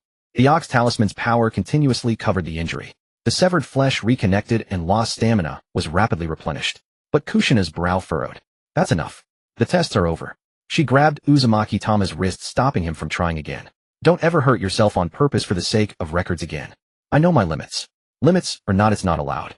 Kushina noted the recovery speed in the scroll. Then she promptly confiscated the kunai. The fourth test was conducted in the nearby sea. Uzumaki Tama stood on the water's surface without concentrating chakra to his feet. The golden light of the Ox Talisman naturally supported his body. Waves passed beneath his feet, but he didn't sink. Uzumaki Tama continued forward. His feet gradually lifted from the water, and his body came to a halt mid-air. No wings, no puppets. The Ox Talisman's power was like stepping on an invisible floor, holding him firmly in the sky. Uzumaki Tama tried taking a step forward. His first step was a bit sluggish. Once he adapted to the power, his speed increased rapidly. A golden figure skimmed across the sea surface. In a short moment, he circled the offshore fortress and landed back in front of Kushina. Both sea walking and levitation are possible. Kushina recorded the final entry. The Ox Talisman's basic abilities were thus categorized into 4 types. Immense strength, all-element defense, hyper-regeneration, sea walking, levitation. With the abilities confirmed, the truly difficult training was only just beginning. The Ox Talisman's power was too great. Crushing a mountain with one punch was easy, the hard part was not destroying everything you touched. Uzumaki Tama started with rocks. He lifted a massive boulder weighing several thousand jin and gently set it back down. The ground must not crack upon landing. The boulder itself must remain undamaged. On the first attempt the ground sank half a chi. The second time left only a shallow indentation. After the fifth attempt the boulder landed without even a speck of dust being stirred up. Kushina brought over a palm-sized puppet. Hold this. Uzumaki Tama extended a single finger. The small puppet stood perfectly on his fingertip. The golden light of the Ox Talisman rose slowly, enveloping it. The puppet didn't shatter, nor did any cracks appear beneath it. It could even walk normally along Tama's finger. Kushina reached out and took the puppet back, even gentler. Uzumaki Tama continued to retract his power. The golden light became as soft as warm water. The small puppet stood between their palms, completely free from any pressure. After several days of practice, Uzumaki Tama could switch between different levels of strength with ease. He could shatter a mountain with one punch, yet also cradle a falling leaf without causing a single crease. With fine control, Master Tama began practicing large-scale shockwaves. Over 100 discarded ninja tools were laid out in a valley. Kunai shuriken and broken swords were scattered in different positions. Uzumaki Tama stood over 100 zhang away. He raised his right hand and threw a punch forward. An invisible shockwave swept through the valley. The ground didn't crack, but the distant weapons all vibrated simultaneously. Fine cracks appeared on the metal surfaces. The next instant, all the weapons shattered into iron fragments. Kushina ran into the valley to inspect. The wooden marker stakes around them were completely unharmed. Only the targeted metal weapons were destroyed. In the future, enemies will lose their weapons before they even charge in. It can also destroy the chakra structure inside the weapons. Uzumaki Tama explained, it works on Yotan weapons too. As long as he detected a projectile in advance, he could shatter it from a distance with a shockwave. Enemies could no longer easily use special weapons to destroy the puppet bases. With ground training complete, Uzumaki Tama descended into the underground workshop. The ordinary reef island couldn't withstand the Ox Talisman's continuous bursts of power. He needed a sturdier combat platform. A large amount of rock and earth rose from the depths of the warehouse. The platform's base was connected to 12 massive rock pillars. Each pillar was carved with force-dispersing seals. The upper platform could withstand the Ox Talisman's stomps and fist winds. Inside slots were reserved for puppet cores and energy nodes. When relocation was needed, the Rat Talisman would awaken the giant rock feet beneath the platform. The entire platform could move slowly along the coast and across the island. Kushina stood at the edge of the newly completed platform. It's bigger than the training ground. When the Ox Talisman is used at full power, the ordinary ground would break first. Uzumaki Tama said, this platform channels the impact into the earth. He stomped his foot down. Golden ripples spread from his sole. The 12 rock pillars all lit up simultaneously. The immense force was dispersed in different directions. The platform merely trembled slightly, without a single crack. The final entry was energy consumption. Uzumaki Tama maintained the different abilities of immense strength, defense, regeneration, and levitation. Kushina was in charge of timing. The Ox Talisman's consumption was greatest during bursts of power. Simply maintaining physical defense, however, consumed very little energy. Sea walking required almost no extra power. Only prolonged levitation and continuous shockwave usage would noticeably increase physical exhaustion. After the records were complete, the puppet rotation was connected to the platform. The first batch of puppets provided 30% of their stored energy to the Ox Talisman. Once their power waned, they retreated into the platform to recover. The second batch of puppets took over the connection. The third batch remained in combat readiness, guarding the perimeter. The three groups of puppets rotated continuously. Uzumaki Tama maintained the Ox Talisman for several hours, his stamina remaining perfectly stable. Kushina closed the scroll. As long as the puppet cores can rotate, the enemy can't wear you down. The puppet reserves will eventually run out too. Uzumaki Tama said, however, while they recover, I can also rest. The Ox Talisman was for frontline combat. The Rat Talisman puppets were for supply diversion and rotation. With this alternating system, the battle could continue indefinitely. This wasn't true infinite power from the Ox Talisman, but it was more than enough to grant Uzushio Village a nearly limitless endurance. After the Ox Talisman training concluded, Uzushio Village began rebuilding its permanent combat readiness system. The original underground warehouses only stored earth and blank cores. The assault of the four great nations' fleet proved these preparations were insufficient. If enemies destroyed the surface foundation, backup puppets would struggle to form in time. Uzumaki Tamashi reorganized the underground space. The first layer stored cores for standard combat puppets. These cores were already inscribed with operational commands. Upon contact with Earth, they could rapidly form bodies. The second layer housed prefabricated cores for anime puppets. Heavy armor, lightning, flame, high-speed, and barrier cores were sealed separately. Each category had its own pathway to prevent interference during activation. The deepest section stored Earth imbued with Ox Talisman energy. This Earth had been repeatedly tempered by golden power. Externally indistinguishable from ordinary rock, internally, it could temporarily preserve the Ox Talisman's aura. When Uzumaki Tamashi needed to replenish power, he could absorb it directly through the seal nodes. When puppets needed reinforcement, this Earth could also serve as outer armor. Kushina placed the final energy-storing rock block into the seal slot. The pale golden patterns slowly faded. How long will this one last? Enough to activate one large-scale defense. Uzumaki Tamashi said, the entire warehouse reserve can sustain the Ox Talisman through 3 rounds of high-intensity combat. And after that, we refill it. Uzumaki Tamashi closed the seal slot. Normally we replenish it every 7 days. With the underground reserve complete, the island's defense lines were also redrawn. The sea remained under the watch of puppet sentry posts.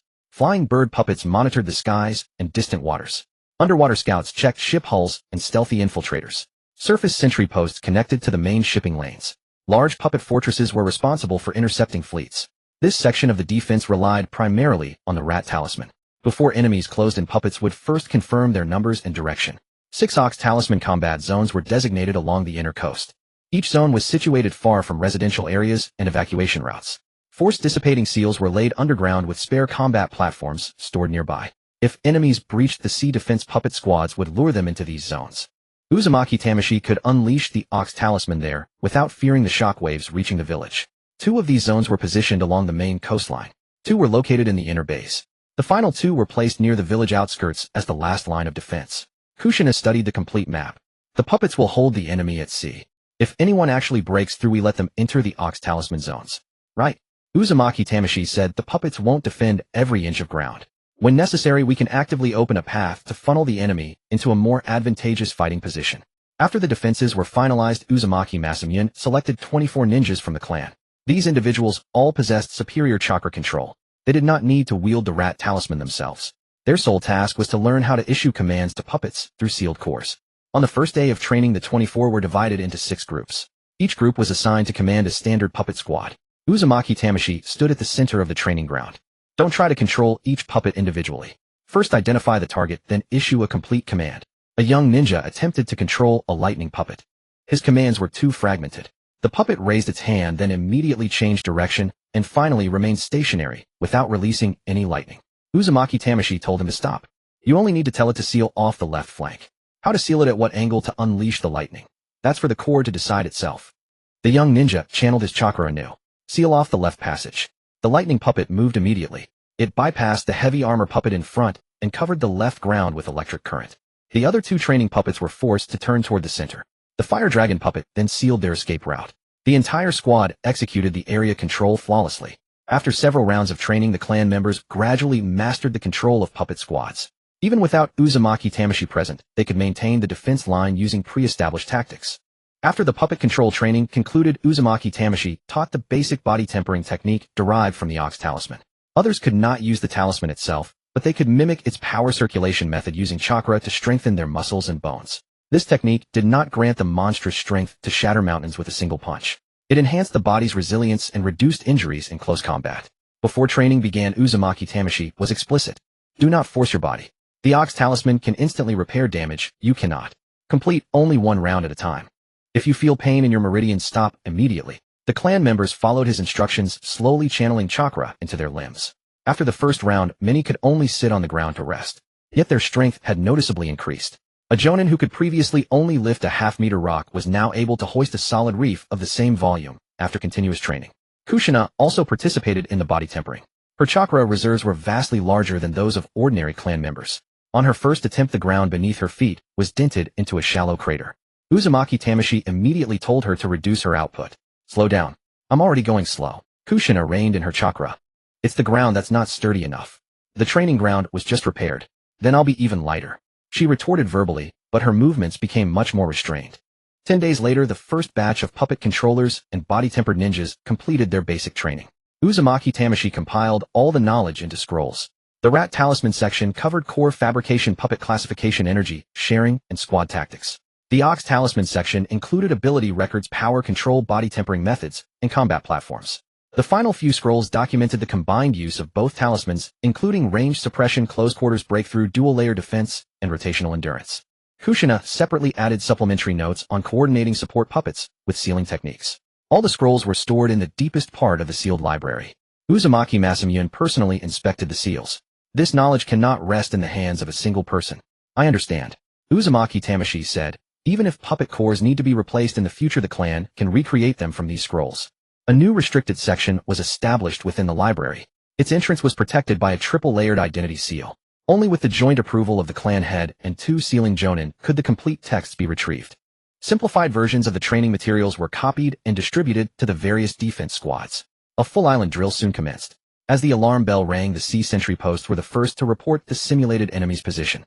6 puppet squads moved to seal off the shipping lanes respectively. Clan controllers adjusted formations through the nodes. When the simulated enemy broke through the outer perimeter, the puppets deliberately contracted gradually, hurting the target toward the Ox Talisman combat zones.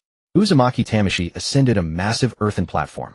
A golden barrier covered the front. Barrier puppets unfolded 3 layers of jutsu behind him.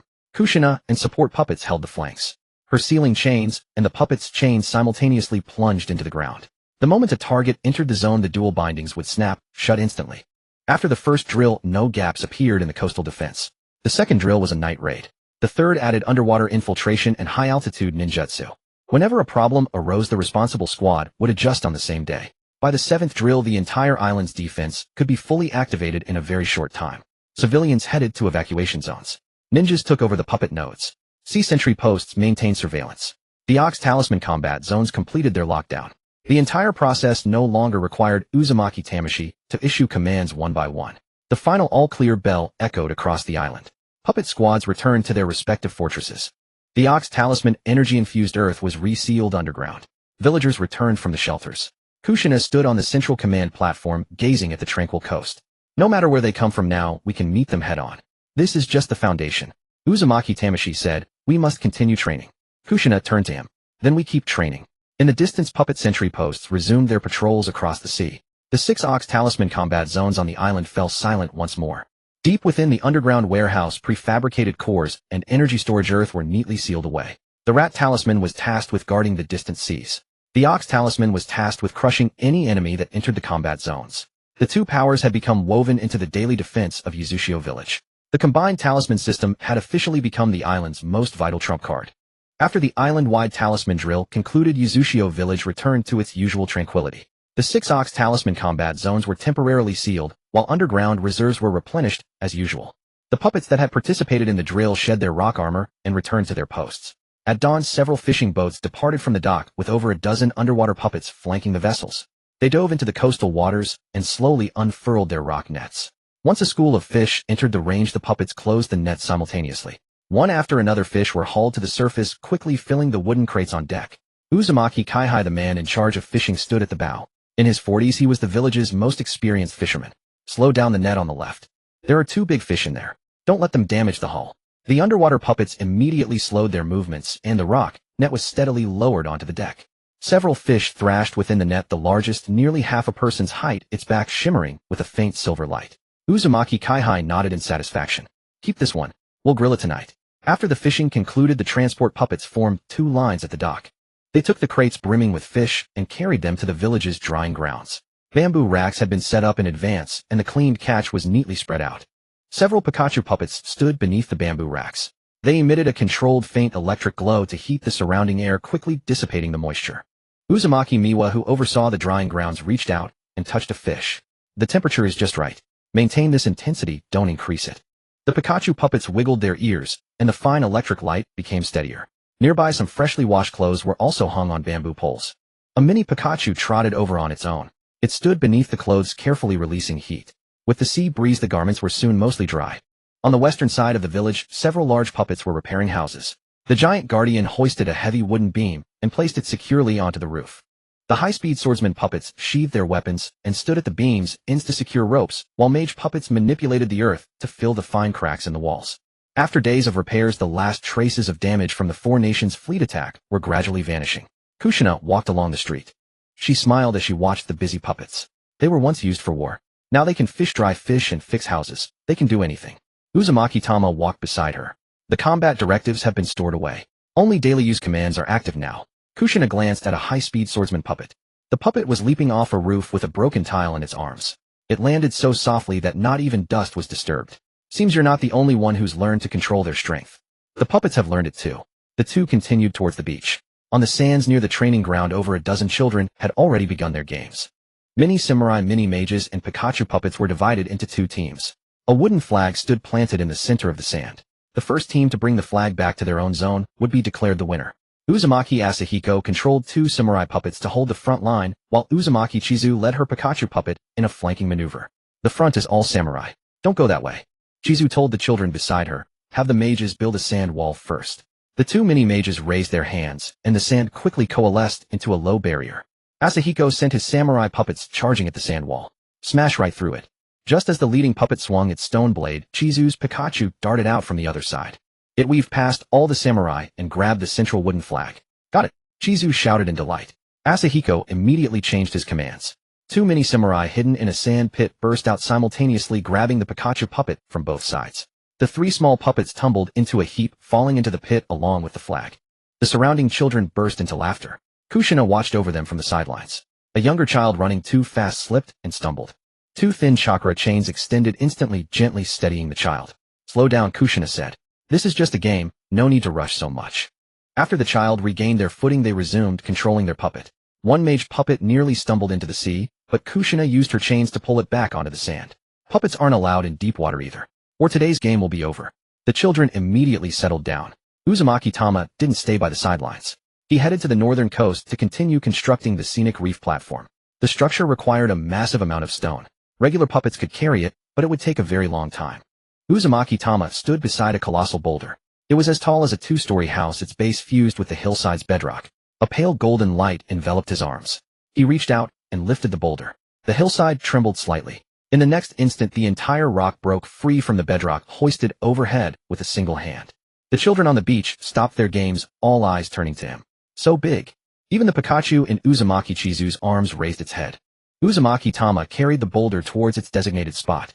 His steps were perfectly steady. The power of the Ox Talisman was controlled with such precision that not a single crack appeared on the stone path beneath him.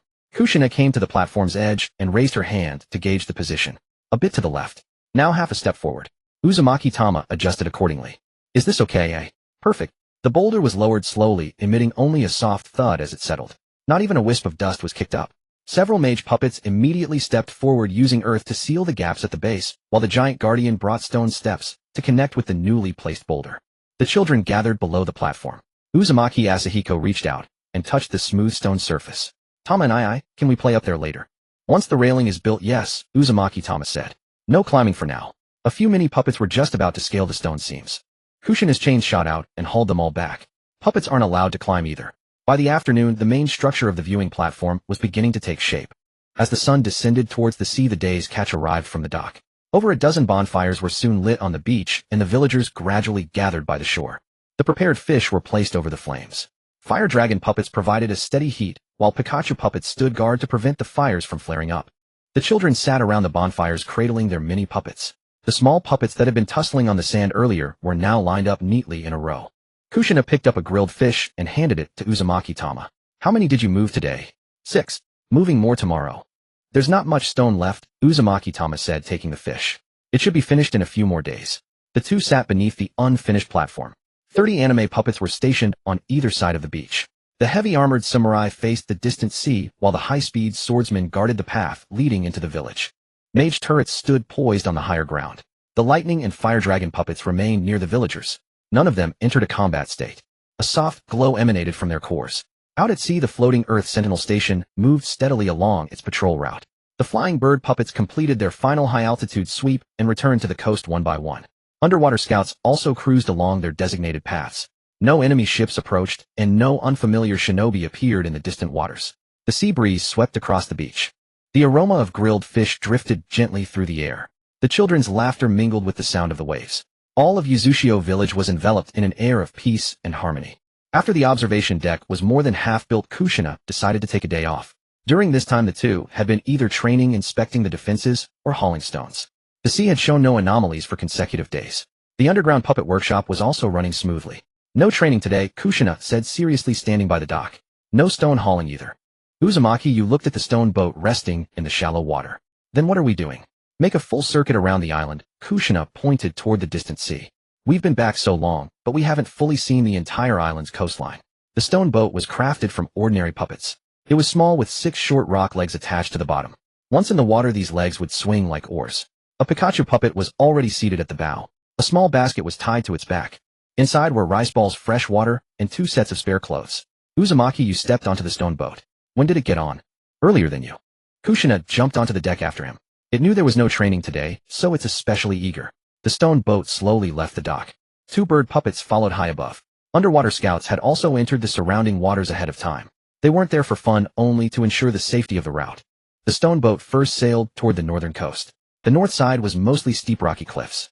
A towering puppet fortress stood guard at the entrance to the main channel. It knelt in the sea, its arms resting on either side of the waterway. A few fishing boats were passing by the fortress. Uzumaki Kaihai stood on the bow waving from a distance. Where are you heading? A full circle around the island, Kushina stood up to reply. Back by evening. The stone boat entered the fortress's sensing range. The sealing core inside glowed. After confirming their identities, the stone arms slowly lifted, clearing the way ahead. The Pikachu puppet stood at the bow, mimicking the salute of a patrol ninja. Kushina found it amusing. Where did it learn that? Probably from the ninja guarding the dock, Uzumaki, you said. Puppets remember frequently seen actions. Rounding the northern fortress, the stone boat followed the coast eastward. Hills and rivers soon appeared in the distance. The riverbank, where they had once practiced water walking, could also be seen from the sea. A few children were picking seashells by the shallow water. Miniature puppets carried small baskets following behind them. Kushina leaned against the boat's edge. From the sea, the riverbank looks much smaller. We were younger back then, Uzumaki, you said. So we thought it was huge. The Pikachu at the bow suddenly perked its ears. It stared down at the water. A sea fish was swimming near the stone boat. The Pikachu flicked its rock tail. The tail dipped into the water and quickly coiled around the fish. The fish was pulled onto the deck, thrashing wildly. A spray of water splashed directly onto Kushina. She looked down at her wet sleeve. The Pikachu holding the fish froze instantly. Why did you have to shake it at me? The Pikachu carefully placed the fish into the basket. It scurried over to Kushina, raising its short arms. A faint electric current began to heat the surrounding air. The moisture on her sleeve evaporated quickly. Soon the clothes were dry again. Kushina touched the cuff. I'll let it slide this time. Next time, face the other way. The Pikachu nodded frantically. At noon, the stone boat reached an uninhabited rocky islet to the east. It was not far from the main island. There were no buildings on the islet, only a few low seaside trees. A stretch of flat sand lay by the shore. The stone boat extended its 6 legs, gripping the rocks beneath the shallow water. Uzumaki, you and Kushina stepped ashore one after the other. The Pikachu followed with the basket on its back. The islet was very quiet. Only the waves kept washing over the sand. They strolled slowly along the coast. Kushina picked up a flat stone and hurled it toward the sea. The stone skipped once, and then sank quickly. Your turn. She turned to look at Uzumaki, you. No, using the bull talisman. All right. Uzumaki, you also found a stone. He controlled his strength and threw the stone flat across the water. It skipped 6 or 7 times before vanishing into the distance. Kushina bent down again. One more time. The Pikachu also picked up a small pebble. It flicked the pebble with its tail. Instead of flying toward the sea, the pebble landed right behind itself. Kushina burst out laughing. You'd better stick to catching fish. The Pikachu obediently ran to the shallows. Before long, it returned with 2 more fish. Lunch was settled on the islet. Uzumaki, you set up a circle of stones. The Pikachu released a current to ignite the dry wood inside. The fish were grilled over the fire, soon giving off a delicious aroma. While waiting for the fish to cook, Kushina brought 2 handfuls of wet clay from the shore. Let's make 2 puppets. What kind, oi? Uzumaki, you asked. Just like how we look today out playing.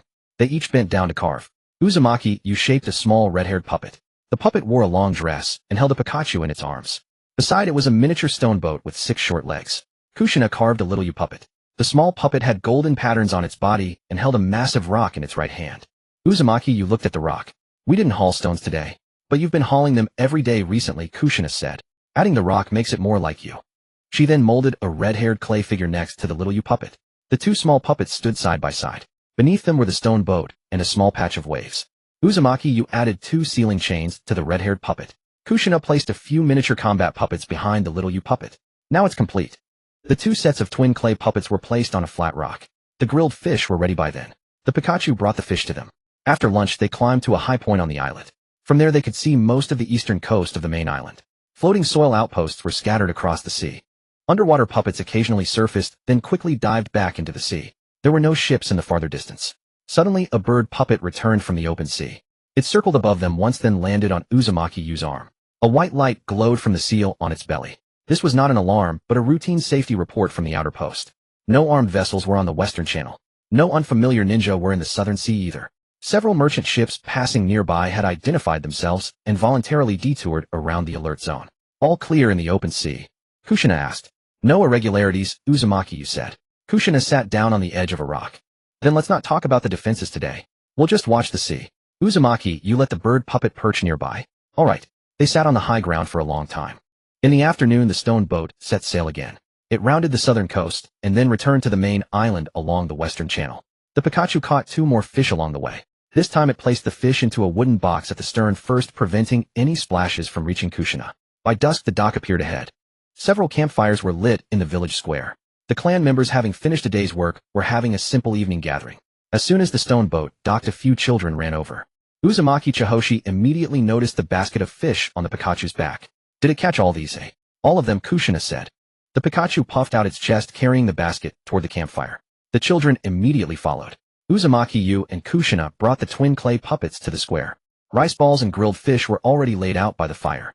Miniature puppets ran back and forth around the flames. The laughter of the clan members spread with the firelight. Kushina placed the twin clay puppets between them. The day's short island trip thus came to an end. There was no training, no battle. Only the sea breeze, the rocky islet, and the campfire that awaited their return at dusk. On the 5th day after the short island tour, the coastal observation deck was officially completed. The entire platform was constructed from 12 massive boulders. The lowest stones were embedded deep into the bedrock. Broad steps connected the middle section. At the top lay a flat platform surrounded by sturdy railings. The platform was not equipped with any offensive techniques. Inside, only seals for reinforcement, anti-slip, and wind resistance were installed. This was not a battle fortress. It was merely a place for the clan to rest and gaze at the sea. Xuanwei Yu stood beneath the platform, inspecting the final connecting lines. A mage puppet controlled fine soil to fill the gaps in the base. Xuanwei Yu raised his hand and pressed it against the stone surface. The golden power of the Ox Talisman slowly seeped into the rock. The entire platform trembled slightly, then quickly steadied. Juxinai had already climbed the stone steps to the top. She grasped the railing and looked out at the distant sea. The main shipping lane to the north was clearly visible. Several uninhabited reef islands to the east could also be seen. The floating soil outposts to the south and west resembled gray dots drifting slowly with the waves. This place is much more comfortable than the puppet fortress, Juxinai said. The fortress is full of battle seals. Xuanwei Yu walked over to her side. Ordinary clan members can't just walk in, Juxinai said, patting the stone table. From now on I'll come here every dusk, as long as there's nothing else. Inspecting puppets doesn't count as other business. What about training? We'll train after dark. Xuanwei Yu nodded. All right. From that day on, the two would climb the platform every evening. Sometimes they had just finished seal training. Other times Xuanwei Yu had just emerged from the underground workshop. Juxinai would bring grilled fish, rice balls, and hot soup. The Pikachu puppet carried a food basket, slowly following behind. As the sun set over the distant sea, the surface was dyed a dark gold. The bird puppets finished their daytime patrols and flew over the platform one by one. Underwater scouts occasionally surfaced to send records back to the shore nodes. The two sat by the stone table. Even without speaking, they could see the entire defense line operating smoothly. After the platform was opened, the village children quickly found their way there. Xuanwei Chaoyan was the first to reach the top. He brought 2 miniature samurai puppets, each carrying a small wooden flag. Brother, can anyone come here? Yes, Xuanwei Yu said. But you can't climb the railing. Chaoyan looked down at the miniature samurai. Can the puppets climb? No, they can't, Juxinai said. And they definitely can't jump off from up here. The 2 samurai puppets immediately put down their flags. Before long, Xuanwei Qiansui also arrived at the platform with her Pikachu puppet. Several children followed behind her. The group quickly gathered around the stone table. Sister Juxinai, we were racing to see who could run up first, but Chaoyan made his samurai block the way. That's called strategy, Chaoyan retorted immediately. You're racing for speed, not capturing a flag, Juxinai said. Let's have a rematch. This time no pushing and no blocking with puppets. The children immediately turned and ran down the steps. Moments later, a miniature Pikachu was the first to charge up. It ran so fast that it couldn't stop in time. Its tiny body hurtled straight toward the stone table. Xuanwei Yu extended a finger. A pale golden light gently caught the puppet. The Pikachu came to a steady halt on his fingertip without a single crack on its body. Xuanwei Qiansui ran up, right behind it. She hugged her puppet, her face beaming with joy. I won, Chaoyan said from behind. It was your puppet that won. I control the puppet. The children played on the platform until dark before leaving. Before they went, they placed the seashells they had collected on the stone table. Juxinai arranged the shells in a circle. In the center, she placed the clay figurine of the 2 of them that they had carved during the island tour. Life on the platform was very peaceful. The underground puppet workshop, however, kept running constantly. Xuanwei Yinjin, who was in charge of the workshop, would bring several clan members every day to inspect the seal nodes. The cores for ordinary combat puppets were produced in fixed quantities. The cores for underwater scouts and bird puppets were completed in batches. These cores would not be activated immediately. After inspection, they were placed into separate seal slots. Once a sea outpost was damaged, a new core could immediately take its place. Xuanwei Yu entered the workshop every 2 days. Ordinary cores no longer required his personal fabrication. He was only responsible for inspecting the Rat Talisman channels and the energy-sharing formulas. One morning Xuanhua Yinjin placed a new core on the stone table. This batch of cores is complete. Xuanhua Yu injected chakra into it. The patterns inside the core lit up one by one. The seventh main channel is too narrow. When the puppet moves at high speed, there will be a delay in power. Xuanhua Yinjin looked down and examined it. The outer seal is pressing on the main channel. I'll make a new one. There's no need to remake the whole thing. Xuanhua Yu sliced open the outer layer of the core. Just move these two lines outward. Xuanhua Yinjin noted the positions. The workshop didn't need to produce a large number of puppets in a short time. It just needed to maintain a steady output. When old cores were damaged, new ones could be replenished at any time. Besides spare cores, the Ox Talisman's energy-storing rocks were also replenished periodically. Every 7 days, Xuanhua Yu would go to the deepest part of the warehouse. He divided the golden power into dozens of streams, injecting them into the seal slots one by one. One by one, the energy-storing rocks lit up with pale golden patterns. Once the power was stored, they would fall silent again. The workshop and warehouse kept running. Village life, however, was unaffected. The children still played everywhere with their miniature puppets. In the evening, they would run up to the observation deck to find Xuanhua Yu and Jixinai. Jixinai also made more decorations for the platform. The first set was the Rat Talisman miniatures. Little Yu stood in the center, followed by a miniature heavy-armored samurai, a fire dragon puppet, and a Pikachu puppet. The second set was the Ox Talisman miniatures. Golden Yu held a giant boulder in one hand. Jixinai stood beside him, extending 2 sealing chains from her hands. The third set was the Dual Talisman tactical formation. Several miniature puppet squads were responsible for blocking paths. Support puppets stood guard beside Jixinai. Xuanhua Yu stood at the front, his body covered in golden patterns. Jixinai arranged all the sets on the stone table. She dyed her own hair with red rock powder. Then she pressed golden fine sand into the patterns on the little Yu puppet. When Xuanhua Yu climbed onto the platform, the stone table was already half covered. Did you make all of these? I've been working on them for days, Jixinai said, adjusting the boulder in the hand of the Ox Talisman. Little Yu. This set goes in the middle. Because it looks most like us now. Yes. Jixinai pointed at the small battle formation. The puppets are in charge of crowd control. I'm in charge of sealing. You're in charge of blocking the front. She then took out a ring of thin stone slices with black patterns and placed them outside the 2 figurines. Now we even have a barrier. The sun gradually sank into the sea. The perception lights of the floating soil outposts lit up one by one. The lights closest to the main island were the brightest. The distant points of light were slightly dimmer. The puppet fortress also activated its nighttime techniques. White ceiling light glowed from the shoulders on both sides. After receiving the signal, the distant sea outposts likewise lit their own lamps. 1 point. 2 points. More and more lights appeared on the sea surface. They connected along the shipping lane into a long line encircling the entire island. Jixinai watched quietly for a long time. In the past, looking out at the distant sea at night, there was nothing. Now under every lamp, there is a puppet. Xuanhua Yu said, and there are perception nodes that can transmit messages. The sea breeze blew across the observation deck. The dual talisman figurines on the stone table stood side by side in silence. The underground workshop continued to steadily produce cores. The sea patrol puppets moved along fixed routes. The distant lights did not go out. No alarms sounded in the village either. Jixinai pushed the red-haired figurine a little closer to the golden little Yu. If only we could watch the sea like this every day. It will happen, Xuanhua Yu said. The two sat side by side on the platform. Beneath their feet was the tranquil Wuchao village lit by steady lights. Before them lay the calm sea and the distant outposts connected in a long line. The puppets were still patrolling. Combat readiness never ceased. But on this night no enemy ships approached. The long-lasting peace belonging to Wuchao village slowly continued amid these lights. Once the observation deck was completed, Uzumaki village gained another lively spot. Every evening the villagers would ascend the deck to gaze upon the sea. The children, clutching their miniature puppets, dashed back and forth between the stone steps and the sandy shore. Observing the growing crowd near the deck, Uzumaki Show decided to host a small seaside market there. The market wouldn't need to last long. It would only run from the afternoon until dusk. Villagers could bring out their dried seafood, carved trinkets, and surplus daily goods to trade with one another. The children could also participate, bringing their own handmade clay figures. Once word spread, the village quickly bustled with activity. The task of setting up the stalls fell to several giant guardian puppets. They hauled wooden planks and stones from the warehouse, arranging a row of simple stalls along the base of the deck. Mage puppets were responsible for securing the supports. They manipulated fine earth to fill the gaps between the planks. Meanwhile, the giant guardians carried long tables to their designated spots. A villager named Uzumaki Uchiha was in charge of organizing the stalls. She walked between the stalls, checking her record board. Seafood goes on the left. Stone carvings and clay figures go in the middle. The children's trading stalls go near the steps so they don't block the adults' path. Several giant guardians turned simultaneously. They adjusted the misaligned tables, making everything neat and orderly. The first stalls to open were from the drying grounds. Pikachu puppets carefully took the dried fish slices from the bamboo racks and placed them neatly into wooden trays. They used their lightning nature chakra to crisp the fish perfectly without scorching the edges. Uzumaki Miwa picked up a piece of dried fish and handed it to a nearby child. Try this. The child took a bite, and their eyes immediately lit up. It's crispier than yesterday's. Upon hearing this, the Pikachu puppet raised its hands. A tiny spark of electricity crackled between its ears. Don't get cocky, Uzumaki Miwa said with a smile. If you burn another tray, you're not watching the stall today. The Pikachu puppet instantly lowered its arms and stared intently at the bamboo trays.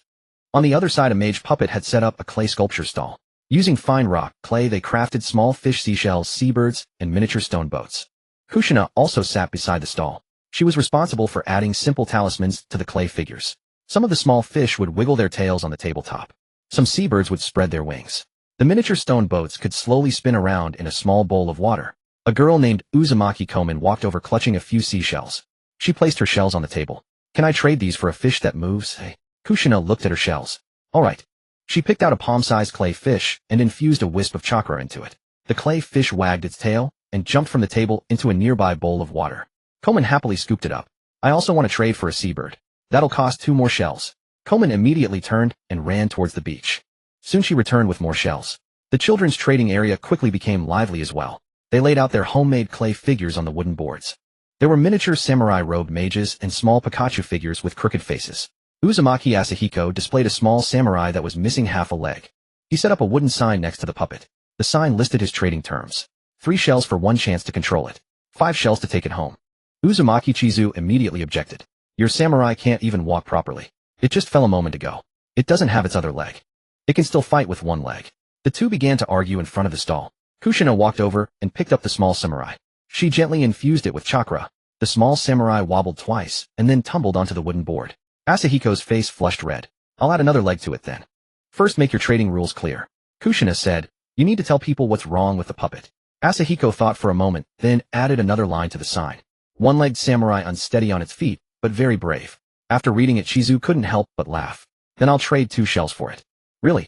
I'll take it home and make it a new leg. They quickly agreed on the trade. At the other end of the market, the giant guardians were busy transporting goods. A villager brought a box of sea salt. A giant guardian lifted the wooden crate to the edge of the deck. Someone else brought a batch of freshly dried kelp. Transport puppets delivered the bamboo baskets to the dried fish stall. Several children controlled their mini puppets to help pass things along. Though it was slow, it made the whole market feel even more vibrant. Uzumaki Tama did not participate in the market.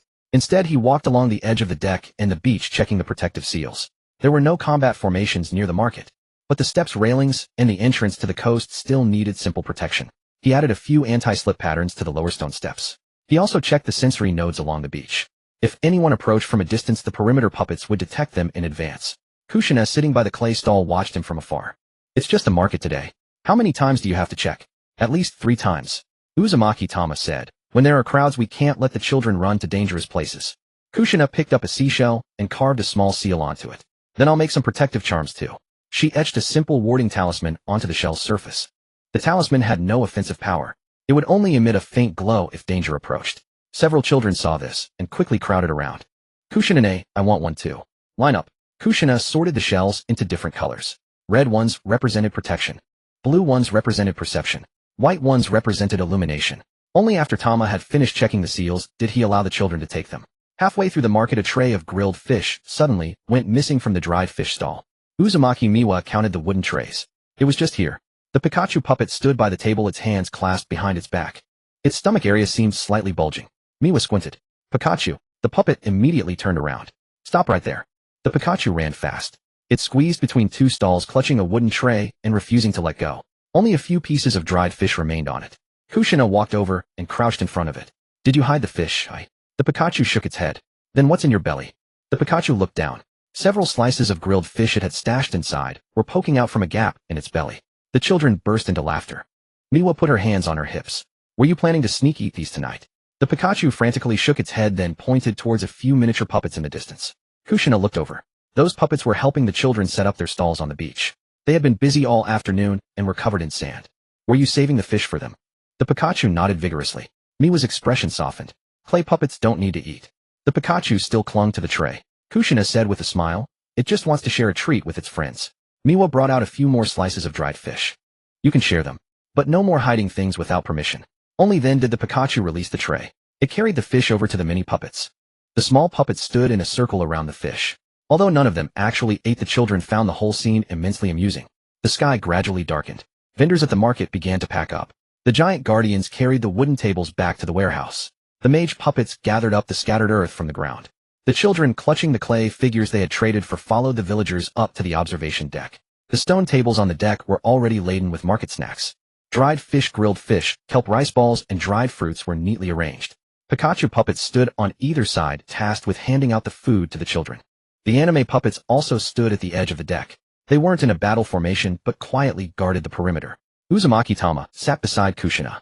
In front of them lay the freshly made talisman shells. The distant sea was calm. Patrol puppets moved slowly along the sea lanes. No enemy ships. No alarms either. The villagers chatted about their trades while enjoying the market snacks. The children ran their little clay figures back and forth beneath the stone tables. The deck was filled with laughter. This small local market had passed without any real incident. The little mishap of the Pikachu hiding fish became the most talked about story of the evening. The summer sea breeze grew more humid.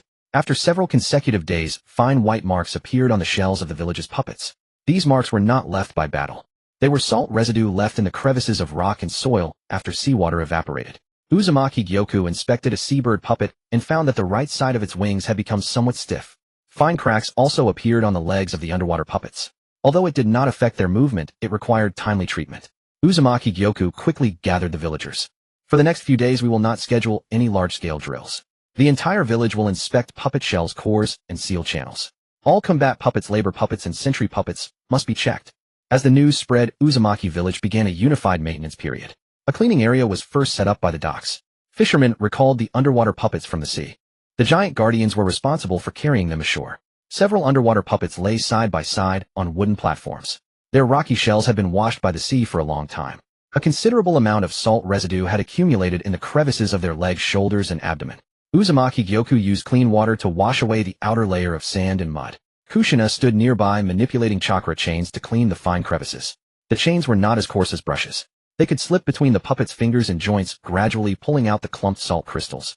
"There's another piece here," Kushina said. She guided the chain around the core, and from a crevice in the puppet's chest hooked out a small clump of white crystals. This one was already blocking the channel. Uzumaki Gyoku took the salt residue and placed it in a wooden bucket nearby. After cleaning, we'll re-engrave a layer of waterproof seals.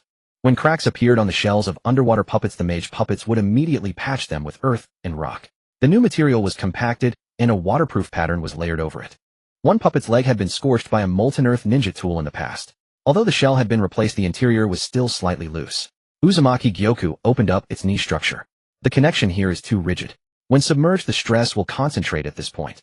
Uzumaki Iwama stood nearby taking notes. Should we switch to a flexible joint? Yes. Uzumaki Gyoku readjusted the two seals. The puppet moved its legs several times. The new joint moved much more smoothly than before. The maintenance of the flying bird puppets took place beneath the high platform. Their wings were composed of thin rock laminae. After prolonged flight in the sea breeze, the edges of some laminae showed signs of wear. Several villagers held fine whetstones, polishing the wings piece by piece. One seabird puppet stood on a wooden frame. It spread its wings wide, allowing the villagers to inspect them. Uzumaki Miwa picked up a polished rock feather. The edge of this one is too thin. Let's replace it with a new one. Uzumaki Gyoku took a piece of thin rock soil from the spare materials. The rock soil transformed into a new wing lamina in his hands. Kushina then carved a wind resistance reducing talisman onto it. After the new lamina was installed, the seabird puppet flapped its wings in the courtyard. It flew more steadily than before. Meanwhile, the Pikachu puppets were also undergoing modifications. They often went near the sea. When lightning nature chakra met with moisture, it tended to leak along the shell's crevices. Uzumaki Gyoku first opened the ear of one Pikachu puppet. Inside, he added a layer of waterproof insulating rock membrane.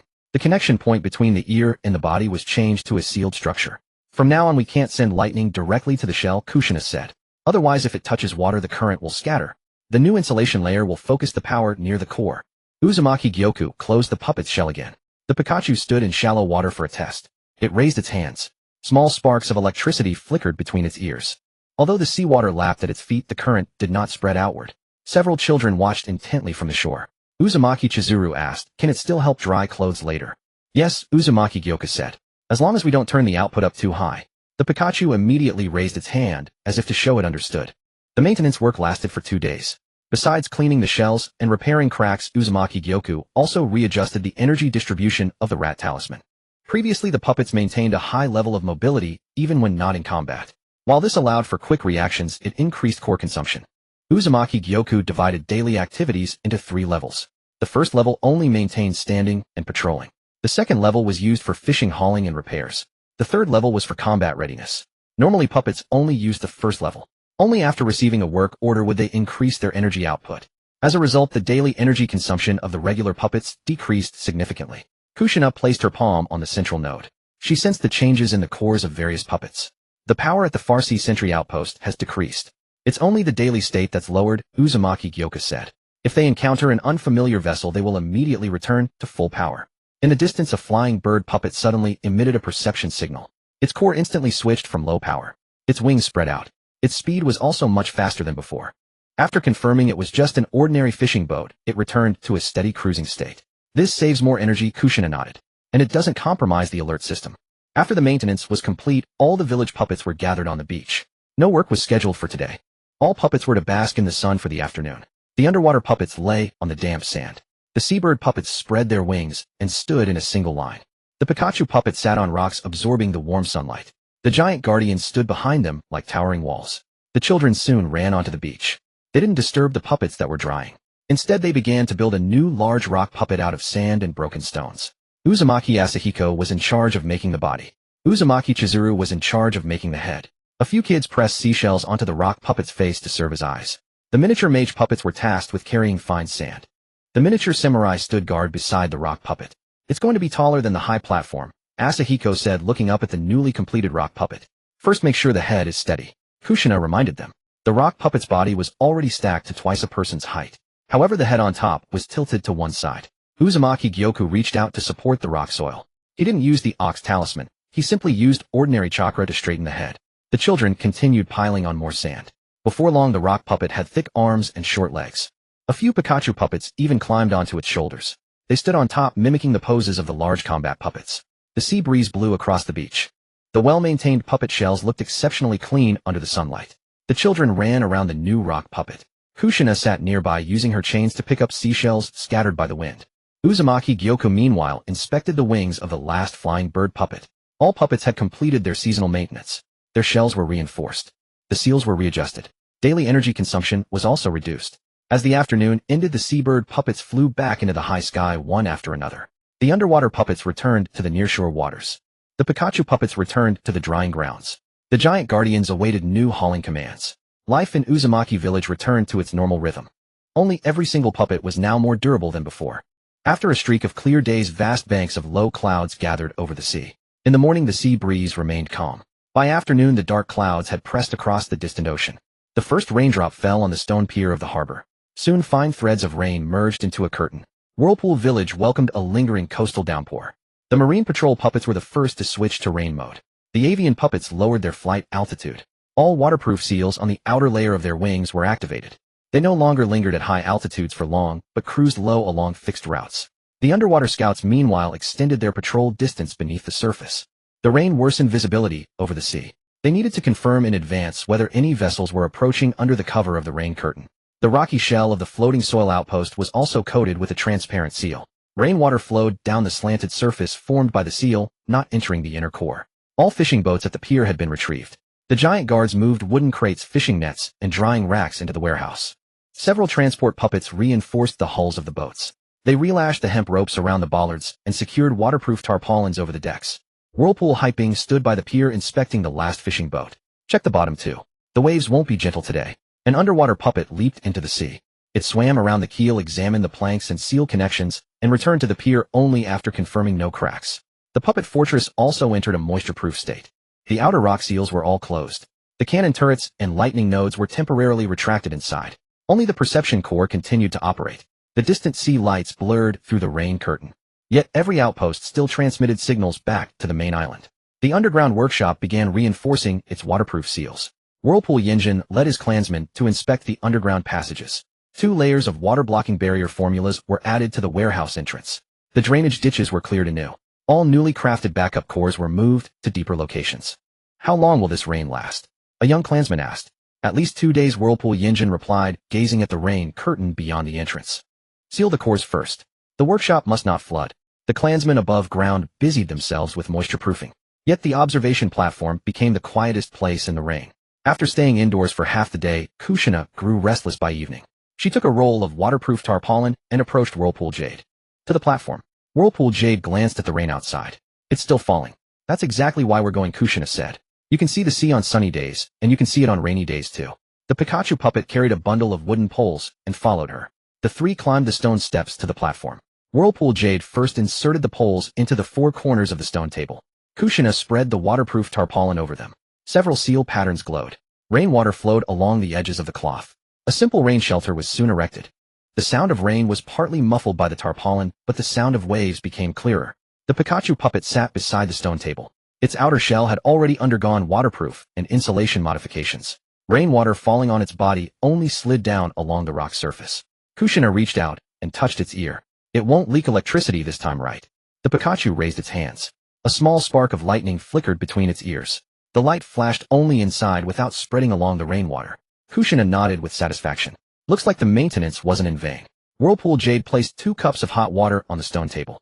The rain curtain obscured the distant islands. The houses below the observation platform became mere blurred outlines. The lights of the floating soil outpost on the sea stretched into long streaks through the rain. Nearby, an avian puppet swept past at low altitude. Its wings were covered with water droplets, yet it remained steady. In the past, such weather would make the village tense, Kushina said, gazing at the distant lights. Everyone had to check the barrier and worry about sneak attacks from the coast.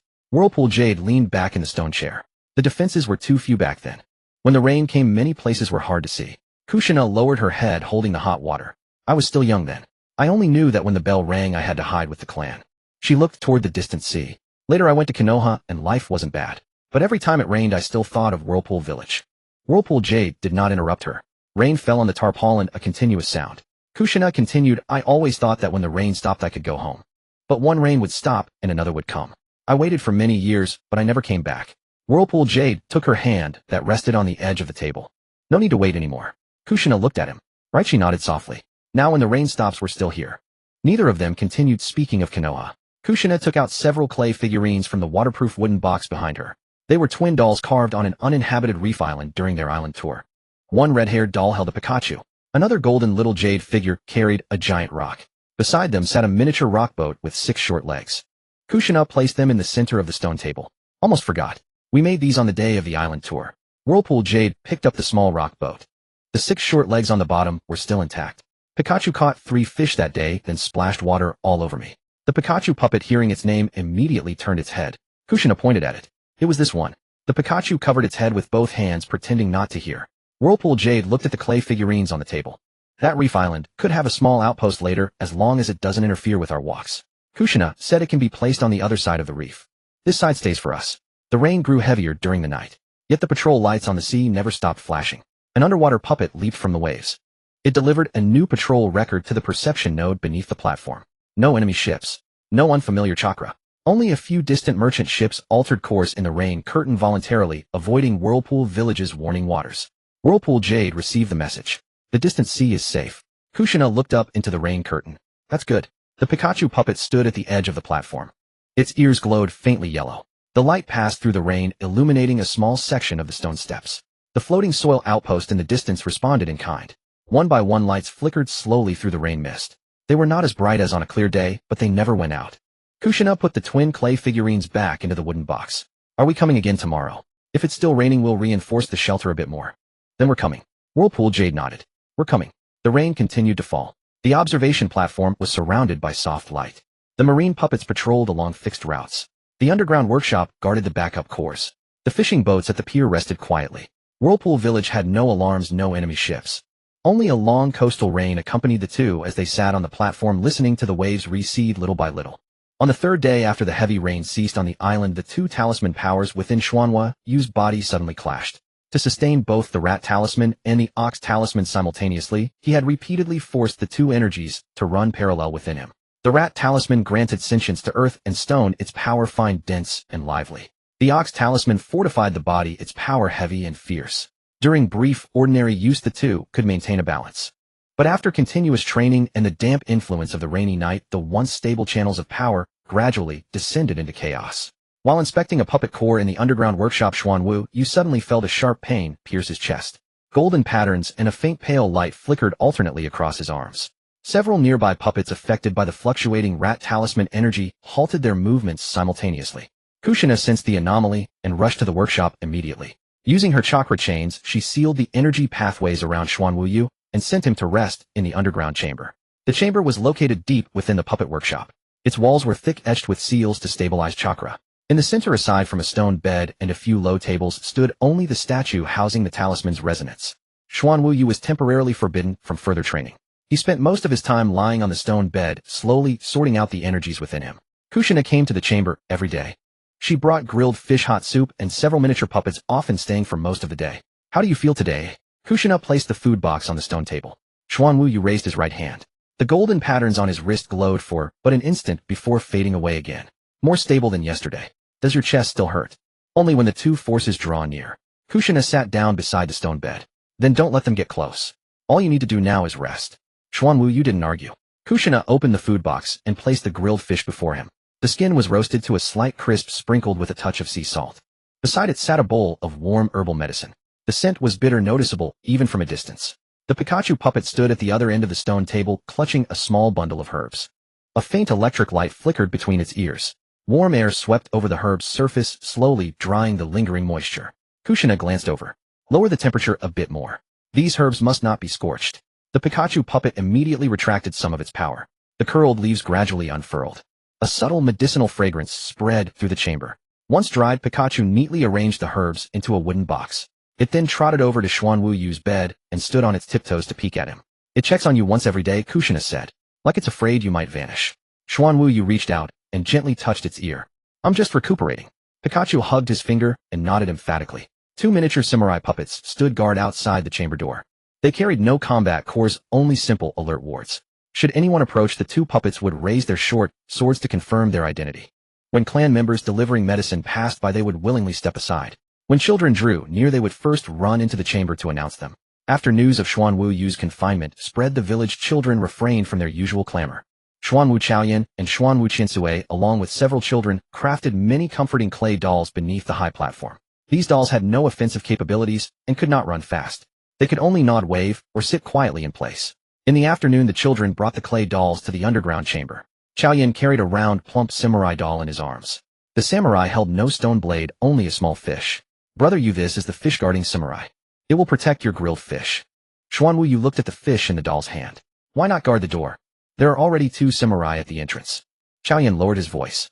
The grilled fish has no one to protect it yet.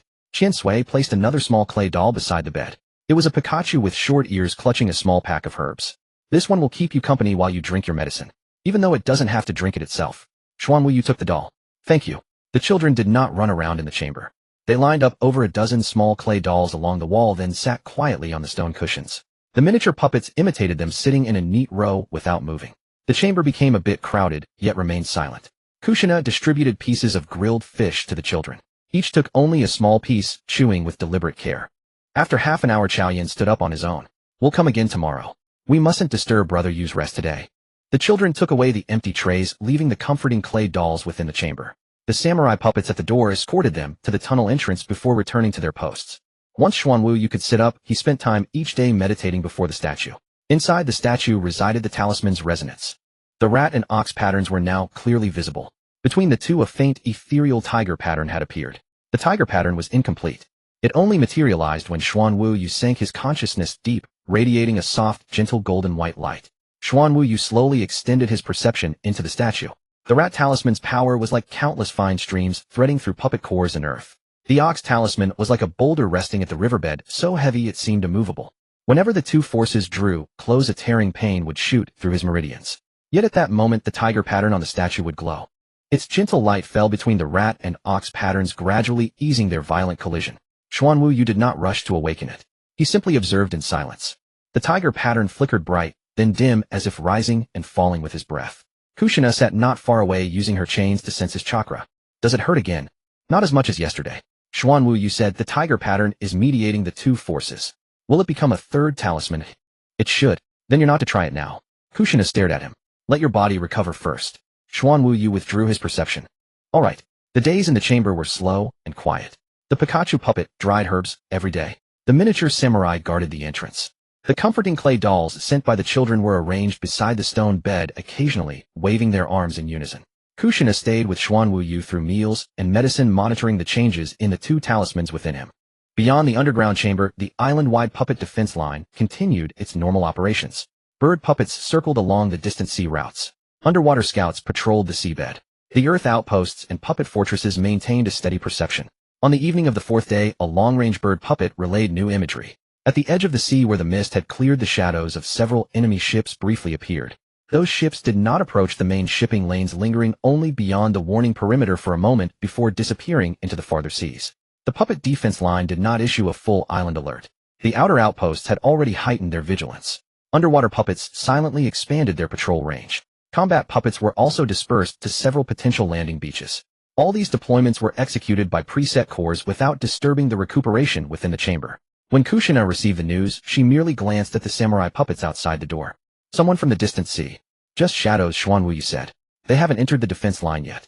You are not to go out. Kushina's tone was firm. The entire island has so many puppets, we don't need you to strain your body for a fight now. Xuanwu perceived the Rat Talisman cores spread across the island. Each point of light was steady and bright. The puppet fortress guarded the waterway. Underwater scouts sealed off the coastal waters. Bird puppets watched the horizon. Even if enemy ships truly approached, this defense line could hold for a long time. I know. Xuanwu closed his eyes again. The tiger pattern on the statue emitted a layer of soft light. The rat and ox forces flowed slowly on either side of the glow, no longer colliding with their initial ferocity. No alarm bells rang outside the chamber. The sea puppets continued their patrol. The entire island was encircled by a tight, steady defense. At last Xuanwu could set aside his vigilance and await his body's recovery in peace. By the seventh day of his recovery, the pain within Uzumaki's body had subsided considerably. The Rat Talisman and the Ox Talisman still could not be activated simultaneously. However, as long as he did not forcibly channel their power, ordinary walking was no longer affected. Seeing that he had remained in the underground chamber for several days, Kushina decided to take him out for some fresh air. The two did not head to the bustling docks. Nor did they ascend the scenic high platform, which required climbing many stone steps. Instead, they arrived at the riverbank on the eastern side of the village. It was not far from their residence, and there were two puppet sensing nodes nearby. The river was slightly deeper than usual after days of heavy rain. Clear water flowed around smooth stones, making a soft murmuring sound. Several miniature puppets followed behind the two of them. Pikachu carried grilled fish and fresh water. Two samurai puppets carried wooden cushions and a lunchbox. Kushina chose a flat spot by the river. Sit here. Uzumaki looked around. I just came out for a walk. Even a walk needs rest. Kushina laid the wooden cushion on a rock. Today you can walk one lap along the riverbank at most. Uzumaki had no choice but to sit down. The Pikachu puppet placed the lunchbox beside him, then ran off to the shallow water to watch the fish. Kushina took off her shoes and stepped into the cool river water. She walked slowly along the bank, occasionally bending down to pick up beautifully colored stones. The riverbank was so quiet that only the sound of water could be heard. A few bird puppets flew over the treetops and quickly disappeared towards the distant coast. Just as Kushina reached a patch of low-lying woods, several cold glints suddenly flashed from within the forest. Several kunai flew through the branches, heading straight for her back. Kushina spun around instantly. Chakra chains unfolded from behind her, striking down all the leading kunai. Over a dozen ninjas emerged simultaneously from the woods and both sides of the river. They wore tattered combat gear, and the markings on their forehead protectors had been scratched out. These were remnants of the Four Nations fleet that had scattered after their defeat. The enemy ships in the distant sea were merely bait. The true attackers had drifted ashore amidst the heavy rain of the past few days, hiding in unmanned reef caves waiting for their chance.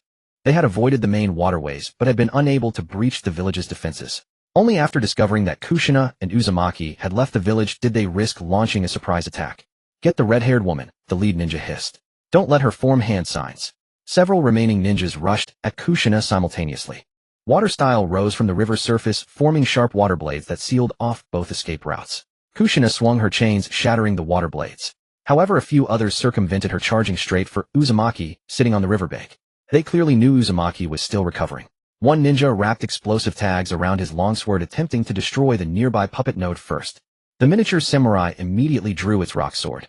The Pikachu puppet also stood in front of Uzumaki. But these puppets were merely for companionship. Their core strength was far too weak to withstand real ninjas. Watching Kushina surrounded by the river, Uzumaki felt a familiar pang in his chest. The spiritual power of the Rat Talisman began to tremble. The golden patterns of the Ox Talisman also emerged from his arm. The two forces rapidly converged within him. Don't use the two talismans. Kushina sensed his change and shouted immediately. I can handle this. A ninja took advantage of her distraction and swung his blade down from behind. Only one clear thought remained in Uzumaki's heart. He could not let that blade fall on Kushina. He did not forcibly merge the Rat and Ox Talismans, nor did he awaken the surrounding earth and stone. Yet the tiger pattern that had appeared on the statue flashed into his consciousness at that very moment. A gentle golden light radiated from his chest. The previously conflicting forces quickly separated. The Rat Talisman sank to his left side. The Ox Talisman settled to his right. The tiger pattern ignited completely along the channel between them. Uzumaki's figure vanished from the rock in an instant. The next moment he was standing behind Kushina. The descending blade was caught firmly between two fingers.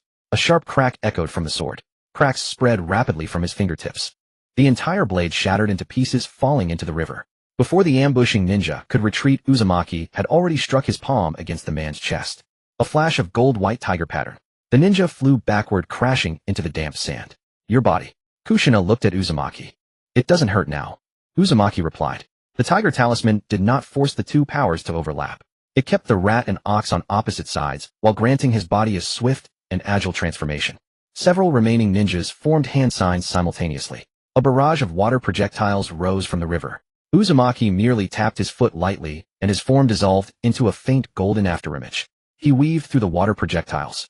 Not even a drop of water touched his clothes. The first ninja was struck on the wrist, his hand signs immediately disrupted. The second ninja barely turned before his shoulder was struck. The third tried to sink into the ground, but was preemptively pinned by Uzumaki's foot. Faint golden tiger patterns flickered across the riverbank. Within a few breaths, all the ninjas surrounding Kushina were down. The lead ninja released a thick fog and fled towards the woods. Uzumaki did not chase him into the forest. He picked up a pebble from the riverbank and flicked it with his thumb. The stone pierced through the fog, striking the man's knee precisely.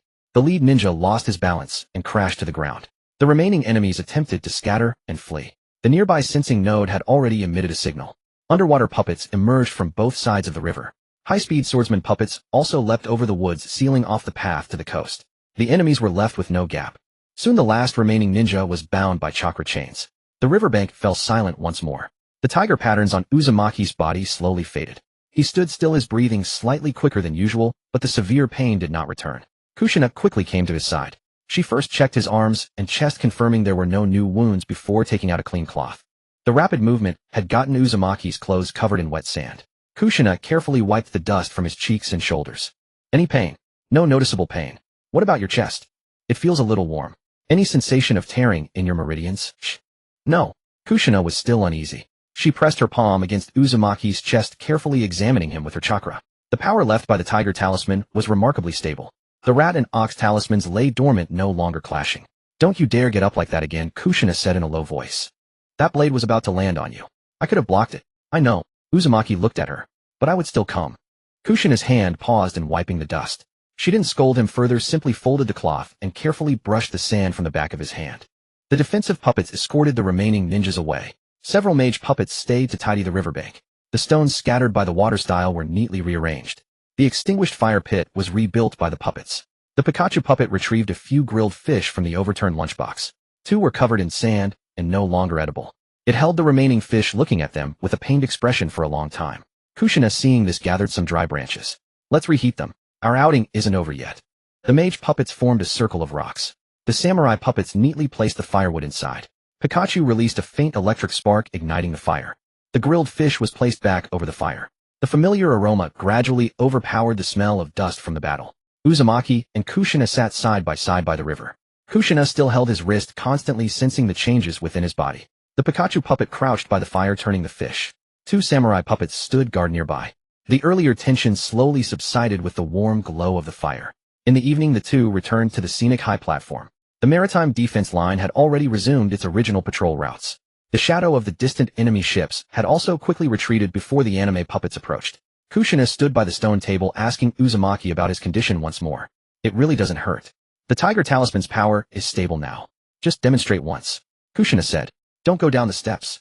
Uzumaki nodded. He took a half step forward. A faint golden tiger pattern lit up from his ankle. His body suddenly appeared on the other side of the stone table, holding a grilled fish that Kushina had just set down. The entire motion didn't even stir up dust. The clay figurine on the stone table didn't wobble. Kushina was stunned for a moment, then looked at the empty plate. You used the tiger talisman to steal grilled fish. It's just a light-footed technique. Uzumaki handed the fish back. Kushina took it, unable to hold back a laugh. If you steal again, I'll have Pikachu hide the fish. The Pikachu puppet immediately hugged the lunchbox. The setting sun rested on the edge of the high platform. The tiger patterns at Uzumaki's feet quietly extinguished. The danger on the riverbank had passed. The tension on Kushina's face was finally replaced by a smile. After the riverbank ambush, Whirlpool Jade rested for several more days. The appearance of the Tiger Talisman gradually calmed the conflict between the Rat Talisman and the Ox Talisman. But he did not rush to use the three powers simultaneously. The injuries from the previous forced dual talisman synchronization were already dangerous enough. Whirlpool Jade adjusted his training regimen. Each morning, he went to the open ground below the observation deck. At first, he used only the Rat Talisman. As the pale white patterns glowed, several earthen golems moved their arms in sequence. He maintained this for a moment before fully withdrawing the power. Only after the channels within his body calmed did he switch to the Ox Talisman. Golden light flowed along his arms. Whirlpool Jade lifted a heavy rock and gently set it back down. Last came the Tiger Talisman. Gold-white tiger stripes extended from his chest to his ankles. His body became light, and he moved quickly across the open ground, yet no longer pursued extreme speed. Kushina supervised from the sidelines every day. Her chakra chains hovered behind Whirlpool Jade. Should any anomaly arise within his power, the chains would immediately seal the talisman channels. The Rat Talisman session is over, Kushina reminded him. Rest first. Whirlpool Jade brought the moving golems to a halt. After the rat patterns fully faded, he sat quietly for a while. Now you can switch to the Ox Talisman. Wait for 10 breaths. Kushina did not relax her perception. Whirlpool Jade waited as she instructed. After 10 breaths, the Ox Talisman slowly began to glow. The three talismans were always used separately. No more forced synchronization, no more collisions of power within his body. In the first few days, switching still caused a slight sting. With the continuous harmonizing of the tiger patterns, this pain quickly vanished. Later, even after completing 3 gentle switches in a row, Whirlpool Jade's body no longer suffered severe pain. After training, the two began crafting a new set of miniature figurines. Kushina brought fine clay from the underground workshop. Whirlpool Jade prepared red gold and white rock powders. The first figurine represented the Rat Talisman. At its center stood a small jade humanoid. His palm rested on the ground, surrounded by an armored warrior, a mage, a bird, and a Pikachu figurine. Each figurine's eyes were set with tiny white stones. Whirlpool Jade infused a wisp of Rat Talisman power. The miniature figurines raised their heads one by one and took a synchronized step forward. Kushina adjusted the wing of one bird figurine. This one is crooked. The left rock piece is too heavy. Whirlpool Jade shaved off a bit of clay. The bird figurine spread its wings anew and finally stood balanced. The second figurine represented the Ox Talisman. A small jade figure with gold patterns held up a massive boulder with both hands. The boulder was only fist-sized, yet carved with rough, heavy textures. Kushina stood nearby holding 2 miniature chains in her hand. Several mage figurines for support stood at her feet. Make the rock bigger, Kushina said. Any bigger, and it will block the figurines behind. You used to lift rocks bigger than a house. This is a figurine. Whirlpool Jade looked at the rock, which was nearly 3 times the size of the figure. The stone table can't fit anything too big. Kushina had no choice but to shave down the boulder's edges. This works. The third figurine was for the Tiger Talisman. Whirlpool Jade had planned to carve a small running figure, but Kushina added her own clay doll beside it. The tiger-striped jade figure stood in front of the red-haired doll. Flowing gold-white patterns were carved at its feet. A shallow river was etched behind them. Is this from the riverbank that day? Whirlpool Jade asked. Only the Tiger Talisman figurine, Kushina said. I didn't make those who ambushed us. She painted the doll's long hair with red rock powder. Then she pressed gold-white powder into the tiger stripes bit by bit. This way it looks clearer. Once the 3 sets of figurines were finished, they were neatly placed on the stone table of the observation deck. The Rat Talisman figurine was on the left. The Ox Talisman figurine was on the right. The Tiger Talisman figurine was placed in the center. When the children saw the new figurines, they quickly became interested in the tiger-striped doll. Uzumaki Asahiko used clay to imitate the tiger stripes and made a small tiger figurine on all 4s. Uzumaki Chizuru also made one. The other children joined in one after another. Before long, over a dozen tiger figurines of various shapes appeared below the deck. Some had slender bodies. Some had very large heads. One had a tail longer than its 4 legs combined. The children decided to hold a chasing race with their tiger figurines. The Pikachu figurine was pushed to the center of the open ground to act as referee. A strip of white cloth was tied around its head, and it held up a piece of dried kelp. 2 rows of tiger figurines crouched behind the starting line. The finish line was a red wooden marker stuck in the sand. No touching with your hands, Asahiko said. You can only control them with chakra. Chizuru pointed at his tiger figurine. Your front paw is already past the line. Asahiko moved his tiger figurine back a bit. It's not now. Pikachu looked at both sides. It swung the kelp down forcefully. A dozen tiger figurines charged forward at once. The 2 in the lead were very fast. They had only just taken a few steps when they collided and tumbled into a nearby sand pit. A long-tailed tiger figurine couldn't keep its balance. Its tail swayed left and right, sweeping down all three figurines beside it. Chizuru's small tiger figurine took the outermost path. It wasn't fast, but it never fell. As it neared the finish line, Asahiko's tiger figurine climbed out of the sand pit and chased closely behind. The two small figurines crossed the wooden marker almost simultaneously. Pikachu stood beside the finish line, observing carefully for a long time. It raised its left hand first, then its right, and finally lifted both hands together. It says it's a Tai Kushina, explained for it. Asahiko and Chizuru glanced at each other. Then let's race again. The second race began quickly. Pikachu again swung the kelp as the signal. Miniature warriors and mages who weren't racing stood around the sides. The children controlled the tiger figurines in a lively chase, their laughter reaching all the way to the top of the deck. Whirlpool Jade had not imbued these tiger figurines with any real talisman power.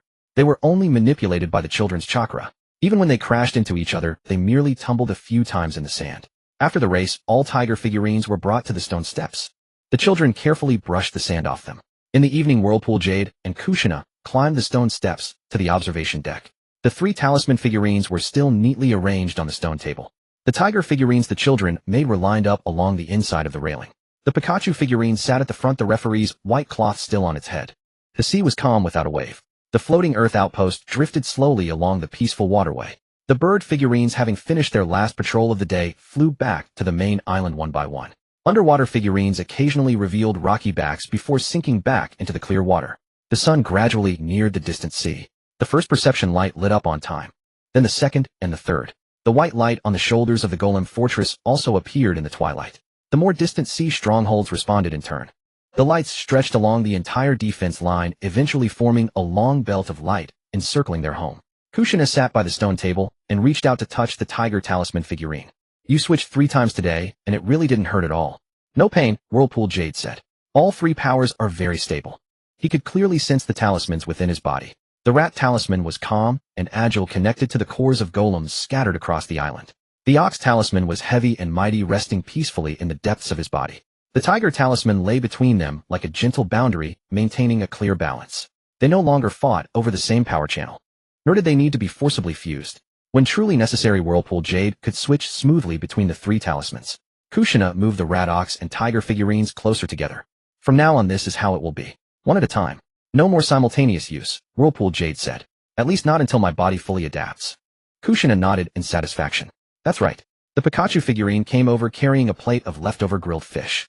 It looked around cautiously, first confirming no other figurines were near before setting the plate on the stone table. Kushina noticed its action and recalled the little incident of hiding fish at the market. You didn't secretly keep any this time, did you? Pikachu immediately shook its head. It pushed the plate forward, indicating all the grilled fish was there. The 2 each took a piece. The last rays of the setting sun fell upon the 3 sets of mini figurines. The gold rock powder and white stone chips gleamed with a quiet luster. Below the deck, the children were still tidying up the tiger figurines. Lights in the village houses began to turn on one by one. No enemy ships were visible in the distance. No alarms sounded across the island. The powers of the Rat, Ox, and Tiger talismans rested steadily within Whirlpool Jade. They no longer brought tearing agony, but instead became a lasting foundation of strength to protect the island and those beside him. The sea golems continued their patrol. The chain of lights remained bright. A tranquil dusk enveloped Whirlpool Village, and also this home that could finally know lasting peace. After completing the 3 talisman arrangement, Whirlpool Jade did not immediately begin new combat training. Following Kushina's instructions, he spent several consecutive days practicing the segmented switching of the Rat, Ox, and Tiger talismans. The Rat Talisman activated first. The Ox Talisman followed. The Tiger Talisman intervened last. Each switch was extremely slow. Even though the 3 forces no longer clashed violently, Whirlpool Jade could still feel a residual tension deep within his meridians. That was the trace left by the previous forced dual talisman synchronization. Because of this, he became even more certain that the true function of the Tiger Talisman was not merely to accelerate the body. On the morning of the 7th day, Whirlpool Jade entered the underground chamber alone. The statue of the Holy Lord stood quietly at the center. The Rat, Ox, and Tiger patterns on its chest appeared sequentially under the faint glow of the ceiling light. Whirlpool Jade sat cross-legged before the statue. He did not actively activate the talisman powers. Instead, he sank his perception into his body, observing the flow of the 3 types of chakra along his meridians bit by bit. The power of the Rat Talisman was perceived first. It was fine and agile, like countless streams of water threading through the dark. It could imbue earth and rock with spirit, and it could connect the cores of puppets to one another. The Rat Talisman was not suited for explosive bursts, but it could continuously alter the state of surrounding things. Whirlpool Jade classified it as EN. The power of the Ox Talisman followed closely. That chakra was heavy, forceful, and filled with an outward-pushing energy. It could strengthen the body and grant rock an unshakable weight. The Ox Talisman did not actively change the power around it. It was more like a direct downward impact focused on endurance and breakthrough. Whirlpool Jade classified it as yang. After the two forces were separated in his consciousness, the root of his past pain gradually became clear. The Rat and Ox Talismans were not in a simple conflict of strength. They operated in completely different directions. The Rat Talisman excelled at inward penetration and continuous connection. The Ox Talisman excelled at outward explosion and direct advancement. When Whirlpool Jade forcibly filled his meridians with both forces simultaneously, the Rat Talisman tried to disperse the power, while the Ox Talisman kept pushing it forward. One side divided the flow. The other compressed it. There was no buffer between them. The meridians became the battlefield of clashing forces. Whirlpool Jade opened his eyes. The tiger pattern on the Holy Lord statue happened to illuminate. A golden-white light spread from the center of the pattern to both sides. So that's it, he murmured. The Tiger Talisman is not a third stronger impact. It is the central hub that allows yin and yang forces to pass smoothly. The rat is yin. The ox is yang. The tiger does not lean toward either side, yet it can receive both forces simultaneously. It does not forcibly mix yin and yang. Instead, it separates the yin and yang before they come into contact, then readjusts their proportions as needed. The true power of the Tiger Talisman is neutralization and balance. Whirlpool Jade closed his eyes again. This time he first activated the Rat Talisman. White patterns glowed along his left arm. A clay puppet in the corner of the chamber slowly raised its arm. Then the golden power of the Ox Talisman rose from the meridians on his right side. As the heavy force approached, a familiar tightness spread across his chest. Whirlpool Jade did not withdraw the two forces. The tiger pattern seal lit up in his consciousness. A golden white light spread outward from his chest. The Rat Talisman's power was guided into the left channel. The Ox Talisman entered the right channel. The Tiger Talisman position between them split the two forces into several fine streams. Some of the power canceled out. Some of it reconverged. The remaining power continued forward along the original meridians. No tearing pain surged through Whirlpool Jade's body. Only a wave of warmth flowed through his chest. He increased the power by one level. The Rat Talisman made the clay puppet step forward. The Ox Talisman made Whirlpool Jade clench his fist. The Tiger Talisman remained steady at the center. The puppet's movements became more stable. Whirlpool Jade's arm did not tremble. He continued to raise the power. The energy of both talismans increased simultaneously. The ceiling patterns on the chamber floor were illuminated by the golden light. Whirlpool Jade's meridians remained steady. Even when the two forces reached the intensity of the original dual talisman synchronization, the pain did not return.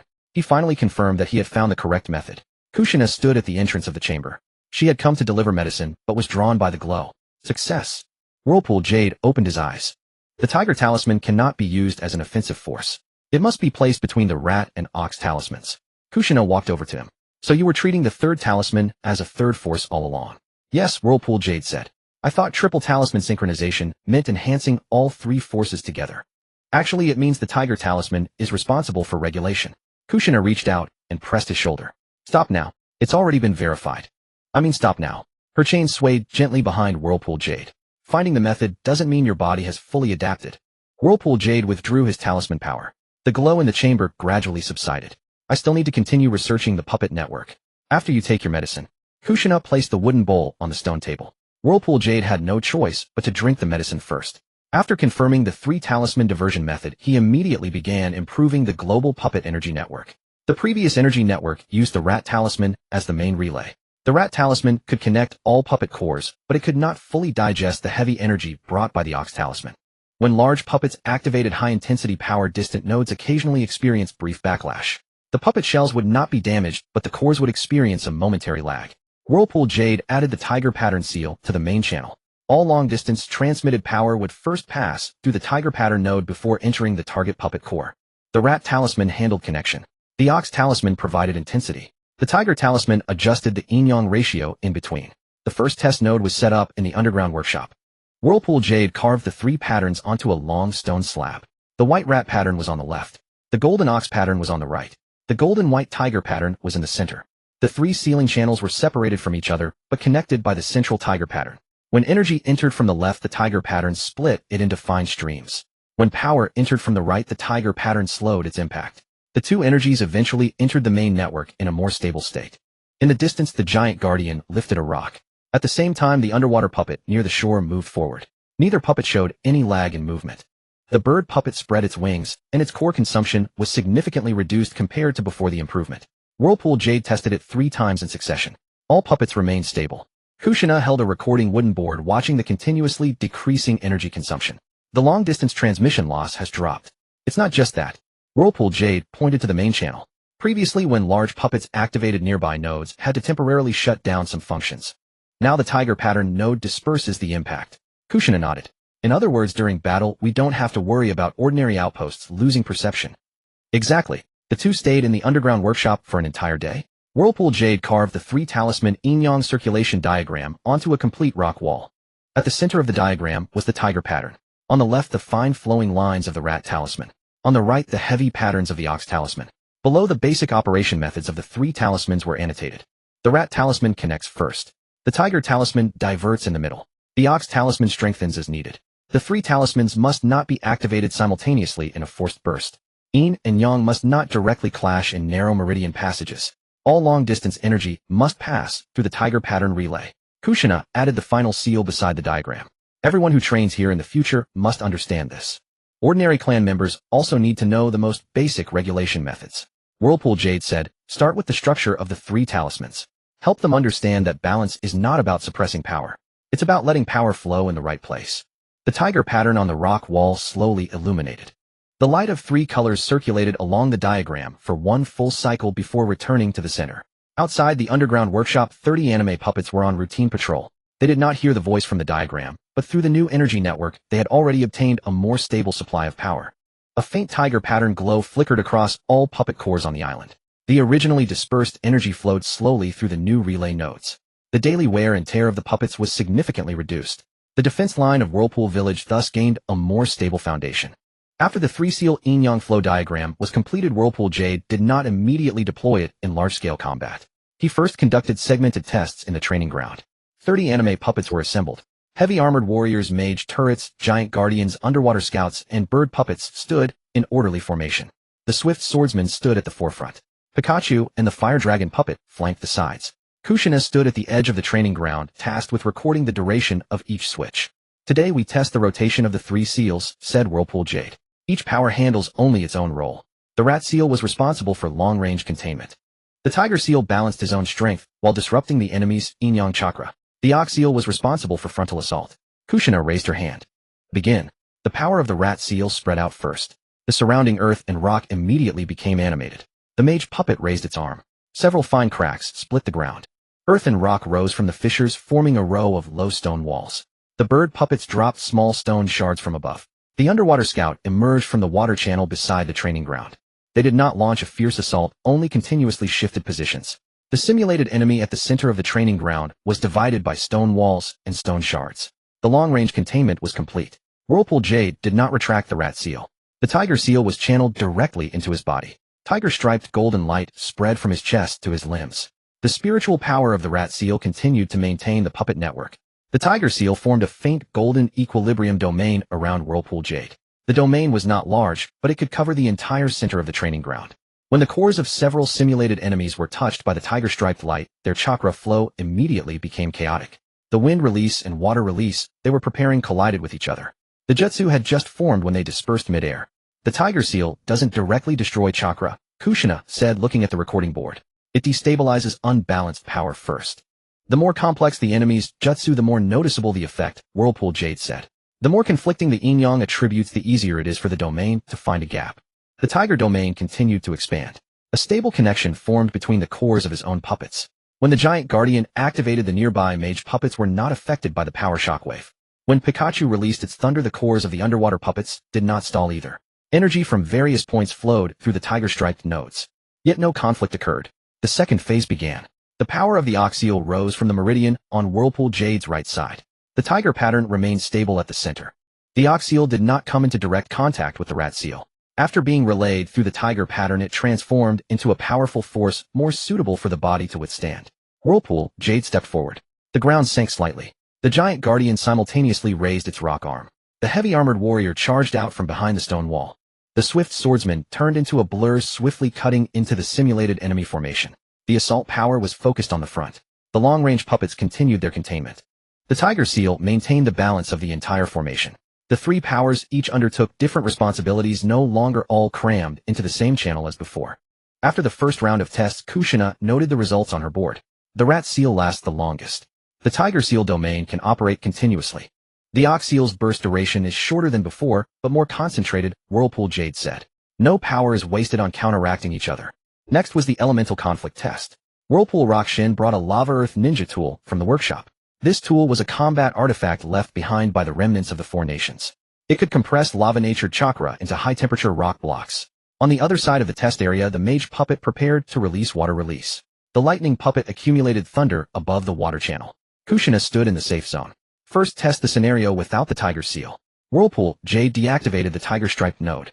The Lava Earth tool shot out a blazing red rock. The water release and lightning collided with it simultaneously. The high-temperature rock was suppressed by the water. The lightning spread across the water's surface. 3 different natures of power clashed, and a large amount of steam rose from the center of the training ground. The ceiling rock slab vibrated noticeably. Whirlpool Jade reactivated the tiger-striped node. A golden-white light spread out. The positive burst from the Lava Earth tool was weakened. The conflict between the water release and lightning was also separated. As the red-hot rock flew out, its surface temperature dropped significantly. The water was not carried by the lightning. The lightning dispersed through the tiger domain into the ground sealing array. The 3 forces did not detonate each other. The mage puppet smoothly used the water to suppress the Lava Earth tool. The lightning puppet concentrated the remaining thunder into a single beam, shattering the red rock block. The training ground fell silent again. Kushina looked at Whirlpool Jade. The tiger seal dismantled the enemy's composite jutsu, and also separated our own elemental forces, Whirlpool Jade said. Neutralization isn't about making all power disappear. It's about preventing them from colliding at the wrong time. The second test was a lightning water composite jutsu. The simulated enemy core simultaneously released lightning and water nature chakra. The 2 forces merged rapidly without regulation. The water formed large blades crackling with lightning. When the tiger seal domain expanded, the lightning nature chakra was separated. The water blades lost their propelling force, falling with only a normal impact. The lightning was guided by the tiger pattern towards the ceiling pillars on both sides. After absorbing the residual force, the pillars only had a few faint scorch marks. The power is greatly reduced, Kushina said, because they didn't complete the composite. The more a jutsu relies on the combination of 2 attributes, the easier it is for the tiger seal to weaken it. Finally, segmented switching training was conducted. Previously, Whirlpool Jade had to completely retract 1 power before activating the next talisman. While safe, this slowed down tactical transitions. Now he maintained the rat seal's long-range connection. The tiger seal expanded first in the central channel. The ox seal then connected from the right. The rat seal didn't need to be fully retracted. The 3 powers flowed staggered at the tiger-striped node. Whirlpool Jade transitioned directly from ranged control to close-quarters assault. The switch time was half compared to before. Kushina recorded it 5 times in a row. Each switch showed no signs of meridian tearing. The speed has doubled. But you can't pursue continuous bursts because of this, Kushina said. If the equilibrium domain expands excessively, your body will still bear the strain. Whirlpool Jade nodded. The tiger seal is a relay station, not infinite storage. Finally, all 30 anime puppets were fitted with tiger-striped connection seals. The rat seal core was connected through the left side patterns. The ox seal enhancement was transmitted through the right side patterns. The tiger-striped connection seals were located on each puppet's chest, shoulder, or near the core. They responded to each other, forming a complete yin-yang linked puppet battle formation. When the test began, all 30 puppets moved simultaneously. Ranged puppets dispersed. The swift swordsman cut in. The giant guardian advanced. The mage turrets sealed the flanks. Tiger-striped light flashed across the formation in sequence. Not a single puppet stalled due to a neighboring core activating. No energy backlash occurred. Whirlpool Jade stood at the center of the formation. The rat, tiger, and ox powers rotated in the established order. The energy flow across the entire training ground was clear and stable. The new standard tactic was officially finalized. After the 3 talisman rotation tactic was confirmed, Xuanhuayu began incorporating tiger pattern balance nodes into the defense line of the entire island. The first to be renovated was the offshore puppet fortress. Inside the towering fortress at the entrance of the main channel, there were many thick rock passages used for transmitting power. In the past, when the power of the Ox Talisman was transmitted over long distances, it would occasionally produce backlash at corners. If the transmission distance was too long, nearby nodes would experience brief energy disturbances. Xuanhuayu inspected each passage inside the fortress one by one. At every location where power converged, he carved a tiger pattern node. The tiger pattern did not replace the original seal. It was placed between the connection pattern of the Rat Talisman and the reinforcement pattern of the Ox Talisman. The power transmitted from afar first passed through the tiger pattern.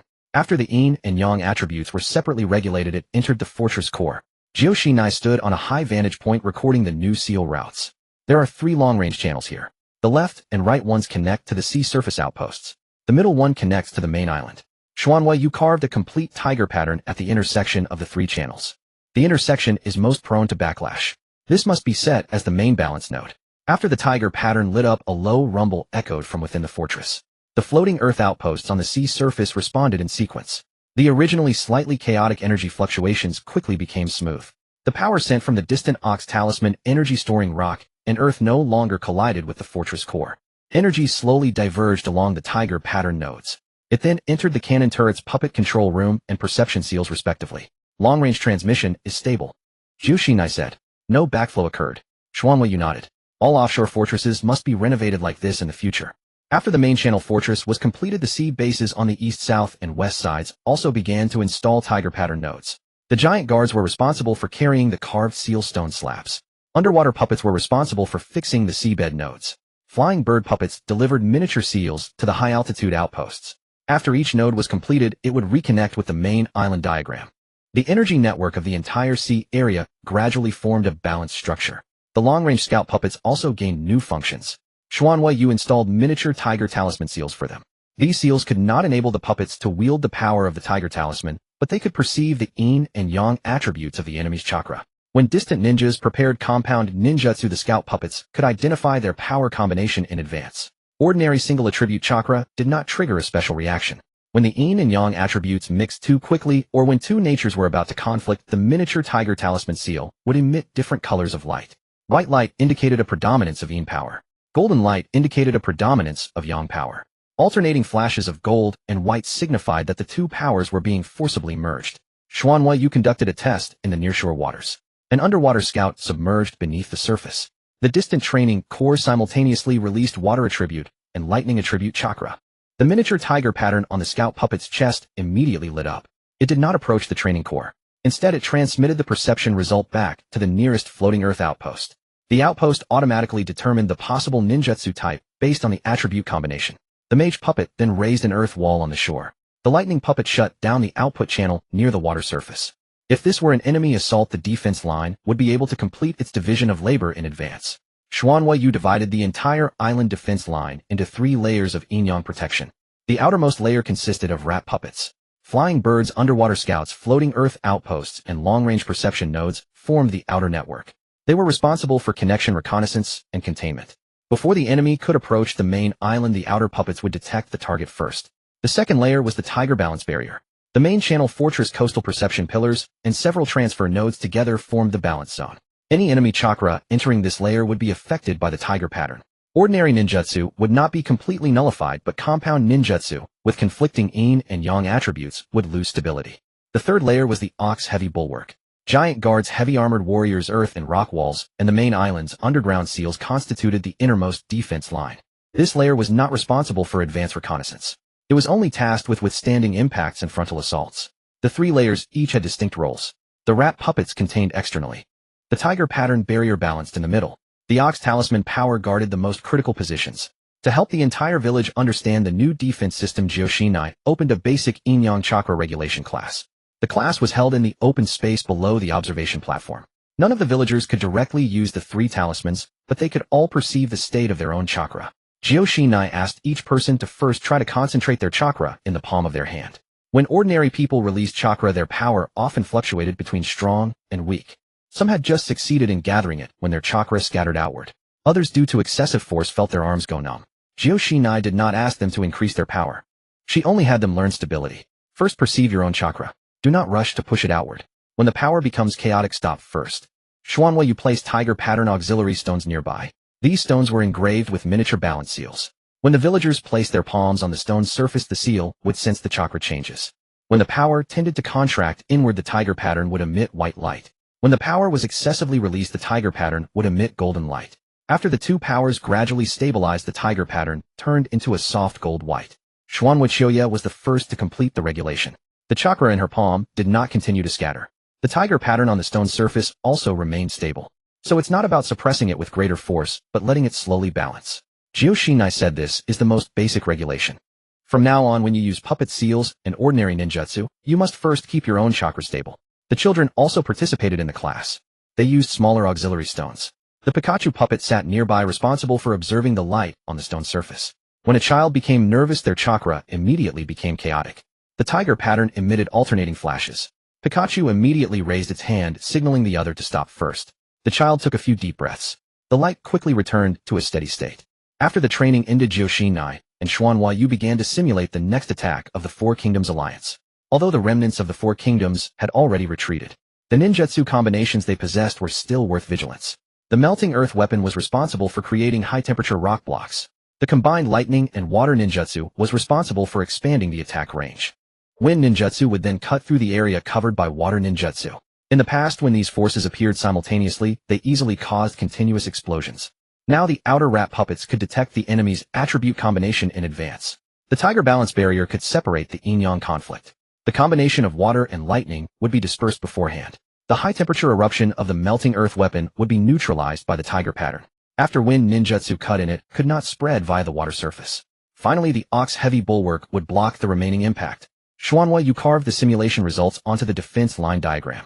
Jiu-Shinai supplemented the periphery with seal markings. If they attack in the same way as before, compound ninjutsu will find it difficult to exert its power. What if they change their combinations? The outer scouts will first transmit the attribute changes. Xuanhuayu said the tiger pattern barrier can also adjust the divergence direction based on the situation. Jiu-Shinai looked at the complete three-layer defense line. Rat Tiger Ox. Connection Balance Endurance. Now this system is fully formed. On the sea surface, the tiger pattern nodes of all puppet fortresses lit up simultaneously. Long-distance energy transmitted smoothly across all locations. No backlash. No delay. The long-range scouts continued to monitor the endless sea routes. The three-layer yin-yang protection slowly unfolded along the island coast. The villagers began learning basic regulation. The three-talisman balance system no longer belonged solely to Xuanhuayu. It had become the core foundation of all defense lines in Wachao village. As the sun set, 30 anime puppets completed a new round of battle formation drills. Rat puppets spread out on the outer layer. Tiger pattern connection seals lit up in sequence. The Ox Talisman reinforced puppets stood guard inside the main island. The entire formation had no power conflicts. Every energy stream flowed along the designated direction. The distant sea surface was calm. No enemy ships approached. No alarms sounded. But Wachao village was already prepared to welcome the next invasion. This time the compound ninjutsu that the Four Kingdoms Alliance once relied on would no longer be able to easily tear apart the island's defense line. On the 6th day after the stable operation of the three-seal balance system, a sudden surge of sealing fluctuations emerged from the sea surface of Wachao village. A gray-white bird swept in from the direction of the land of fire. Its wings bore no real feathers, but consisted of dozens of thin wooden slats. The surface of the slats was etched with a concealment seal, while a chakra core for encryption was embedded in its chest. This was the encrypted messenger doll crafted by Xuanhuayu named Xuanyu. Xuanyu avoided the patrolling dolls in the distant sea, only revealing the Senju sealing mark on its chest upon reaching the outskirts of Wachao village. The rat doll on guard duty immediately relayed the message to the observation platform. When Xuanhuayu and Jiu-Shinai arrived at the shore, Xuanyu had already landed on a rock. It lowered its head, allowing Xuanhuayu to retrieve the sealed letter tube from its chest. The tube was bound with red thread, and the chakra imprint of Qianshou Gangshou was left at the seal. Jiu-Shinai saw that imprint, and the relaxed expression on her face gradually faded. It's an urgent letter from Gangshou. Xuanhuayu untied the seal and unfolded the letter. The handwriting on the letter was hasty.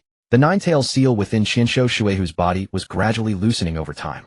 Multiple fine cracks had appeared in the seal's core, and the yin chakra of the nine tails was continuously leaking through the fissures. Shuehu's own chakra was also depleting year by year, and she could no longer rely on her vast power to maintain the tailed beast seal as before. The Konoha sealing squad had attempted various reinforcement methods, yet they could never eliminate the conflict between the nine tails' yin chakra and the seal's yang power. If they continued to forcibly maintain it, the seal would likely collapse completely during the next violent loosening. Jiu-Shinai took the letter, her fingertips trembling slightly. Has Lady Shuehu deteriorated to this extent? From the description in the letter, the seal could lose control at any moment, said Xuanhuayu. In the letter, Gangshou requested that Wachao dispatch their top sealing masters to Konoha to assist with the nine-tailed seal. The latter half of the letter was written by Sarutobi Hiruzen himself. The third Hokage was willing to temporarily set aside past conflicts and no longer investigate Wachao village's previous defensive measures against Konoha. In exchange, Konoha would open the sealed ancient sealing texts stored in the Hokage's residence. These included ancient sealing records jointly cultivated by the Senju and Uzumaki clans, as well as partial copies left from the era of the first Hokage. As long as Wachao was willing to act, Konoha would allow the sealing masters to consult and transcribe these materials. The letter also stated that Konoha wished for Jiu-Shinai to come along. Upon learning of the news, Xuanhua Zongjing immediately convened a high-level council in the underground workshop. In the center of the stone chamber lay the urgent letter from Konoha. On the walls hung the newly completed three-seal yin-yang flow diagram. Xuanhua Hyping spoke first. We cannot ignore the seal crisis of Lady Shueyu. But Konoha suddenly offering the ancient sealing texts cannot be mere assistance seeking. Xuanhua Chioya, the clan member in charge of coastal defense, looked at Xuanhua Zongjing. This might be an opportunity for Konoha to probe our capabilities. Or it could be a trap set by the remnants of Danzo's faction. Xuanhua Zongjing did not decide immediately. He looked at Jiuxinai. Are you willing to go? Jiuxinai was silent for a moment. Lady Shueyu once took care of me. Now that she needs help I will not stand idly by. But I do not wish to return to a place where I cannot leave freely. Xuanhua, you gazed at the tiger pattern diagram on the table. This trip to Konoha allows us to assess Shuehu's seal condition. It also lets us investigate the remnants of Konoha's Umbu and Root. If Danzo's old subordinates are still colluding with the forces of the four great nations, we can take this opportunity to bring old grudges to light. Xuanhua Zongjing nodded slowly. At the same time, the terms for Jiuxinai's free passage must be finalized in person. We cannot accept a verbal promise without binding force. The council ultimately decided to accept Konoha's request. Wachao would dispatch sealing masters and doll guards traveling to Konoha as equals. Xuanhua Yu was responsible for all defensive preparations. He first selected a batch of small reconnaissance dolls from the workshop and remodeled them into the shape of ordinary goods. Some dolls were disguised as wooden crates in the cabin. Some were disguised as mooring posts and shelves. A few miniature rat dolls were hidden at the bottom of sealing scroll boxes. The rat patterns inside them were suppressed to a very low level, only transmitting perception when anomalies were detected. Xuanhua Yu also carved tiger balance nodes at the bow, stern, and bottom of the three ships. These nodes would not actively release power under normal conditions. If the fleet was attacked by water release, lightning release, or other composite ninjutsu, the tiger patterns would first divert the impact to prevent backlash from the ship's seals. Jiuxinai was in charge of organizing the sealing scrolls. Fixation seals, binding seals, buffer seals, and transfer seals were separately stored in waterproof scroll cases. Xuanhua Yu meanwhile created a batch of specially tailored balanced tiger pattern seals. These seals were not for ordinary dolls. They needed to adapt to the intense conflict between the yin and yang chakra of the tailed beast, the outer layer responsible for diversion, the inner layer for buffering, and they must not directly touch the nine tails core. If the nine tails yin chakra suddenly leaks in large quantities, ordinary seals would only suppress the conflict back, Xuanhua Yu said. The tiger pattern seal must first separate the forces, then hand them over to Jiuxinai's binding seal for refixation. Jiuxinai packed the last scroll. As long as it can keep Lady Shueyu stable, no preparation is too much. The fleet was prepared over 2 days. The remaining clan members re-inspected the sea fortress. The rat dolls maintained distant sea surveillance.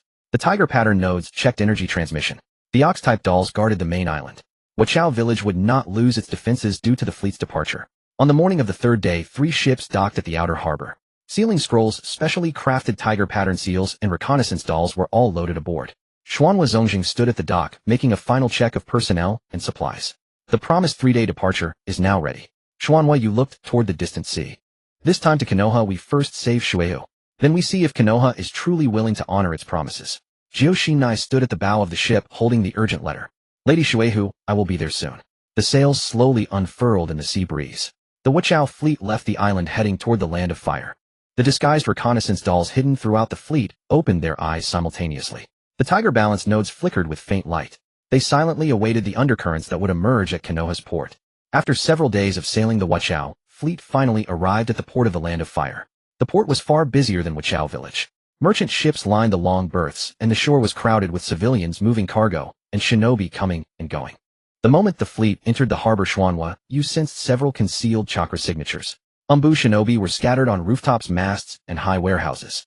They did not come forward to greet, but merely observed the fleet's movements from a distance. Among the crowd, a few remnants of Root shinobi were also mixed in. They had changed into ordinary attire, some posing as porters, some standing at shop entrances, and others deliberately approaching the cabin to spy on the aura of the dolls and talismans. Uzumaki Kaihai stood at the stern of the ship. 3 men in the left storage hold. Root operatives on the eastern mast. Uzumaki Tama nodded. Do not alert them. First record their positions. The disguised reconnaissance puppets on the ship had already begun their work.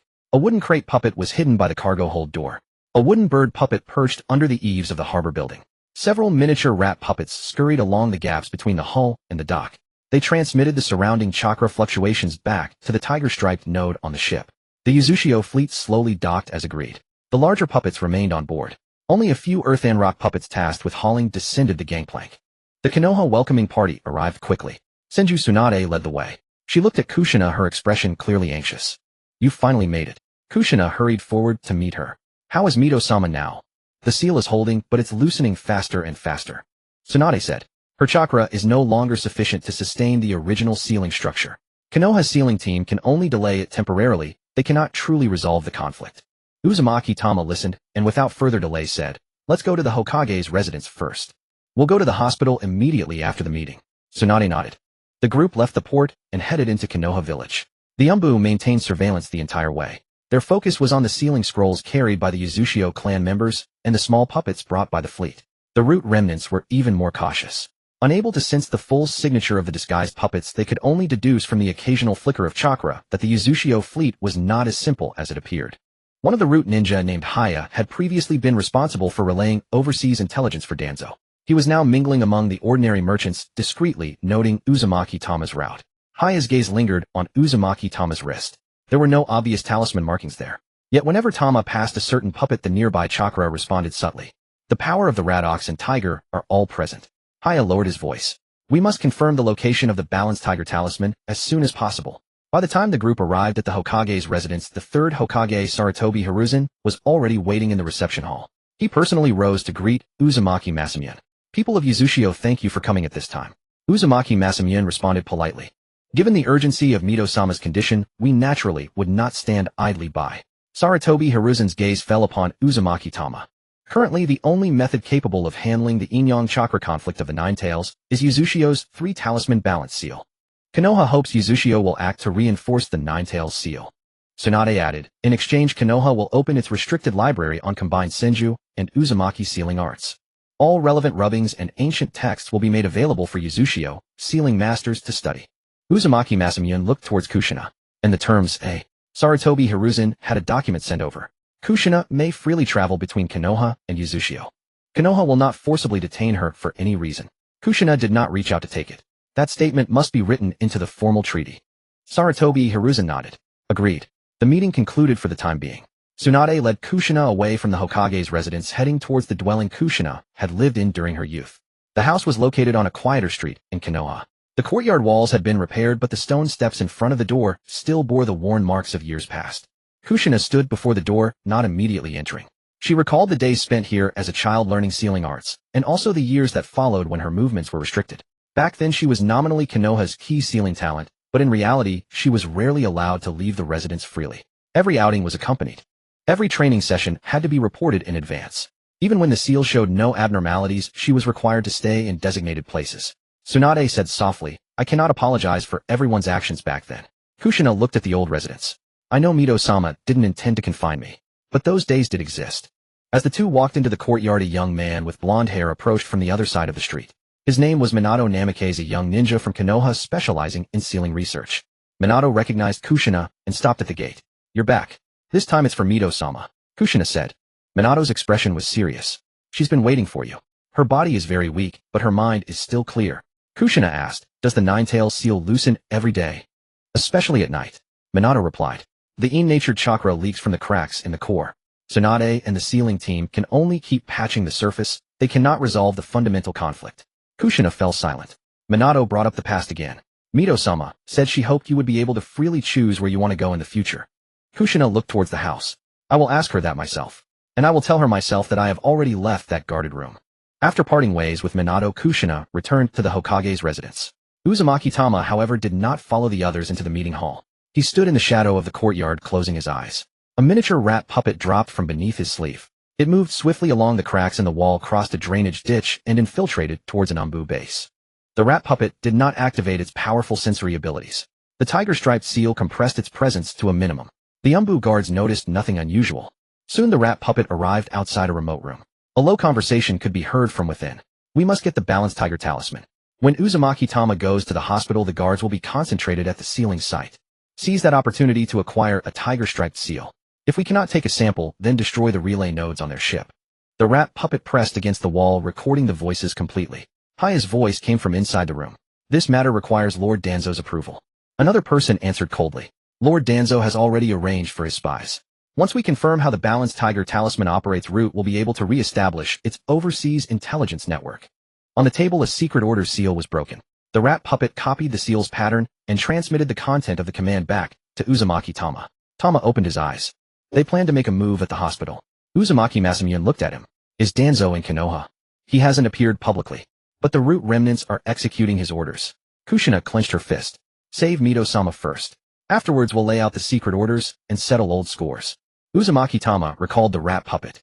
The tiger-striped nodes around the hospital are already prepared. They won't get their hands on the balance seal. Outside the Hokage's residence, the Umbu continued to monitor the Uzushio delegation. The root remnants also waited in the shadows for their chance. Konoha's surface was calm. Yet beneath it various factions had already begun a new struggle centered around the Nine-Tails seal and the Tiger Talisman. The next day the Whirlpool sect delegation, led by Tsunade, made their way to the Konoha hospital. Mito's ward was situated in the deepest part of the hospital, with AMBU guards stationed outside the door. The corridors were lined with warning jutsu formulas left by the Konoha sealing corps. Uzumaki did not bring his large puppets into the hospital. Instead, several miniature rat puppets were hidden in the corners of the walls and on the ceiling beams. The tiger balance nodes had been pre-positioned around the ward. Should anyone unleash a combined lightning water ninjutsu, the tiger-striped nodes would first divert the impact. As the ward door opened, a heavy wave of chakra immediately washed over them. Senjimito lay on the bed, her complexion paler than before. Her chest was covered with layers of seals, several of which bearing ancient patterns had begun to show cracks. With each tremor from the seals, a wisp of deep black chakra leaked from the fissures. It was the Nine-Tails In chakra. It crawled slowly along the ceiling patterns, causing the surrounding jutsu formulas to emit faint crackling sounds. Kushina approached the bedside. Mito-sama. Mito opened her eyes and offered a gentle smile. Kushina, you've finally come. I'm here to help stabilize the seal. Mito's gaze shifted to Uzumaki. So this is the current sealing master of Uzushio? He has mastered a new method of balance. Kushina stated. Uzumaki stepped forward to the sealing platform, first sensing the interior of the seal. The Nine-Tails In chakra surged from the core, crashing against its confines. The original seal continuously forced the power back to the center. With no intermediary buffer for the yin-yang forces, each collision left a crack upon the seal. Mito's own chakra was no longer sufficient to sustain this expenditure. Uzumaki produced a specially crafted balanced tiger stripe seal.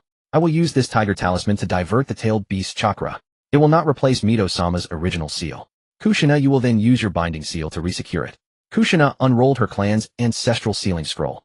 Crimson jutsu formulas extended from the scroll, connecting to the four corners of the bed. Her chakra chains then unfolded, entangling the primary nodes of the existing seal. Tsunade observed from the side. What if the Nine-Tails In chakra suddenly surges? The tiger stripes will neutralize the conflict first, Uzumaki explained. But Kushina needs to constrict the outer seal in time. Kushina nodded. Uzumaki sat down cross-legged. The power of the Rat Talisman first spread along the ceiling patterns within the room, connecting all the scattered energy nodes. The Nine-Tails In chakra struck the seal once more. A golden tiger stripe light flared from Uzumaki's palm. Rather than forcefully suppressing the In power, he channeled the surging chakra into several slowly flowing streams. One part flowed into a buffer layer along the tiger stripe seal. Another part was guided back to the periphery of the original seal. Simultaneously, Kushina tightened her chains. The red binding formulas closed swiftly. The tremor within the room gradually subsided. Mito's breathing steadied, yet the core of the seal continued to vibrate. Uzumaki maintained the Rat Talisman's connection, using the Tiger Talisman for continuous neutralization. Kushina adjusted the position of her chains based on the chakra fluctuations. Working in tandem, one internal, one external, their coordination was seamless. After several hours, the expansion of the cracks finally ceased. The leaking Nine-Tails In chakra was now being steadily diverted. The ancient seal regained its luster. Uzumaki retracted the tiger stripes. Kushina slowly released her chains. After examining the seal, Tsunade let out a long sigh of relief. It stabilized. As long as the tiger stripe nodes are checked regularly, the Nine-Tails In chakra won't continuously assault the original seal anymore. Mito whispered, thank you. Kushina held her hand. Mito-sama, please rest well. With the reinforcement complete, Uzumaki Sasi did not allow Konoha to continue avoiding the past. In the Hokage's office meeting room, the third Hokage, Hiruzen Sarutobi, and the Konoha higher-ups had reconvened.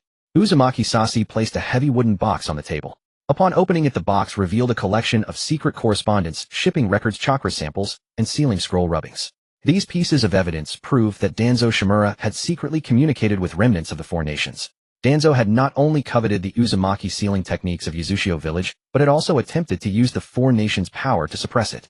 The secret orders intercepted this time at the Konoha port also documented the root remnants' plan to seize the balanced tiger stripe seal. Uzumaki Sasi pushed the orders in front of Hiruzen Sarutobi. This evidence is sufficient to prove that Danzo's former subordinates are still acting in Konoha's name. Hiruzen's expression was grim. Konoha will investigate Danzo's actions. We're not asking for an investigation, Uzumaki Sasi stated. Konoha must completely abolish Root's authority to operate overseas. Root remnants must no longer monitor contact or attempt to seize Uzumaki technology in Konoha's name. The meeting hall fell silent. Uzumaki, you stood up, sequentially activating the rat, ox, and tiger talismans. The white rat pattern glowed first. The miniature puppets on the ceiling beams opened their eyes, simultaneously linking all hidden movements to his perception. The golden ox pattern appeared next. The stone floor beneath them vibrated with a low hum, yet the immense force did not spread uncontrollably. Finally, the gold-white tiger pattern unfolded. The powers of the rat and ox talismans were diverted to either side, forming a complete balanced linkage through the tiger pattern. The connection seals of the 30 anime puppets flickered in unison. The Konoha higher-ups could clearly sense the stable operation of the three distinct powers. This was not merely an explosive force. It was a complete system capable of connection, balance, and direct assault. Uzumaki, you retracted the talismans. We don't wish to resort to force here in Konoha. But we will not accept any forced detention either. Hiruzen Sarutobi looked at Kushina. He offered no further restrictions, nor did he signal the ANBU to advance. Both sides quickly drafted a new treaty. First, Uzushio's fleet and its people could freely travel to and from Konoha. Second, Konoha was forbidden from detaining Kushina under the pretext of sealing research Ninetales affairs or any other reason. Third, Konoha must not covet Uzushio's talismans, the three-talisman system, or its sealing techniques. Fourth, Konoha would open its archived sealing texts co-developed by the Senju and Uzumaki clans, allowing Uzushio to take custody of the sealed ancient rubbings. Fifth, Root's overseas operational authority was to be completely abolished. Hiruzen Sarutobi affixed the Hokage's seal. Uzumaki Sasi then applied the seal of Uzushio village. The treaty officially took effect. Tsunade personally oversaw the retrieval of the ancient sealing rubbings archived by the Senju clan. The rubbings were placed in a waterproof wooden box and entrusted to the Uzumaki sealing master. Kushina visited Mito once more to bid farewell. I will come to see you freely. This time no one's permission is needed. Mito smiled and held her hand. Go back. Your home is waiting for you. The Uzushio fleet departed from Konoha's port. No Yenbyu followed. The root remnants dared not approach either. Within the ship's hold, the ancient sealing rubbings from the Senju clan were kept under strict protection. Outside, disguised reconnaissance puppets confirmed the safe passage. On the distant horizon, the lights of Uzushio's puppet defense line appeared.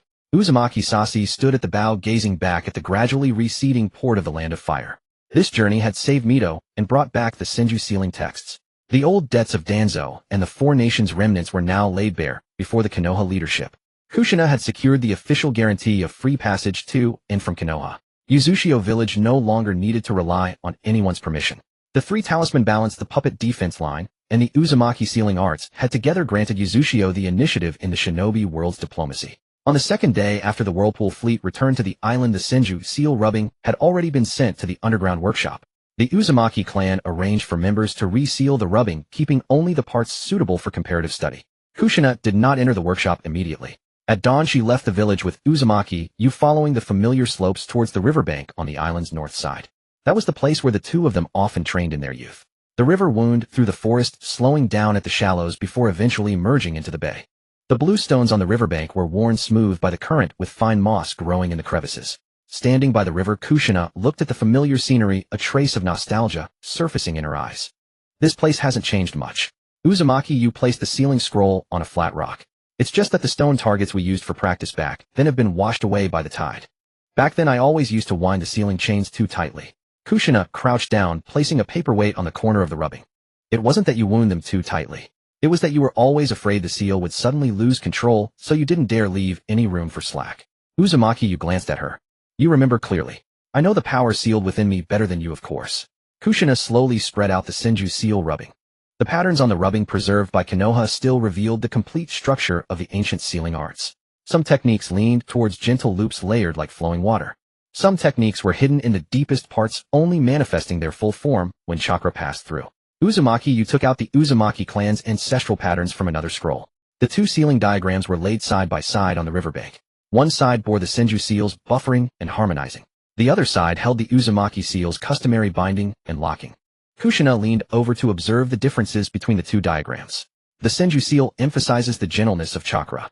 It doesn't crush the power at the start, but lets chakra flow slowly along fixed routes. Uzumaki, you circled a pattern with a wooden pen. The Uzumaki seal values stability more. As soon as it detects a deviation in power, it immediately contracts the nodes to fix it back into place. These two seals together should be able to complement each other. Kushina shook her head. For ordinary chakra, yes. But not for tailed beast chakra.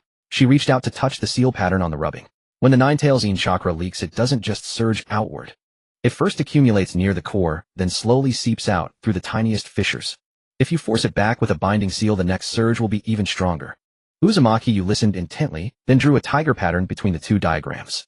So we must not let yin and yang forces collide head-on in the same channel. The Tiger Talisman's purpose isn't to cancel out the yin-yang chakra. It's to first discern their flow, then separate the two forces. Kushina looked up at him. How do we separate them? Uzumaki, you drew two slender diversion lines on either side of the tiger pattern.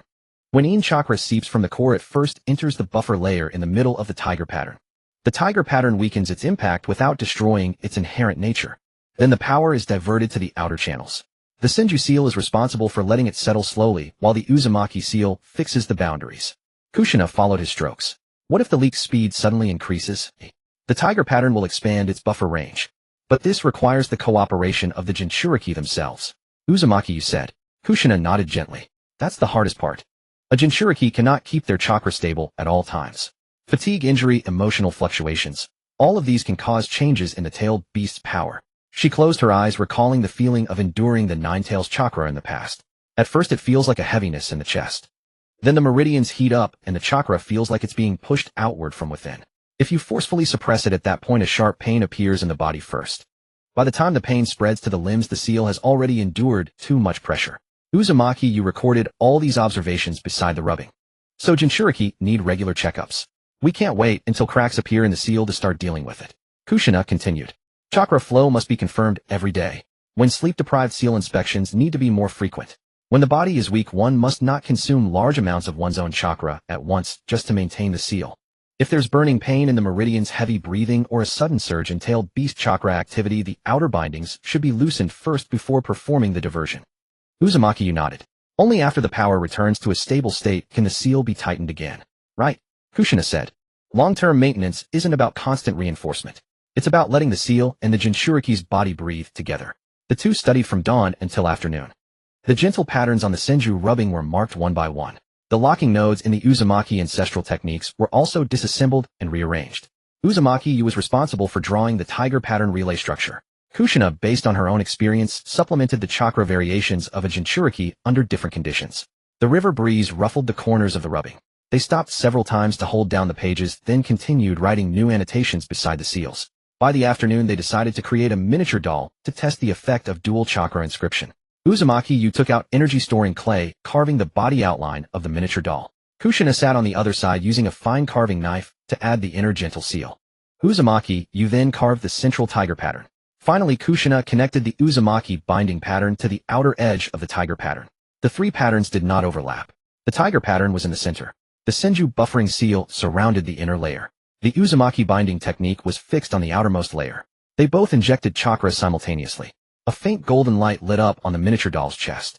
Kushina introduced a wisp of yin chakra. The light flickered briefly, then flowed separately along the two sides of the tiger pattern. Uzumaki, you added a trace of yang chakra. The two forces converged at the center of the tiger pattern, yet did not clash. It can withstand continuous minute leakage. Kushina said, if the power increases further, it will exceed this doll's capacity. So it can only be used to verify the structure. Uzumaki, you held the miniature doll in his palm. A real talisman will need a more stable energy core.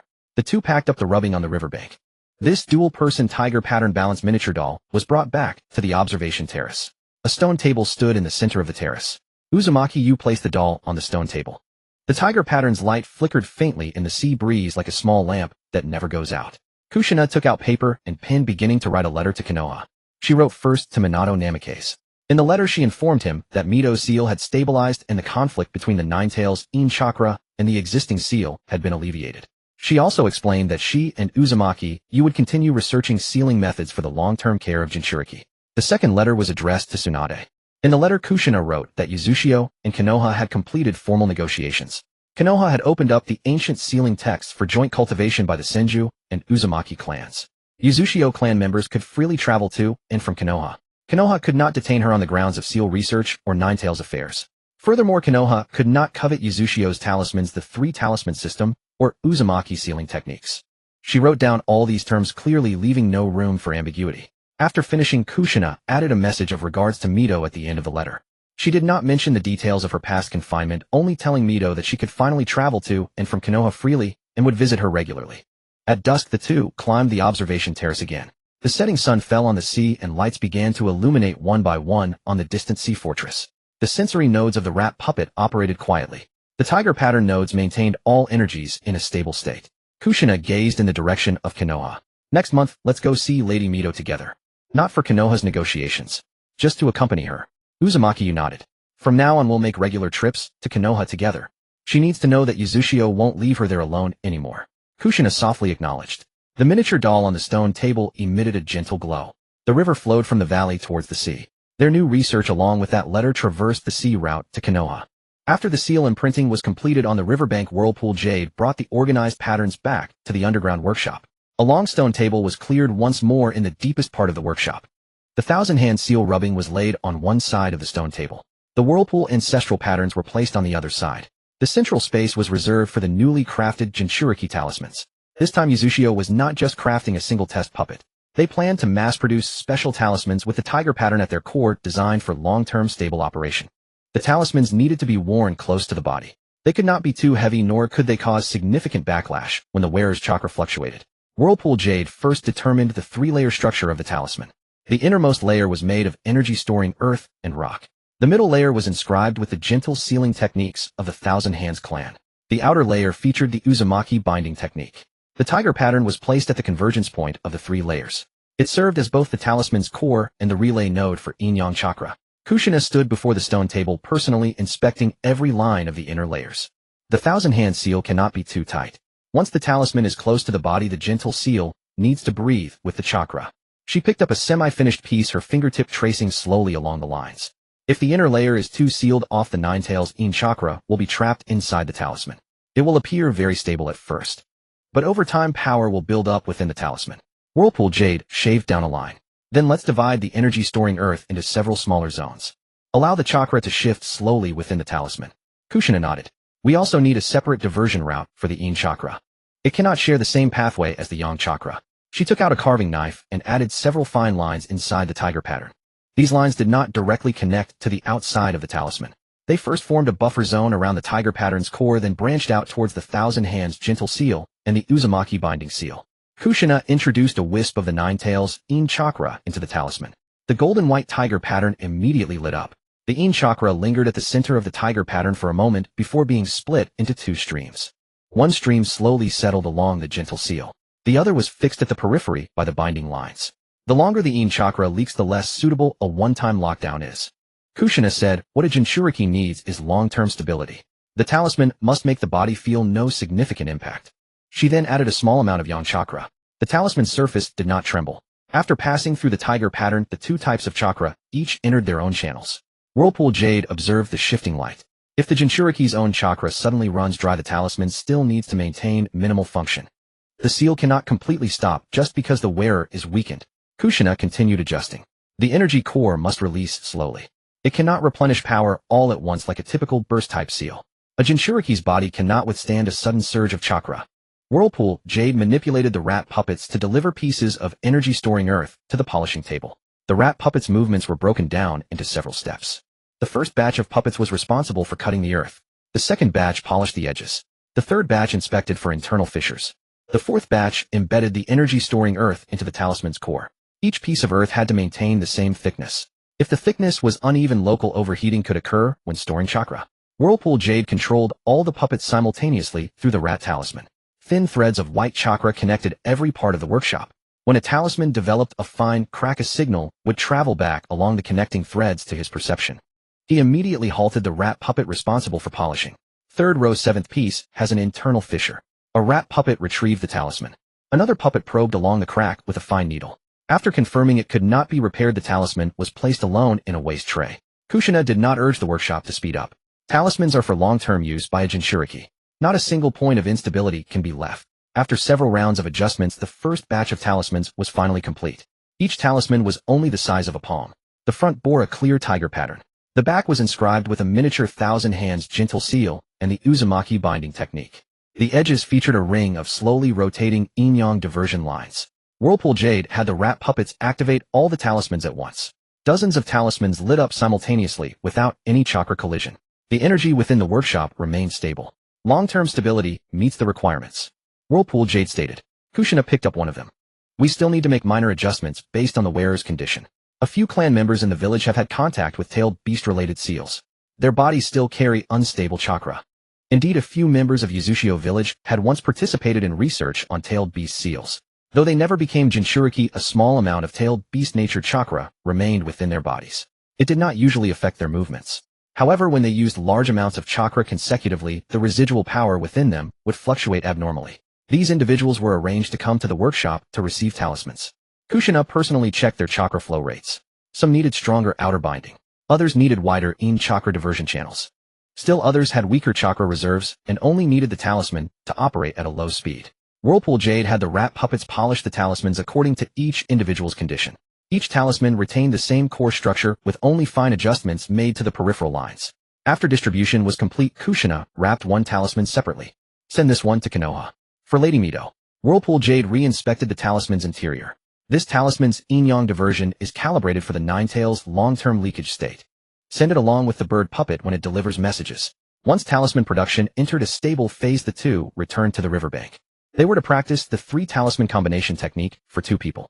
In the center of the riverbank lay a rock inscribed with sealing patterns. Inside the rock was stored a compressed mass of chakra. Kushina stood directly in front of the rock, first releasing the ancestral binding seal. Crimson sealing chains extended from behind her, wrapping around the nodes surrounding the rock. Her task was to restrain the target, preventing the chakra from suddenly bursting outward. Whirlpool Jade stood at the side and rear, invoking the Tiger Talisman. The golden-white tiger pattern spread across the riverbank. When Kushina's binding force collided with the chakra inside the rock, the tiger pattern immediately diverted the impact to both sides. Don't tighten it too quickly, Whirlpool Jade said. Let the tiger pattern break apart the force of the collision first. Kushina maintained the strength of the chains. What if the power breaks through the outer layer? The Ox Talisman will back us up. Whirlpool Jade raised his other hand. The heavy power of the Ox Talisman sank into the riverbank ground.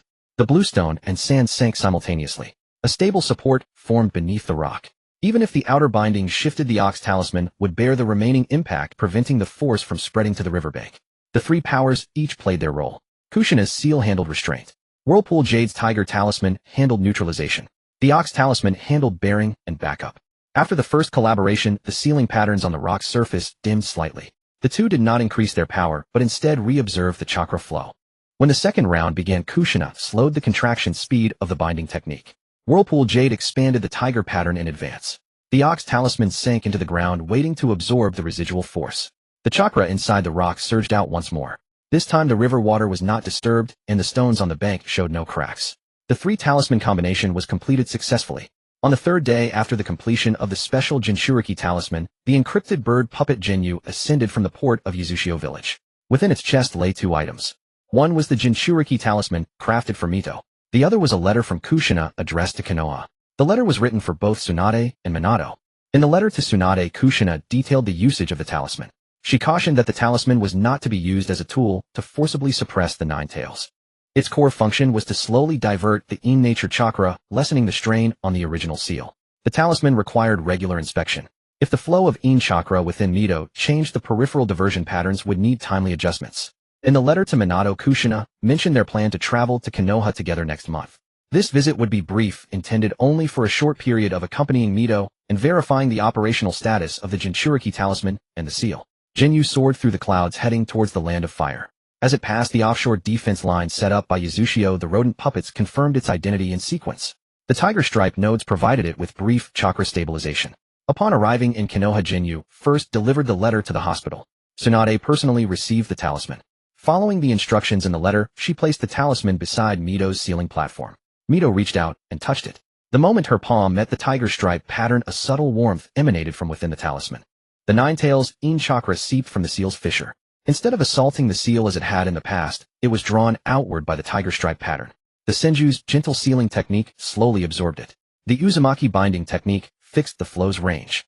Mito closed her eyes, sensing the changes within her. This power hasn't vanished, but it's no longer constantly battering the seal. Tsunade carefully observed the talisman's surface. The chakra flow is very stable. It seems Kushina's judgment was correct. A few days later, Uzushio village received a reply from Konoha. The first letter to arrive was from Mito. Her handwriting was much steadier than in urgent missives. Mito wrote in detail about her physical condition after the seal stabilized. Previously, she had to check the seal within her many times each day. Even at rest, she had to allocate chakra to suppress the nine tails in nature. The seal's tremors were most pronounced at night. She often woke in the middle of the night feeling as if a heavy boulder pressed upon her chest. After the seal was reinforced, the frequency of tremors decreased significantly. With the tiger stripe talisman diverting the in chakra, the pressure on the original seal was greatly reduced. Mito no longer needed to constantly mobilize large amounts of chakra. The fatigue in her body lessened and her breathing became more even than before. In her letter she wrote that for the first time the seal no longer felt like a one-sided drain. When Kushina read this, her fingers lingered on the paper for a long time. Mito also mentioned her hope to see Kushina in person next month. Not for an emergency rescue, nor to await aid as the seal teetered on the brink of collapse. Simply to sit together and talk as they once did. Tsunade's reply also documented the talisman's operational status. She stated that Konoha's sealing team had recorded the talisman's chakra fluctuations. No backlash had occurred thus far. The seal patterns on the talisman's periphery had also not developed cracks due to Mito's physical state. Minato's reply was tucked at the very end. He mentioned that the remnants of Danzo's influence within Konoha had not fully quieted down. Although Root's overseas authority had been abolished, some of his former subordinates were still spreading information in private. Some questioned whether Uzushio might use the seal's copy to expand its own power. Others argued that the balanced tiger talisman should not have been taken outside Konoha's surveillance. These voices had yet to coalesce into open action. However, Minato cautioned that they should remain vigilant against covert observation during their next visit to Konoha. Kushina handed the letter to Uzumaki. They're still talking about the balanced tiger talisman. As long as they don't act openly, it means the treaty can hold them in check for now. Uzumaki folded the reply carefully. But we can't afford to be complacent. When we go to Konoha next month, we'll only bring the essential puppets. We should also arrange for the rotation of the island's defense line in advance. The two then re-examined the duty roster for Uzushio Village. The first group of puppets was assigned to offshore reconnaissance. They took turns monitoring the distant seas, ensuring no unfamiliar vessels approached the main island. The second group of puppets was tasked with guarding the sea fortresses. The Tiger Stripe node's primary control position was changed daily to prevent energy drift from prolonged operation. The third group of puppets guarded the village. The Ox-type puppets handled heavy defense, while the rodent puppets were responsible for sensory perception within the village. The three groups alternated their duties according to a predetermined schedule. Even with Uzumaki and Kushina away in Konoha, Uzushio Village's defenses would not be left wanting. After the arrangements were made, they decided to travel to Konoha together next month. Their stay would not be long. They would accompany Mito, inspect the Jinchuriki Talisman, and listen to Tsunade's report on the seal's condition. On the beach, the children of Uzushio were playing with Tiger Stripe mini puppets. These puppets were only the size of a palm. They darted across the sand, chasing each other, occasionally toppling over due to a Tiger Stripe imbalance. The children would quickly readjust their chakra. Once the mini puppets regained their balance, they would scurry along the shallows again. Kushina and Uzumaki sat by a tall reef. Kushina watched the children, a gentle smile spreading across her face. When we used to practice sealing, we were always thinking about how to survive an enemy's attack. But these children now can learn the three-seal technique as if it were a toy. Uzumaki, you looked at the peaceful village. This is the kind of life we want to protect. It's not about never facing storms. It's about ensuring the village doesn't lose everything when a storm hits. Kushina nodded softly. If Konoha is stable, Lady Mito can rest more. If Uzushio is stable, the children can continue to grow up like this. In the future, more people will learn the balanced sealing technique. Uzumaki, you looked at her. We will keep doing this. As night fell, the two ascended the observation deck. The lights of the sea puppets were all lit. The distant rodent puppet nodes resembled scattered starlight across the dark ocean. Tiger Stripe seals connected the sea fortresses. The Ox-type puppets on the shore stood silently guarding the entrance to Uzushio Village. Kushina stood by the stone table. The pair of twin Tiger Stripe balanced mini puppets were still there. The light in its chest was steadier than in previous days. Next month we go to Konoha, Kushina said. After visiting Lady Mito, we'll come back. Uzumaki nodded. Whether another storm brews in Konoha or outsiders from overseas try to approach Uzushio, we will face it together. Kushina turned to look at him. No matter what happens, you're not allowed to leave me behind. I won't. And you're not allowed to go on a dangerous mission alone. I won't. Only then did Kushina extend her hand. Uzumaki, you held her fingers. Whether in Konoha or overseas, we will never be apart. The sea breeze swept over the deck, rustling their clothes. The Tiger Stripe puppet on the stone table glowed quietly. The lights of the sea puppets formed a steady band of light across the ocean. The two stood side by side on the deck, gazing at the deep, tranquil sea in the distance. With only days remaining before Uzumaki Tamashi and Kushina departed for Konoha, several merchant ships, flying neutral flags, consecutively arrived in the waters near Uzushio. The floating sentry post responsible for vigilance inspected the cargo holds and personnel, and only after confirming no anomalies were they permitted to approach the harbor. The first merchant ship came from the eastern part of the Land of Fire. The ship's owner Fujiwara Nabakawa was an old trader who frequented ports across various nations. As soon as he stepped onto the dock, he produced a stack of leaflets collected from towns along his route. Recently, many rumors about Uzushio have been circulating in the Land of Fire. Some say the Tiger Talisman can forcibly extract the tailed beast from a Jinchuriki's body and even seize another's chakra. The rumors have already spread from the ports to the inland regions. Many merchants are discussing this matter. Uzumaki Tamashi took the leaflets and saw a deliberately distorted tiger pattern drawn on the paper. A blurred human figure stood at the center of the tiger pattern beside, which was drawn a tailed beast being extracted from a body. The text below claimed that Uzushio's assistance in stabilizing Mido's seal was merely a pretext. The true purpose was to test methods of seizing the nine tails. Kushina's gaze turned cold. The balancing seal only regulates leaking chakra. It has no ability to extract tailed beasts. The person who fabricated these rumors is well aware of Lady Mido's condition and also knows we just returned from Konoha. The second merchant ship returned from the border of the Land of Earth bringing nearly identical news. In several towns in the southern Land of Earth, people were also claiming that Uzushio was gathering intelligence on Jinchuriki from various nations. Those individuals claimed that once the tiger pattern talisman was completed, Uzushio would seize all tailed beasts and claim their vast chakra for itself. The third merchant ship brought back several leaflets of different styles. Although the paper and ink differed, the wording was remarkably similar. All the rumors revolved around extracting tailed beasts and seizing chakra, repeatedly mentioning the stability of Mido's seal. Uzumaki Tamashi spread the leaflets across the stone table, carefully examining the residual chakra along their edges. Several leaflets showed no obvious jutsu on their surfaces, but hidden ink seals designed to conceal their origin remained in the paper's interlayers. This seal was simple and sinister, bearing close resemblance to the techniques Root once used to transmit secret orders.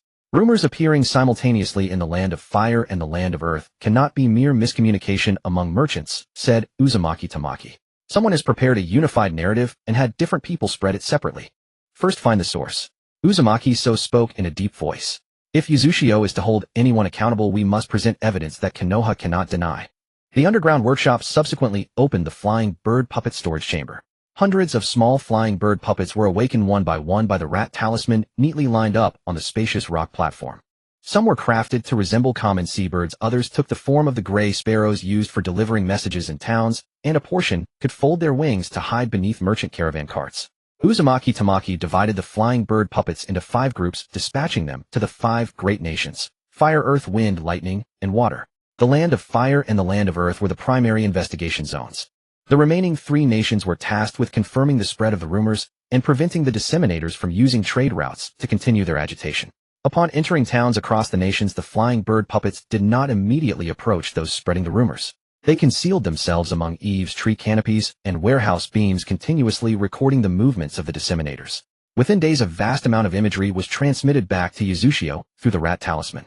In the Land of Fire, the rumors mainly surfaced near ports, tea houses, and ninja tool shops. Whenever merchants gathered, someone would deliberately speak loudly about the Tiger Talisman's ability to seize tailed beasts. In the Land of Earth, the rumors concentrated along border trade routes. The disseminators would leave leaflets and quickly depart, never staying in one place for too long. The flying bird puppets tracked their withdrawal routes, gradually locating several secret contact points. In the Land of Fire, the disseminators visited an abandoned relay station every 3 days to collect new leaflets and payment. In the Land of Earth, the spreaders maintained contact with a group of ninja disguised as a medicinal herb caravan. The communication codes and sealing techniques used by that caravan all originated from Root, which had already been stripped of its overseas authorization. One flying bird puppet infiltrated the abandoned relay station and discovered a fragment of a command scroll among the not yet consumed paper ashes. The fragment explicitly instructed the disseminators to describe the Tiger Talisman as a dangerous jutsu for plundering tailed beasts and to use the stability of Mido's seal to enhance credibility. Although the end of the command bore no signature, it carried Root's distinctive tree root mark. Another batch of flying bird puppets recorded the complete process of the medicinal herb caravan's rendezvous. Several ninja responsible for delivering the leaflets also corresponded with the old Root roster provided by Konoha. With all the clues compiled, Uzumaki so immediately convened a high-level council. The long table was covered with leaflets, image impressions, command fragments, and identity records of Root ninja. Coastal surveillance puppets also discovered that several unflagged vessels were assembling in a harbor in the eastern Land of Fire. During the day, those vessels disguised themselves as ordinary cargo ships, but at night ninja frequently transported poisons and sealing scrolls aboard. The remnants of Root spreading rumors is only the first step. They are also preparing new operations, said Uzumaki so. The council ultimately decided on a 2-pronged approach. Uzushio immediately compiled a formal letter of accountability sending the evidence of the rumors to Konoha demanding that Hiruzen Sarutobi investigate and deal with the root remnants in accordance with the previous treaty. Simultaneously, the coastal defense line expanded its alert range. The floating sentry posts extended toward the land of fire. Underwater puppets sealed off hidden waterways, and flying bird puppets monitored all vessels of unknown origin. While pursuing route, Kushina began crafting demonstration tiger pattern talismans. She embedded 2 crystals storing chakra of opposing natures on either side of the talisman, leaving only a clear balancing tiger pattern in the center. When the talisman was activated, the 2 streams of chakra would pass through the tiger pattern, be diverted, and then smoothly return to their respective crystals. The entire process involved no extraction and no absorption. After dozens of talismans were completed, small puppets carried them to the towns where rumors had appeared. The puppets publicly demonstrated the operation of the balancing seal along the streets. When the gold-white tiger pattern lit up, chakra of opposing natures was guided separately, and the originally restless power gradually calmed. The crystals on both sides remained intact, and the chakra within them was not diminished. The accompanying documents clearly explained that the tiger pattern talisman could only maintain the existing seal, could not extract tailed beasts, and certainly could not plunder the chakra of its wearer. Merchants and ninja who witnessed the demonstration firsthand began to realize the obvious flaws in the earlier rumors. Just as the letter of accountability was about to be dispatched, a black messenger bird bearing the encrypted mark of the Konoha Umbu flew to the observation terrace. The intelligence carried by the messenger bird came from Minato. Danzo's former subordinates had already assembled 6 vessels and had learned in advance the exact date of Uzumaki Tamashi and Kushina's departure for Konoha. They planned to ambush the 2 while they crossed the open sea. The vessels were not only loaded with large quantities of poisonous insects, but also prepared a combined fire-earth molten poison compound jutsu. Should the ambush succeed, the remnants would seize the tiger talisman, and the protective talismans destroy the evidence held by Yuzushiyo, and disguise the entire incident as a maritime accident. Kushina put down the intelligence, her gaze falling upon the calm sea. They spread rumors first, then prepare to kill and seize the talisman. It seems from the very beginning they never intended to honor the treaty. Uzumaki Tamashi tucked away the secret letter. Since they have already chosen the ambush site, we will wait for them there in advance.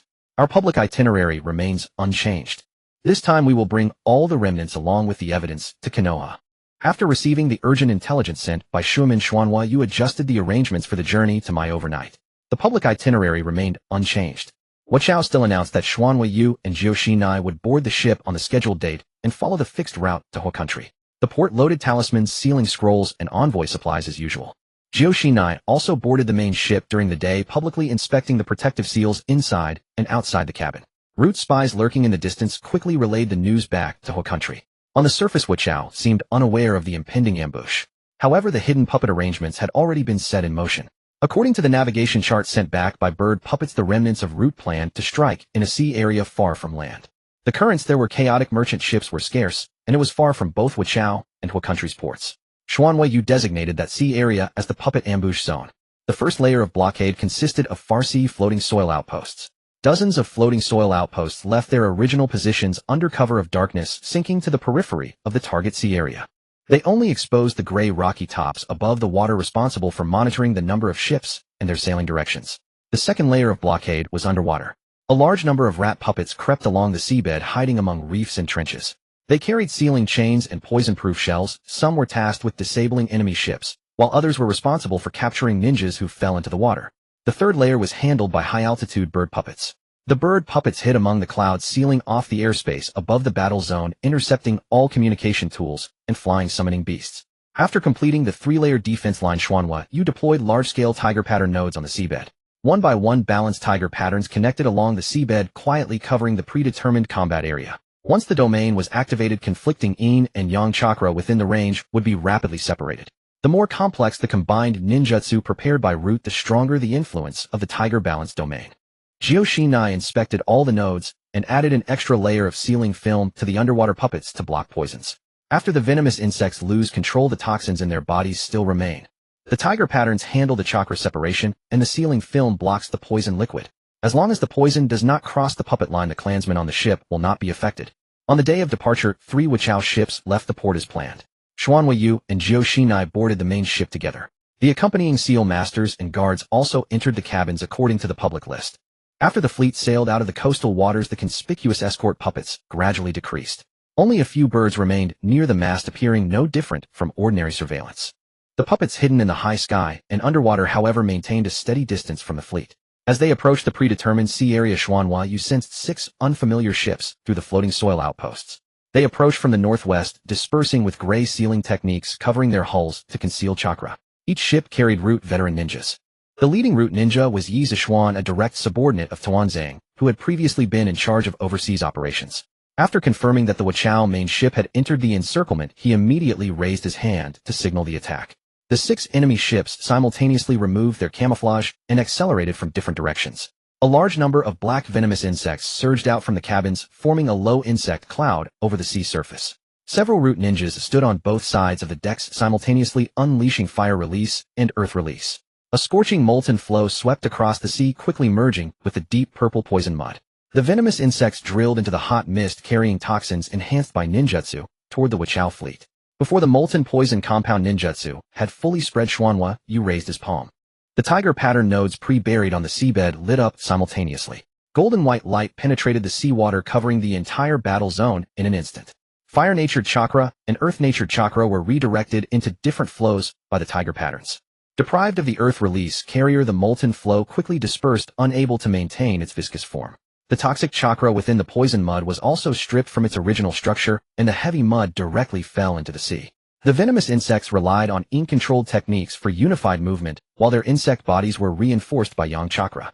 As the golden light of the tiger patterns swept over the insect swarm, the yin and yang forces separated. The dense insect cloud, losing control, fell onto the sea surface.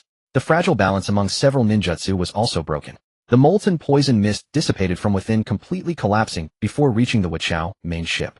Yi Zixuan saw the tiger patterns glowing ahead beneath the sea surface, and his face instantly darkened. This is an ambush. Retreat immediately. The 6 enemy ships simultaneously turned. However, the floating soil outposts hidden on the periphery had already risen above the sea, forming a thick ring of rock walls. The high-altitude bird puppets dived down, intercepting all communication techniques released by the root ninjas. The underwater rat puppets also emerged from the reefs, blocking all escape routes for the enemy ships. Xuanhua Yu clenched his fist, and the heavy power of the Ox Talisman through the tiger balance domain spread towards 6 points on the sea surface.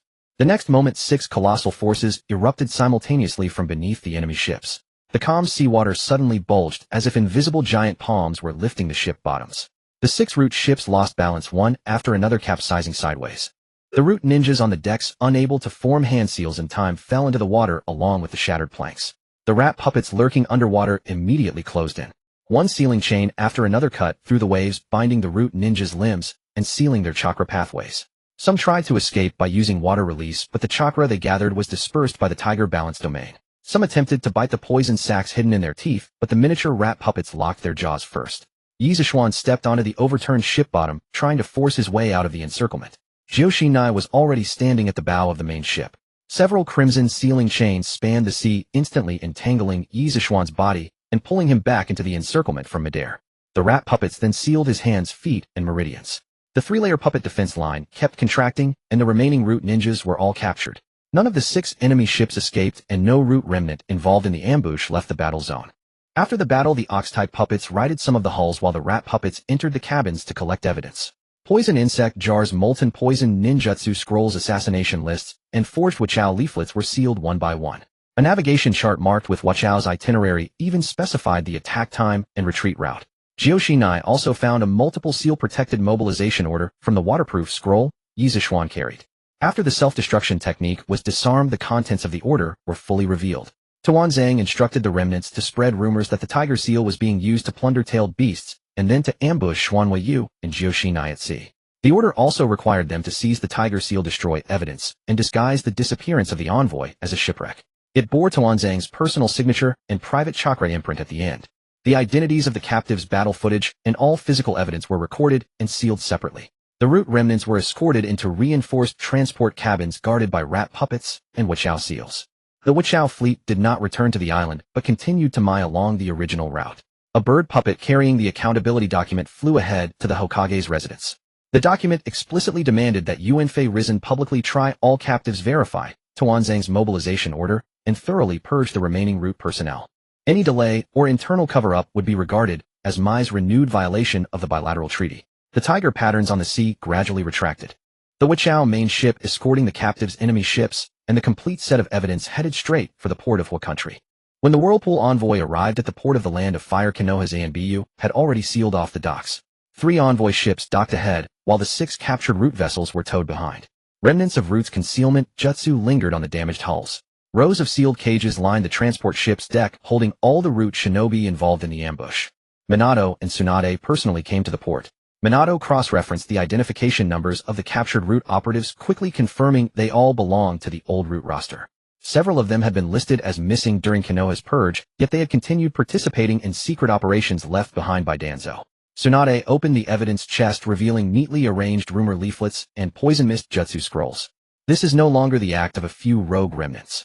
From spreading rumors to the maritime ambush, every step was orchestrated. Kushina looked toward the road leading to Konoha. So this time accountability must be public. Konoha can no longer hide Root's problems internally. After the Whirlpool envoy entered Konoha, the public deliberation grounds before the Hokage's office were immediately opened. Hiruzen Sarutobi, the Konoha High Council, the ANBU commander, and the interrogation shinobi were all present. The captured Root operatives were brought to the center of the deliberation grounds. Uzumaki Tamashi skipped further negotiations and directly ordered the flying bird puppet to display the gathered evidence. The first batch of images came from the Land of Fire and the Land of Earth. Root's contact person distributed leaflets and payment at an abandoned relay station, instructing spreaders to describe the Tiger Talisman as a jutsu for extracting tailed beasts. Root operatives disguised as a medicine merchant caravan also used old Root ciphers to relay orders near the Land of Earth's border. The command fragments found by the flying bird puppet perfectly matched the content of the leaflets carried by the spreaders. The second batch of evidence was the original leaflets collected from various locations. Though the leaflets used different paper and deliberately varied printing methods, the hidden ink seals embedded within all originated from Root. The rumors uniformly claimed that Whirlpool could plunder tailed beasts and chakra, twisting Mito's stabilizing seal into a distorted narrative of an experiment to seize the Nine Tails' power. Kushina placed a demonstration tiger pattern talisman on the evidence table. 2 chakra crystals of opposing natures lit up simultaneously. The yin and yang energies were slowly diverted upon entering the tiger pattern, then each returned to its original channel. The talisman neither drained chakra from the crystals nor damaged either side's power. The balance seal is solely for maintenance and buffering. It cannot forcibly extract a tailed beast, nor can it seize a Jinchuriki's chakra. Root knew the Tiger Talisman's true function, yet deliberately spread completely opposite lies. The third batch of evidence came from the maritime ambush. The flying bird puppet recorded the entire process of Root's fleet voluntarily dispelling their camouflage, releasing poison insects, and unleashing combined melt poison jutsu. Navigation charts of the 6 vessels' poison insect jars, jutsu scrolls, and the ambush target list were all placed on the evidence table in sequence. The final piece of physical evidence was the mobilization order seized from Nozawa Ken. Konoha's interrogation shinobi immediately dispelled the sealing jutsu and compared the order with old archives. The handwriting belonged to Danzo Shimura. The private chakra imprint at the end showed no signs of forgery. The order explicitly commanded Root's former shinobi to first spread rumors, then launch an ambush, while Uzumaki Tama and Kushina were en route to Konoha. They were to seize the Tiger Talisman, destroy the evidence held by Whirlpool, and stage both deaths as a maritime accident. Statements from several Root operatives were subsequently read aloud. They admitted to participating in the printing of leaflets and confirmed that the ambush fleet had been organized by Danzo's former subordinates. The complete footage, witness testimonies, Root's secret marks, and the personally written order all corroborated each other, conclusively substantiating every accusation. A profound silence fell over the deliberation grounds. Hiruzen Sarutobi looked at the order on the evidence table, finding himself unable to defend Root any longer. He had only revoked Root's overseas authority without completely abolishing its structure or imprisoning all registered Root operatives. It was precisely this incomplete measure that allowed Danzo's remnants to retain their personnel, strongholds, and operational capacity. Konoha failed to fulfill its previous treaty obligations. Hiruzen Sarutobi said in a low voice. Root's remnants spread rumors and ambushed the Whirlpool envoy. Konoha cannot evade responsibility. Uzumaki Tama looked at him calmly. I did not come here merely to hear an admission of failure. Whirlpool must see Root completely dissolved, never to continue under any guise. Hiruzen Sarutobi paused, then took out the scroll recording Root's structure and personnel roster.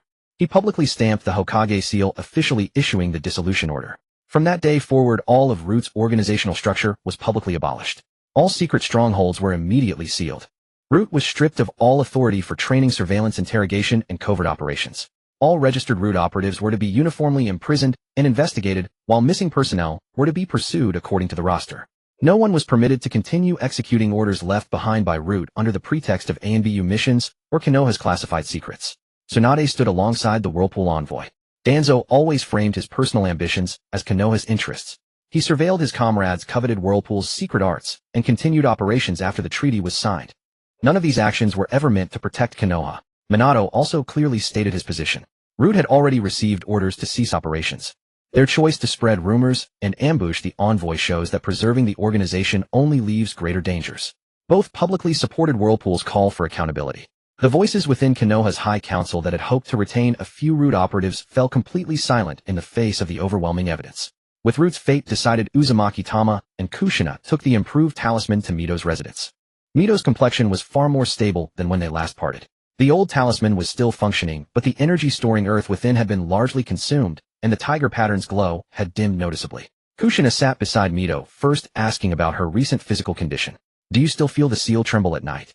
"Very rarely now," Mito said gently. "The heaviness in my chest has also faded considerably."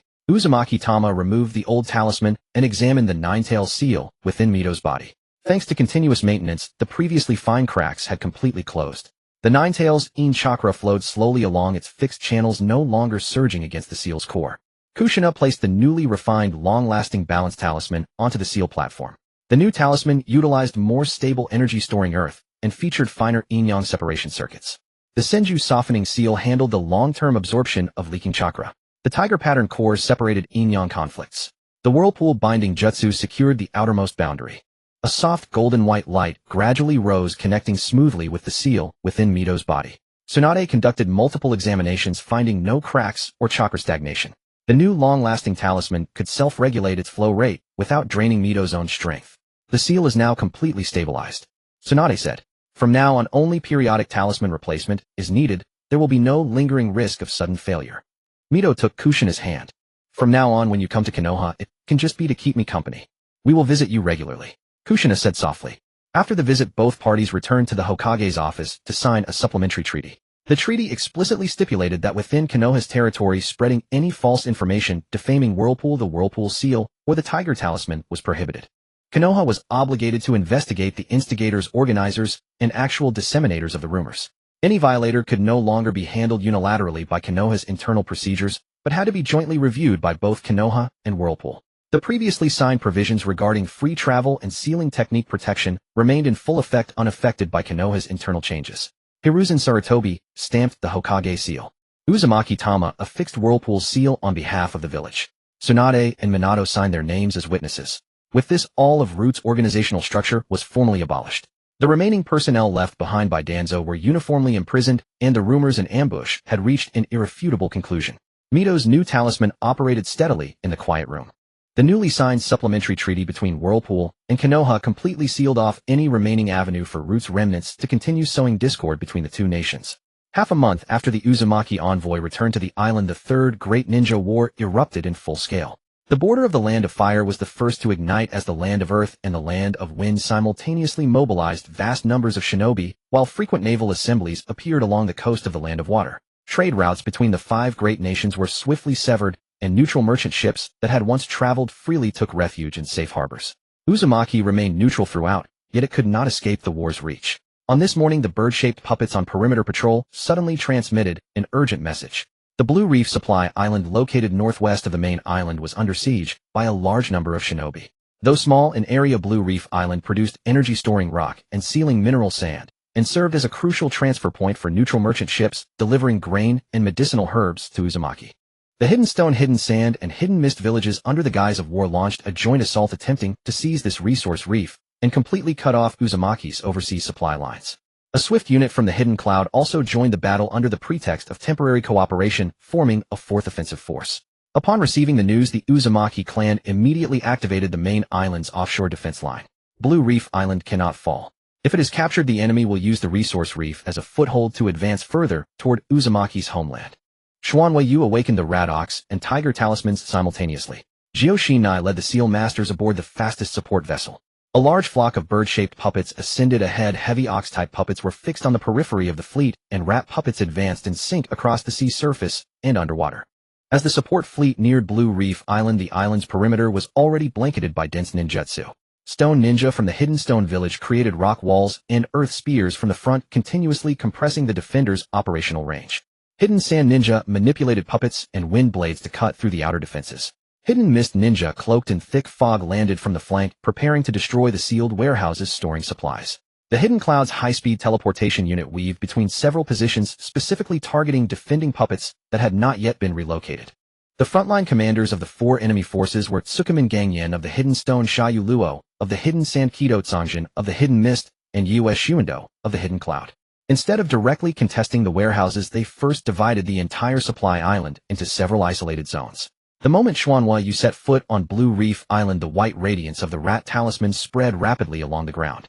Collapsed rocks and shattered puppets were reawakened, forming ranks of rat puppets that surged outward. The rat puppets did not charge the enemy head-on. They used agile movements to harass the ninja in various locations, preventing them from concentrating their power on the sealed warehouses. The Ox-type puppets followed closely, landing on the main battle line. Heavy Ox Talisman patterns covered the puppets' bodies, allowing them to withstand earth spears, wind blades, and water release attacks head-on. Dozens of Ox-type puppets stood shoulder to shoulder, their massive forms like a slowly advancing wall of rock, resealing the already shattered island shore. Jioshinai led the Seal Masters into the central position. Crimson chains swept through the rubble, linking the remaining sealing nodes on the island. The previously fragmented defense line was temporarily restored, and a bright barrier rose around the energy storage warehouse. The enemy forces then unleashed a combined ninjutsu. Wind release whipped up scorching flames, earth release mixed fine explosive rock into the fire, and hidden mist water release altered the ocean currents from below, aiming to tear the entire island shore apart. Xuanhua deployed the tiger pattern global balance. A golden white light enveloped the periphery of Blue Reef Island, splitting apart the intermingled chakra natures one by one. The flames, deprived of wind release propulsion, quickly shrank back to their original range. The explosive rocks separated from the earth release structure, shattering prematurely before reaching the Ox-type puppets. The rotational force within the water release was also neutralized by the tiger pattern, leaving only ordinary seawater to lap against the shore. With the coordination of the three talismans, the first full-scale assault by the allied forces was repelled. Yet Tsukumin Gangyen did not order a retreat. He raised his right hand, and the four allied forces immediately changed their tactics. A large number of teleporting shinobi surged from the rear. They no longer unleashed large-scale composite ninjutsu, but instead divided into over a dozen squads carrying explosive tools to strike different nodes in rapid succession. The Hidden Cloud Ninja enhanced their bodies with lightning-release chakra, crossing the rat puppets' harassment zone in an instant. The Hidden Mist Ninja, concealed by the dense fog, repeatedly changed direction over short distances. The Hidden Stone and Hidden Sand Ninja hurled small explosive devices into the puppet positions, forcing Xuanhua to constantly deploy the Ox Talisman for defense. The usual three talisman synergy began to show signs of lag. The rat puppets, after detecting enemies first, had to transmit their positions back to Xuanhua. The tiger pattern had to be expanded before composite ninjutsu could take shape, and the Ox Talisman had to be transferred swiftly to the line under heavy assault. Against one or two attacks, this coordination sufficed to maintain stability. But when the enemy struck over a dozen nodes simultaneously, Xuanhua's chakra was rapidly dispersed. No sooner had he used the Ox puppets to block the eastern shore's explosion than teleporting ninja from the west breached the rat puppet line. The tiger pattern had barely dismantled the windfire ninjutsu in the north when Hidden Mist Ninja in the south infiltrated the sealing position. White chakra threads crisscrossed densely behind Xuanhua. Each puppet required his perception and command. Every transfer of the tiger pattern also steadily drained his already limited chakra reserves. Jioshinai noticed his breathing growing labored. You don't try to control every position at once. Abandon the two outer nodes, first defend the central warehouse. I can't let them go. If the enemy lands on both flanks, your sealing line will be pinched off. Xuanhua forcibly maintained the Rat Talisman's connection, cold sweat streaming from his temples. Us Shuendo seized this instant of hesitation, leading his Hidden Cloud Ninja across three defensive lines in succession. They infused lightning release chakra into explosive tools, precisely targeting the gaps between the rat puppets. Explosions rang out in rapid succession. Dozens of rat puppets were torn apart by the high-speed impact, and before they could reassemble, they were completely destroyed by the subsequent lightning release. Shayu Luo's puppet unit exploited the opportunity to cut in from the other flank, severing the sealing nodes with razor-sharp chakra threads. The Ox-type puppets were pinned down by the Hidden Stone Ninja from the front, unable to return in time. The sealing line Jioshinai had maintained was instantly split in two. Kido Tsangjin led Hidden Mist Ninja in a pincer from the coast's rear, while Us Shuendo broke through from the front, both forces converging on Jioshinai's central position. Crimson chains swept continuously, driving back the foremost ninja. Yet explosive tools scattered around continued to detonate, preventing the Seal Masters from reconnecting the broken nodes. Jioshinai was forced to maintain both side barriers alone. A Hidden Cloud squad pinned her from the front, while several Hidden Mist Ninja had already circled behind her. You don't come. Joshinai abruptly tightened her chains, attempting to block both sides simultaneously. Ignoring the piercing pain in his meridians, Xuanhua Yu once again forcibly activated the Ox Talisman. The distant Ox-type puppet had just turned when Hidden Stone's explosive rock completely obliterated the path. The rat puppets could not reassemble in time. The tiger pattern could only neutralize ninjutsu, not enable him to instantly cross the battlefield that had been torn apart. A short blade wreathed in lightning stabbed toward Joshinai from the front. A water blade also silently took shape in the dense fog on the other side. The scene before Xuanhua Yu's eyes blurred into a dark haze from the severe chakra overdraw. He could only watch as both attacks closed in on Joshinai, unable to cross the hundreds of steps before the strikes landed. At that moment, deep within the underground workshop of Uzumaki's main island, the statue of the Holy Lord trembled violently. Inside the statue, the three patterns of rat, ox, and tiger all lit up.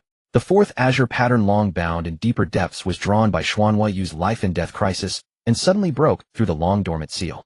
A clear, sharp azure light crossed the distant sea, directly entering Xuanhua Yu's awareness. A nimble, lithe rabbit-shaped talisman emblem appeared on his chest. In the next instant, the azure rabbit talisman fully merged into his body. At the moment the azure rabbit pattern merged into his body, all sounds around Xuanhua Yu became prolonged and sluggish. The scattered gravel froze in midair. The surging wave slowed as if held by an invisible force.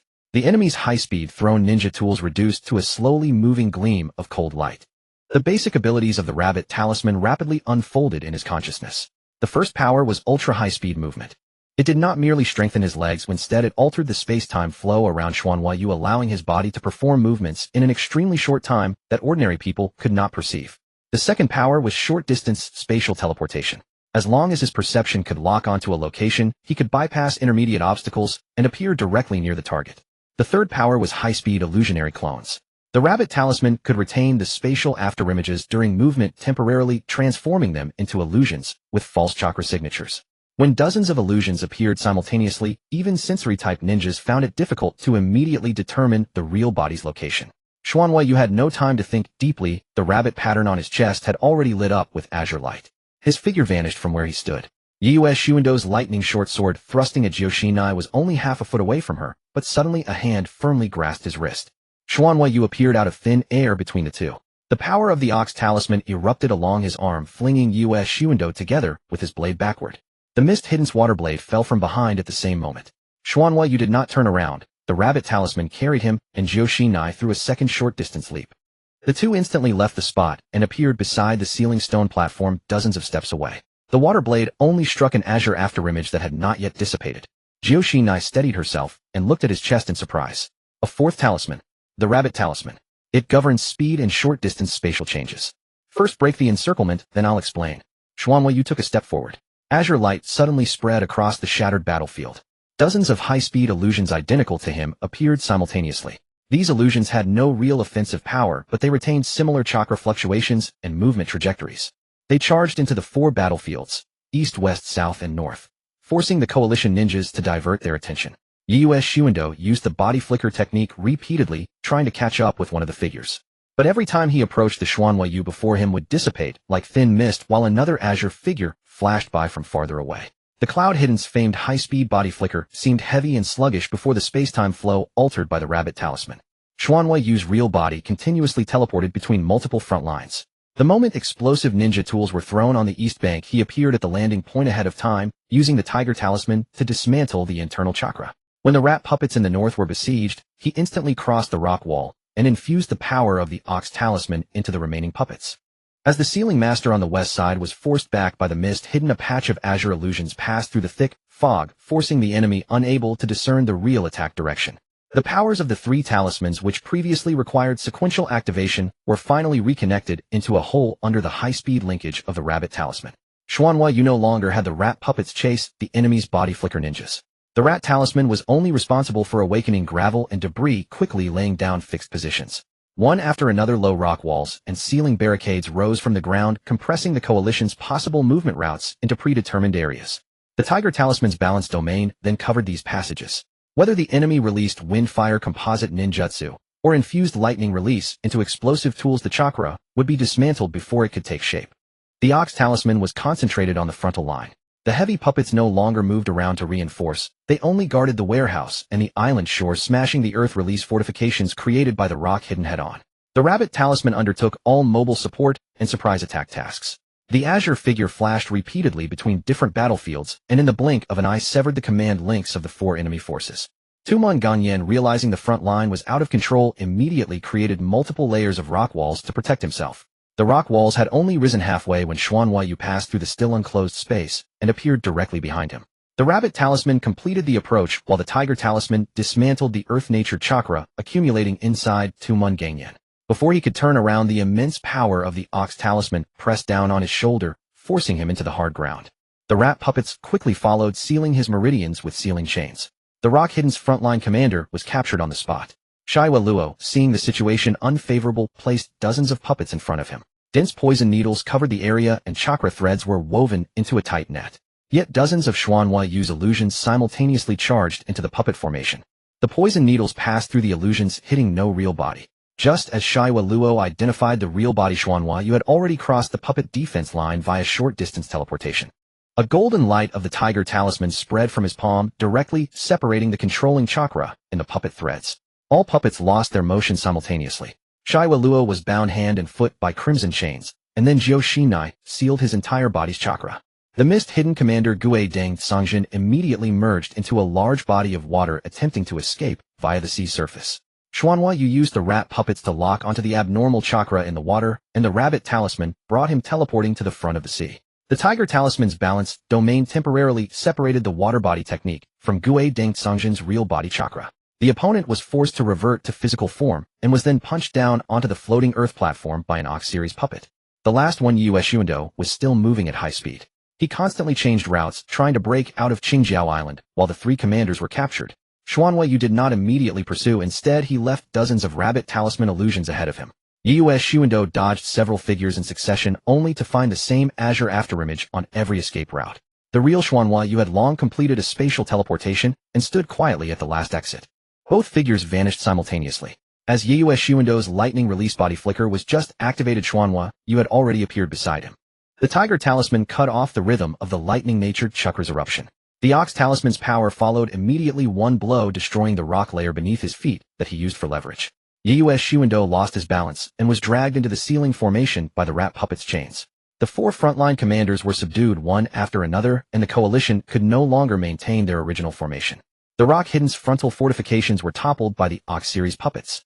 The Sand Hidden's puppets lost unified command. The Mist-Hidden ninjas could not organize an encirclement using the thick fog. The Cloud Hidden's body flicker unit was completely disrupted by the Rabbit Talisman illusions. Jiu Shinai reconnected the sealing nodes on the island, dividing the remaining enemy forces into several narrow areas. The coalition's formation collapsed entirely, and they could only abandon Qingjiao Island, retreating hastily to the distant sea. After the battle, Xuanhuayu did not continue the pursuit. He withdrew the azure illusions that had enveloped the battlefield and examined the source of the Rabbit Talisman's power together with Jiu Shinai. The essence of the Rabbit Talisman was not simply speeding up bodily movements. It controlled the local space-time flow and could also fold movement paths within short distances. The high-speed illusions came from the differentiation between reality and illusion. The trajectory left by the real body when passing through space would be temporarily given a false appearance and chakra reaction by the Rabbit Talisman. The Tiger Talisman was responsible for balancing complex forces. The Ox Talisman provided immense frontal strength, and the Rat Talisman endowed creations with mobility. The Rabbit Talisman compensated for the slow transition between the 3 talismans, enabling Xuanhuayu to deliver the 3 powers to where they were needed in the shortest possible time. The 4 talismans achieved true complementarity for the first time. The damaged defensive line on Qingjiao Island was also stabilized once more under the light of the 4 talismans. After the battle at Qingjiao Island, Xuanhuayu and Kushina did not merely restore a single supply depot. The Allied forces' ability to launch a surprise attack on the outer resource reefs during the Great Ninja War indicated that the original defense line of Uzushio still suffered from slow reinforcement. Upon returning to the main island, the 2 immediately summoned seal masters and puppet craftsmen to conduct a unified overhaul of the entire island and all overseas positions. The core of this overhaul was the Rabbit Talisman's spatial relay node. Xuanhuayu first carved the central rabbit crest in the underground workshop of the main island. Surrounding the azure pattern was a stable tiger balancing seal, preventing spatial flow fluctuations from affecting other chakra nodes. Subsequently, bird puppets delivered the miniaturized relay patterns to the harbor, the observation terrace, the sea fortresses, and the outer supply depots. Each rabbit crest maintained a connection to the central node on the main island. The Tiger Talisman was responsible for correcting chakra discrepancies between the 2 locations, while the Rabbit Talisman folded the short-range reinforcement paths. Sea fortresses that previously required half a day's journey by ship could now be reached rapidly through consecutive relays. Ordinary clan members could not withstand the spatial flow of the Rabbit Talisman alone, but they could transfer by riding transport puppets equipped with a tiger pattern buffer layer. Ox-type puppets and rat puppets were also modified in batches. An Azure relay mark was added to their chests, allowing them to receive remote deployment orders from Xuanhuayu when a position was attacked. When an alarm was raised at a defense line nearby, puppets could rapidly concentrate via the spatial node, no longer waiting for slow sea reinforcement. After the island-wide overhaul was completed, Uzumaki clan chief presided over the establishment of the 4 talismans standard operating procedure. The first phase involved the Rat Talisman for fortification. Rat puppets pre-established floating Earth sentry posts, sensory networks, sealing barriers, and supply positions restricting enemy movement routes within a controllable range. The second phase involved the Tiger Talisman for neutralization. Once the enemy deployed large-scale ninjutsu or composite chakra, the Tiger balancing domain would immediately expand, dismantling the ninjutsu structure and weakening the enemy's frontal destructive power. The third phase involved the Rabbit Talisman for swift decapitation strikes. High-speed puppets and Xuanhuayu bypassed the frontal positions through spatial nodes, severed communications, and subdued key ninja responsible for command and maintaining jutsu. The fourth phase involved the Ox Talisman for fallback defense. If the preceding 3 layers had any gaps, Ox-type puppets would concentrate to protect the clan members' warehouses and sealing cores, absorbing impacts that could not be fully neutralized. Rat Talisman for fortification, Tiger Talisman for neutralization, Rabbit Talisman for swift strikes, Ox Talisman for fallback defense. Xuanhuayu looked at the formation map spread across the stone platform. From now on, every position will operate according to this sequence. Kushina added a few sealing connection lines. The Rabbit Talisman cannot operate deep within enemy territory alone just because of its speed. Only when rat puppets first provide accurate positions and the tiger pattern first suppresses complex ninjutsu can the Rabbit Talisman's decapitation strikes remain integrated with the overall defense line.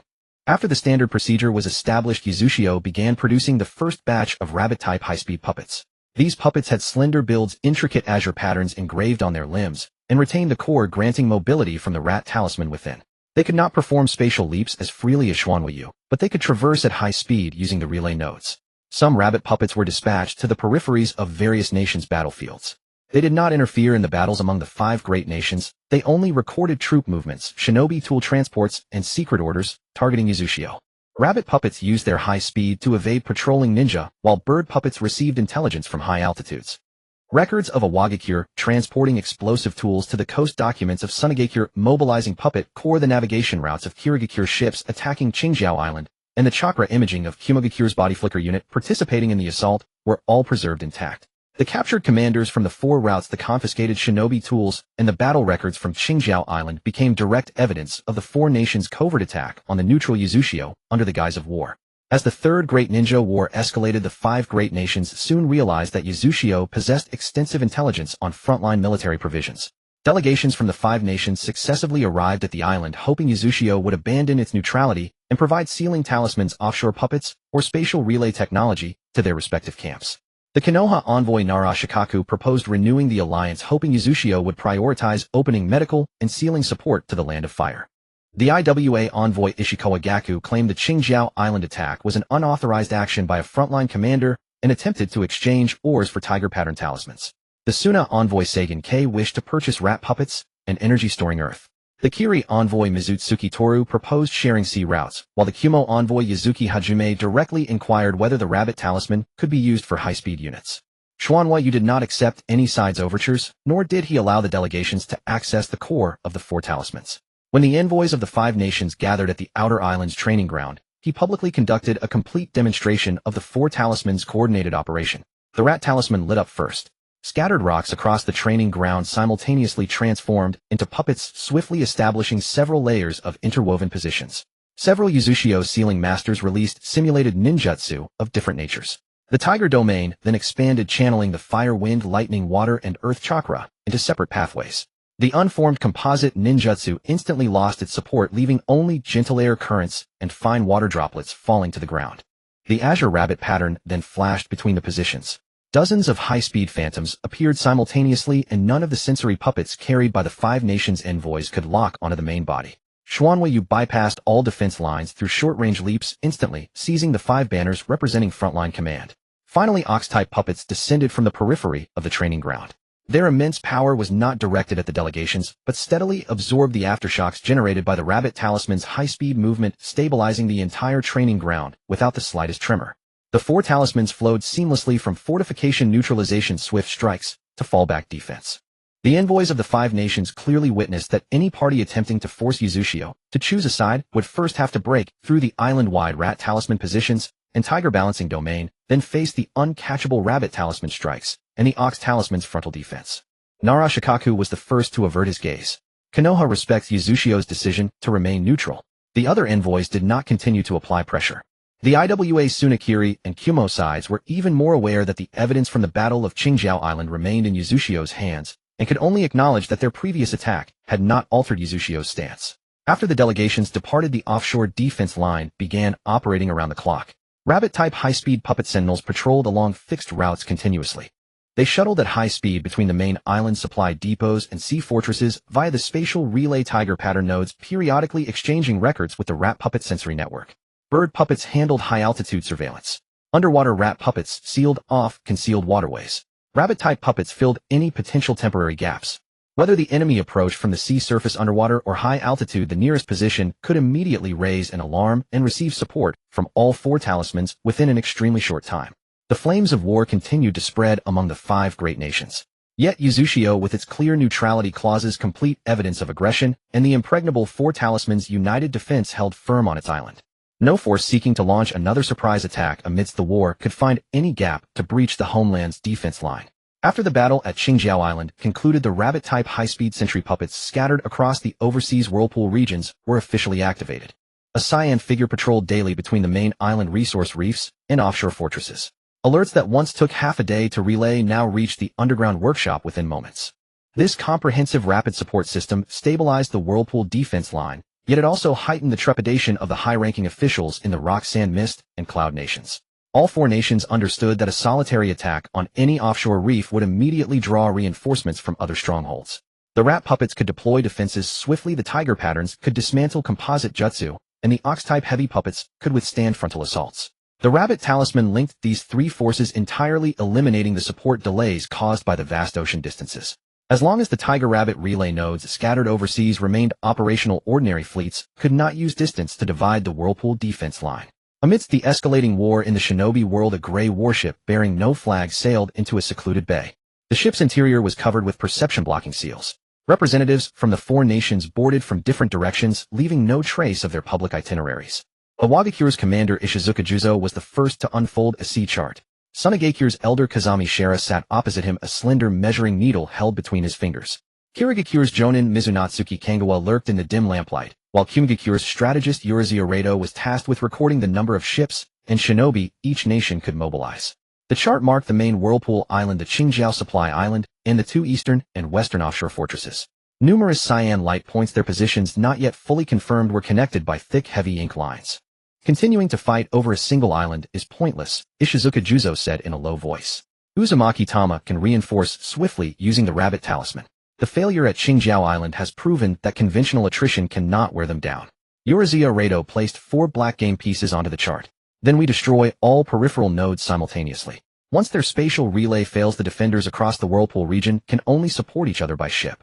We will use slow, heavily armored ships to block the sea lanes, then eliminate isolated positions one by one.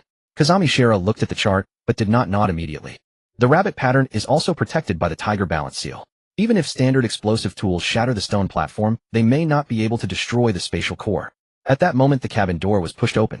A lean shinobi wearing a Wagakure logistics attire entered the secret room and placed a gray-black earthenware jar in the center of the table.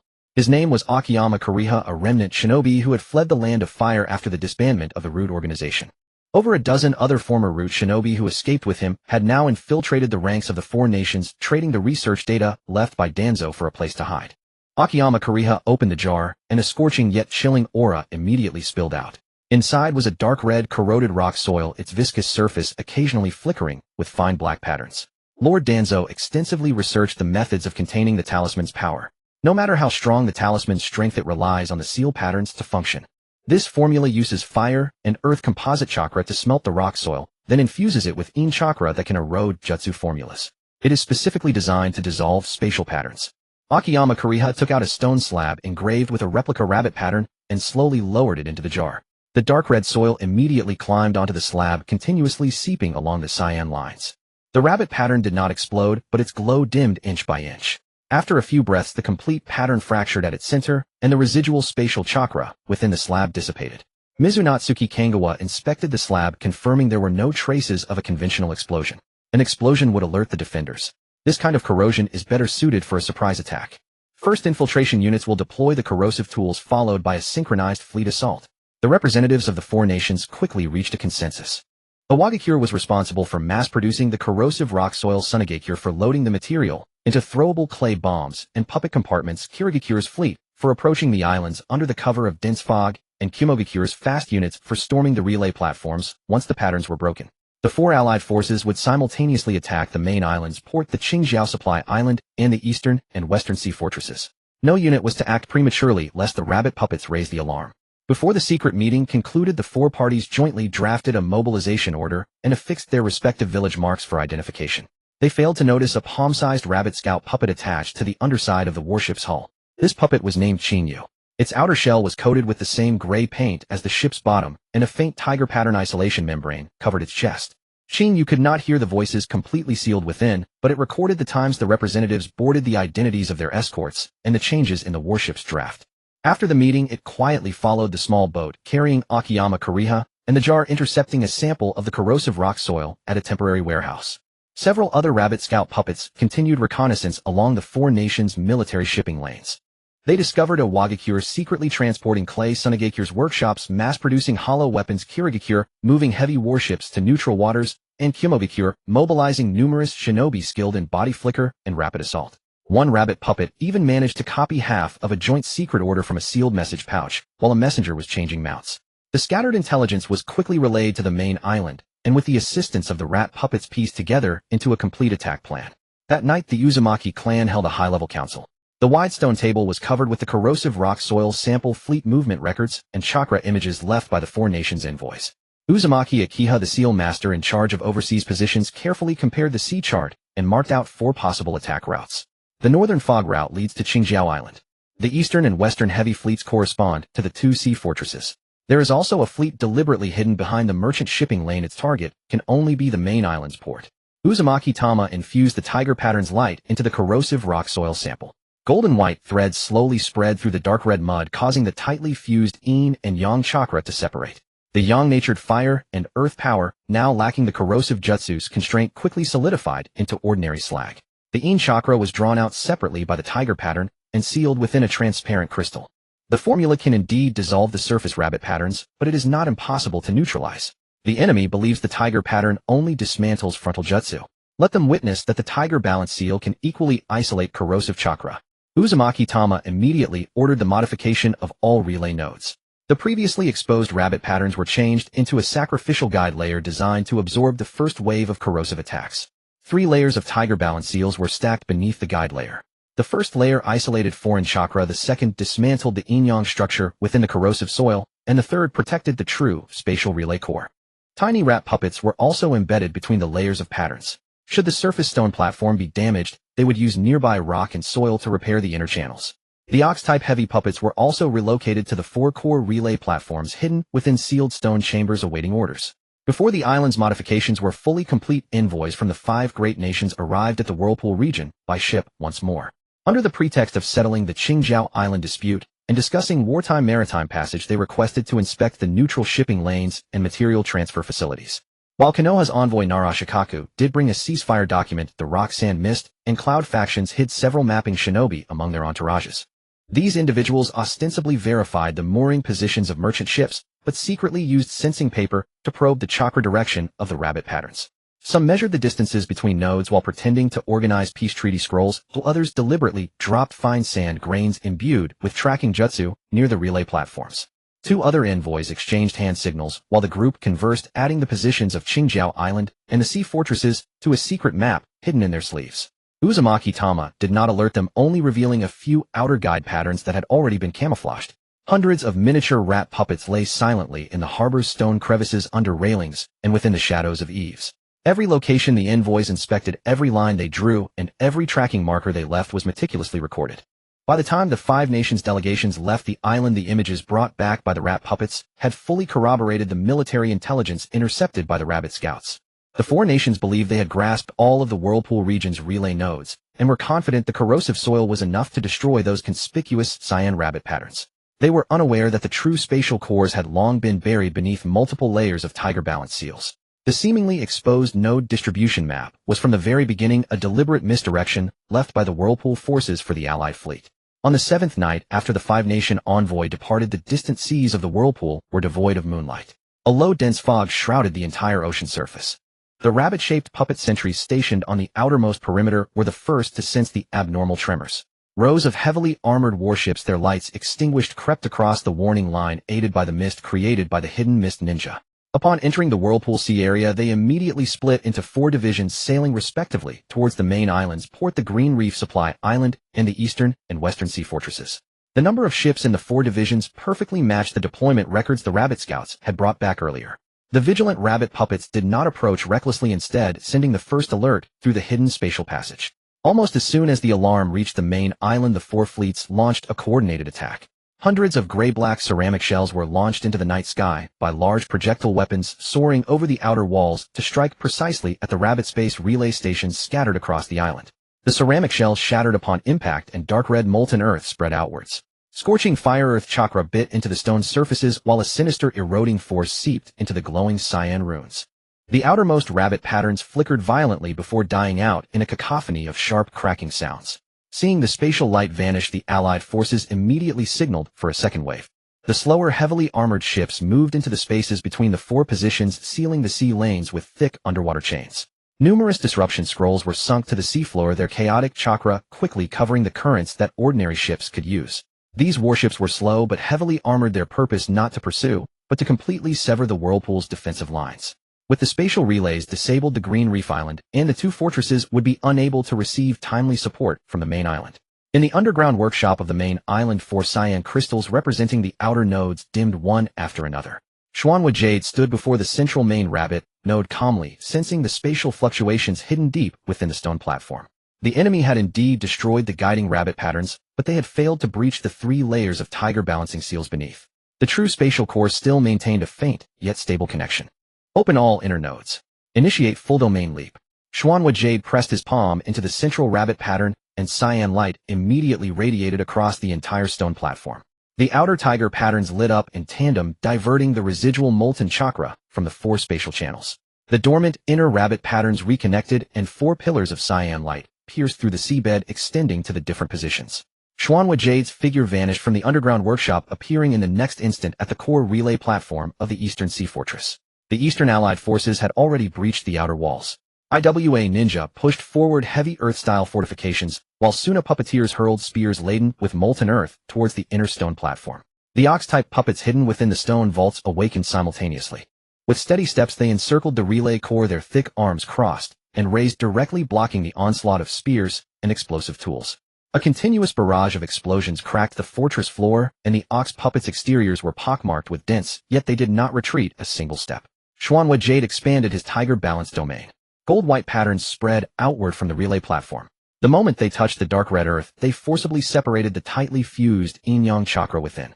The fire earth power, now devoid of its yin technique support, quickly solidified. The molten spears, failing to reach the core, shattered into inert gray slag. The Rat Talisman then flared to life. The collapsed outer walls, shattered pillars, and damaged puppet remains were all reanimated. Massive amounts of rubble reassembled along the preset patterns, swiftly forming several interlocking fortifications that cut the invading forces within the fortress into isolated squads.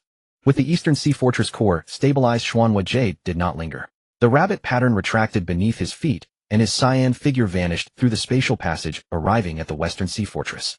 The Western Allied forces had already dispatched numerous body flicker ninja attempting to bypass the Ox puppets and directly destroy the seal pillars beneath the relay platform.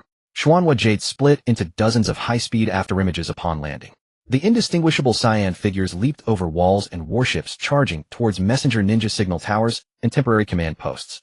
Unable to pinpoint his true body, the body flicker unit was forced to scatter and chase the constantly flickering phantoms. Xuanhua Jade's true body used a short-range leap to bypass the encirclement, appearing first on the Allied command ship. As the tiger pattern swept across the deck, the active communication jutsu lost all chakra connection. The power of the Ox Talisman descended, shattering the thick mass that held the fleet's signal lanterns with a single blow. Several rat puppets slipped into the hold, sealing away the backup communication scrolls and messenger bird cages.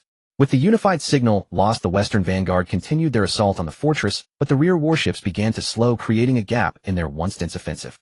The attack on Green Reef Supply Island was the most ferocious.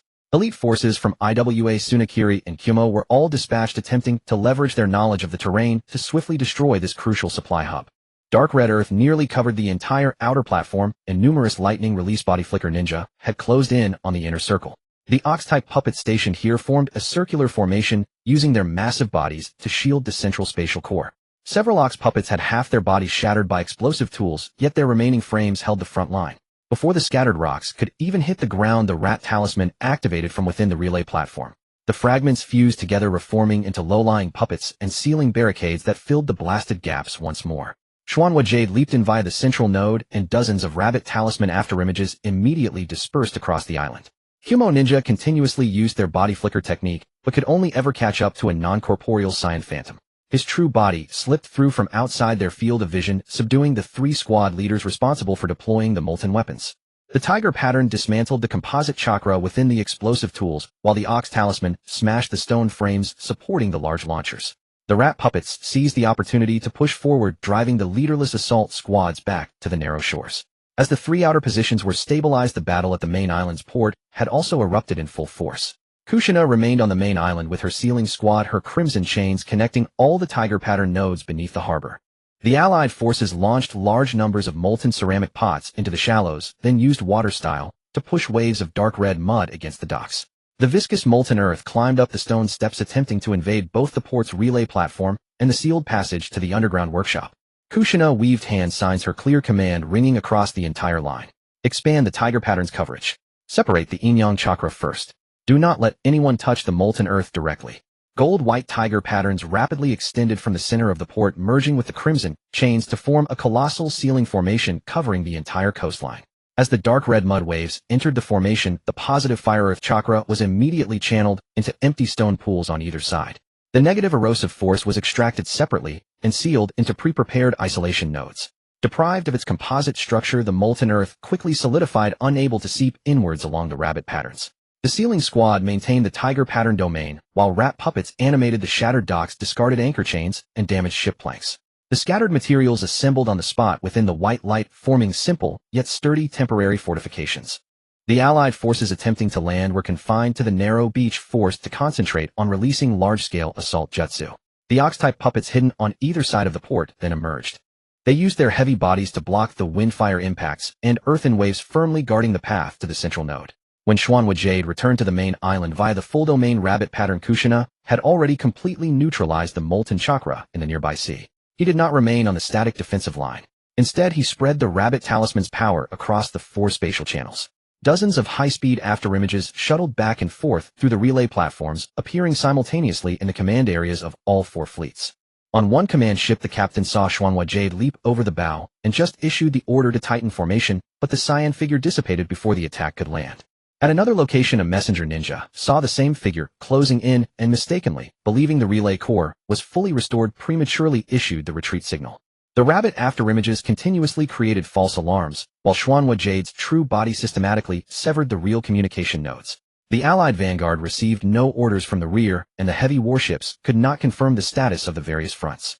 The slow fleet intended to divide the whirlpool's defenses began to clog each other's path, and the very chains used to blockade the sea routes now hindered their own maneuvers. The 4 core relay platforms remained guarded by ox puppets, the tiger patterns continuously neutralizing the molten weapons, and the rat puppets repeatedly rebuilding damaged fortifications. The Rabbit Talisman carried Xuanhua Jade across the entire domain, using his indistinguishable afterimages to completely sever the enemy's command chains. By the time the first pale light of dawn broke over the eastern sea, the formation surprise attack had lost all its synchrony. The 4 positions of the whirlpool lit up with counterattack signals simultaneously, and the stable cyan rabbit patterns reconnected across the entire sea area. With the evidence of their crimes laid bare, the ninja world acknowledged the Uzumaki's neutral authority. As dawn broke over the sea, the 4-pronged allied fleet could no longer sustain its assault. The floating watchtower of Blue Reef Isle rose from beneath the waves, its thick stone walls sealing off the northern retreat route. Simultaneously, the eastern and western sea fortresses deployed their sealing barriers, trapping the leaderless warships within a narrow stretch of water. Outside the main island's harbor, the slow, heavily armored vessels were ensnared by their own underwater chains, the fleet collapsing into a chaotic mass of colliding hulls. Uzumaki Gyoku, utilizing the Rabbit Talisman's power, blinked through space in rapid succession.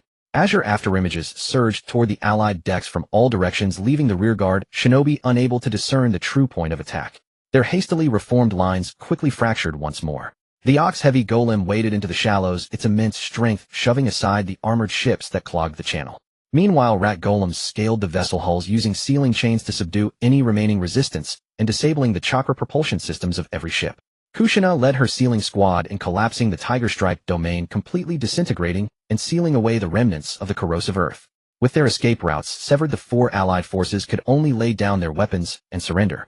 As the battle concluded, the Uzumaki confiscated a vast number of warships, corrosive weapons, and military supplies. All prisoners were confined in floating sealing cages according to their respective villages, while the surviving root remnants responsible for creating the corrosive earth were held in solitary confinement. A rat golem meticulously searched the command ship, discovering sealed scrolls in several hidden compartments. Among them, a jointly signed secret order detailed the precise attack times for the main island's harbor, Blue Reef Isle, and the eastern and western sea fortresses. The order commanded all four fleets to simultaneously destroy the Rabbit Space relay towers, then use the heavy fleet to sever the main sea lanes. The scroll bore the verification marks of the representatives from Earth, Sand, Mist, and Cloud. The chakra signatures perfectly matched those of the personnel who had previously boarded the island secretly. Additional evidence was traced to the weapon workshops of the various nations. The inner walls of the corrosive ceramic shells bore manufacturing serial numbers, and the sealing scrolls for the dark red earth were stamped with the logistical marks of the different villages. These markings prove that the corrosive weapons were not hastily made by frontline shinobi, but were the result of a coordinated mass production effort across the four nations' workshops. The captured Akiyama Kuriha initially refused to speak, but his resolve broke when the interrogation golem presented the root research fragments confiscated from various warships. The identical sealing structures and formula sequences were enough to confirm that the corrosive earth originated from Danzo's old research. Several of the weaker-willed root remnants confessed that they had traded the formula for suppressing talismans in exchange for the four nations' protection. They had also provided guidance to the workshops on loading the corrosive earth into ceramic shells and spears. The four nation fleets, following their instructions, had specifically targeted the stone platforms bearing the rabbit crest. Surveillance footage recorded by the miniature rat golems of the earlier envoys' mapping activities was also retrieved. The footage clearly showed personnel from the Earth, Sand, Mist, and Cloud nations exploiting the peace talks to survey the nodes, secretly charting their locations and leaving behind faint markers for fleet targeting. Records of secret warships, military movements, and encrypted correspondence gathered by the Rabbit Scouts were also compiled into the evidence files. The jointly signed secret order, the corrosive weapons, the workshop serial numbers, the prisoner confessions, the envoy footage, and the full battle record all corroborated each other, forming an unassailable chain of evidence. Uzumaki sect ordered 5 copies of the evidence dossier. Each was protected by multiple layers of tiger balance sealing. Any foreign chakra attempting to alter the text or imagery would instantly rupture the integrity seals on the scroll's surface. 5 rabbit-type high-speed messenger golems departed the main island that day. Using overseas relay nodes for rapid transit, they delivered the complete evidence to the elder councils of the 5 great nations, fire, earth, wind, water, and lightning, in record time. Accompanying the dossiers was a formal letter of accountability from Uzumaki. The 4 nations of Earth, Sand, Mist, and Cloud were required to publicly acknowledge their joint surprise attack, cease all military actions against the Uzumaki's waters, overseas resource reefs, and Tiger Rabbit relay nodes. The letter warned that any attempt to deny the accusations would result in the battle footage and the jointly signed order being distributed to all neutral towns, merchant guilds, and battlefronts. Should the 4 nations persist, their attack on a neutral island amidst a great war would be exposed to the entire ninja world. Upon receiving the evidence, in Konoha, Hiruzen Sarutobi immediately convened the Hokage Council. Although the Land of Fire had not participated in the joint assault, its delegation had landed on the island alongside the other 4 nations, inadvertently providing cover for their surveyors. Unwilling to see the conflict spread to Yuzushiyo, Hiruzen Sarutobi decided on the spot to proactively mediate in the name of Konoha and the Land of Fire. Tsunade personally inspected the confiscated corrosive weapons and root research fragments. She meticulously cross-referenced them with the old root archives, confirming that the Ina tribute erosion technique used in the corrosive earth indeed originated from the secret research left behind by Danzo.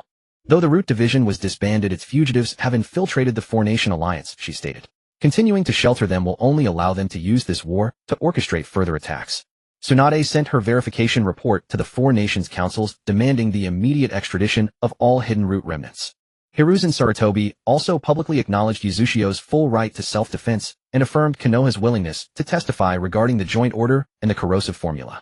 The four nations deeply embroiled in the Third Great Ninja War found their coastal fronts severely compromised by the confiscation of their fleet's weapons and elite shinobi.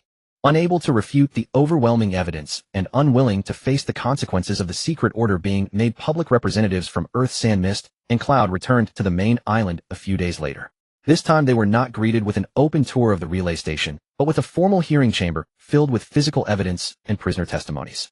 Hiruzen Sarutobi and Tsunade, present as mediators, witnessed the verification of all terms. The first demand put forth by Uzushio was that the four nations would be perpetually forbidden from encroaching upon Yuzu Bay. No war pursuit exercise or temporary requisition could serve as a pretext for their forces to cross the neutral maritime boundary. No warship or shinobi was permitted to approach the main island, overseas supply reefs, sea fortresses, or the Tiger Rabbit relay nodes without explicit permission. The second demand was that the four nations were forbidden from researching, imitating, plundering, or destroying the talisman system, and were prohibited from continuing to harbor root remnants in possession of Danzo's old research.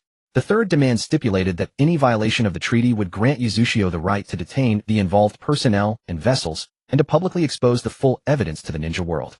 The four nations' representatives attempted to negotiate for a shorter treaty duration, but were immediately refused by Uzumaki Gyoku. The joint assault was no misunderstanding. You mapped our nodes, mass-produced corrosive weapons, and attacked 4 of our positions in a single night. A perpetual ban on encroachment is the price your four nations must pay for this act. The confiscated warships sat anchored outside the harbor, while the jointly signed order lay in the center of the long table. The representatives had no room left for argument. One by one they affixed the official seals of their respective villages and nations to the treaty. Hiruzen Sarutobi applied the Hokage seal, and Tsunade signed as a witness. For the nations that had launched the surprise attack, this treaty perpetually restricting their military access to Yuzu Bay was undoubtedly a humiliating defeat. Yet with the complete evidence in Uzushio's possession, they had no choice but to accept all terms. On the day the treaty was signed, Uzushio officially proclaimed its neutrality convention to the ninja world. Uzushio would not join any nation's war camp, nor would it permit any power to convert its offshore islands into military strongholds. Civilians displaced by the Third Great Ninja War were welcome to seek refuge on Uzushio's designated overseas reefs. Before entering the neutral zone, refugees were required to surrender their weapons, undergo registration and sealing inspections by rat golems, and adhere to regulations prohibiting the recruitment of armies or the transmission of military orders. Uzushio would provide basic food, medicine, and temporary shelter on the reefs. Any shinobi from any nation upon reaching the neutral maritime boundary was required to halt all pursuit immediately, and was forbidden from forcibly landing on the islands under the pretext of hunting spies or conscripting personnel. High-speed rabbit golems were tasked with patrolling the refugee reefs, while the tiger stripe nodes neutralized any dangerous chakra that might attempt to infiltrate. Upon the convention's delivery to the 5 great nations, no party voiced open opposition. With Konoha having already recognized Uzushio's neutrality and the other 4 nations having just signed the perpetual treaty, to object now would be an admission of continued intent to violate Yuzu Bay. On the same day, Uzumaki sect announced a final decision in the main island's assembly hall. The 4 talisman system was formally established as the cornerstone of the island's sovereignty and defense. The Rat Talisman would govern creation and fortification, the Tiger Talisman would manage balance and neutralization, the Rabbit Talisman would ensure comprehensive support, and the Ox Talisman would provide frontline defense. All core seals, relay nodes, and talisman golems were classified as the island's highest state secret. Any power that again coveted, plundered, or sabotaged the talismans would be considered to have declared war on all of Uzushio. The repaired Tiger Rabbit relay platform once again glowed with a steady light, and the distant rabbit-type sentinel golems resumed their round-the-clock patrols. Amidst the war that swept the ninja world, Uzushio, through its confiscated fleet, its irrefutable evidence, and its perpetual treaty, had truly established a neutral authority that none could easily challenge. After the official release of the Neutral Convention, the first wave of civilians fleeing the war gradually arrived at the White Tide refugee reef designated by the Vortex. This reef island lies in the southeastern waters of the main island, with a flat highland at its center surrounded by clear shallows and low coconut groves. The stone huts originally used for storing fishing nets and sea salt were converted into temporary shelters, and rows of windproof tents were neatly arranged along the highland. As the morning mist had not yet fully dissipated, several rabbit-type high-speed puppets leaped out from the Cyan transition node. Their sealed boxes were filled with grain, clean fresh water, and common medicinal herbs, and small pouches containing balanced talismans hung from their chests. The temporary manager of the refugee reef was a pharmacist named Kawahara Naho, who had fled the war zone with her family. She led several civilians in good health to the transit platform and sorted the various supplies according to the registration list. Rice and flour were sent to the island's public warehouse, while medicinal herbs were placed in a well-ventilated dry stone hut. The tiger balance talismans brought by the rabbit puppets were inspected one by the seal masters, then distributed to injured individuals whose chakra had been disturbed by the horrors of war. These talismans could not heal wounds, but they could stabilize disordered chakra, preventing ordinary people from losing control in panic or pain. A man with a chest wound grasped the talisman, and soon his rapid breathing gradually steadied. Kawaharanaho secured the talisman to his side and re-wrapped the wound with clean cloth strips. The rabbit puppets did not linger long on the reef island. After unloading the supplies, they immediately returned to the main island with the casualty list and medicinal herb consumption records. In less than half an hour, a second batch of medicine was delivered through the transition node. This steady supply, unaffected by waves or travel time, gradually eased the anxiety of the civilians who had just arrived at the refugee reef. Around noon, a small boat escorted by a bull-type puppet landed on the beach. Children from the main island, each carrying their own homemade miniature 4-puppet creations, ran across the wooden plank bridge onto the reef island. The leading girl, named Uzumaki Kane, had her short red hair tousled by the sea breeze, but she clutched tightly to her chest 4 small puppets painted in vivid colors. The children in the refugee camp initially hid near the tents, quietly watching this group of unfamiliar peers. One of them, a war orphan named Chikawa Yudo, sat on a stone step, hugging his knees, his gaze fixed on the rabbit puppet in Uzumaki Kane's hand. Uzumaki Kane did not ask about his background. She simply placed the long-eared cyan puppet on the sand. "We need a rabbit talisman commander. Are you in?" Chikawa Yudo hesitated for a moment, then finally stood up from the stone step. The children quickly marked out a simple battlefield on the beach. Shells represented transition nodes, smooth stones represented supply depots, and several pieces of driftwood, whitened by seawater, formed the outer walls. Rat-type miniature puppets were responsible for carrying stones, building low fortifications on the sand. Tiger-type puppets could separate shells of 2 different colors, representing the neutralization of composite ninjutsu. Bull-type puppets could only move slowly, but they could hold an entire sandcastle. Rabbit-type puppets were the fastest, crossing 2 squares of sand each time to snatch the red coral, symbolizing the command flag. The game rules were not complicated, but they turned the 4-talisman combat process into a battle method that children could understand. Uzumaki Kane deliberately left an opening in her bull puppet, and Chikawa Yudo immediately maneuvered the rabbit puppet around the side, snatching the command flag hidden behind the sandcastle. A cheer erupted from the watching children. The orphans who had been quietly hiding near the tents gradually approached, selecting the remaining puppets to join the next round. While the rat puppets sorted timber at the edge of the camp, they occasionally paused to retrieve small shells that had rolled into the shallows for the children. The bull puppets sat quietly by the sand, their broad shoulders serving as natural viewing platforms for the game. When the afternoon sun grew warm, Kushina set up a simple ceiling class at the center of the reef island. The classroom had no walls, only a low platform formed by a circle of flat stones.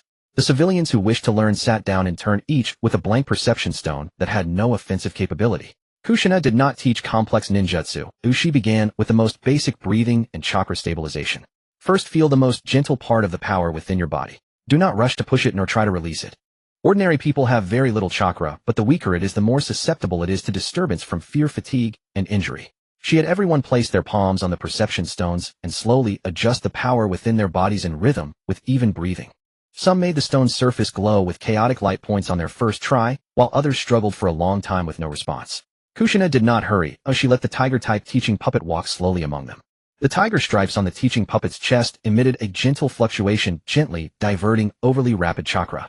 Kawaharanaho was the first to master the stabilization method. Following the rhythm Kushina taught, she adjusted her breathing, and the faint light on the perception stone gradually coalesced into a steady dot. Seeing this change, the other civilians slowly shed their initial tension. These basic techniques could not make them ninja, but they could protect their own meridians during long escapes, during illness outbreaks, and when suddenly startled. Kushina also taught them how to use the tiger balance talismans and to recognize the fine cracks that appeared when the talismans were about to expire. The class continued until the sunset near the sea surface. In the evening, the fishing puppets returned to the reef island, dragging nets full of fresh fish. The civilians dug several shallow pits on the beach and lit bright bonfires with dry firewood. The cleaned fish were rubbed with salt and neatly arranged above the flames. Fat dripped into the charcoal, making a soft sound, and the enticing aroma of grilled fish soon spread throughout the camp. The people who had been reserved during the day gathered around the bonfires, first distributing the grilled fish to the elderly and children. Uzumaki Kane and Chikawa Yudo sat on the same reef rock, arguing over who had crossed the wall first during the afternoon puppet battle. Kushina sat nearby holding a grilled fish, not interfering in their increasingly serious debate. The gentle twilight enveloped the shallows, and for the first time in a long while the camp echoed with light-hearted laughter. The 4-type animated puppets had already formed ranks around the perimeter of the refugee camp. The agile rat-type puppets guarded the narrow paths between the warehouses and tents. The tiger-type puppets stood at 4 ceiling nodes continuously stabilizing the chakra fluctuations on the reef island. The towering bull-type puppets stood at the entrance to the beach, their broad bodies blocking the cooling night wind. The rabbit-type puppets patrolled rapidly along the camp's perimeter, occasionally leaving a brief cyan shadow among the dim reef rocks. Just as the second batch of grilled fish was about to be taken off the fire, a rabbit puppet on distant sea patrol suddenly leaped out from the transit platform. Its left arm bore slight burn marks, but the intelligence canister on its back was intact. Uzumaki Tama opened the canister, and a chakra image from the mainland coast unfolded inside. The abandoned ruins near the mainland mountains exhibited abnormal heat, and the surrounding rock layers retained ancient, yet active flame patterns. Among several melted stone tablets, there was also a faint resonance similar to talisman power. The rabbit puppet recorded multiple nations ninja operating near the ruins, and several teams were also approaching that area. Uzumaki Tama put away the image and looked again at the scorched crack on the rabbit puppet's arm. The warm firelight still danced gently on the beach, and the children's laughter had not fully ceased. Yet the scorching heat brought back from the mainland ruins had already shattered this brief and peaceful moment of everyday life. After the intelligence of the continent's ruins was relayed to the main island, the Uchiha workshop prepared expedition gear through the night. The scorch marks brought back by the rabbit scout indicated that the temperature near the ruins far exceeded that of ordinary fire release. Even though the bovine puppets could withstand frontal impacts, their shells originally constructed from earth rock, and might not endure prolonged exposure to such extreme heat. The furnace at the center of the workshop blazed all night without pause. Sealing masters and puppet artisans divided into teams, urgently modifying the puppets that would accompany the expedition. The first batch completed were the fireproof puppet shells. Artisans pressed refractory mineral sand into thin sheets and covered the puppets' chest joints and the outer layer of their chakra cores. The surface of the mineral sand was etched with fine diversion grooves designed to channel heat toward the back's heat dissipation zones upon contact with high temperatures. All flammable connecting ropes were removed and replaced with gray-white fibers soaked in heat-insulating sealant. The shells of the heavy bovine puppets were the thickest of all. Their shoulders and arms were clad in dark refractory rock armor capable of shielding the puppets behind them from the brunt of the flames, creating a safe zone even when facing a blaze head-on. The rat puppets retained their agile structures with only an additional ring of fireproof ceramic tiles around the storage core. The rabbit-type puppets required high-speed mobility and could not be fitted with overly heavy armor. Thus, the artisans carved lightweight, heat-insulating patterns into their limbs, reducing the heat accumulated while darting through flames. The tiger-type puppets tasked with balancing high-temperature chakra had their chest seals expanded twofold. As long as the external flames contained 2 or more interwoven types of chakra, the tiger patterns could prioritize dismantling them, alleviating the burden on the fireproof shells. Uchiha was responsible for creating portable tiger balance talismans. Previously, these talismans had to be fixed to the outside of clothing, making them prone to falling off under continuous impact. The new talismans, only half the size of a palm, could be embedded directly into wrist guards and belts. Inside each talisman, 3 independent tiger patterns were superimposed, respectively balancing body temperature, external fire attribute chakra, and the user's own chaotic energy. If any one layer suffered excessive impact, the other 2 could continue functioning. On the other side of the workshop, several young sealing masters were assembling small rabbit pattern communication ornaments. These ornaments resembled crouching long-eared rabbits with miniature spatial coordinates carved into their bases and a thin piece of sound-transmitting stone sandwiched between their ears. As long as corresponding coordinates were left near the ruins, Xuanhuayu and Xuanhuajixinai could send brief messages back to the main island. The communication ornaments could not open spatial passages for human travel, but they were faster than ordinary messenger birds and less susceptible to interference from the battlefield on the continent. Each small ornament underwent dozens of transmission tests after completion. Clear chimes echoed throughout the workshop, adding a note of lightness to the otherwise tense and hurried preparations. In the afternoon, a crowd of village children suddenly gathered outside the workshop. Xuanhuayin, who had returned from the refugee reef, stood at the front, holding a large wooden box filled with colorful seashells. Upon hearing that Xuanhuayu was heading to the continent's ruins where flames of intense heat awaited, the children had collected thick-shelled sea clams, smoothed their edges, and strung them into simple ornaments. The outer sides of the shells were coated with fireproof sealant obtained from the workshop, while the inner sides bore unevenly drawn tiger and rabbit patterns. Some lines were so crooked they were barely recognizable, and a few shells stuck together due to overly thick layers of paint. Yet the children firmly believed these ornaments could help Xuanhuayu withstand the flames of the ruins. Xuanhuayin produced a bracelet made of red and white shells and solemnly presented it to Xuanhuayu. This one is the thickest, so it's definitely the most fire-resistant. You have to wear it on the outside, not hidden under your clothes. Xuanhuayu took the shell bracelet and fastened it around his wrist just outside the one bearing the tiger balance talisman. The other children immediately swarmed around, hanging their handmade shells onto the puppet's shoulders, arms, and the supply crates on their backs. A bovine puppet originally solemn and heavy soon became strikingly conspicuous, adorned with colorful shells. The artisans did not remove those ornaments, they only added a few reinforcing seals to the loose spots. The children lingered even after presenting their gifts, refusing to leave until they had witnessed every string of shells securely placed, and only then returned to the village with satisfaction. Juxinai had been on the main island's riverbank since dawn. She spread the newly completed heat-insulating seals at the intersection of shallow water and rocky shore, repeatedly testing them, with high-temperature chakra channeled from the workshop.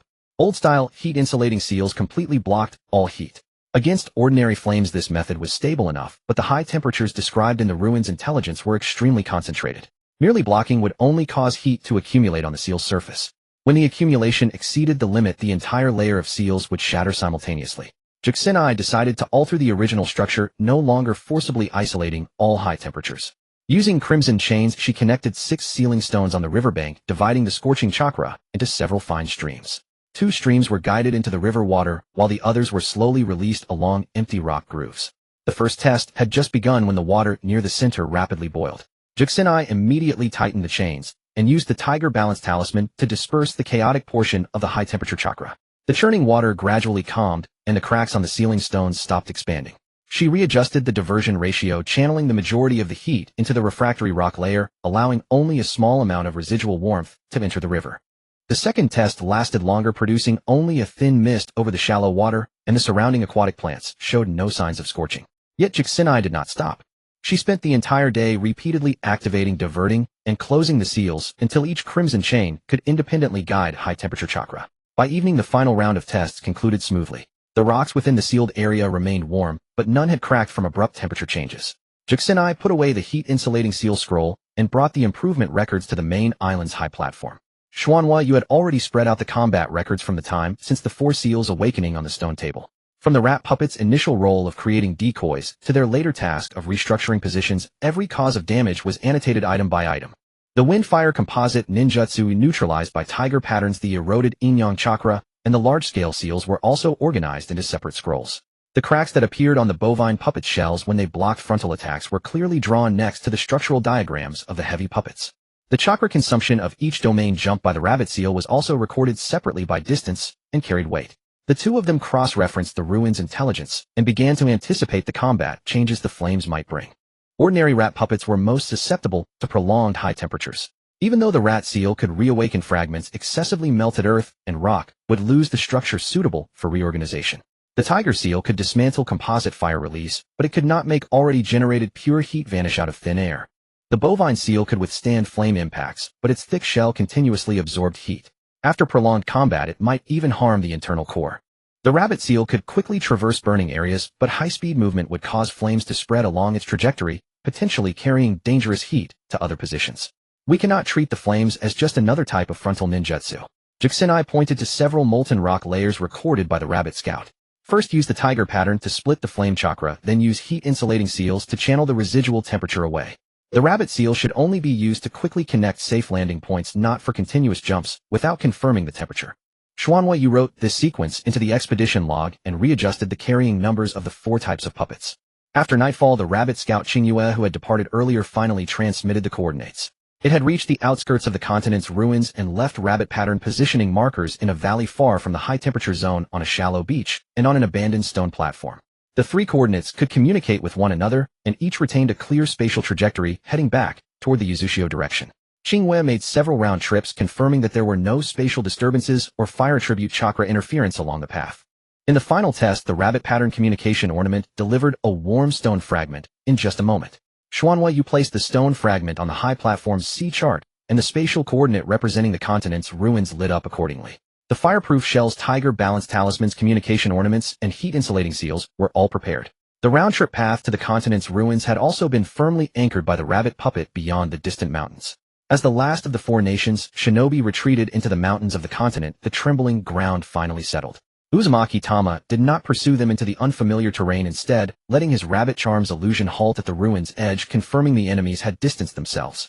The recent clash left the surrounding rock faces scorched, with cracks, residual heat still rising slowly between broken pillars.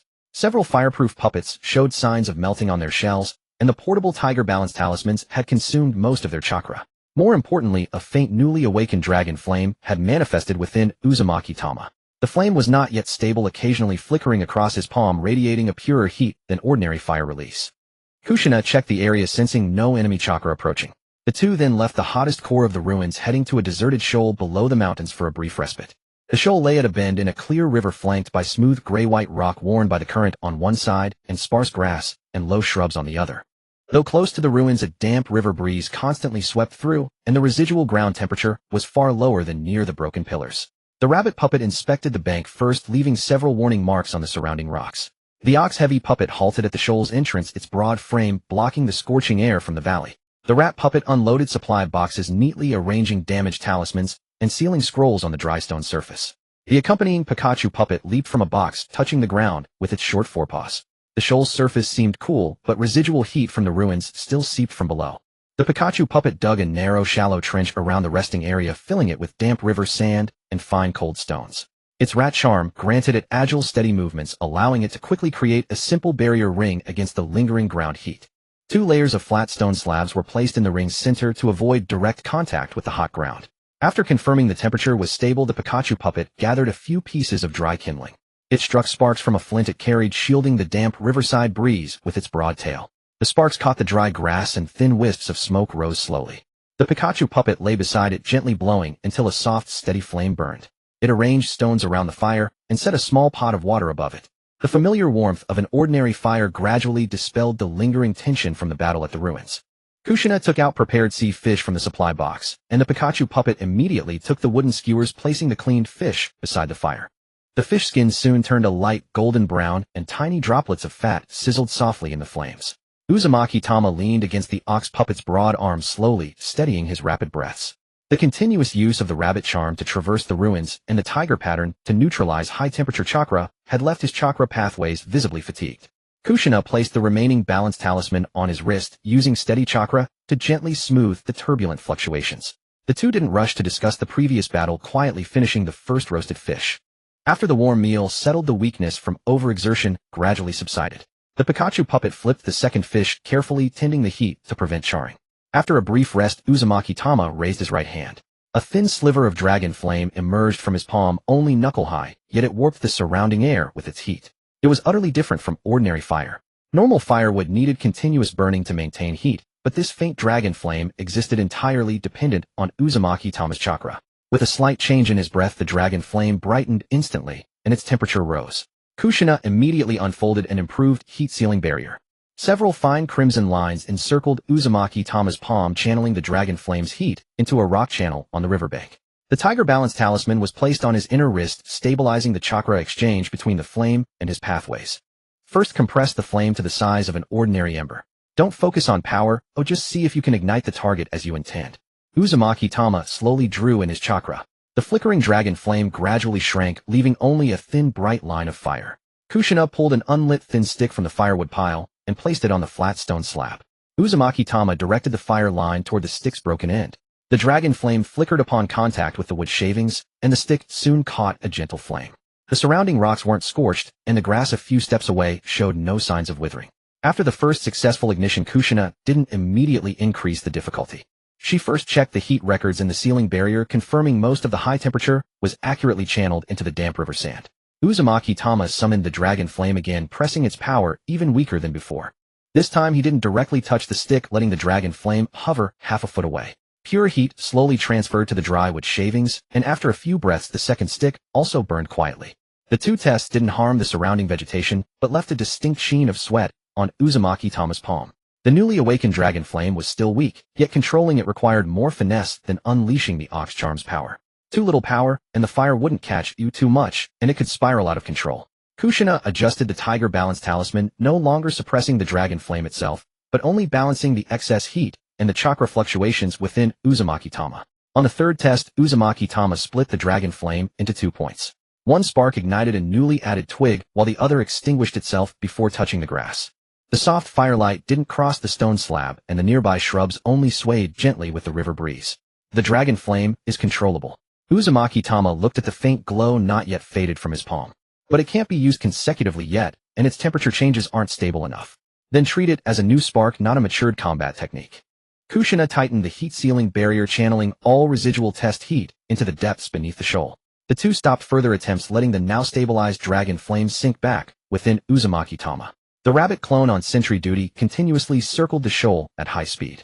Over a dozen cyan figures scattered across the riverbank, the hillsides, and the gravel paths leading to the ruins. Some illusions intentionally left clear chakra signatures to attract potential sensory shinobi lurking in the distance. The truly observant rabbit puppet hid in the rock shadows, recording all movements from the direction of the mountains. Every few moments a rabbit clone returned to the shoal, feeding its patrol findings into the tiger pattern warning nodes. The trails left by the four nations shinobi remained on the mountain paths, but there were no signs of return. Occasional distant sounds of falling stones were confirmed to be just rock shifts from residual ground heat. Even so, Uzumaki Tama maintained the outer illusions, not letting his guard down despite the brief calm. Night gradually fell over the continent's mountains. The last rays of sunset spread along the ridges, painting the peaks in varying shades of dark crimson. The fire on the shoal burned steadily. The Pikachu puppet packed the remaining roasted fish into clean leaves and neatly gathered the used skewers. Uzumaki Tama and Kushina sat on the riverbank rocks, gazing at the silent vast mountains beyond the ruins. The fireproof puppets had withstood the high temperatures during this operation, but their shell was far more severe than anticipated. We'll need to expand the fireproof puppet workshop when we return to the island. Uzumaki Tama pointed to the softened fire-resistant rock armor on the ox-heavy puppet's shoulder. The fire-resistant shells need to be made separately, and damaged parts can't be mixed with ordinary earthclay puppets for repairs. Kushina unfolded the test records of the heat-sealing barrier. The new workshop also needs a water pool to divert high temperatures. The Tiger Balance node will handle splitting fire attribute chakra, and the remaining heat should be channeled into the underwater rock layers, not accumulate inside the workshop. They also decided to set up lightweight heat insulation zones for the rabbit puppets and prepare less meltable restructuring materials for the rat puppets. The ox-heavy puppets would need thicker core protection layers, while the tiger puppets would require additional balance seals specifically for recording high-temperature changes. The newly awakened dragon flame would also be confined to a separate testing area until it could ignite targets stably without harming the surroundings. The river fire illuminated the unfolded workshop blueprints, and the rabbit clones continued their silent patrols in the deepening night. Though the brief rest was not yet over, the outline of the fireproof puppet workshop for their return to the island had already taken clear shape in their discussion.